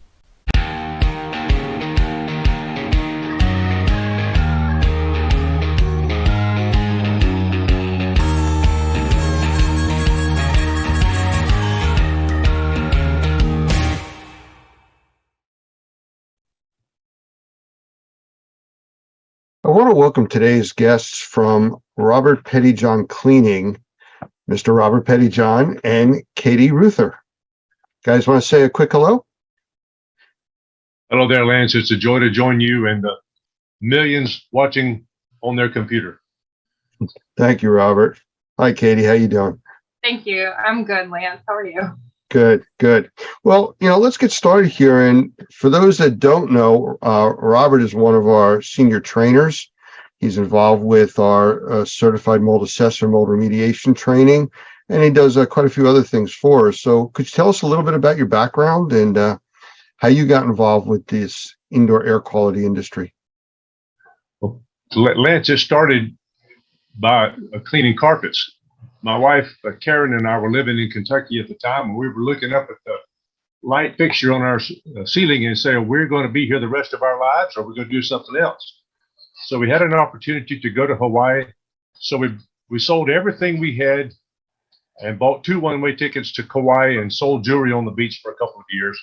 And then, like everybody should do, but then we had a little baby born over there. This little girl here to my right and to your left. Little Katie was born over there on Kauai, and we couldn't imagine raising her far away from my mom and daddy or Karen's mom and daddy, Mr. and Miss Chapman, in Easley, South Carolina. So we came back to South Carolina, and I did a few odd jobs, and one thing led to another, and I felt the Lord lead me to come up here to Southeastern Seminary to get a PhD in world religions. But he obviously had other things in mind because we were stone cold broke when we got up here. I said, Lord, what are we going to do? I answered an ad in the newspaper that said, clean carpets, make $800 to $1,000 a week. I said, well, that'll pay a few bills. So I started doing it. It was a carpet cleaning company is what it was. So I started doing that. And then one thing led to another. And I realized that I didn't know everything I needed to know. So I went looking for some other resources, and fortunately I found them. But that's how we got started cleaning carpets in 1989 here in Wake Forest, North Carolina.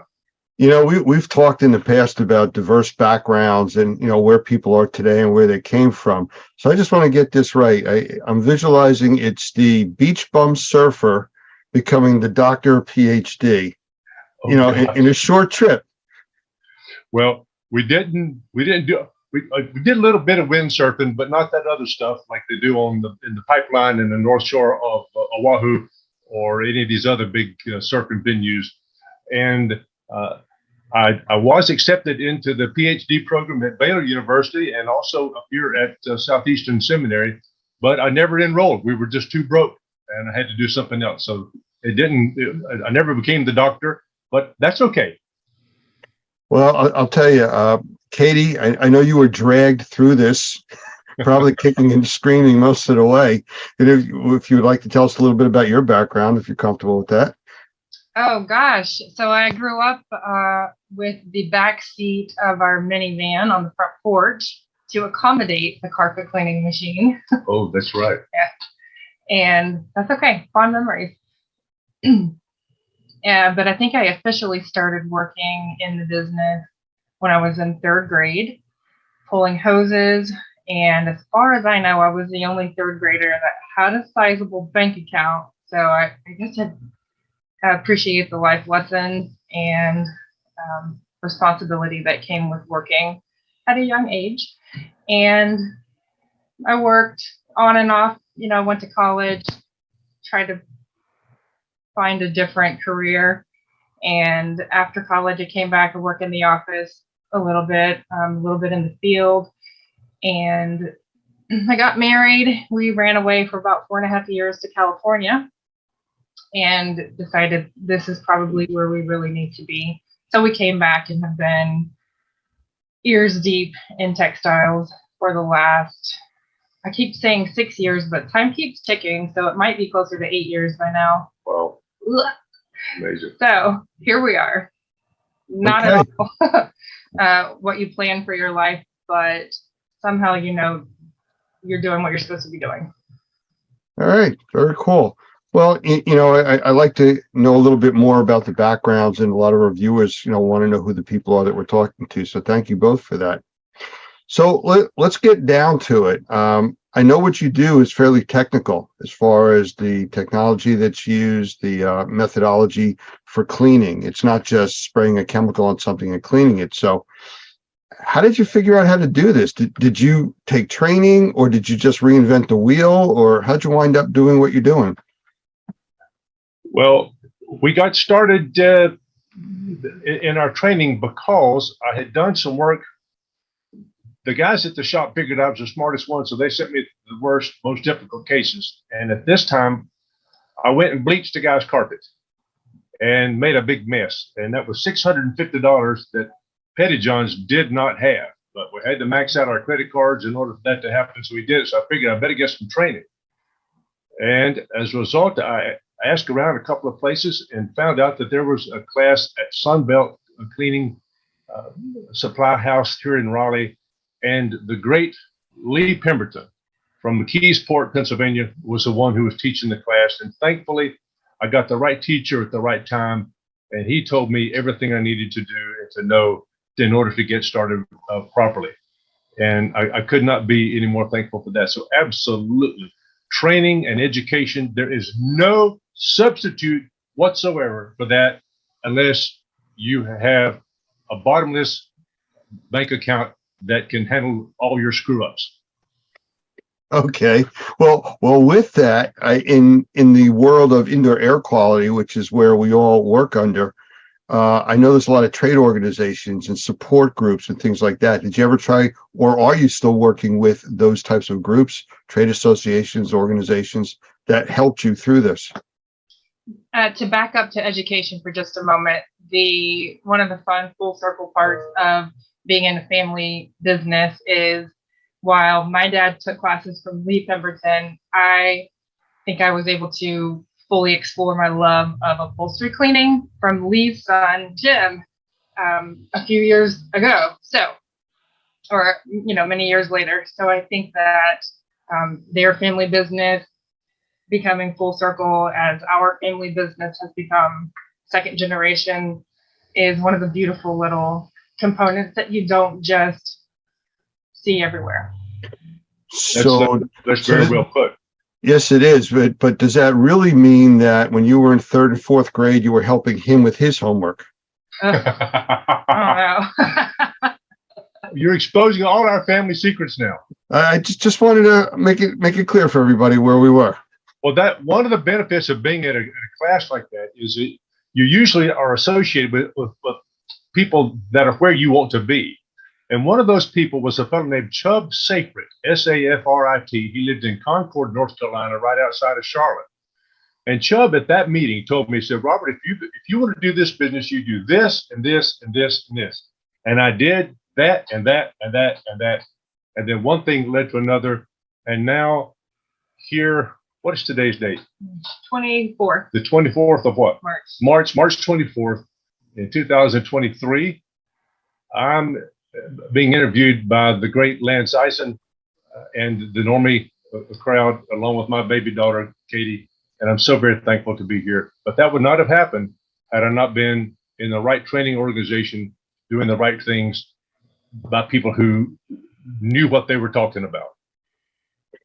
Well, I understand, and I thank you for that. And I understand that you've been a part of and some leadership in organizations too along the way. That's where I was trying to go to with this, to kind of talk about your path to where you've gotten to now with the different groups, support groups, organizations, things like that you've been involved with.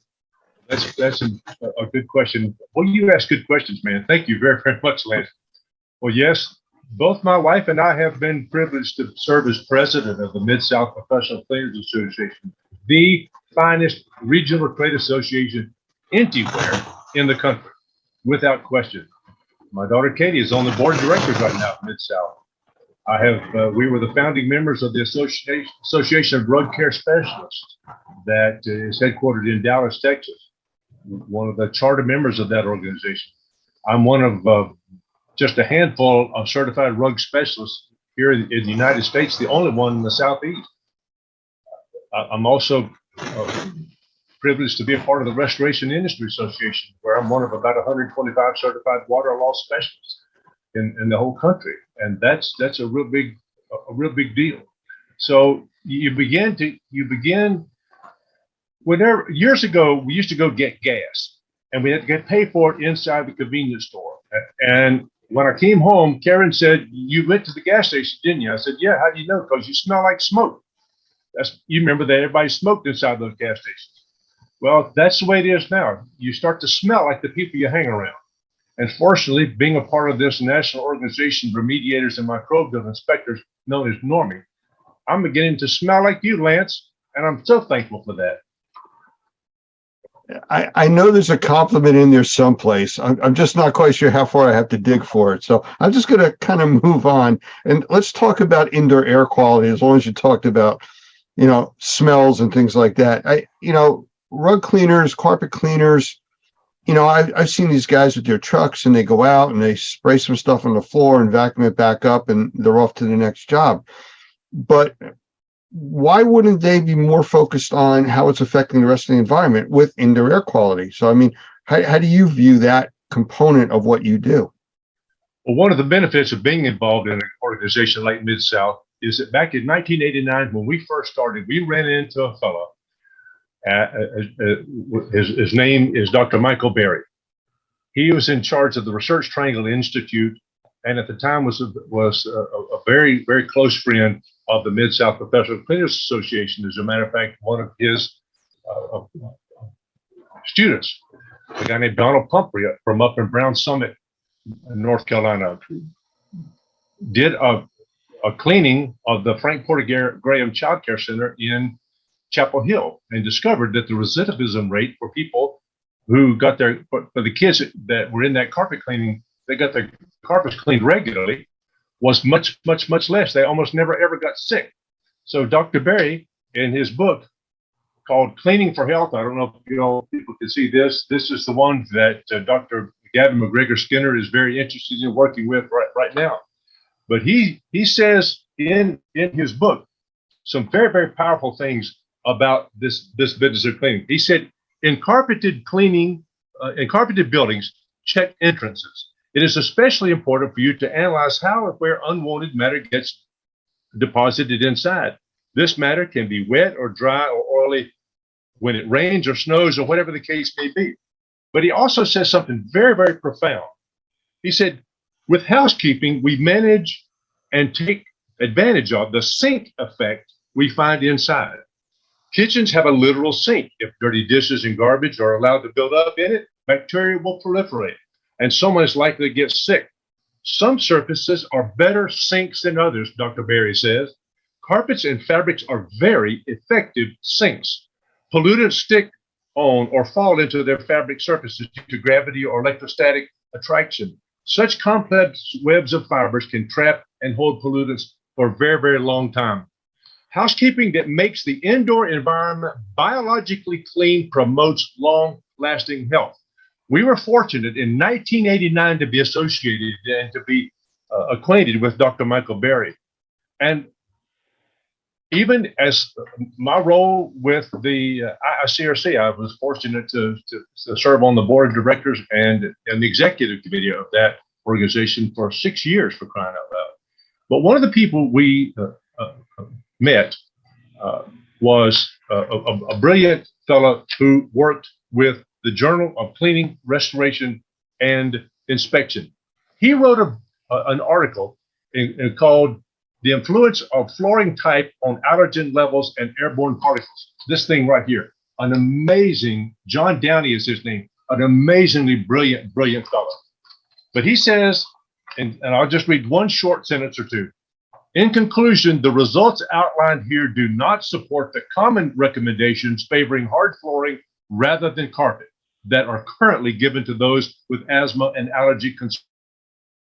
Adds to the growing body of research that suggests no flooring type is definitely preferable over another.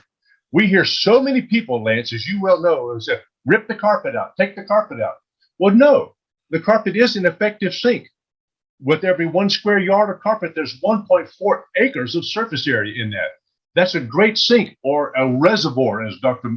Gavin McGregor Skinner says. But that reservoir, that sink needs to be emptied on a regular basis. Hence, what we're here for today is we are impacting people's indoor air quality in ways they will never have any indication. So, well, industry that does this, that allows us to do this, sir. Let me toss up a softball to you guys for you guys to take a swing at using a baseball metaphor here. Here comes the pitch. In most structures, what is the largest filter in that facility or home? Katie? The carpet. There you go. Pretty much what you just said. I mean, it's a massive filtering system, and it's so important to address it the right way. It's crazy when the largest filter has been ripped out and replaced with a filter that can't hold on to anything, like a hard floor. That changes the whole maintenance protocol for the house, the whole level of expectation for the homeowner, for the inhabitants and their respiratory existence, in my opinion. But your opinion is right. And the fact is that big sink that filter has got to be cleaned and emptied on a regular basis. I'm sorry, nobody put a gun to your head, made you buy that carpet or buy that Oriental rug, but still you got to maintain it. Nobody made you have babies. Nobody made you buy that house, but still you got to maintain it properly. Absolutely. And that was the whole purpose for asking that question like that. When you do take out the carpeting, it does change everything. The whole indoor air quality structure changes. So let's get a little bit more into the technology side of it. Could you give us some examples or demonstrations? I know you have some videos that you were talking about in a previous conversation we had about carpeting and cleaning and things like that. That's a very good question, Lance, because cleaning carpets really does impact the 7 elements of indoor air quality. And those 7 elements, of course, are particles, odors, gases, biopollutants, temperature, relative humidity, and comfort. That's how you got to measure something somehow. So let's measure it with these standards, these criteria that Mr. Hoffman and Normie have established as extreme, and research over the decades as established as necessary elements of healthy indoor air quality. How does what we do impact healthy indoor air quality? Katie, how does all that happen? How would you show that? I would like to start with reel it back a little bit and talk about why before how. I think one of the questions that is often overlooked when it comes to how are you going to clean my rug? Can you clean my rug? What are you doing? Why should I choose you over someone else? Is come back to why are we even doing this in the first place? And the Sunday school answer is indoor air quality. But there are other answers to those questions, and those are going to be very simple. Why do you do what you do? Because it's important to your precious customers for one, but you've got to also understand what you're doing. Where does this rug come from? Where do these textiles come from? How did they come about even in the first place? And I think you may have we're going to show you a couple of videos, Lance, and your audience too. They're short videos. They're not going to last forever, but sometimes a picture says more, 1,000 words, 10,000, or whatever it is. Short videos, like an active picture, so you can just catch a little glimpse of interaction and not necessarily watch the whole movie. And you got some of those videos? I think I've got a few set Oh, that's aside great. that'll Let's be do it. helpful. Okay, we'll go for it. Good. All right. So let's do a share screen. Eeny, meeny, miny, moe. So why do we clean roads? Oh, One of the first whys is this right here.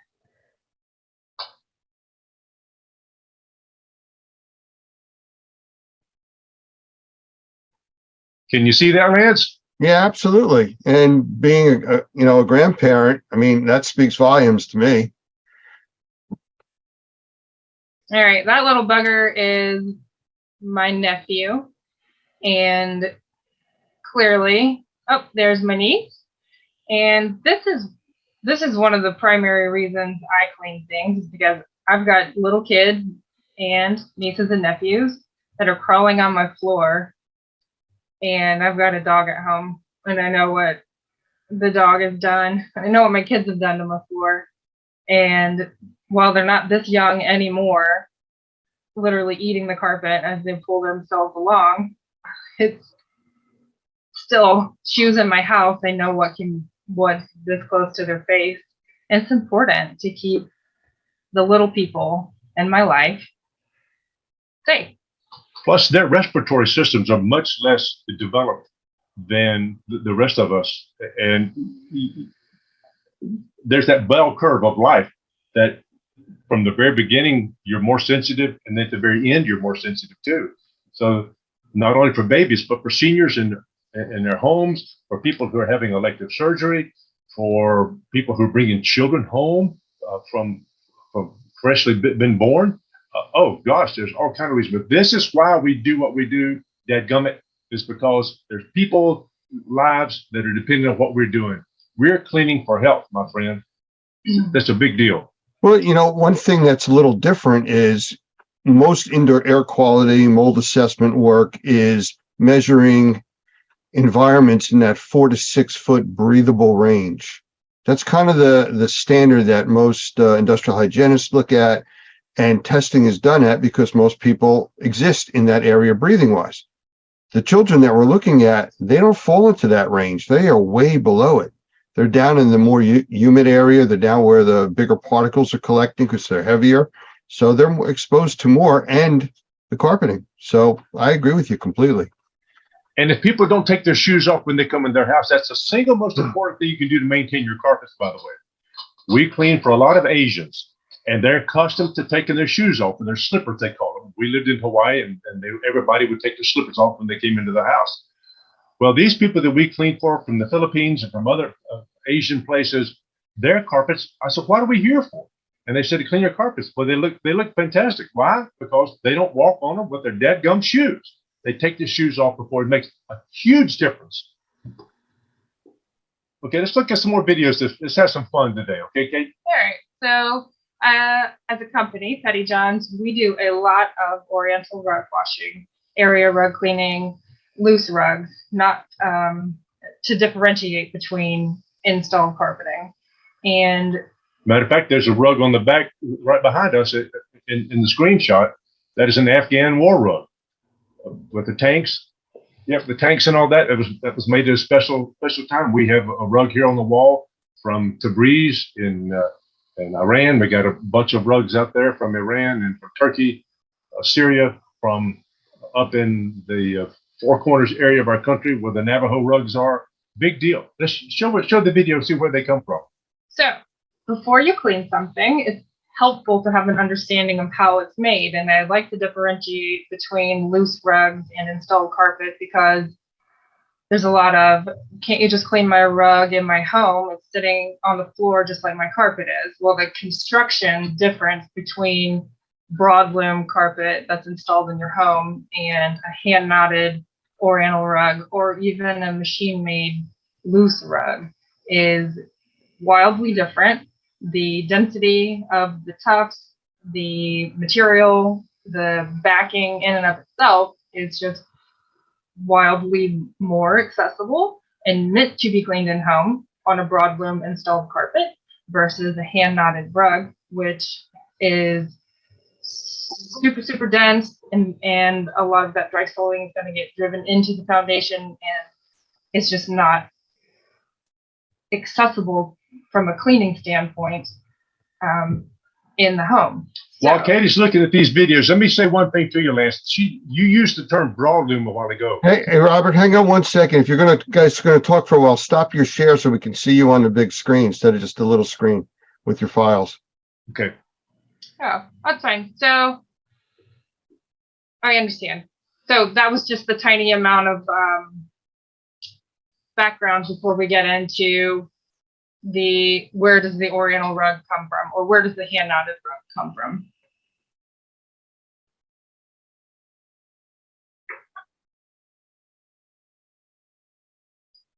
Oh my, this is taken in the Luri area of Iran. There are two major nomadic tribes there, the Luris and the Kashka'is. And you can see that this is a big deal in their lives. I mean, this was only taken just a few years ago when I had the privilege to go to Iran and see these sites firsthand. This is something that you just don't see very much at all in our society, particularly in America, but gosh, almost anywhere. And then look who's bringing up the rear, being sure that the job's done right. Two women, by George. Isn't that fascinating? Wow. So we start the journey with the sheep walking on the dusty road, and we are going to go to the sheep have got to be shorn, and the wool's cut off. It's got a very high lanolin content in it, so it's got to be washed first. Once it's washed, it can be put into a dye vat and dyed almost any color imaginable. And these guys that do this, these dye masters, using all kind of natural vegetal dyes, are some of the most incredibly brilliant people on earth. They are the most highly respected anywhere along this rug chain. It's those people who know how to match colors and to get them exactly what the customer's looking for, those are really huge. And I've had the privilege of getting to know some of these folks and to watch how hard they work. Man, you just never see them taking breaks. So one of the questions we pose to ourselves before we clean a rug or anything in reality, what's it made of, what's happened to it, and what's the value? We're going to dig into the what's it made of portion right now as we've been. And so people may find this awful pedantic or something kind of, why you show me all these things like this? Well, there's got to be an entertainment value to what we're seeing. You're seeing some stuff that you've probably never ever seen before. We're lifting up the sheets, and now you can see what's going on in between. And it's a beautiful story of what all has been happening over the years, and to see that this. By the way, the oldest Oriental rug discovered was in the Pizric Mountains of Russia. It dates back to 5000 BC. It is constructed exactly the way that Persian or Iranian rugs are constructed today. Amazing, amazing. This here, you're seeing a lady in the Luri tribe. She is spinning the wool that's been cut off of the sheep, and it's all been cleaned up, and now they get big old skeins of this stuff, and it's got to be spun now into a yarn that can be used in a rug. But just look at all the times that this is being held by the human hand. Look, all the oils, look at the soil that's on the ground. I mean, these things, you'll see how this is taken care of down the road. This is a beautiful process. And whether you're washing upholstery, whether you're cleaning dishes, whether you're cleaning up a television set or whatever, you got to know how things are constructed. And look at these incredible ladies there in the Koshka-E tribe that are actually weaving a rug on the ground. These are nomadic tribes, much like you read about in the Old Testament. And these girls are all dressed up, ready to meet their husband should he come by. And it is, I mean, literally, that's the truth. And just look at what they're doing on the ground, for crying out loud. Wow. If this doesn't want to make you want to preserve the investment, we're, as Ron Toney says, who's the IICRC #1 certification, by the way. Ron Toney says we are able to preserve time spent. Oh, what other job can you do that can preserve time that's already been spent? I've got 2 daughters, and a lot of these people who are making rugs, as you'll see in the videos, they're all women. Men are out there smoking cigars and drinking tea and trying to sell something. But no, these ladies are the ones working. And by washing a rug properly, we're preserving the time that they spend on this. Just look at the incredible dexterity that these ladies have got in their hands. They're taking 2 or 3 of these yarns together, and this lady is cutting this yarn off as she goes. Those knives are unbelievably sharp, but her fingers, no slices whatsoever. Just a beautiful, beautiful context of why we do what we do. And if you don't know why you do what you do, it becomes a game of gossip, somebody has said. No, you've got to know why you do what you do. This is why we do it. And once the rug is finished, it's got to be finished. So let's see what's going on here. If you've ever felt a wool rug on the back of the rug, it can feel kind of scratchy and kind of rough. Well, in order for that not to happen, they actually set fire to the bottom of a rug. Wool, on the other hand, wool rugs do not catch a fire. That's why they are used exclusively in the airplane business. You look at the airplane that you fly on, the Delta, Pan Am, whatever you got. There's not Pan Am anymore, is it? No. Okay. But any other airline you fly, they all have wool carpets. Why? Because they don't catch a fire and burn. What does the burning actually do? The burning actually removes the scratchy stuff that's on the back of the rug. there's an aesthetic value to having an Oriental rug, and one of them is it feels so soft and so plush under your hands. You can pick it up and look at the back side of it. But now, after all those rugs are dealt with so many times, they got to be cleaned somehow. Let's watch and see how these folks are washing the rug. There's 6 elements to any cleaning process. There's chemical action, mechanical action. This is where you're brushing your teeth or your hair or your dishes or whatever. Chemical action, mechanical action, dwell time, temperature, rinse, or dry. Those 6 elements. You can see that they're wetting this thing down. They're actually using laundry detergent to wash these rugs out on. And they want to wash them and get them as clean as possible but you just look. Are they rinsing them out completely? Are they really getting those things completely clean and rinsed out? There's a question about that. Let's continue. Now, once you wash something, you got to dry it up. This is Mr. Reza Zolanbari, one of the most brilliant and compassionate men you'll ever meet. He has Zolanbari rugs. You can look them up. And these are, you see the rocks out in Iran, that sun is beating on those rocks all the time. And they've taken these rugs, they've turned them face up, and the rugs, the bottom of it, what Mr. Zolanbari is explaining is that these rugs are drying from the bottom and from the top with the sunshine and a little bit of air. There's not very much air movement. Temperature, air movement, and dehumidification are the 3 factors that influence drying anything, whether you have a flood in your house or you're drying wet rugs. Temperature, air movement, and dehumidification. You're seeing that process. Plus, they're being exposed to the UV light, which is helping to deepen the colors in these yarns. They thought of everything over the thousands and thousands of years that they've been doing this. It's in the book of Judges. You can read it. But when you make a rug, you got to sell it. So here they are, flipping rugs. It's called flipping rugs to the public. Here's what that looks like.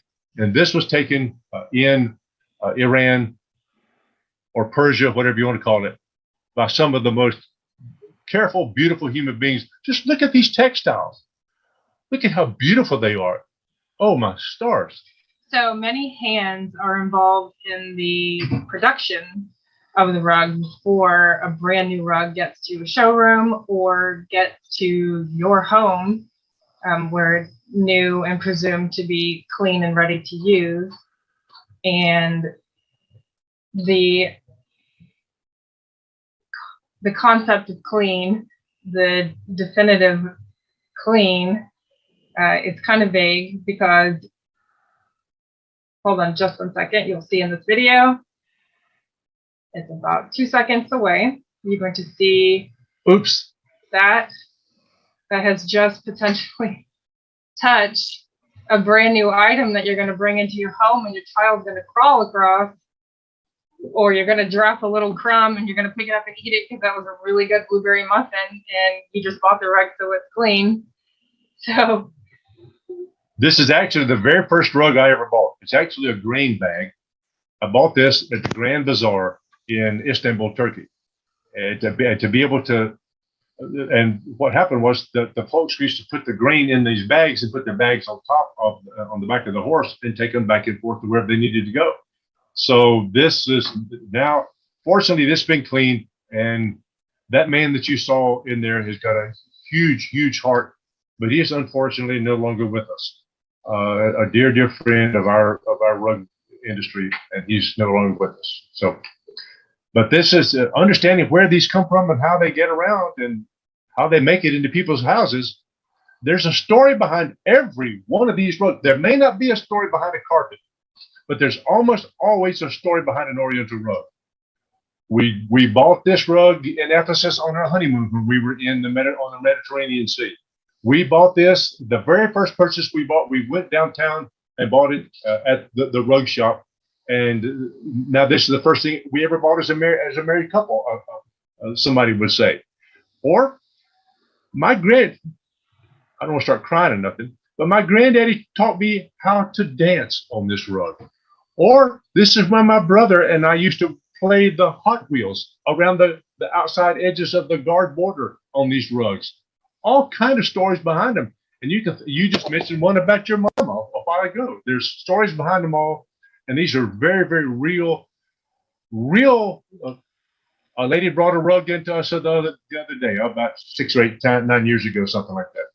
And it was a polypropylene, tore up and all that. And I said, ma'am, if you'd prefer, we could just go ahead and put it up back there. And I was pointing to the dumpster. She said, oh, no. This is the only thing my mother ever gave me. I can point to you in our shop right now where the two of us were crying, and we cleaned it just like we cleaned the governor's rugs, even better. This was a big deal to me. We made this just like it was. It belonged to Jesus himself. So that's just. You know, when you're talking about how the rugs were made, the care that goes into them and everything else, I mean, just like with anything that you would want to clean or repair or fix, you have to know what it's made of. You have to know how it's constructed. Otherwise, you're blindly going in there and possibly doing something to damage it, throwing bleach on it to get the dirt out. Well, that's going to take out the color, or using the wrong type of equipment to disassemble something. So it's really important to understand how things are constructed, which is what you just showed us. So thank you very much for that.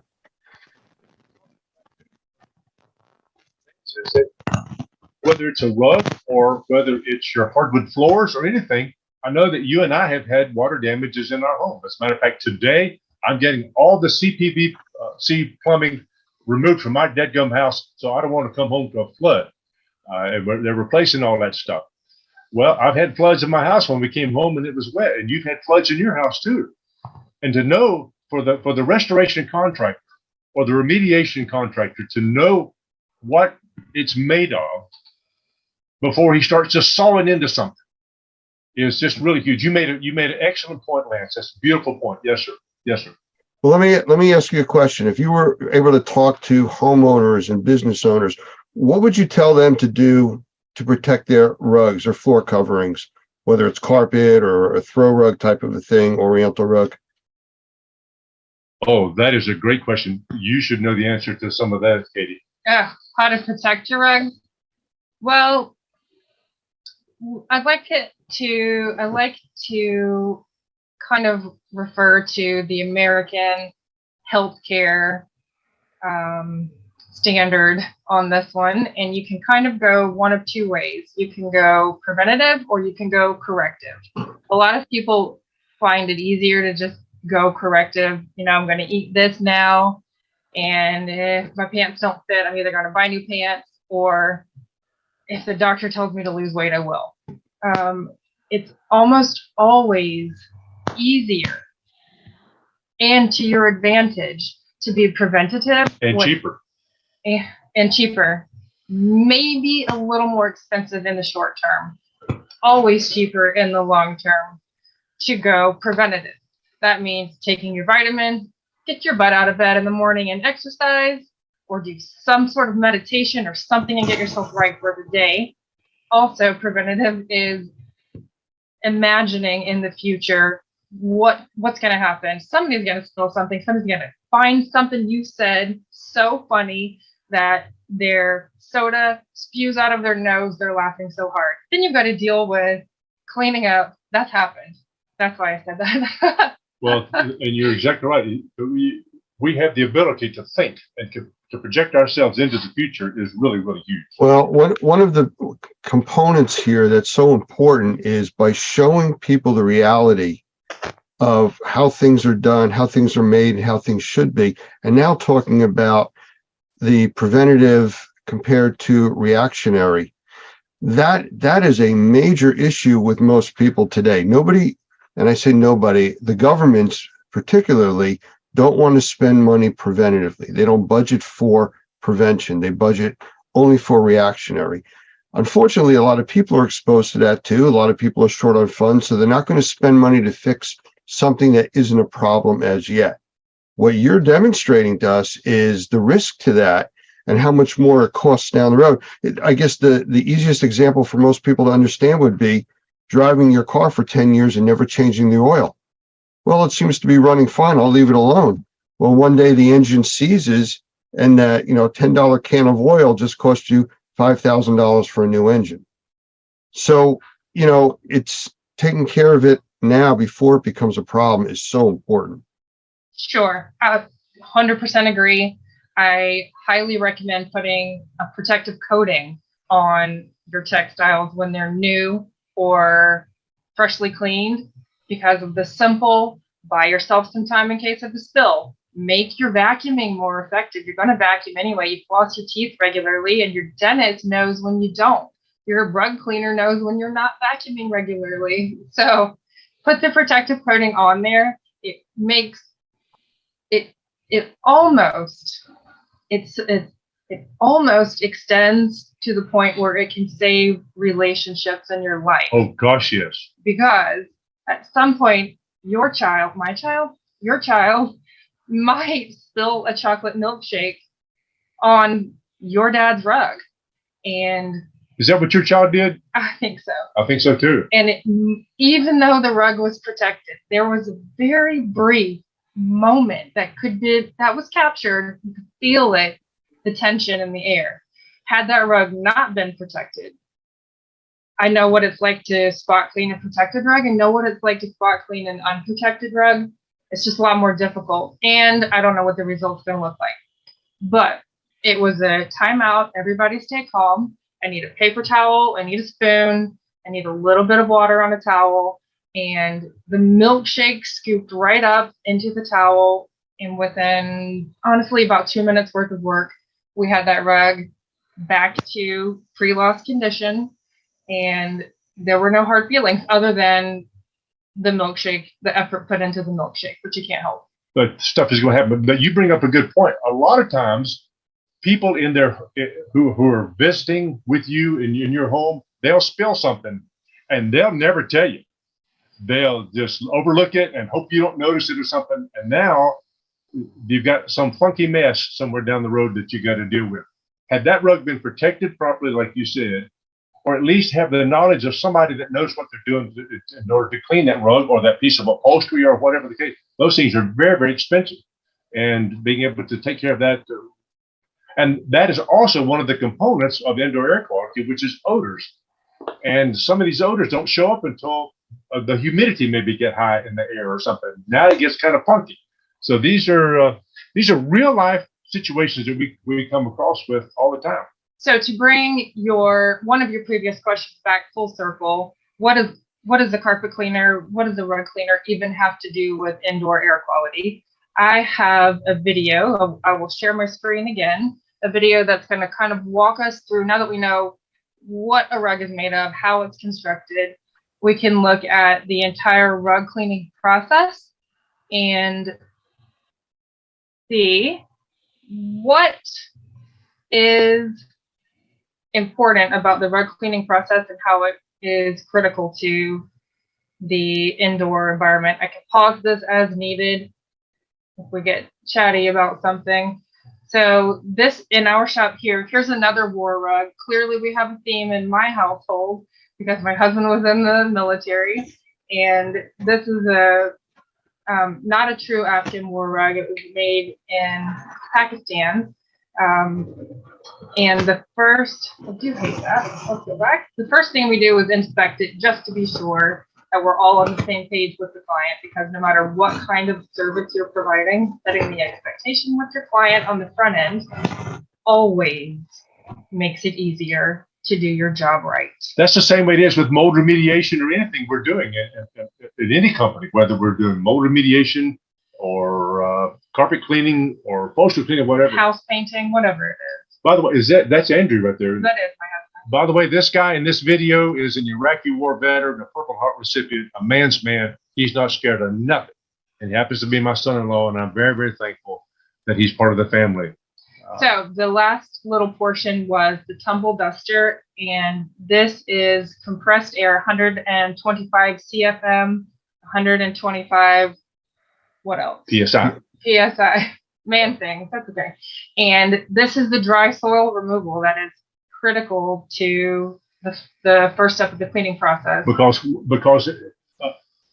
can you pause it just a second? Yep. Procter & Gamble back in the 70s did a study of what was in dirty carpets, and they did dirty upholstery because they wanted to sell a product over the counter.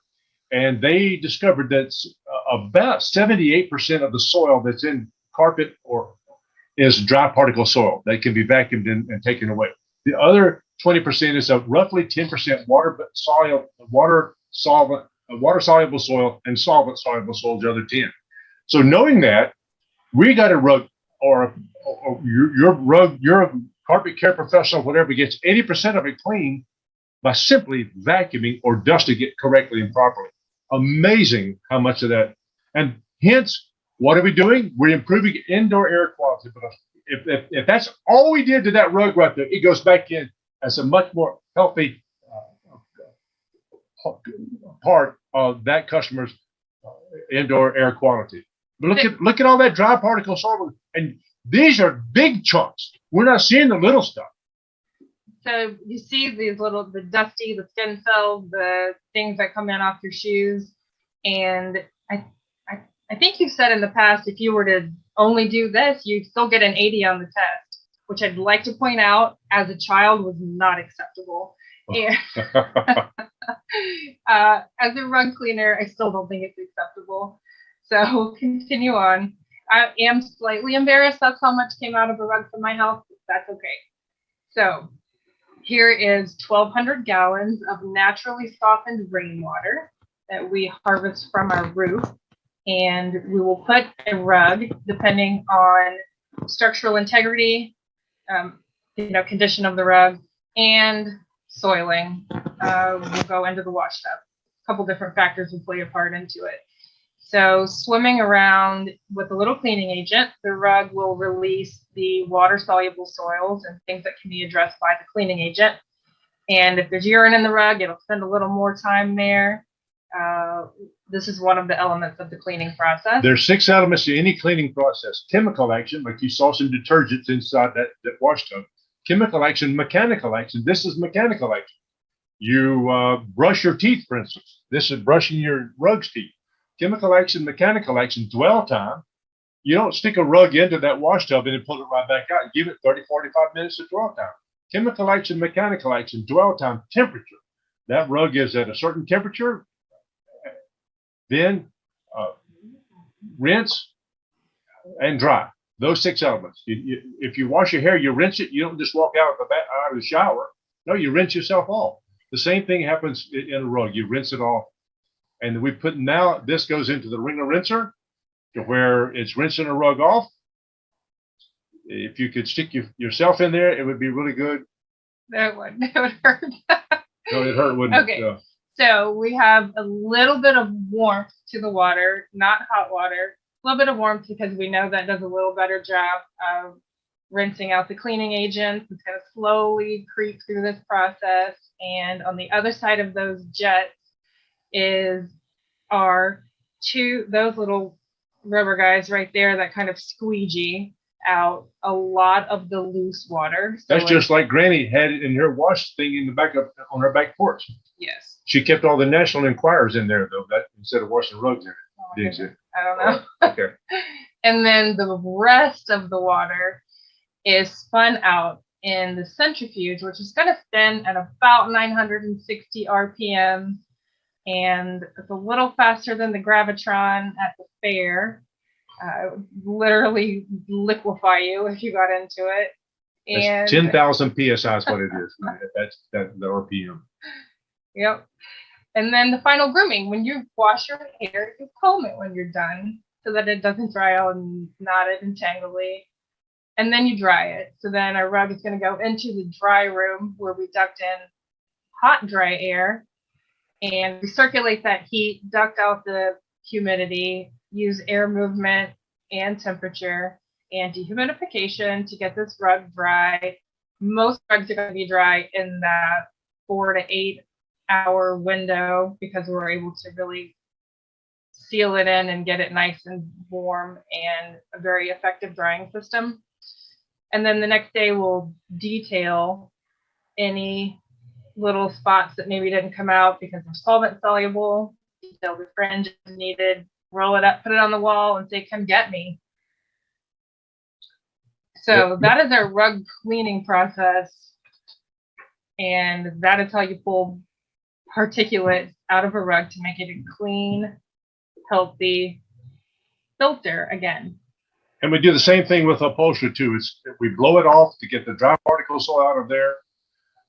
By the way, we've had extremely good success, even with moldy upholstery, to be able to blow it off, to put a disinfectant on there first, blow it off completely with 125 PSI, 125 CFM, and then wash it again thoroughly, and then blow it off again, and then test it and send it off to the lab, and it comes back food grade clean.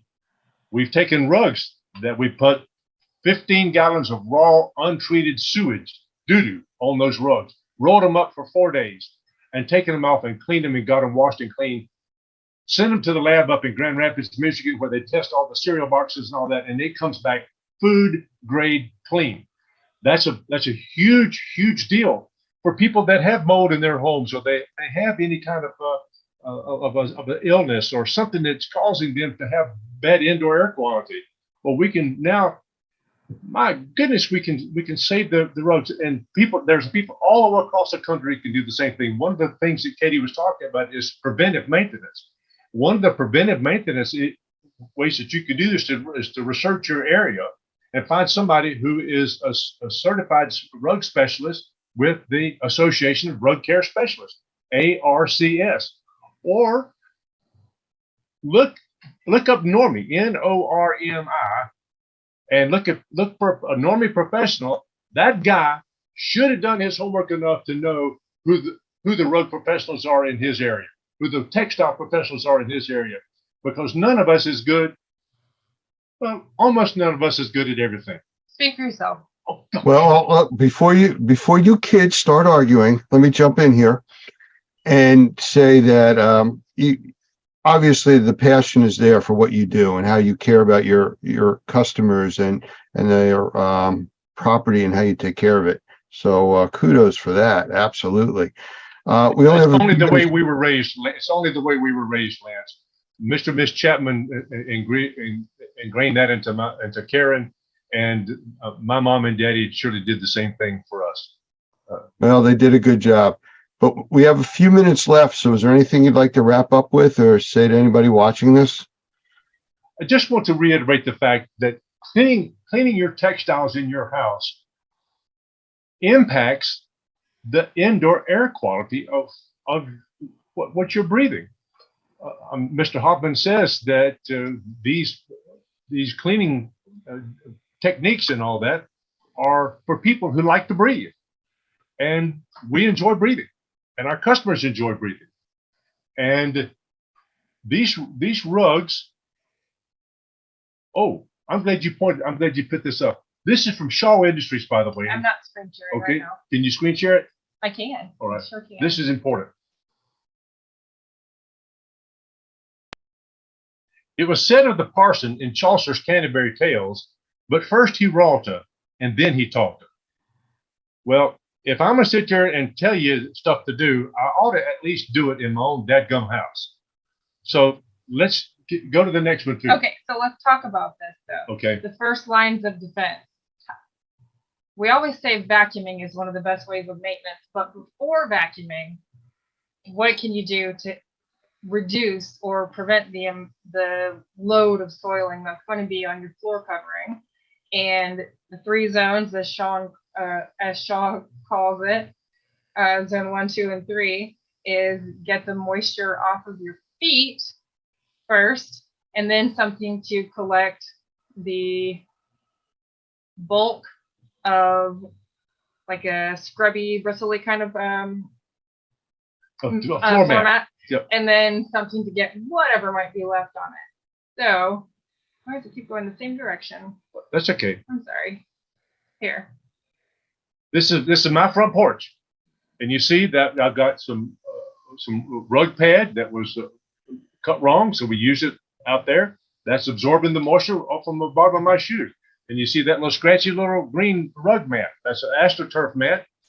I want to scratch the stuff off the bottom of my dadgum shoes. Studies have shown it takes 15 steps to remove the soil from the bottom of your shoes. So let's accelerate that, please. And we can do that. And then another thing we do is we put a nylon walk-off mat there and put our shoes over to the side so that we're not traipsing that stuff all in our house. Why? Because my wife and I breathe about 3,000 gallons of air every day, just like you and Andrew and your babies don't drink quite that much. But everybody that's watching this video, you drink 3,000 gallons of air a day. And do you want to get it clean as possible for your healthy indoor environment? And fortunately, we're starting them off young at Petty John's. But she needs to put the phone up and not talk to her friends while she's doing some work, though. You know, Katie, you had spoken earlier about that whole child labor thing when you were growing up. And Oh, gosh, no, I see this isn't really skipping a generation. Yeah. Okay, just handcuff me now. You can go ahead. Friends and family, all of the little ones have been obsessed with vacuum cleaners, which is funny. Is it funny? I think it's in our DNA. But it goes back to these things here we're talking about here, Lance. These cleaning for health. Research has shown that if you can identify where the reservoirs or the sinks are in your house, or in your office, or in your car, or anywhere, then you can identify the pathways that that reservoir takes to get into your lungs or into your body, that a germ or a virus or a mold spore or something would get into there. Then you can interrupt that pathway and stop that from getting into your body. This is one of the beautiful things that Dr. Gavin McGregor Skinner is teaching people to become essential cleaning professionals. And by the way, during the corona, you remember we called some politician's office and told him that we cleaned the governor's rugs. And he said, okay, you're an essential cleaning professional. So we got that designation early on. And how many times have we taken a rug and taken the ATP meter and before and after and seen the reduction in organic load almost non-existent? We had fun playing with that during COVID when everyone was hyper aware of ATP meters and organic load. And we tested a random rug out in our shop. I think it had urine in it, so we knew it was going to have a decent organic load to begin with. And when we were done cleaning it, literally right out of the centrifuge, we groomed it, we put it on the poles like you saw in the video, did another ATP swab on it, and did one of those cartoon eye rub things, did another swipe with another test, and it said 0. We were like, did you do it right? Unbelievable. No. Well, I'll tell you what, I want to interrupt you here because I think you're giving away all the secrets to part 2 of Petty John Cleaning here. So we're just about out of time for this segment. So if we can wrap this up, maybe we'll do another segment in the near future and go into some more detail on that. Well, fortunately, this business is in our blood. My granny lived at 25 Liley Street in Somerville, Georgia, right across from the Bigelow Sanford rug mill. And she babysitted all the children for the executives of that place. My uncle was a dolpher there. Both of my aunts worked in that rug plant. And my daddy's PhD is in organic chemistry, for crying out loud. And he worked at DuPont for 35 years as a senior research chemist with them, and developed a lot of different textiles that we use today, as a matter of fact. And fortunately, it's in our blood, but also a respect for the people who made this rug is in our blood, and respect for our precious customers is in our blood too. We're not here. John Donne says, no man is an island unto himself. We're not here by ourselves. No, we're part of the whole. And what we do impacts people's lives. And that's the beautiful thing about Normie, is that Mr. Hoffman and you, Lance, and Roger, and all those guys, and David, and all those guys out there are just are preaching this sermon over and over and over again. And it's taking. I think our society and our culture is really beginning to develop a huge appreciation for proper indoor air quality. And thank you, Lance, for what you've done and for allowing us to look under the sheets to see what's going on at Petty John's too. Well, Katie, Robert, I thank you very much for spending this time with us. Very educational, and maybe we'll do this again with the part 2. Well, that'd be fun. Thank you. Thank you so much, Lance. Thank you, Lance. Take care.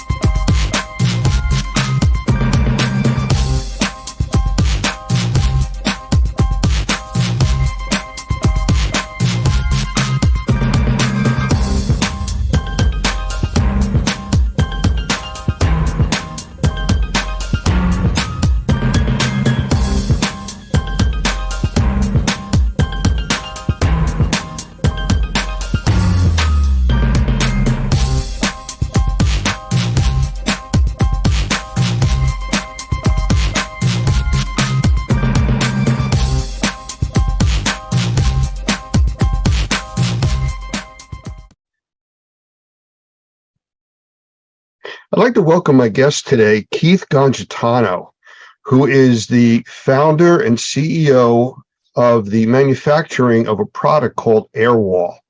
And I'm going to bring Keith in here in a second, but you'll see in the background one of the air walls, and that's what we're going to be talking about today. So, Keith, how about a quick hello? Hey there. How you doing, Lance? I'm glad to be here. And we're glad to have you. So I'm going to get right into this. And I got a few questions right off the bat, because when I see your email come to me, it says Zeppelin guys.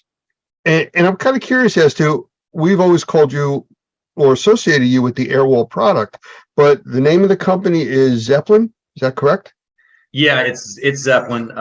It's when we first founded the company, you got to find a name. And since it's inflatable, Zeppelin just kind of seemed like a cool name, and we went with it, and we designed a logo for it.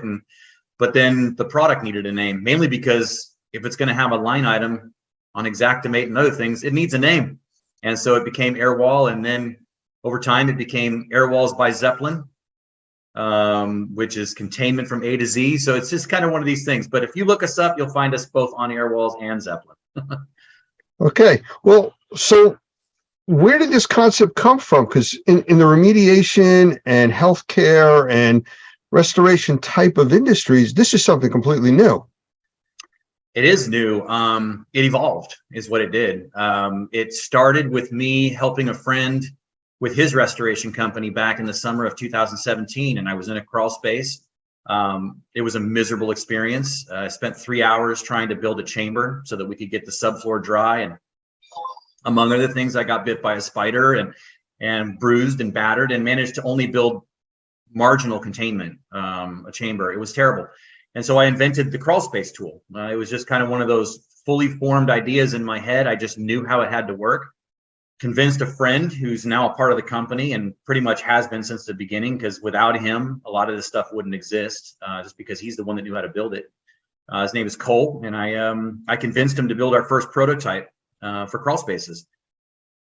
And one thing led to another. We started thinking, what about a doorway? I wonder if we could use this very tool in the doorway. And so I repurposed it, and it was very ugly. And we thought, well, the concept works. It's just not going to work, in the sense that it's really gross and ugly looking. So we designed something for that. And then we moved on to windows. And then we realized at some point that, because we met a fine gentleman by the name of Mark Cornelius. He's among other things, he's a member of the board on the IICRC. He's a trainer for years. He's been in the industry for almost 40 years.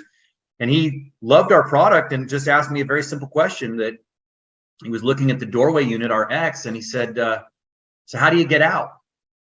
And I looked at him with a very kind of lost look, and he goes, how do you get out? Where's your doffing chamber? When you're doing a mold job, you got to have a doffing chamber. And it just never occurred to me. And so that's, kind of what started my wheels spinning. And we went round and round and round. And the other question was always about power failure as well. What do you do about a power failure? Because the crawl space unit and the Airwall X, which is built for doorways, and the window units as well, they're all constant air kind of appliances. They require air from your air movers or your HEPA filters and things like that. And if the power goes out, well, then they deflate and they stop functioning. And so we went around for a long time before we settled on what we ended up with. And you actually see that behind me. You can actually see that's the full system. That's 2 Airwall Nexus on either side of me, and behind me is the front of the. Let me interrupt you real quick, because we'll talk about all the different types of configurations and products and stuff that you've come up with, because I know your mind just works continuously on this stuff. But I mean, the simple question is, how do these work? I mean, air. Air. Okay. They inflate. And you're right. I tend to get, I love my stuff and I think about it all the time, so I go fast. The 2 that I talked about first, they require constant air. You connect them to your air movers, your negative air machine, and you do what we call pre-cycle the air. You capture the air coming out of the machine directly, and then you take that air and do what you want with it, whether it's to exhaust it from the structure and create negative pressure, or to create a manifold where you're actually directing the air to a subfloor or maybe the perimeter of the building. But these are different. This is different. That's behind you now, right? Yeah. So this is the latest. This is very different. In fact, what you'll notice again to either side of me is the Nexus, and the Nexus consists of 5 separate inflatable air bladders. And if you look at the bottom, you'll see those little round. Those are valves. And so you inflate each of these chambers separately. The idea being that if there is a power failure, first of all, these are inflated and they don't require any more air. But if there was any kind of damage done to one of those bladders, although we did a lot to design them so that they're very durable, but if something did happen, that even the loss of an entire or even 2 chambers would still maintain your containment. So that's the design we came up with, and yeah, they're very different, but they both work on air and they both work on pressure.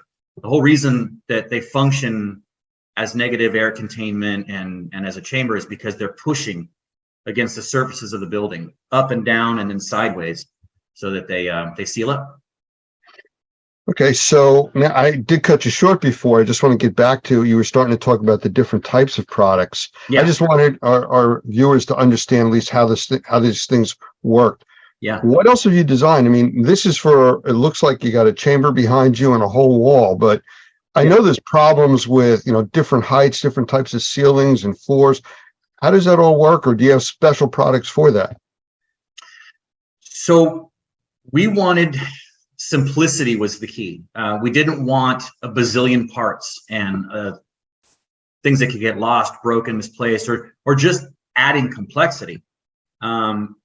What you see behind me essentially is 4 things.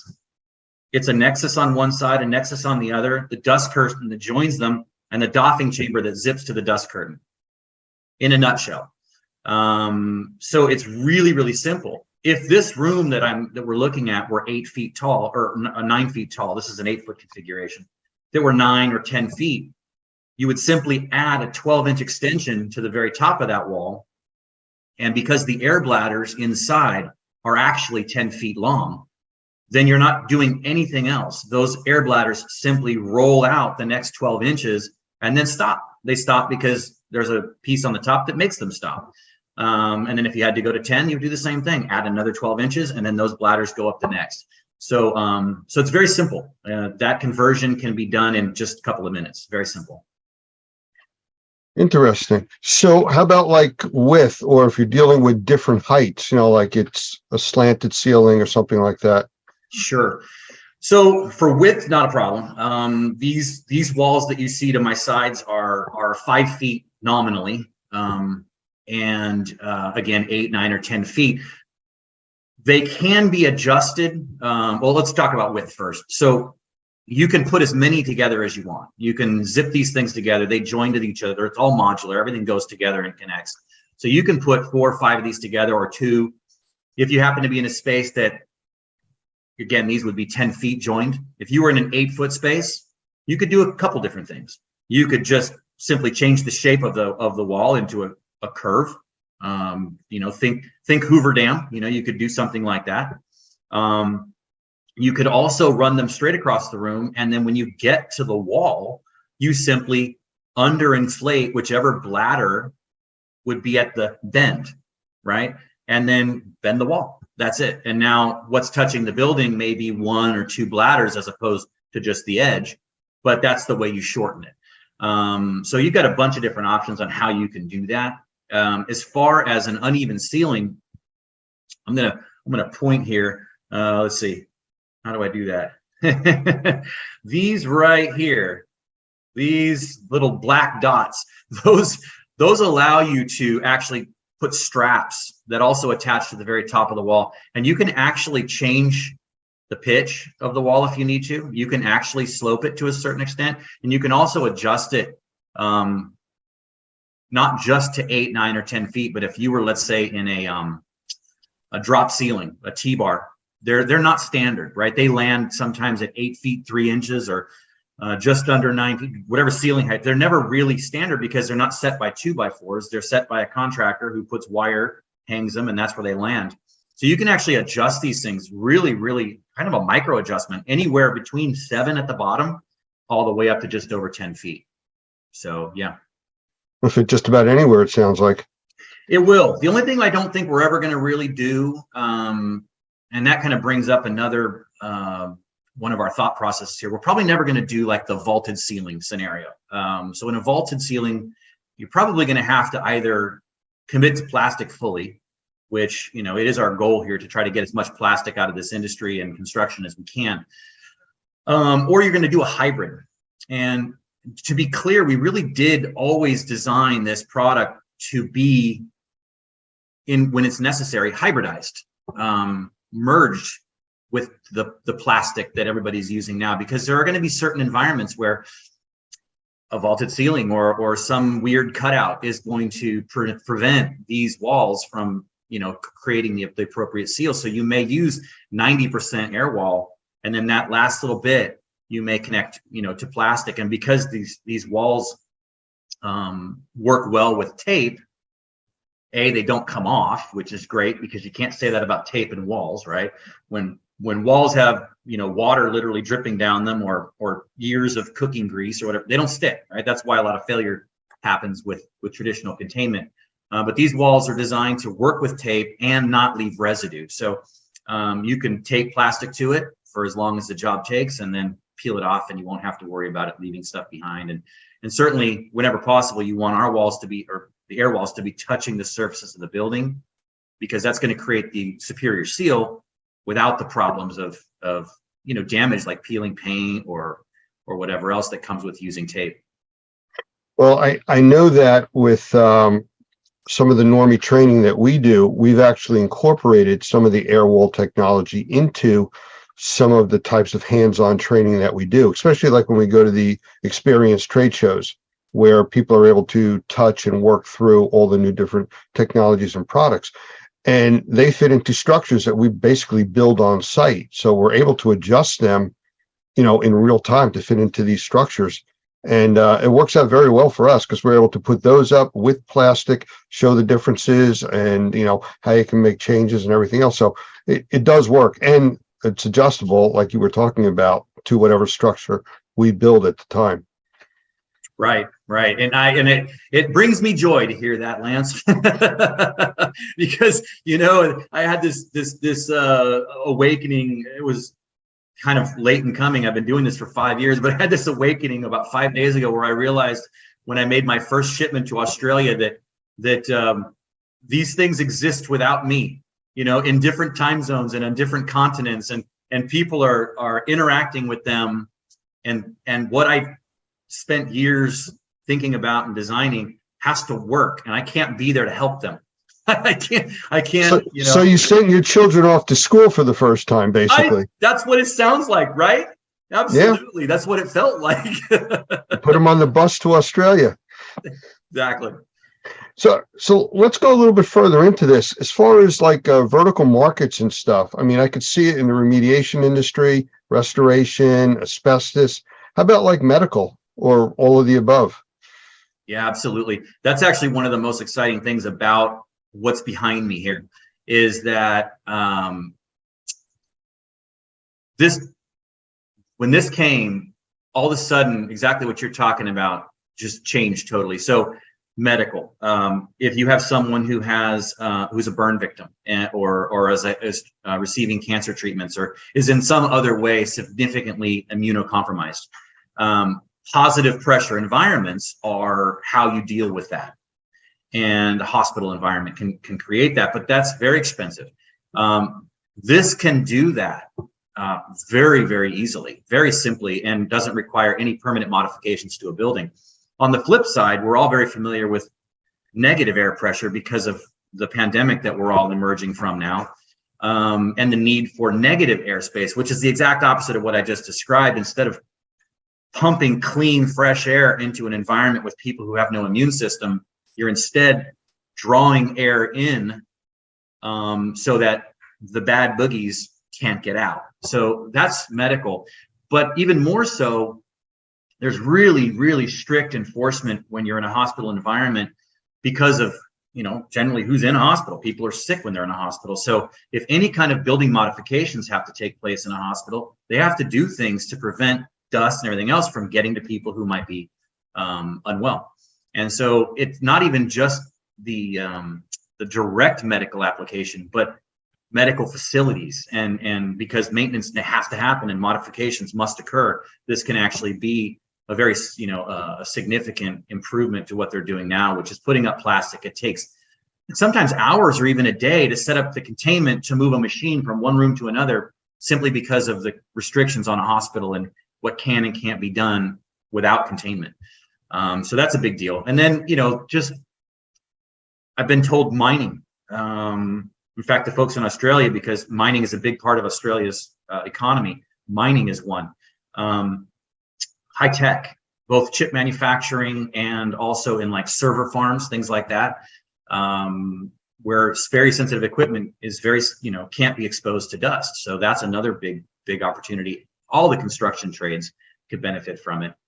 Basically, and then there's also, of course, the potential need for first responders and militaries, around the world. What if there's some kind of an outbreak, some kind of maybe a terrorist attack, a biological terrorist attack, and first responders and military have to show up and contain it best they can. This stuff, I mean, this what you see behind me fits into basically 3 duffel bags. So that's the kind of thing that a military could really benefit from. So, yeah. Well, while you were talking, I jotted down 3 quick questions, and you were just starting to touch on one. So let me ask it to you. But instead of 3 questions, I'll just do it as 1 question now. What I wrote down here was portable, durable, and cleanable. Yeah. Especially you started talking about mining and then, bacteria outbreaks and viruses and stuff like that. So as far as it being portable, I mean, they're pretty big. I mean, easy to move. And cleanable, and how durable are they? All 3. You got 3 questions there. Okay, so let's start with portable. We already started on that. Basically, it's a gym bag. One of these walls fits in a gym bag. Of course, each one comes with said gym bag, and it's very, very easy to lift. I mean, the Nexus, fully loaded Nexus, is 25 pounds. That's it. Right, so it's well below the lifting weight of any of the trades. I mean, most equipment is that or a lot more. So very, very portable, small, compact, lightweight, easy to use. It looks huge right now, but it fits into an itty bitty space, right? So that's really good. As far as cleanable goes, we were very intentional on that, and in fact, along the way, we had it pointed out. In fact, a well-known person in the restoration industry, Rachel Adams, had pointed out in 21 that she thought it needed to be a little more cleanable. And so I said, okay, let's do that. So we just simply reversed the fabric that we're using so that what you see on the outside is actually a urethane. So it's much, much smoother and much easier to clean. The stuff before was also very cleanable, but it had texture.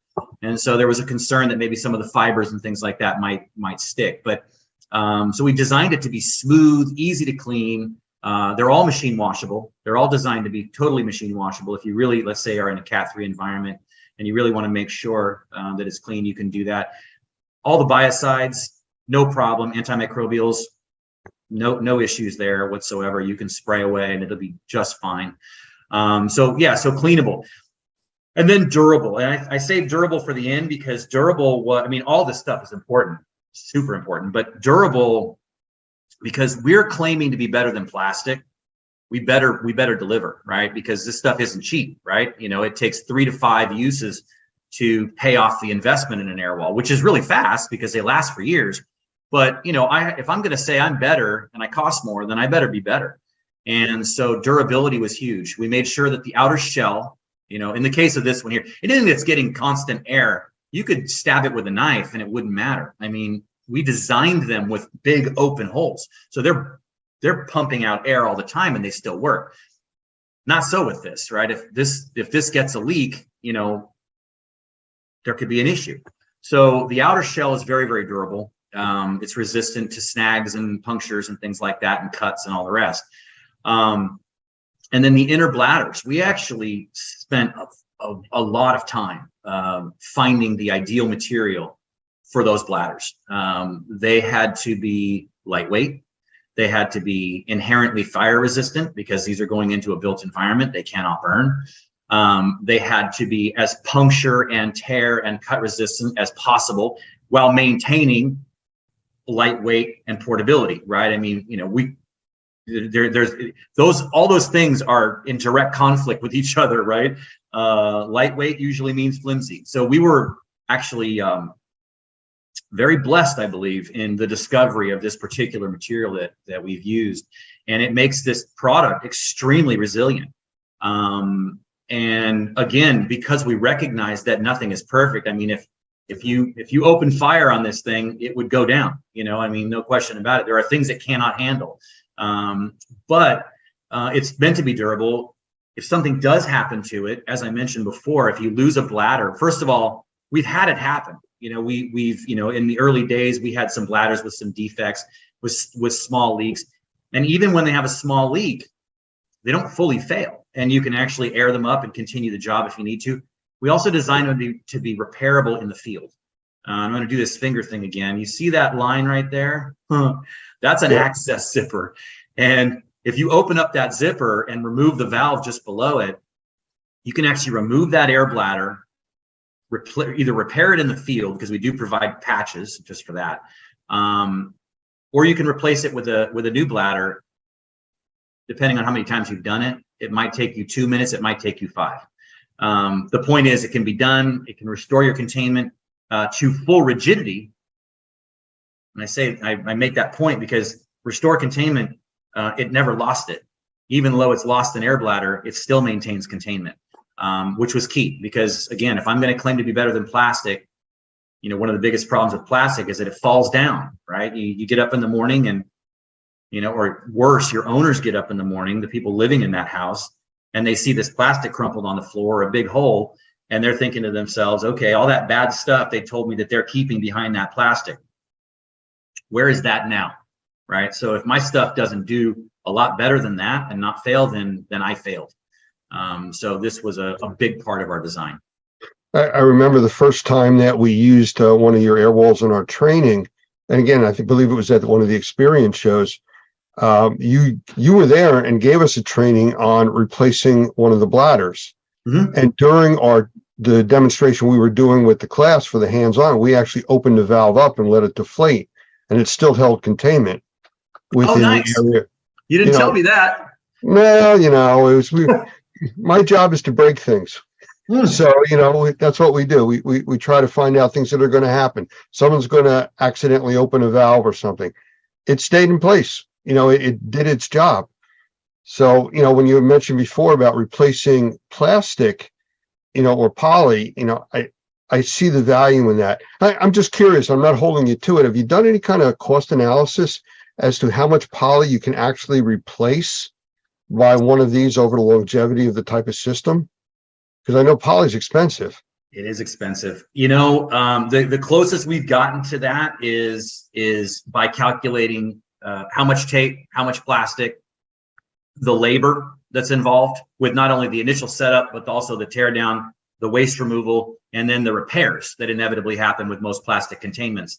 And we figured that it was a 3 to 5 usage to offset the initial investment in the air wall. That's as close as we've gotten. The numbers you're asking for are, I want them so bad myself. And I don't want to pull it out of thin air. I want it to be a real number. And okay. It's a difficult number to quantify. I've struggled with that because that's a number I would love to take a picture, you know, like just give you a visual of a mountain of plastic, you know, and say, this is how much plastic you would use in a year instead of, you know, this, right? That type of thing. So short answer is I don't know what that looks like. I do know that I've seen a lot of containments go up. I actually am AMRT certified. So I've been to a lot of AMRT classes. So I've seen a lot of containments just set up just for pure instructional purposes. And when we take all that plastic and we throw it in the dumpster outside the building, it takes up a quarter of the dumpster or more. Yeah. So I've seen it, and that's just one class, you know. So the amount of plastic and tape and everything else, I wish I had a solid number for you. And someday that the plastic industry that we hope to disrupt may come up with just that number for us, because we're going to upset them at some point. And I'm okay with that. Well, I'll make it easier then. Longevity on the product. How long do you predict or have data on showing these things lasting in use? Okay, so that's a question that I can only answer by extrapolating, and I do that because I'm looking at the materials we've used, not because of the product having existed long enough to go through a life cycle. We just haven't been around long enough for that to have happened. But that said, I'm going to bring up Cole again, our builder, our in-house engineer.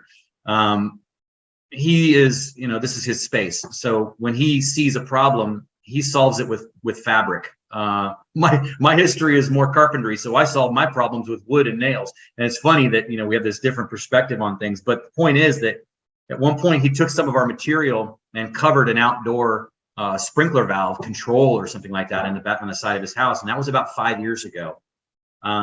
It's outside, it's been exposed, it started life black. It's now a funky kind of a rust color because it's just been bleached by the sun. However, color gone, 5 years of direct exposure, the fabric is completely sound. So that's what this outer shell is made of. So that's the first thing. The other thing is the air bladders themselves. The manufacturer that we buy the raw materials from won't even take something off the shelf for sale unless it's been there for more than 10 years. Because at that point, it's begun to do, they have a name for it. It gets a little bit chalky on the surface. And they have a name for it. And I can't recall how they refer to it. But it's got a 10-year shelf life before the manufacturer decides that it's probably not a fresh enough product to sell. I can't get more specific because we haven't been around long enough to say, but the materials that we use the highest quality zippers, the highest quality, everything we can find. We spend the most we can because I know that the users are going to be hard on it. The environments that they exist in are brutal. And my goal is to not build in obsolescence. One of my proudest moments would be if someday I've actually filled the industry and I have nothing left to sell because all my stuff doesn't break anymore. You know, and I just don't, and I'm going to put myself out of business. That would make me happy, you know. It's kind of like the battery industry. You know, they're made to break or run out of energy at a certain point, so you buy more. You're doing the opposite of that. I'm doing the opposite. Yeah. But you know what? I recently had a water loss in my house, so I personally was involved with some of the stuff here. But I understand there's something really interesting about yours. I've never been able to experience this, but I had 2 air scrubbers running at my house for, I think it was 16 days that they were working. Those things are loud. Yes. From what I understand, and I remember talking to you about this, these things have a sound blocking quality to them. That's one of the coolest things. And I really wish I could say that was my plan because it works so well. Well, I wish I would have had them for my 16 days, but. Oh, you totally do. You totally do. I for as well as it works, and I can't claim it at all, it's annoying. But the fact that it does is phenomenal. It's crazy. We discovered it. It's actually funny, a little story there. We discovered it in 2021 when we met you and Doug and all your team at the experience in Vegas in September. We met you guys at that show, and that's where we realized what these things could do. And I'll tell you how we did it. So far as we know, and no one's ever contradicted us, we were the first ones to ever run negative air pressure on a convention floor, right? We actually built a chamber out of our stuff and ran negative air on the convention, which was very cool. People were very like, nah, you know, so it was one of those moments, right?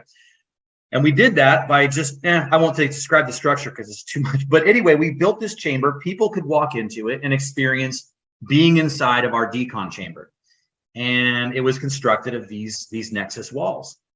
And when you went inside, I don't know if you've ever had your hearing tested, but when you go into that room and they close the door, you go, whoa, it's quiet in here. right? And a convention floor is never quiet. So to walk into this chamber and suddenly you have this intimate conversation space. In fact, I remember walking in with Michelle Blevins from CNR, and we walked inside, and she was asking me questions as the reporter, interviewer person that she is. We had this little conversation in there, and it was fantastic because we didn't have to yell. We could hear each other perfectly. It was great, but I really realized it when clients or potential customers would walk in, and they would be in that space. And I'm gonna be honest here. I would try to eavesdrop. I'd like to, see what they might be saying, see if they're good, bad. I couldn't hear anything. I couldn't hear a word. I couldn't even hear mumbling. It was nothing. So it started us on a path of exploring what could we do with that. And it turns out that a single barrier is good for 15 decibels. And if you know anything about sound and decibel ratings, it's not a linear measurement. 15 decibels is phenomenal. We actually did two barriers. In fact, the video is on our website, which is www.zeppelinguys.com. But that video, we did 2 barriers, and it was 25 decibels. And just for a point of reference, it was 50 to 75. 50 decibels is considered quiet. 75 is considered very loud. If you look at any scale, and you can look them up on the internet. So it's absolutely shocking how much it does. And I think it's going to change the way restoration is done, because people shut down the machines when they're trying to sleep. They do. They don't understand what they're doing. They don't understand that by taking an 8-hour shift off of those machines, that they're stretching that period that they're suffering by a third or more, right? I mean, so it's bad news, but if they're not sleeping, they're not sleeping. And I think every restoration contractor out there has experienced it more than once, where they come in and the machines are either still not running or they've just been turned back on. And they know that because the dehues aren't even operating temperature. They know they just flipped them back on, right? So we think that, that's going to be a huge benefit. And then, let's take office spaces or worship spaces. I mean, no built environment is immune from a water loss. And so you may have a church that needs to run a service and dry the building at the same time. And if you have something that can block that sound and allow the service to continue at the same time the drying is happening, then you've done something, and in an office that needs to be able to operate and still deal with the water loss. That's a huge deal. Well, like I said, I had that, 16 days at my house. I would have definitely been an advantage there. But the company wasn't using those. They weren't familiar with it. And that's another story. So I'm looking at the image behind you, and I'm looking at valves across the bottom, zippers you talked about, hooks, things like that. How much training is involved in using these things? Very little. You could probably attest better to that because you've actually monkeyed around with them and you didn't build them. So, this is that thing. I let my child go and someone else had to figure it out. I had one guy tell me that they're deceptively simple. And what he meant by that was, I show these videos and there's no trickery in my videos. I don't rehearse these moves. I just do what these things do. So I'm not trying to make it look easier than it is. I'm just performing a function and setting them up, but it looks super easy. And he said, it looks so easy that people are likely to not think they need any instruction, or to even open the instruction manuals, as many men are wont to do, even when it's difficult IKEA furniture, like I can do it, right? So training, I think there is some need for training, but not so much because it's hard, but because we've designed so much into it that, you can't possibly know what these things are capable of unless I take a moment to explain it to you. What are the D-rings for? Well, one guy told me that's perfect for training my electrical cords. I keep my cords up off the ground. I can run them around the perimeter and they're off the ground. That's a big deal. I don't have to tape them down. I don't have to deal with all that stuff. Not a trip hazard. Great. That's what he thought they were. I had another guy say I could hang a light from it. Oh, you sure can. All these different uses. In fact, and in reality, they weren't designed for that. They were designed so that I could shrink that wall if I needed to, or I could fine tune the height if I'm in a drop ceiling. That's what they're for. But there's all kinds of things they can be used for. But if I didn't tell you you could do that, you wouldn't know. If I didn't tell you that zipper is there, not just so you could load the bladder the first time and then forget about it, but so that it's placed where it is and configured the way it is so that you could do a field change, right? And change that bladder, a field repair, right? It's zippers, it's snaps, it's hooks. There's not a lot else going on there. But if I don't teach you these things, you'll be missing a lot of features. You might be able to get the basic function out of it, but you'll lose a lot of the really cool stuff that it's capable of doing. So with that being said, with the configuration behind you, what is that? 2 5-foot sections or 3? What is that exactly that's there? Yeah, that's exactly. This room is about just under 15 feet across. So you're seeing 2 5-foot nexus, and then the dust curtain is also about 5 feet. And then the doffing chamber that you see behind me, it looks bigger because it's in the foreground. That actually has a square footage of just about 12 square feet. 14 square feet, because of the state that you live in has this most stringent requirements. They require 12 square feet, enough for 2 men to stand, or 2 people to stand inside and be able to don and doff properly. So that's a 14 square foot space. So you being trained and very comfortable with this equipment, how long would it take you to set up a configuration like that to block off a 15-foot opening with a decon chamber? What you see behind me takes about 20 minutes, roughly. One person? Yeah, one person. Yep, one person. You need a little ladder a little step ladder to connect the dust curtain. But yeah, no, one person can set that up. If you're brand new to it, it'll take you 30. But yeah, 25. I've done it so many times, I'm down to about 20 minutes. And it's no damage to any of the walls, ceilings, floors. It's just held in place, and it doesn't move under positive or negative pressure, you said, right? That's right. Yeah, no, the surfaces, in fact, what you're seeing behind us has actually changed somewhat, very small stuff. Basically what we have now is that we have all the edges are black. And it kind of clearly defines the edges, but it also, it's filled with this very soft, your couch pillows, that's called polyfill or Dacron.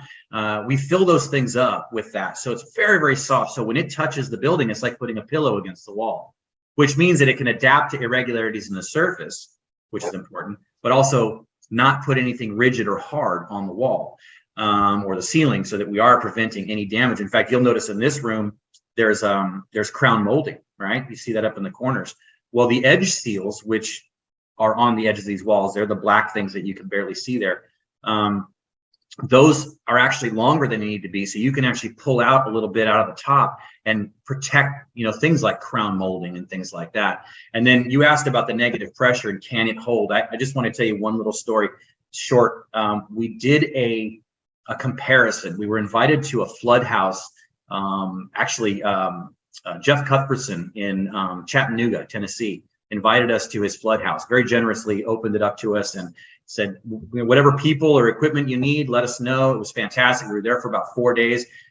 You and Doug actually got on the call with us while we were there and were advising us on some of our containment techniques, so we could show how to build containment for people with high sensitivity to mold.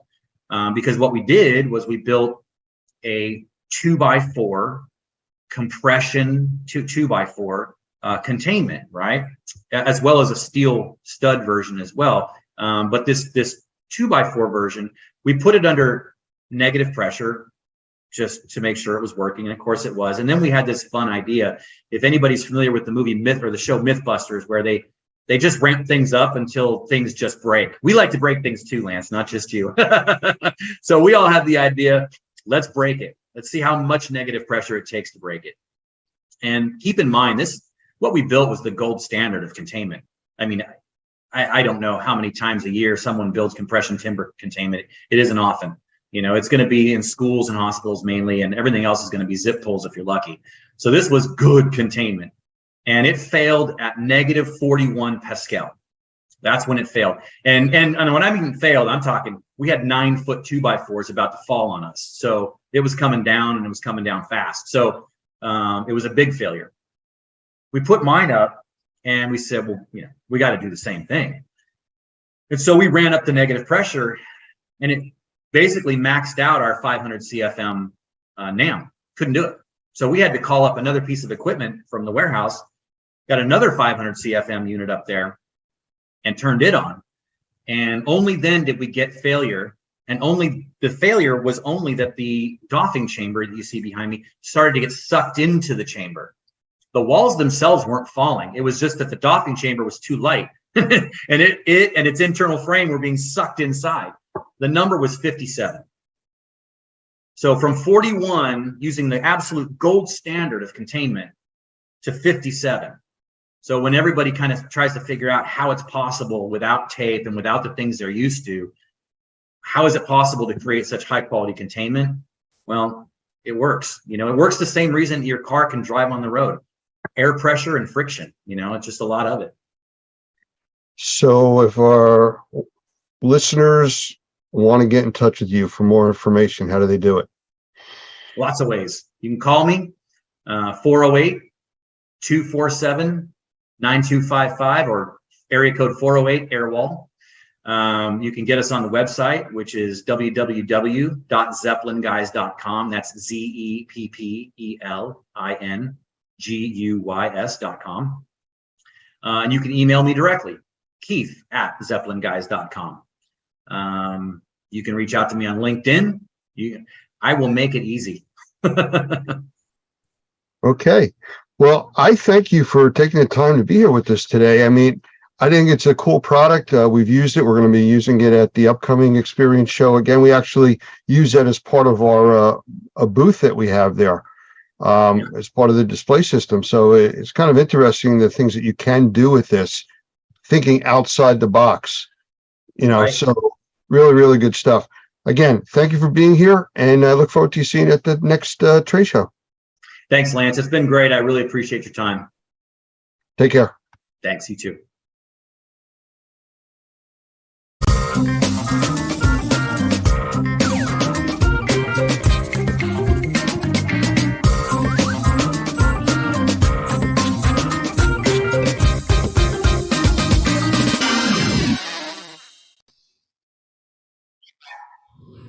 It's my privilege to be able to introduce Michael Pinto, who's the CEO of Wonder Makers.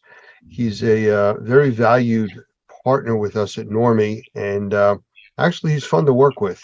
So I'm going to bring Michael in. And I also have Doug Hoffman here, who is also a good friend of Michael's, and this is going to make for a very interesting conversation tonight. That's the easiest way to do it. So Michael, you want to come in and say a quick hello to everybody? Well, thank you, Lance. I appreciate it very much. And yes, I was smiling because too much fun. When we deal with Normie, I know we get a lot of work done and everything, but it's just good people to work with, and certainly count you in that, as well as Doug. And just very pleased to be here talking about the NCMP. Thank you, Michael. Doug, I don't know, you consider him a team player with us? Actually, more than that. Michael not only is one of our senior trainers, but he also participates on our President's Council. I have a tremendous amount of respect for him and for his experience, and I think he brings something to us that we wouldn't have otherwise. So I'm grateful that he's become a good partner and a very good friend. So I'm glad to be here tonight, and I think this is going to be fun. Absolutely. Thank you, guys. You know, one of the things that I've seen Michael bring to the group is we've elevated the level of training that's available to our members. We have the basic training and the stuff that's very popular, but we now have these more advanced courses that really gets to or above the professional level, if you want to consider it that way. Now, knowing Normie and all of our initials that we use for our classes, I do want to talk to Michael about the NCMP, which is the Normie Certified Microbial Professional. So, Michael, I'm going to ask you, what is that? What is that all about? Well, quite honestly, this is a continuation of a certification that was originally offered by the Restoration Industry Association. And early on in the mold remediation industry and the arena, and I'm going all the way back to like 1999, 2000, 2001, thereabouts. It was our assessment at Wonder Makers that there had to be more for some people in the industry than just a technician level and a supervisor level, and not that those are bad places to go for training or anything like that. But we just felt that if the industry was really going to not just survive but prosper, there had to be a cadre of individuals that people could look at and say, you know what, those people are really professionals in their industry. Very similar to, a master carpenter or, an engineer or somebody who's got some real experience. And that's what we tried to do at Wonder Makers when we developed the certified, originally it was certified mold professional, but now with Normie, it's the certified microbial professional course. And that's a good move too, because it broadens up what the students learn about, and it really helps to give us that bigger picture in terms of the students coming through the class. So the basic answer to the question is that the NCMP is, as you said, the Normie certified microbial professional. And what we're trying to do is elevate the knowledge of the individuals who come through that class so that they're more well-rounded and they're able to be the sort of person that if I have a question that just is really a tough one in the industry, that's the sort of people that you go to, the NCMPs. I've heard it described as upper level type of training. Would that be a fair evaluation to classify this as? Absolutely. And the reason that we would consider it to be upper level is that there's actually some prerequisites. And I know that can be dangerous, if you will, because it potentially limits the pool of people that can come for that training. But to even qualify for the training, a person has to go through either the Normie Certified Mold Remediator course or an equivalent. And depending on where that equivalency is, if it's from ACAC or IICRC, it may be that combination course, which is more of a technician and a supervisor course. It could be, somebody who gets into the CMA, CMR, where they're learning a little bit about the assessor side as well as the remediator. But like I said, there's going to have to be some level of training and generally experience in the mold field or in the microbial field before somebody qualifies for this course. Now, since it's the NCMP, they also, which isn't a tough criteria, but they do have to go through the Normie Professional Practices course, and that's just so that they understand what they're dealing with. Again, if they're professional and we have professional practices, it's pretty bad if professionals don't know the professional practices they're supposed to be following. So that's a prerequisite too, and that's built into the emphasis of those professional practices is built into the NCMP course. So it is good that they know that before they get there.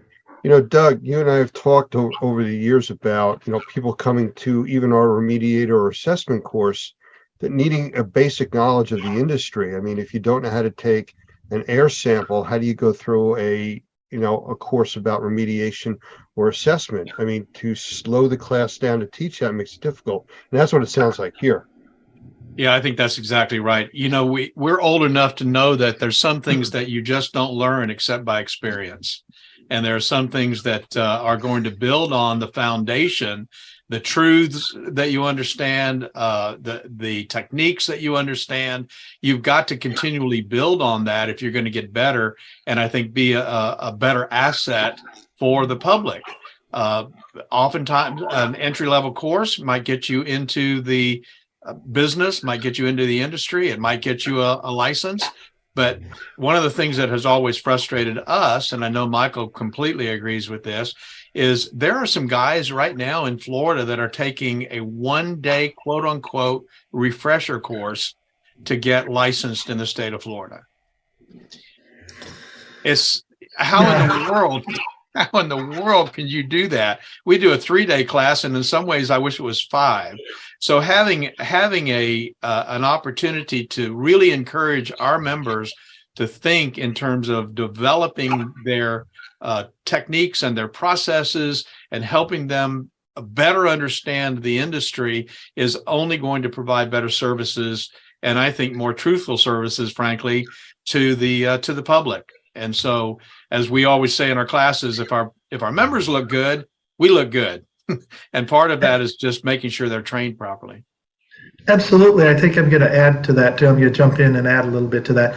You know, the other thing that we've seen since I've become a Normie member a few years ago and really got involved with you guys is there is a desire that the people who are in Normie who really want to be the best in the industry, they want to go up a step. And you see it in the folks that show up on the Tuesday night for the, the continuing education credit. You see it in the folks that are jumping around to the different tracks to pick up, information that's related information so that they can just be more well-rounded and everything.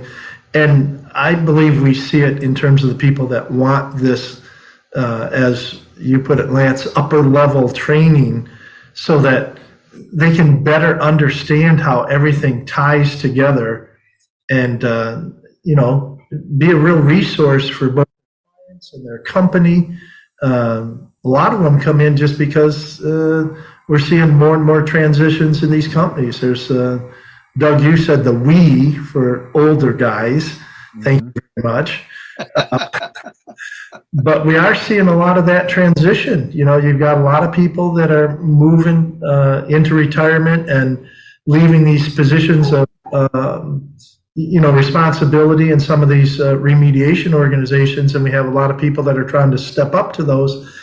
And like you said a minute ago, how do they do that without decades of experience? And I'm not suggesting that this course, a 3-day course, is going to, substitute for 10 years of experience. But for somebody who's got, half a dozen years of experience in the industry and wants to move into one of those management positions and, position themselves for when the owners retire to maybe even take over the business, being an NCMP is going to be very helpful to them, because one of the main things it does is teach them how to see the microbial contamination picture from a bigger perspective. Right. We've talked a lot about, as I use the term, upper level type of training, and we've talked a bit about what's involved. But what makes this class really special? Is there like something you could really zoom in on to point that out? Oh, I think the thing from my perspective, and having been the primary instructor for this for 20 years, the thing that the students all talk about afterwards are two things.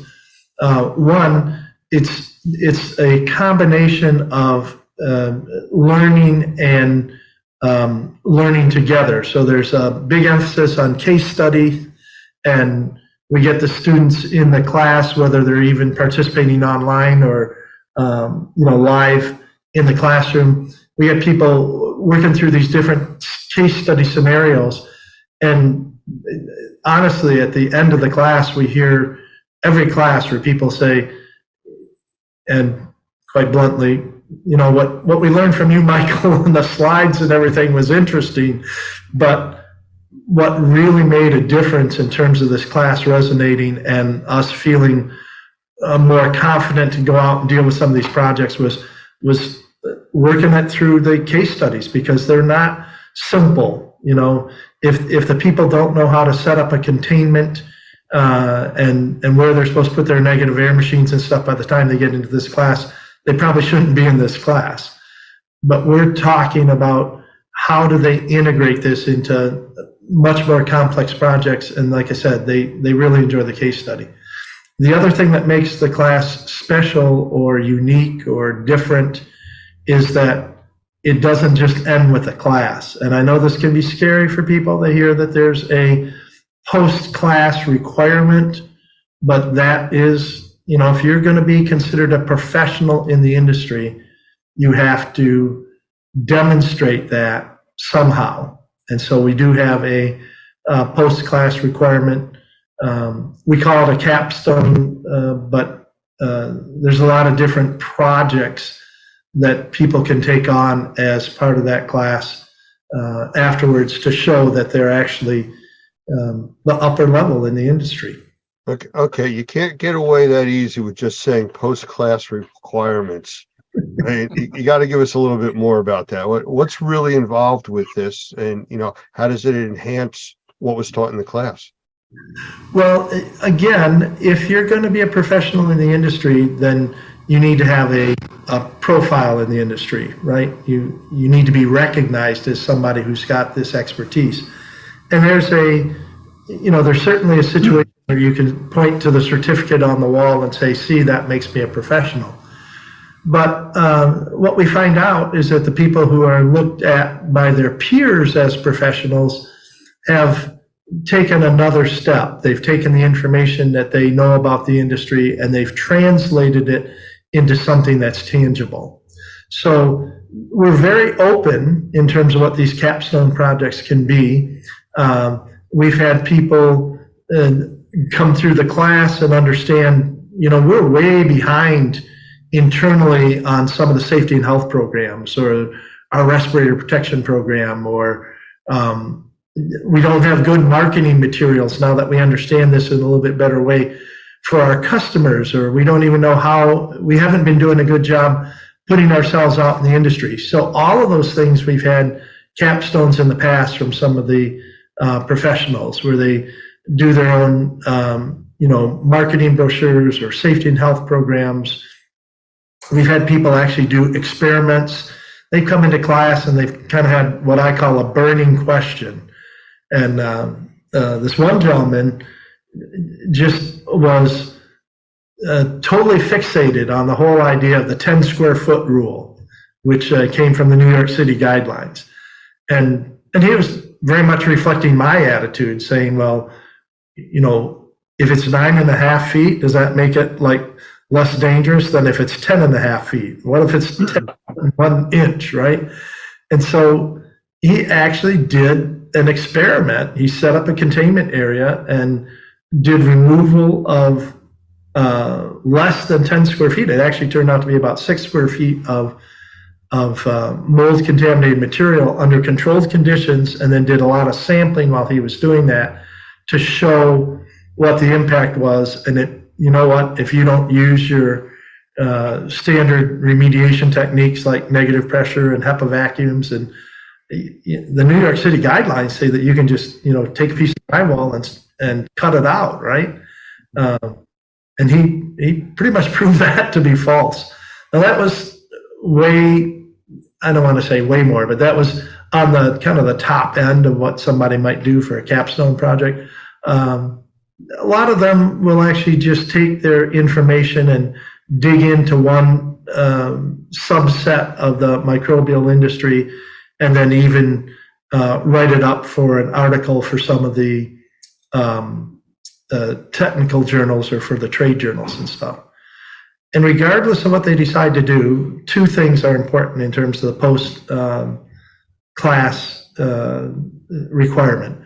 One is that we work really hard in the class so that by the time everybody leaves, they know what they're doing.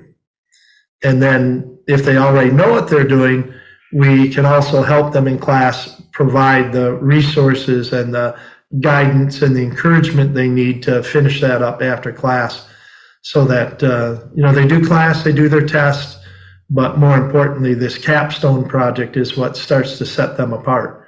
If it is an experiment or it is a document that gets translated into a journal article or something like that, it also raises their profile and helps them to be recognized as a professional, not just by Normie and those of us that are kind of in the know, if you will, but all of a sudden it starts to bring them some recognition from their peers in the rest of the industry. So, what I'm hearing from you talk about this, it sounds like, well, let's look at the government as an example. A lot of the government entities, they have to put a magical line, of what level is good, what level is bad. It's not a floating thing like radon, 4 picocuries per liter. 3.99999 is okay, but 4 is bad. same thing with the 10 square foot rule. To me, it sounds more like this class is a collaborative environment from all the people with all their experience being there. Well, it's a collaborative class run by a dictator, but yes. I mean, it is, there's structure to it. You have to be careful with that. And again, I think that's one of the reasons that you see individuals like myself and Doug being the primary instructors on that class is because, we have to have the experience in the industry, but also as instructors to know how far to let that run and then when to rein that back in. So, yeah, I would say it is a very collaborative experience, but it's under guidance of the instructors. So let me speak to that for a second, if I could, Lance, because I think this is really fascinating, and maybe this is kind of down into the weeds. Hopefully it won't be. But one of the things that we know about training, and this is why I love so much being able to work with Michael, because there are not a lot of trainers that understand this. There's a very big difference between teaching high school students and teaching adults. And part of the difference is that high school students don't know anything. Sorry, high school students, but they just don't know anything. And so they're sitting there listening to someone lecture to them, and they're hopefully listening and learning something that they don't know anything about. With adult learners, what you've got is you've got guys that are in that classroom who need to contribute and want to contribute and should contribute to the discussion because of the experiences that they've had that the trainer maybe hasn't had. So having someone at the head of the class like a Michael who knows the industry inside out, has got a tremendous amount of experience, but is still delicate enough to respect and honor the input that those students are going to have, makes the class, and as a term you said, kind of collaborative, but as he said, with a dictator. But that's how that happens. There are not a lot of teachers that can do that. Well, and I want to follow up on that, Doug, and I say this in all humility.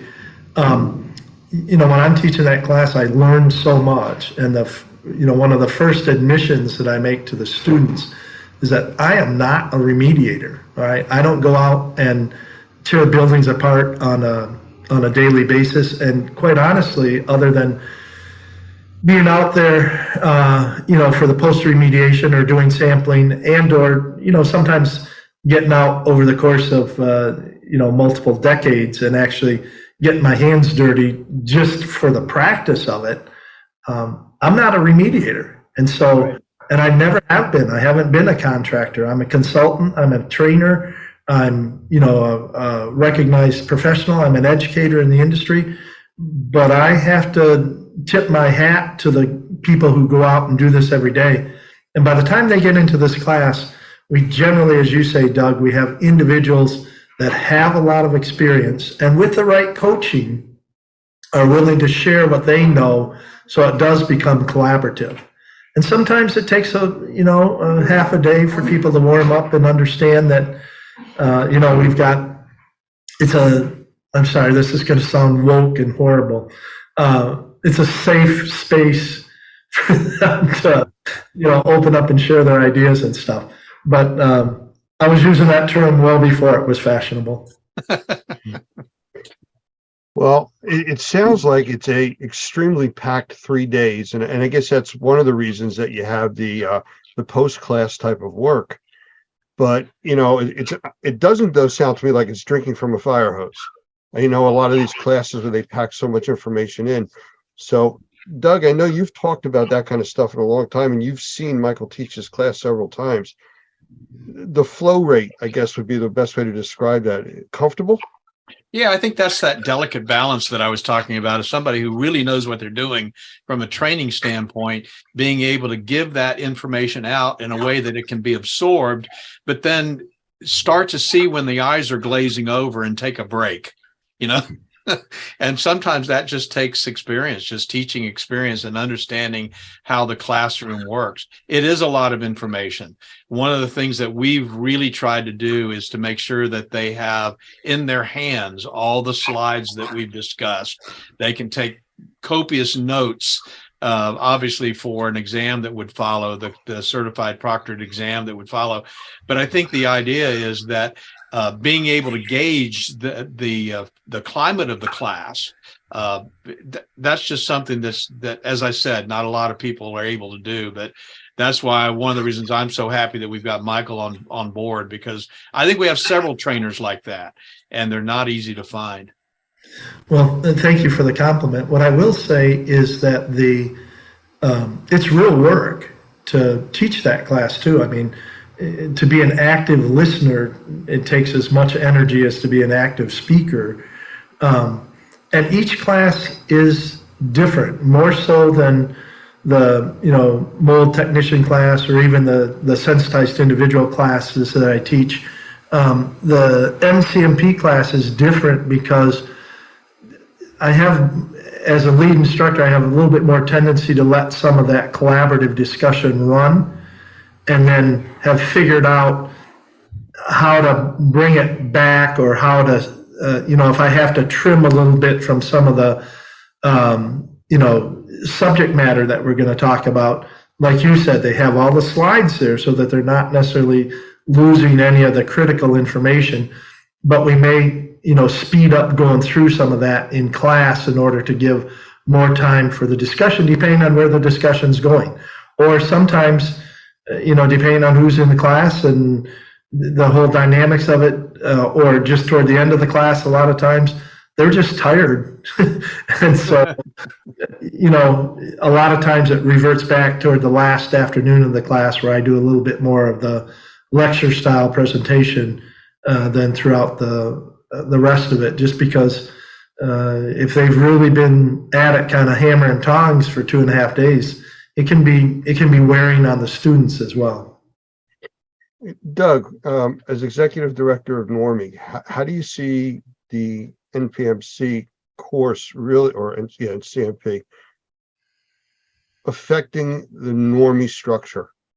What does it actually bring to us? Well, I think this is a good time for me to talk about the Normie Pro designation, which I think is so significant. And that Normie Pro designation, which, oh, by the way, no one has yet,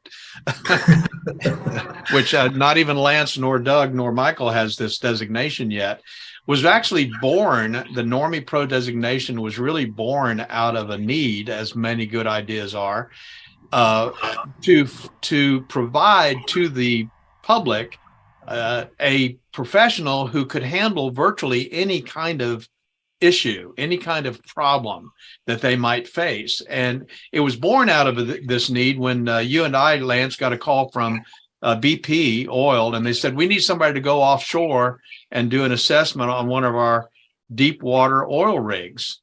And we both looked at each other and went, do we really have a Normie member who's qualified to do this? Somebody who has the safety training, someone who has the security clearances, there's somebody who has the experience in the background. Because when you get out on an oil rig, deep water oil rig, there's only one way out and one way back, and it's a helicopter. And there's not a lot of discussion or being able to, run to Lowe's and get something. So we decided, well, this is something that we should do. And so we did that. But out of that was born this idea of how do we get our guys to a master level? I think everybody's very familiar with what that terminology is. ISCRC talks about that, and others. How do we get our guys to the level where they can handle even those kinds of jobs? And so our dream was, and our goal was, which is now coming to fruition, was to have enough advanced training where we could have the designation Normie Pro, and we could give that to individual in the Normie membership who had the training on sensitized individuals, regular CMA, CMR, understood how to deal with formaldehyde, understood building sciences enough to be able to deal with air infiltration issues, knows what a blower door test is, knows how to spell a manual J, has had the advanced microbial professional classes. How do we put all of that together and say, this guy, this lady, we're going to give this designation to Normie Pro? And then when we get those kinds of calls, that's the person that we can send on that kind of project. So the Normie Pro designation, which again, I say nobody has, we're still working on that. We're hoping that by the end of the year, with the help of the President's Council, we'll have some very specific criteria so that folks can get there and get that designation. And we have some now that I think we could get pretty close, may already be there to be able to have that designation. That's where Normie is headed. We're going to set the standard for the highest level of professional training that's in the market today. And I frankly just don't believe anybody else has been doing that like we intend to. And with Michael's help, with the President's Council help, I think we're going to create something that this industry has needed for a long time. And again, I just love jumping in on what Doug lays out as the foundation here. Truly, this NCMP class, one of the main ideas behind it is to help people see microbial contamination from a much broader perspective. And that was some of the stuff that you were talking about, Doug.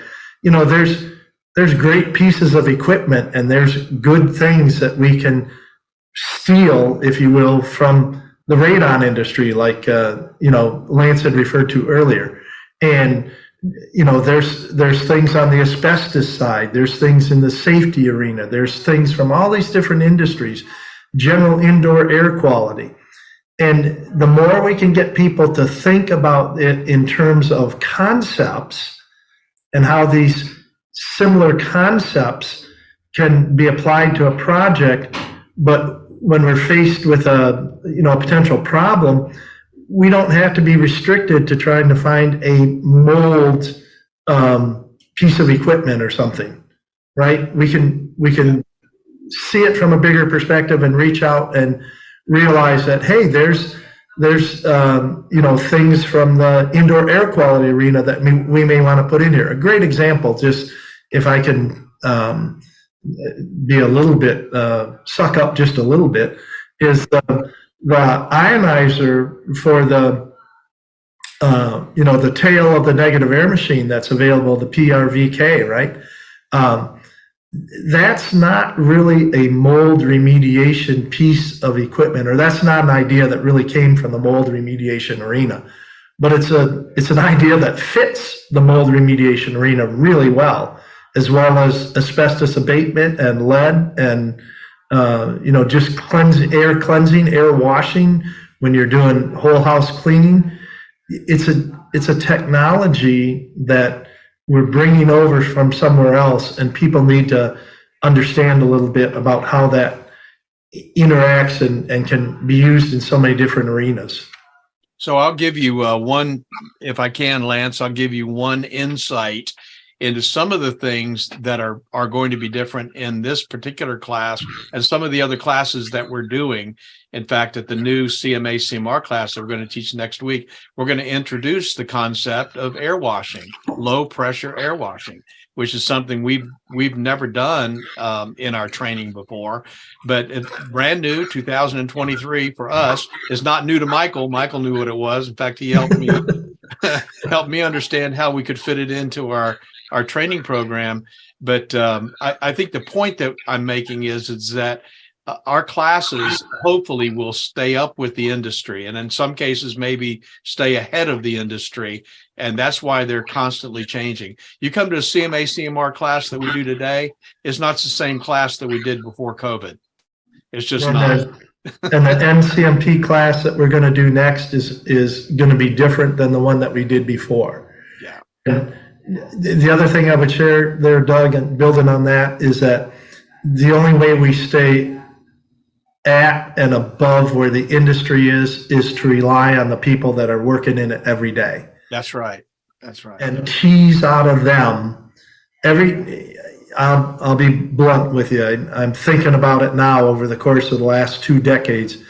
Basically every concept that's in this NCMP course I have taken from with their permission and with their discussion in class, but basically I've taken from experts in the industry that are doing it every day. Yeah. And that to me is the best knowledge to share. Is not, and again, I have gone through lots of levels of academic training, but there's a difference between information that's coming at you from an academic standpoint and information that's coming at you from things that have worked and really made a difference in the real world. So, you know, Michael, that's so important on so many levels. I mean, we teach in our classes about, for people that are becoming supervisors, to ask the people doing the work that have the working knowledge, how to improve their conditions, improve the technologies, give them what they need. And that's exactly what it sounds like you're talking about. Well, the other thing I would add to that, Lance, is that it's important for the professionals to look and listen and learn. As I said, the more advanced I get and the more little buttons and designations and all the stuff I have, quite honestly, the humbler I'm getting, because I just am figuring out how much I don't know in all these different areas that I probably should know to pull together. And I'm honored, quite honestly, it truly is. I think about it, I'm honored to be an instructor in this class, because I'm sharing ideas. And, you know, you may have heard the term, I'm sure a lot of people have heard this term, you know, standing on the shoulders of giants.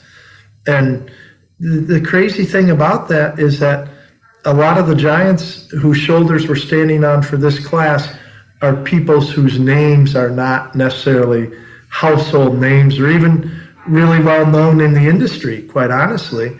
They're just individuals who go to work every day, do a really good job, and are creative as how they do it, and we're kind enough to share some of that in that collaborative portion of the class that then we can, you know, build on and use for the next one. I knew the word collaborative was going to come back in there someplace. Well, I had to for your benefit, Lance. Thank you. Anything else about the class either of you would want to say? Well, yes, I'll just say that I think this class, whenever it happens, we're looking at dates coming up in the next couple of months. But whenever this class actually happens, I'm really highly encouraged by the guys that have been taking our CMA CMR class. It's not too soon to get into this class, even whether you have a little bit of experience or a lot of experience. I think if you've been trained by Normie and you have that basic foundation CMA CMR class, this would be a very, very good class for you to take. I want to add something completely different, and that is that our experience in this class is that it's challenging. It's a fair amount of work and everything. That shouldn't necessarily scare people who want to be professionals. But probably the biggest thing is it's fun. And the people that come through this class, talk to me even years and decades later about the relationships that they built in that class and their team when they were on their, because we divide them up and then put them in different teams at different points in time for the case study and stuff, and how they got to know some of the other people in their class. And a lot of those, believe it or not, in 3 days become friendships and professional relationships that they hang on to for years and decades. And just, it's one of those things where if you're a professional in the industry and you start to see yourself as a professional in the industry, you want to hang around other professionals in the industry. You have that desire to want to learn from them and share with them. And so we see this, and we see it happen in a very fun way in the class. So the fun factor is actually quite high, as compared to some of the other ones like the CMA, and not that that's not a fun class, but there's so much basic information that's getting across in some of these other classes that you don't quite have the same ability to allow the students in class to express themselves. And the collaborative nature and the case study nature of portions of this class allows some of those personalities to come out. And basically it just usually turns it into a pretty fun class.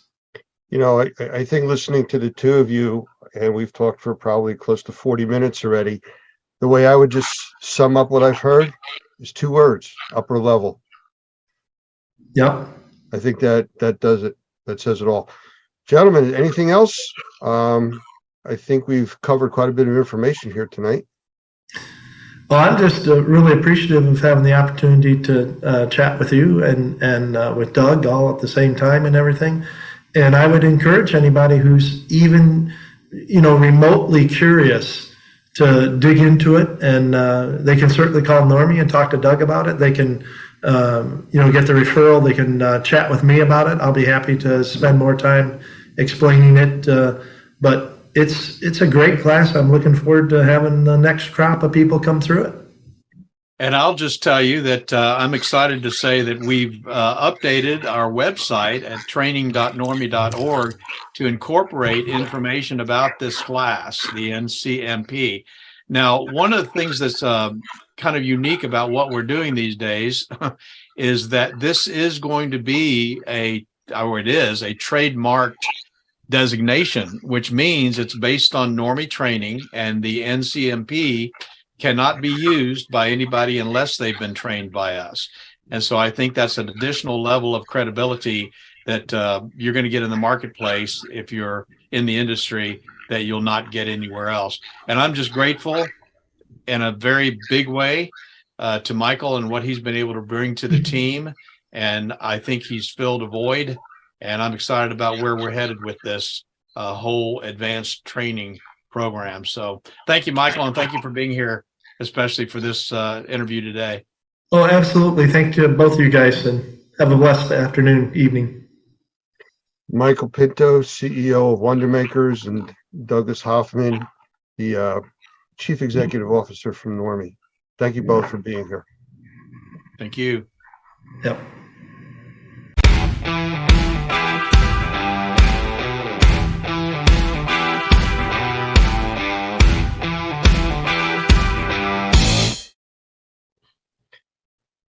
Hi, everyone. I'd like to welcome you all here to an interview that we're going to be doing tonight. And my guest speaker is somebody that most of you all know. It's Mo Zulawaga. He's one of our senior trainers, a good friend of mine, and we have him here in the room. I will let him do a little bit of an intro of his own background because it's too diverse for me to try to explain. So Mo, a little bit about yourself before we get started. Well, first of all, thank you. Well, for those of you who don't know me, I've been in the restoration industry now for a good bit over 20 years. And before that, I was an engineer for General Electric, for that in military. And keep going back, I guess, been all over the country and spent some time outside of the country as well, working in Central America, lived in the Caribbean. And my as you can tell by my name, my parents are from South America, from Colombia. So I've had a chance to be kind of all over the place and work all over the place. And now I'm happy to be here in Florida and call myself a Florida boy. And I plan on staying here. And I don't think anybody can get me out. So, and happy to be here with Normie as well. So life has brought me here, and I'm in a happy place.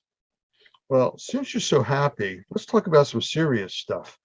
Because we get a lot of questions during and after our CMA CMR class, which is one of the ones that where you specialize in teaching, and actually you do it in English and in Spanish, depending on the class that we're running. But I know that we're always getting these questions about technology and what does somebody need to start and what kind of equipment should I buy, and is there differences in moisture meters and air pumps and on and on and on. I think the moisture meter side of it is something that we get the most questions about for people in both the remediation and the assessor side because of the type of work that they do. So I'm going to put you on the spot and see if you want to talk a little bit about moisture meters and some of the differences between them and what you do with them. Sure. Actually, that's a great question, Lance. One of the interesting things about the class is we talk about in several sections of the class, we talk about one of the most important decisions that we need to make as remediators is we need to make a decision as to what equipment we're going to purchase, what we're going to use. And, I always push hard on the concept that you need to make the decisions based on the application and exactly what the specifications of the equipment are, because for an equipment or technology to function properly, the most important thing is that the operator must know how it works. It must understand its capabilities and, most importantly, its limitations. And a lot of the times we are, we kind of just go right into using the equipment and because somebody shows us how to use it, and we might use a small bit of the capabilities, but one of the things that it rarely taught from person to person is really what the limitations are. So I tend to talk about quite a bit about that in class. When we get into the whole moisture mapping section of the class, and I do explain a little bit about how moisture meters work and how they don't work and the things that you need to know. And that's one of the questions that I get repeatedly thrown at me time after time after class, where somebody will call me, listen, I know that you spoke about this in class, and it is it's a little complicated for me to just grasp in the 5 minutes that you were able to talk about it. Could you give me a little bit more? As a matter of fact, I've pulled I do have a file here that I can pull up with some pictures of moisture meters, and I'm going to open up here while I talk to you over the next minute, which has some pictures that I've done just to have this sort of conversation with some of the students. So as I pull this up, one of the things I am going to say is that when we go through the process of selecting equipment, it is incredibly important to know what exactly is it that we're trying to accomplish. What is the end goal of what we're going to do with that equipment? So in moisture meters, that is, we're going to measure moisture somehow, or at least that's the concept. And one of the things that the first question we need to ask is, where are we going to measure it? You know, what kind of material are we going to measure? How accurate do we need to be? How thick is that material? Those are all things that we need to take into consideration, because not all meters are made the same. And with that, there was a discussion that I was involved with recently where somebody was talking about moisture meters, and they all have different scales. And that was confusing to say, well, it's this percentage. Well, that's a different way of grading on this device compared to another device. So I don't know if you're prepared to talk about that, but if you get a chance as you go through them, you might want to toss some of that in. Absolutely, will do.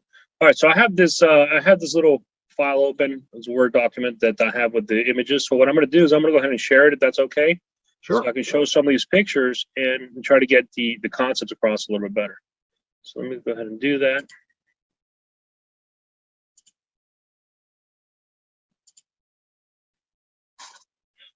All right, toss this over to the center screen. All right, so can you see the moisture meters right now, Lance? Absolutely, you're good. All right, wonderful. So here's some, I'm going to start here with non-penetrating meters, which actually goes right into questions you just asked, Lance, which is scales. So not all non-penetrating meters are made the same. Not all meters are made the same. And when it comes to these sort of meters, the first thing you do need to understand is that scale. What are those scales telling you? So I'm going to go ahead and zoom in on this particular meter right here. This is a Tramex ME5. I use this meter quite often during assessments. It is one of my favorite non-penetrating meters. I mean, I have numerous ones, as you'll see and understand why by the end of this. But one of the things that you can see right here on this meter is right up at the very top, you'll see it says wood percentage moisture content.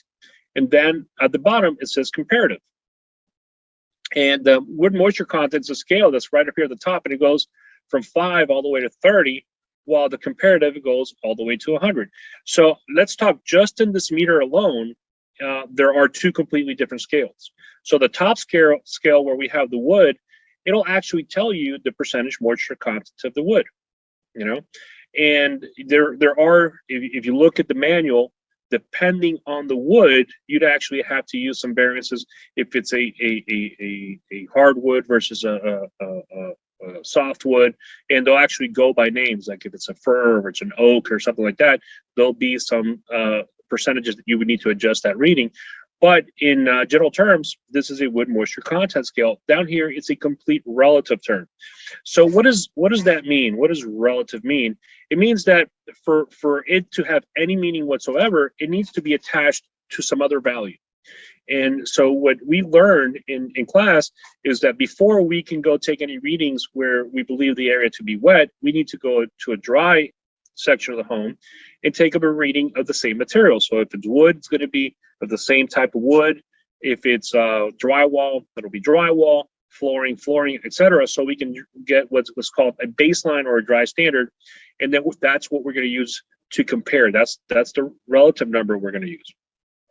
So on those different scales that you were mentioning, for example, this meter right here, as you guys can see, goes up to 100. If I was using, for example, a Delmhorst Navigator, the new one, it has a scale up to 300. So as you can see, 300 is not a percentage. 300 is just a number, and that's because the sensitivity of that particular scale, you need a wider range to be able to get the numbers that you want. It's a different different system that it uses.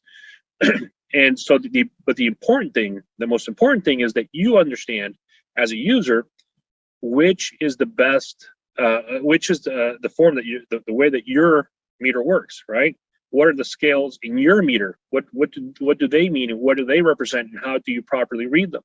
How do you work with your meter during different materials? As you can see in this particular meter, you have different materials, wood and timber.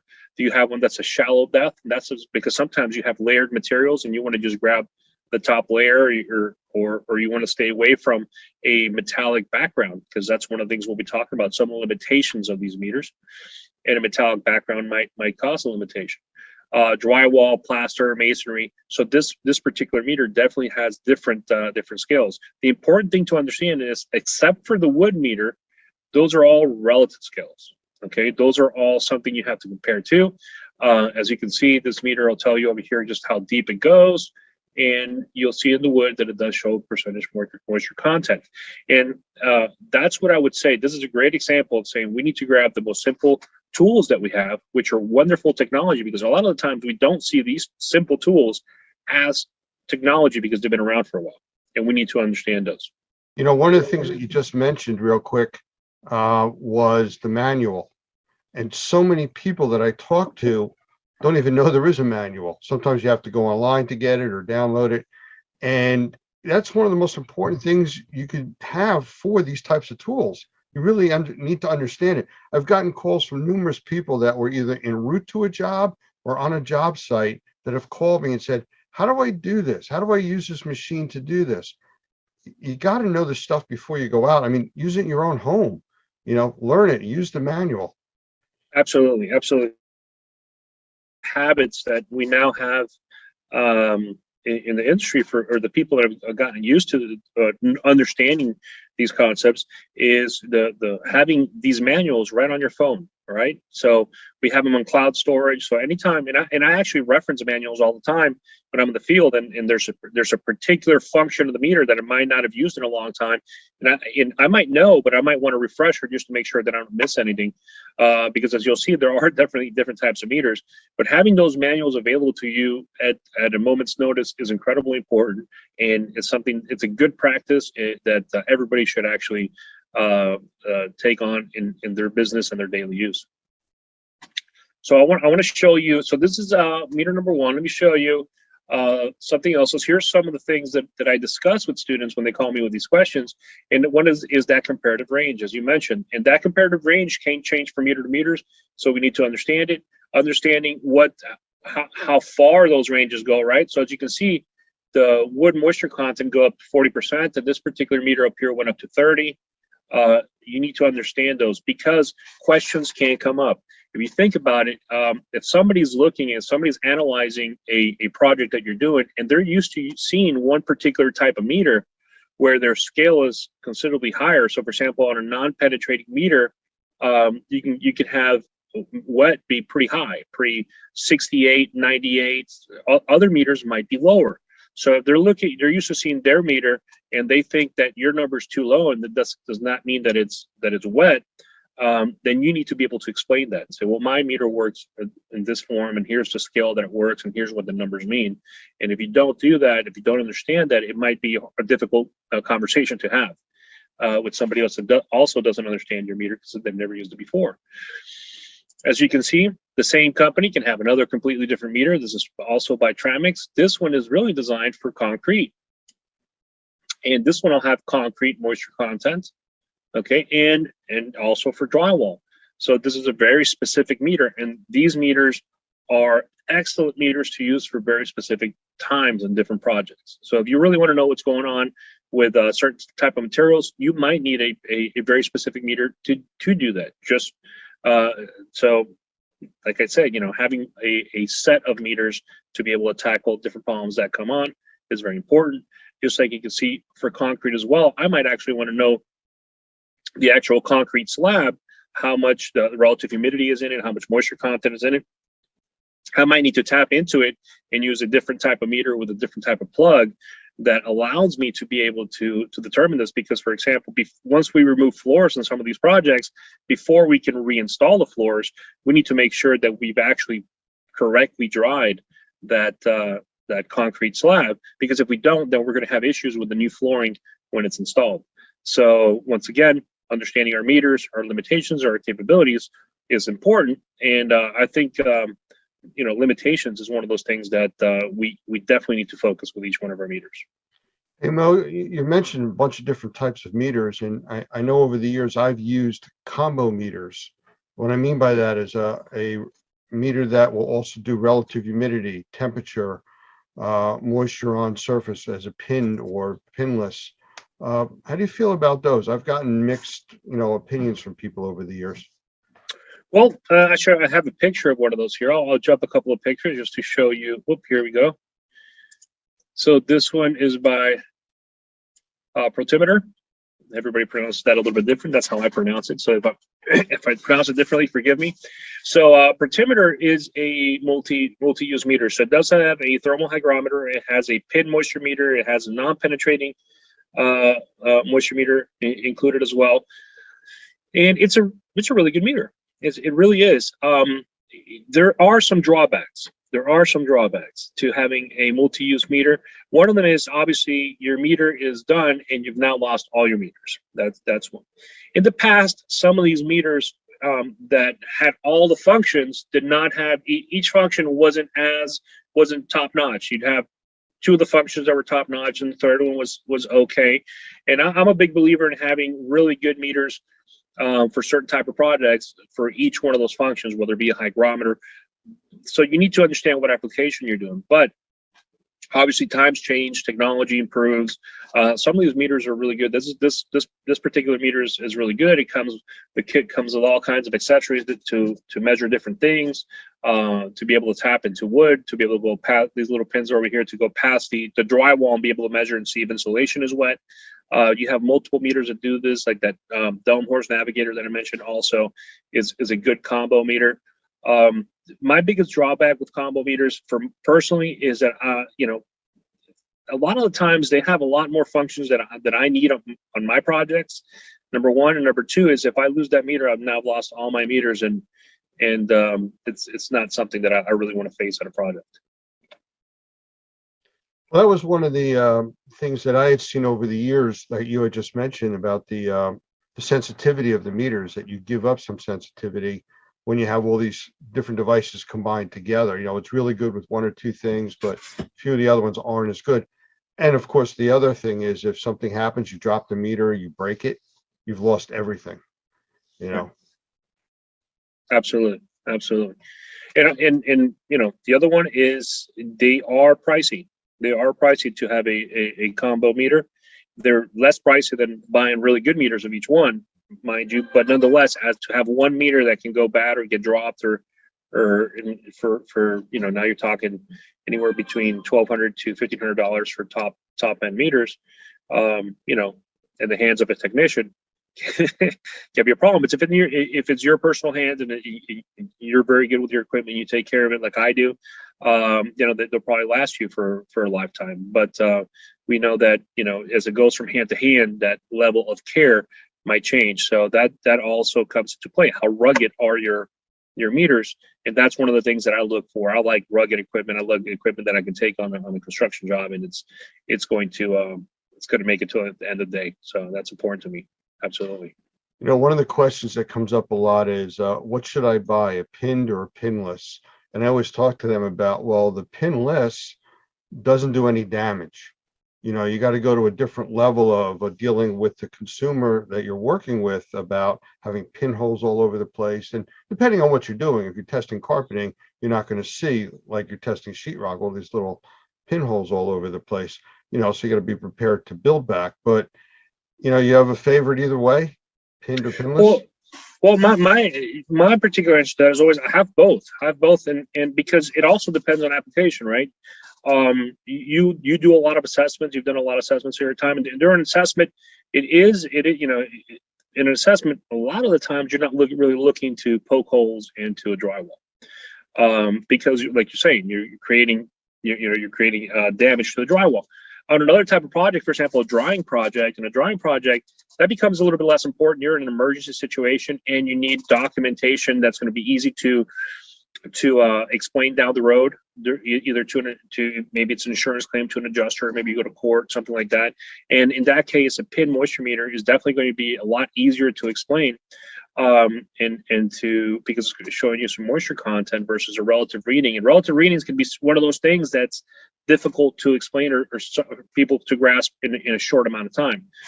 On the other hand, both are great. So one of the things that I tend to do is I start with non-penetrating, and then I'll document the edges, the far corners. So once I get to the far corners, I'll document them with a pin moisture meter.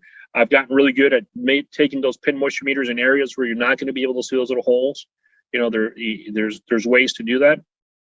And then I'll take one in the center, so I have some serious documentation with my pin moisture meter, and then I have a little bit more documentation with my non-penetrating. But both are incredibly important. Some of the stuff that you are going to be measuring, you're not going to be able to poke holes in either. Stuff like tile, really nice wood. You're not going to start poking holes all over the place. Really nice wood. So they both have a place in it, and sometimes I use them both because, as I mentioned in class, I never trust any piece of equipment or any measurement by itself. I want to be able to compare it to other things and be able to say that makes sense. What I'm seeing makes sense, because, like I said, they both have limitations. And one of the limitations of the non-penetrating meter is that it's not really measuring moisture. It's using RF signals. Most of these are using RF signals, and depending on what's behind that drywall or in front of the drywall, you can have readings that are incorrect. For example, if you have a pipe, if you have wood, if you have actually some wallpapers actually have metal in them, and you'll detect it higher.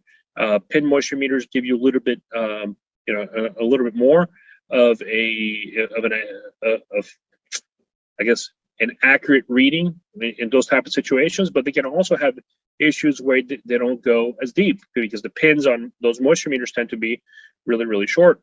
As a matter of fact, one of the tips that we talk about in class is if you have like a thick piece of wood, like a 4x4, the proper way to measure that is to drill 2 stainless steel screws right into the middle of the wood, 2 inches, and then you measure with your moisture meter to those screws. So now you have an accurate measurement into that wood, because the pins are too small. So like I said, all this equipment has limitations and it has capabilities, and we just need to understand each one in each application that we use.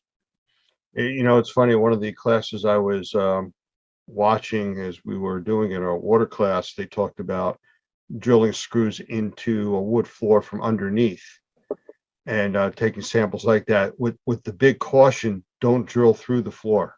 Yes. Come up on the other side. Went a Absolutely. little too far there. Yeah, and by the way, we've all done that where we got a little too far. So it's just be very, very careful. So I would say, from what you've described here and the types of technology that's used, I guess the next level to go to would be moisture mapping, and how that's done and how this equipment plays into moisture mapping an area, and different ways of doing it. Right, and there are different ways of doing it, and that's where once again, selection of equipment depends on what you're doing. Depends on the level of equipment that you need. One of the meters that we see here is a very economical meter. This is one of the things that we'll find at Home Depot for $30, $40, $60. And we're putting it next to another meter that's $500, $600. For certain things like moisture mapping, they could be excellent tools. That your meter does not have to cost $1,200 for it to be functional for your operation. One thing is very different when you're doing an assessment and when you're actually doing a drying job. They both require a moisture map, but the level of accuracy in that reading is not the same for each project. That's not the same. During an assessment, we're really looking that it's hitting that threshold that it is wet. In drawing, we're going to want to measure every day the actual progress, and we want to be very exact with those numbers. And we want to have equipment that can read really fast readings in between each reading, so it can adjust quickly to its environment. So that's one of the things that is probably different from economic meters to others. Expensive meters tend to have electronics in there that react a lot quicker. So in moisture mapping, let me I guess I could use the same page here to talk a little bit about moisture map. I'll scroll down to the bottom, and then I'll get back to some of these little other tools if we get a chance to that we use in moisture mapping. So I'm going to explain the way that I like to do moisture mapping. This is the most common way that I'll do moisture mapping. And what I'll do is I'll use a little bit of drawing. So forgive me, I'm not an artist, and I'll just try to explain to you graphically exactly the way that I would do it. So if I had, for example,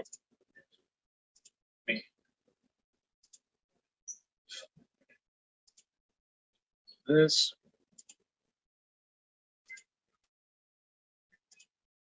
So if I had a wall that kind of looked like this, and we'll call this wall right here wall A, wall B, and wall C, and I would actually label them. So let's go ahead and do that.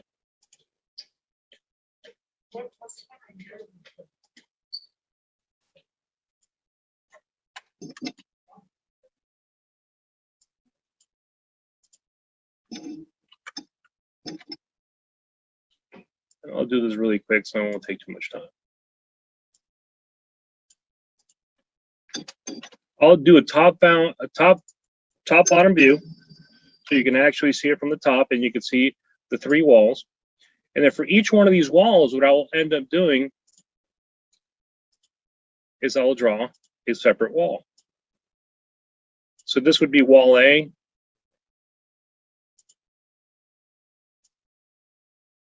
Wall B. Move the filter base. Okay.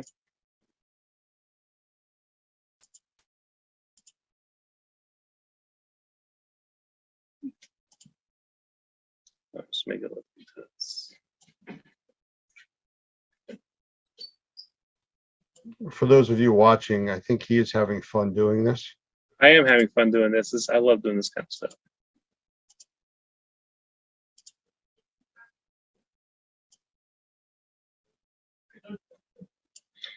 So this would be the areas that, for example, we would in wall A, I'm a wall B, and if this continued all the way to wall C, I would do it, but I'm just doing it so we don't spend too much time drawing here.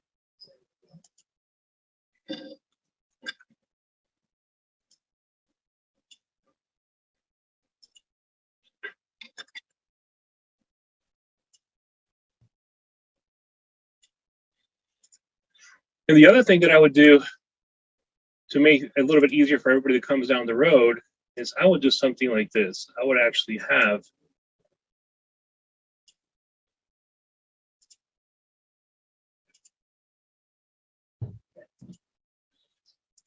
a piece of blue tape across that wall. And about every 16 inches, I would put a vertical line.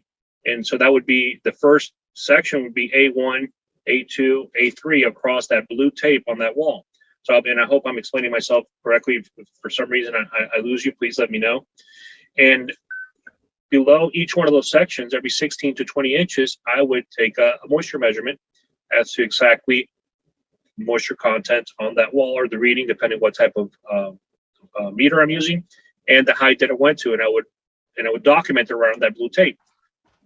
So on A1, I would put day one. It would be the moisture content and the actual reading, and I would do the same thing on day two. And what this does, it actually shows the sketch of the property. So if I had a whole property that was wet, I would probably, it wouldn't be these three lines, it would be the actual sketch of the whole property. And for each wall would have a front facing picture, which shows me exactly how it was wet as I found it and as I measured it. And you could write right here and take pictures as well. And on my sketchbook, I would actually write on the picture what the moisture content was. at that time. So that's one of the ways that I would do a moisture mapping. You can simplify this. You don't have to go as in depth as I go sometimes. And sometimes I keep it very simple. One of the things that you can do is, depending on your application, as an assessor, you can actually use the blue tape to go ahead and outline your moisture map area. And I do this quite a bit, for example, on ceilings. When I have a patch of a ceiling that is wet, I will go ahead and outline it, and I will lay and sometimes I'll mark it right on the blue tape exactly what I saw. And what that does is, for anybody that comes after me, whether it's a mediator, it's an adjuster, it's anybody, they can really quickly see the areas that I found to be wet. So I'll actually moisture map it with my tape, document it with pictures. If I'm able to, I'll do what you see here, which is a graph or a sketch of exactly the area from 2 different angles. And the whole concept, everything that I do regarding this, and the reason I take a little bit extra time is, I always ask myself is, if I was in court in front of a judge and the judge had nothing to do with the restoration industry, how can I easily explain to him or show him exactly what was going on here? And that's always the basis that I take on my approach of either writing a report or doing a sketch or trying to explain something, because the reality is that we're not always going to be talking to people who completely understand restoration, who completely understand mold assessment, indoor air quality, any of these issues. And so it all ties together, from understanding how your equipment works, selecting that equipment, using it properly, being able to explain it, and then documenting the results into something like a moisture map. It all comes from basic thing is, we need to understand why we do the things that we do and how our equipment works. Very simple things. Looking at what you're doing here, I mean, to me, it makes a lot of sense, and hopefully everybody that's watching understands this too, but it also looks like a very labor-intensive process. I know there's other devices out there. I mean, I've used thermal imaging and stuff like that work hand in hand with moisture meters. So how would you draw the differences or comparisons to using that additional device in conjunction to a moisture meter? Okay, that's a great question. Well, one of those devices, I actually have a picture of it right here, which is this hydro sensor. Then this is what this is. It's not a moisture meter, it's a moisture sensor. So right over here in the tip, you'll actually get two little spikes. And once you put it into a something that is wet, it's going to beep. So it's going to let you know, hey, this is wet. Obviously, once I find something wet, I'm going to confirm it with a moisture meter. But this is a really easy way to be able to do a moisture map, for example, on a large area that has carpet and all the carpet is wet. So you don't have to bend over. This is the original intention of this product was to be able to do that, to be able to walk around and be able to then do your moisture map on carpet. But it has great other options. For example, when we find cabinets, and the toe kick is removed on that cabinet, how do we reach all the way in the back behind that cabinet to see if that drywall or whatever material is back there is dry? And my hand, I can tell you right for now, my hand won't fit. So this tool allows me to just go right under there, reach all the way to the back, and do moisture testing across the back wall and see if any of those areas appear to be wet. Also, they're great for HVAC closets and little spaces in between the air handler and the drywall. Normally, you have 3 to 4 inches, and once again, I can't reach, but many times I find the moisture with this tool allows me to reach high places as well, ceilings and anything like that, without really having to get up on a ladder. Or if it's a high ceiling, I don't have to get up on a really high ladder because I have a little bit of more reach due to this tool. So it's a wonderful tool that I think everybody should use. Saves my back, and it saves me a lot of time. I use it quite often. The other one that you mentioned is thermal imaging. So thermal imaging is a wonderful tool, probably one of the best tools that we have for efficiency in our industry and for breaking the ice with the customer. But once again, for you to be able to use it properly, you need to really understand how it works. So one of the first things I always say is get certified, understand what it does and what it doesn't do, and always question what it's showing you. So a thermal imaging camera, we all know, can give us false positives, and any dark area is going to be dark because it's cold, not necessarily because it's wet. It's definitely going to be colder than its surrounding areas, okay, but it does not mean that it's wet. But you can also get false negatives, and that's one of my biggest concerns all the time with infrared imaging. you can get false negatives because for you to be able to see anything on that camera, there needs to be temperature differentials within the material that you're observing through the lens, and that's not always the case. For that material to be able to show a differential, wherever it's wet, that liquid needs to be evaporating. That's actually how thermal cameras capture that something is colder because it's wet, is because when you have a surface and that surface is wet, I'm going to pretend I have a wall here. As those water molecules evaporate, they're taking energy with them into the air. That means they're leaving the surface of the material cooler because energy cannot be created or destroyed. It can only be transferred. And that water molecule, as it leaves the surface and it goes floating into the air, means that all that energy is up here. You have less energy here. And less energy means less heat, less temperature.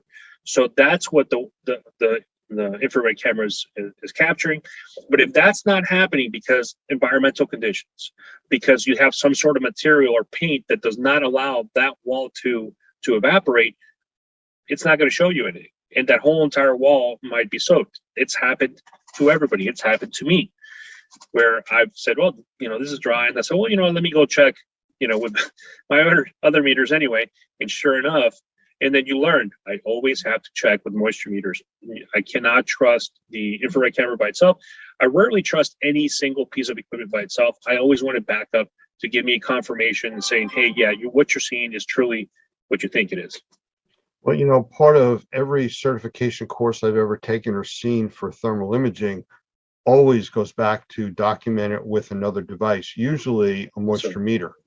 And that's your confirmation. You're not seeing moisture, you're seeing an anomaly or an exception to what's normal. And the other electronic device is what confirms what you're seeing.